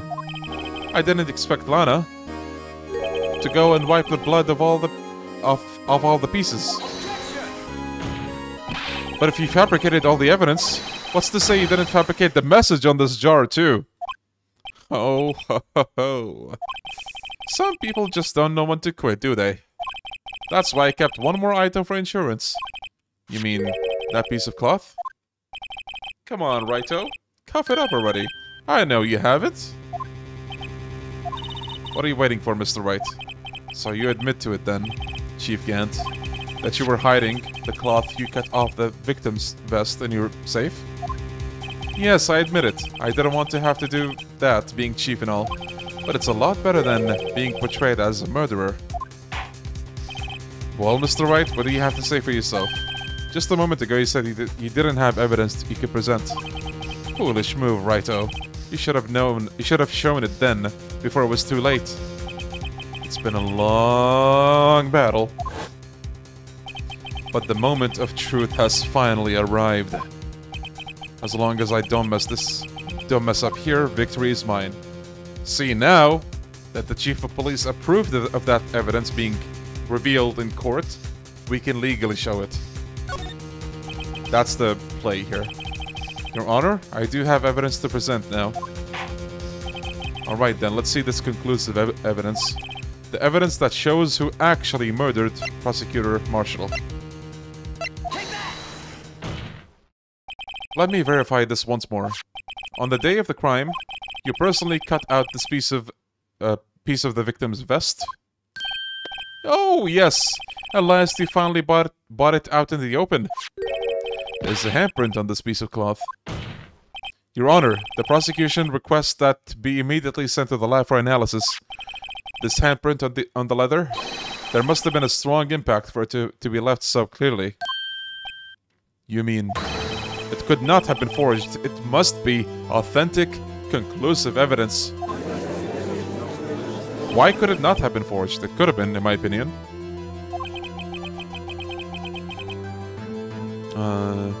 Yeah, self-destruct, I know. That's Ace Attorney for you. You're as slow on the uptake as ever, Worthy. What? Think about it. Wrighto had all this time to present this evidence.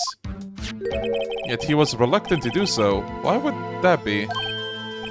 You mean you already know? You know whose fingerprints are on that? Mr. Wright, do you really know? Uh-oh. Whoever the fingerprints belong to must be the real murderer. Whose fingerprints are they? Very well. I'll tell you. It should be okay now. Everything's proceeding as predicted. Big brain here. The person to whom these fingerprints belong to is... Emma? Emma Skye? What? They're mine? I'm sorry, Emma. But why? Why didn't you tell me?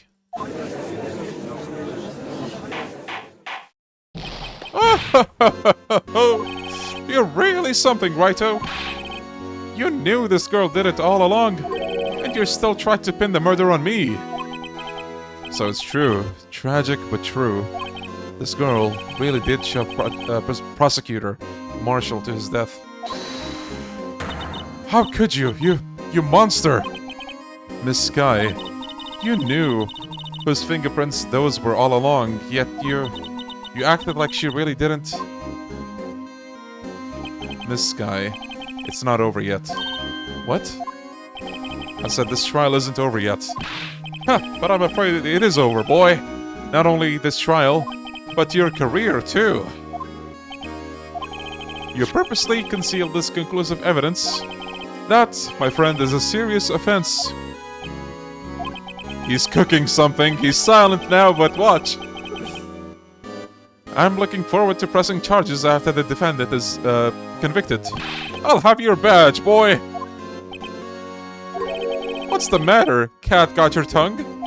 Aren't you gonna tell us how it feels? How it feels to be the one who single-handedly turned the poor little girl into a murderer? Oh my god, he's so silent. Before I do that, there's just one little thing I have to clear up. Oh? And what's that? Who really killed Prosecutor Neil Marshall? What? Chief Gant, you're absolutely right. This piece of cloth proves who the real murderer is. Who killed Neil Marshall, you ask? It was Lana Skye, wasn't it? I'm afraid that's not possible. You see, this piece of cloth contains a critical contradiction.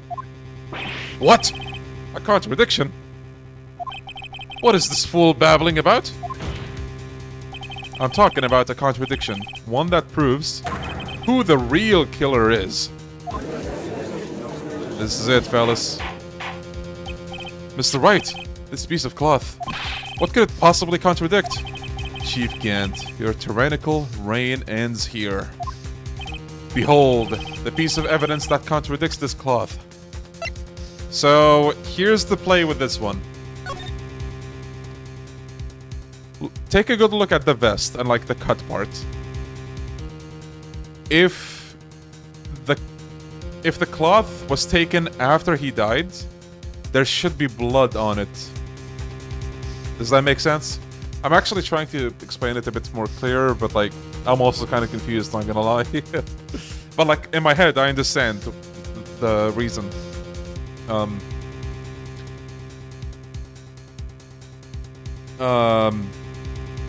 So if Emma pushed the guy and that killed him, there should be blood on that part of the vest as well, but there's no blood on it. That means that part of the vest was cut before he was pushed, meaning someone very likely tampered, you know, even with this guy's death. Anyway. And what exactly is this supposed to be? This is the picture Miss Skye took. Take a good look at it. See where the piece of his vest was cut out? Yes. His shirt is showing underneath. It's hard to make out with all the blood on his vest, though. Exactly my point. His chest is soaked with blood. That's only natural. His lungs, no doubt, were punctured. Blood poured out of his mouth. Oh, but that piece of cloth... Wait. There's no blood on it. Ah! Since Lana Skye's fingerprints are on this cloth, there's no doubt that she shoved the prosecutor aside. However, Mr. Marshall was not impaled on the sword at that time. No, this is nonsense. Now then, Chief Gant, let me ask you something. Prosecutor Marshall was not impaled when he was shoved aside. He most likely hit his head on the ground and was knocked out. If so, then tell me, who could it have been? Who could have arrived at the scene before Lana Skye, picked up the unconscious prosecutor, and impaled him on the armor sword? Then, to make it look like Emma was responsible for the prosecutor's death, said person proceeded to write her name on the jar with the victim's blood. A jar that they then broke on purpose to leave behind a clue. And make Lana believe her sister did it. Remember what you admitted only moments ago? That you personally cut out this bloodless piece of the victim's vest Ironic, isn't it? Though the very act of creating insurance, you prove that you were the actual murderer. No! Look at him. Bro thinks he's Pikachu. It's finally all over. Oh, we got an objection. Oh!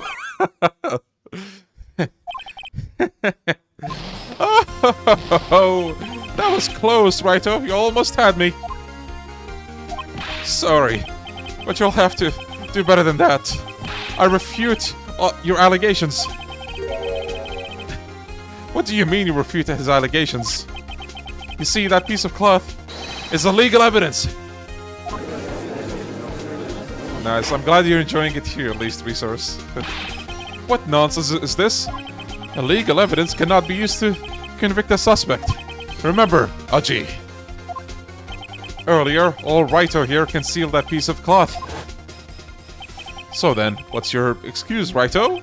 You do have some conclusive evidence, don't you? Your Honor, I don't have any evidence I can present at this point of time. Well, that's true. The defense did refuse to present evidence.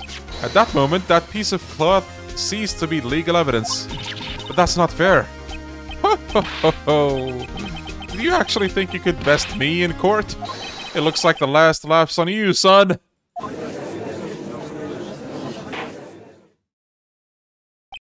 I'm afraid Mr. Gant's claim is legally correct. Well, Mr. Edgeworth? True. Illegal evidence cannot be used to convict a person. Assuming, of course, that evidence is indeed illegal. Well, Mr. Wright? It seems, at last, the time for me to reveal my plan has finally arrived. Mr. Wright, do you admit to it, that you purposefully and illegally concealed this piece of cloth? Actually, well, I did conceal it, but I don't know if it was illegal.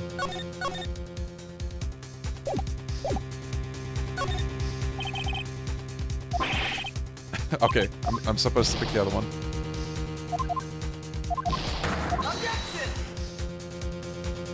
Wait. Let me go back.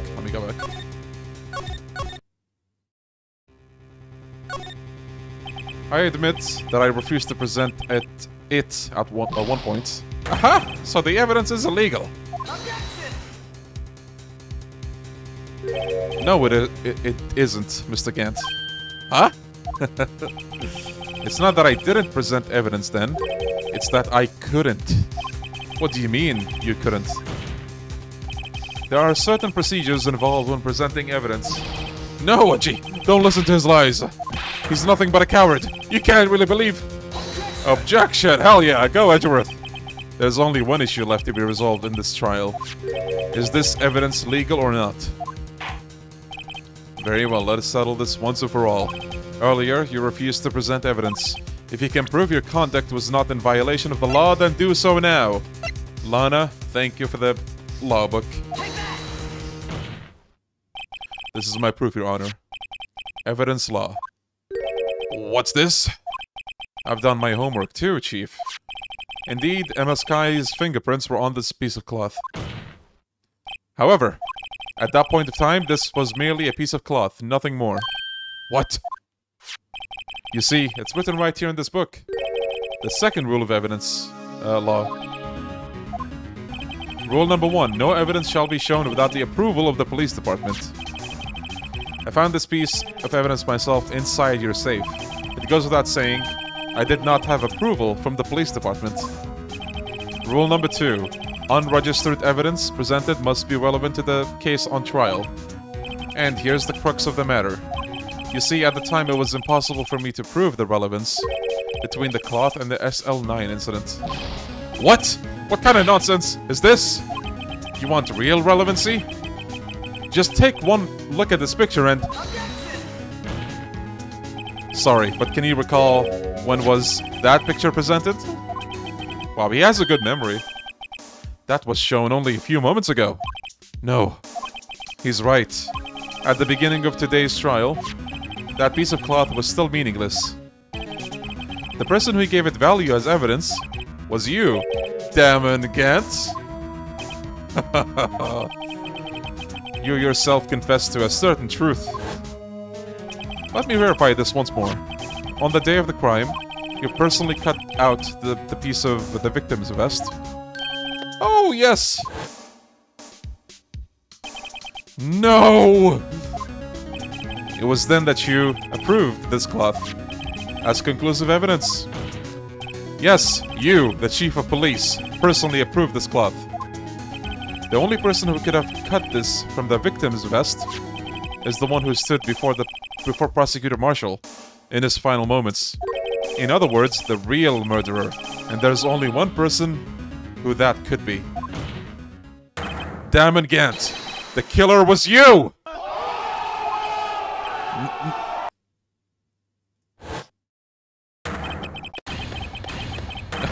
Oh no, he's losing it! Holy shit!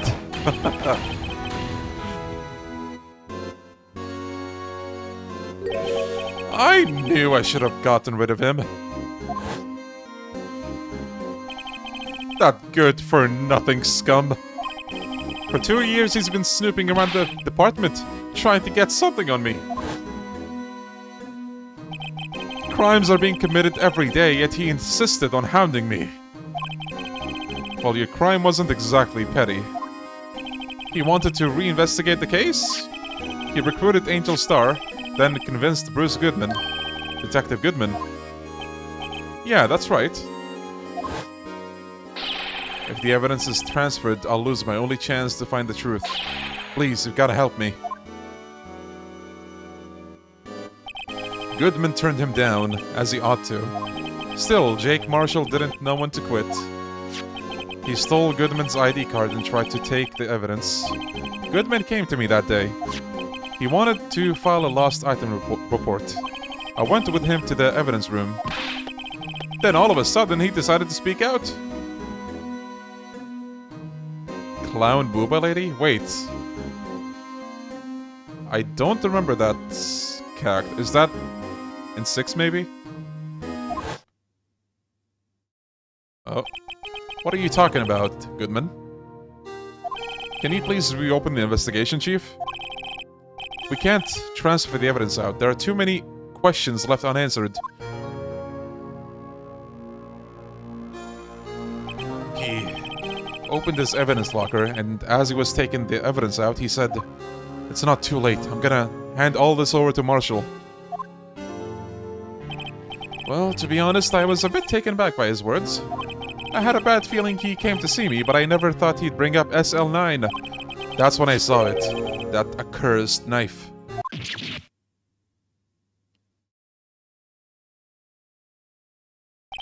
I couldn't just pull it out. Doing so would have only led to more blood, making it near impossible to hide your crime. Even so, the blood was just pouring out.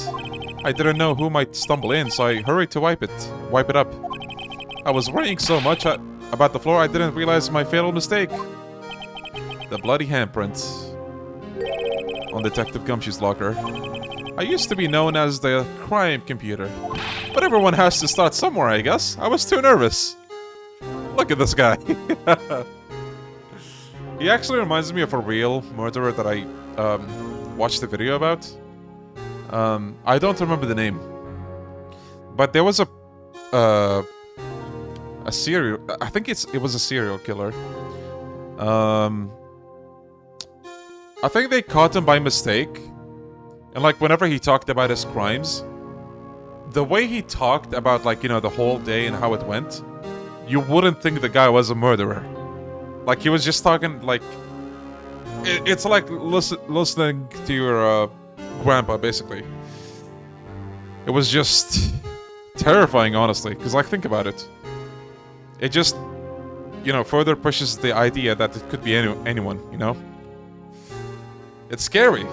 It is. I mean, look at this guy. He's friendly. Right? Right? But everyone has to start somewhere, I guess. I had no business doing any of it. Then you put the body in any car? In my car. I did play the Edgeworth games, yes, and I hope to play them on stream one day. I'm sorry, I couldn't think of any other way to move the body. See? He's even saying I'm sorry. I broke your trunk, but what's the big deal? You make a lot more than us detectives ever will.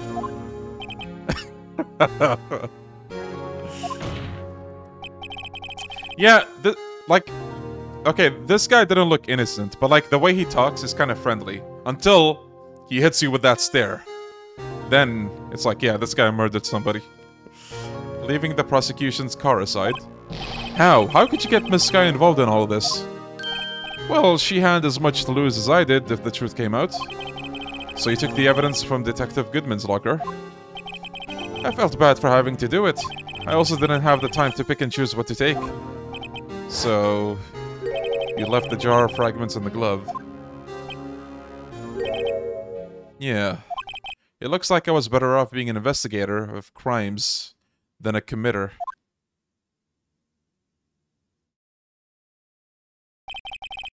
They all did their best to get in my way. I've gotta hand it to them. They do their jobs well, much to my dismay. Fake evidence doesn't hold up very well upon close examination. You must have known that. Tell me, Worthy, why do you stand in court? Me? You despise criminals. I can feel it. You and me, we're the same. I don't know, man. You didn't seem regretful to be a criminal. One day you'll understand. Oh, believe me, you will. You're just one man. You'll see what it really takes to bring them down once you try to go it alone.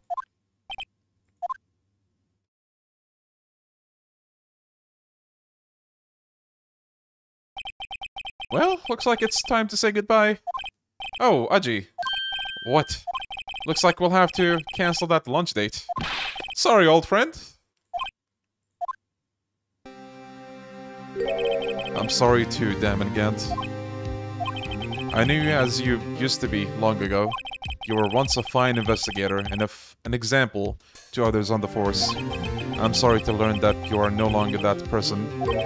Those days are gone now, Aji. Thanks for all the memories, though. Don't worry, you'll be fine. Now you'll have Wright here. And Worthy. With these two around, you can't go wrong. In fact, I can hear them already. The melodious sounds of a new beginning.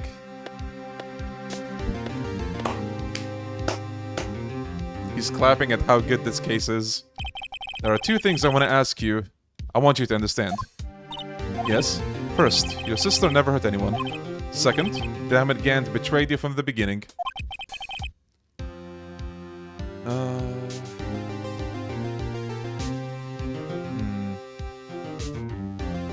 You see, Miss Skye, you no longer have any reason to keep silent. You're right. When this trial is over, I'll tell everything. All that I've done these past 2 years, from the time I had Gant help me forge evidence up until today. So, it seems all the questions I've raised in this trial have been answered. I'm sorry, Miss Skye, I couldn't get you out of all your trouble. My, what high standards you have for a rookie. I can see why Mia thought so highly of you. Who knows?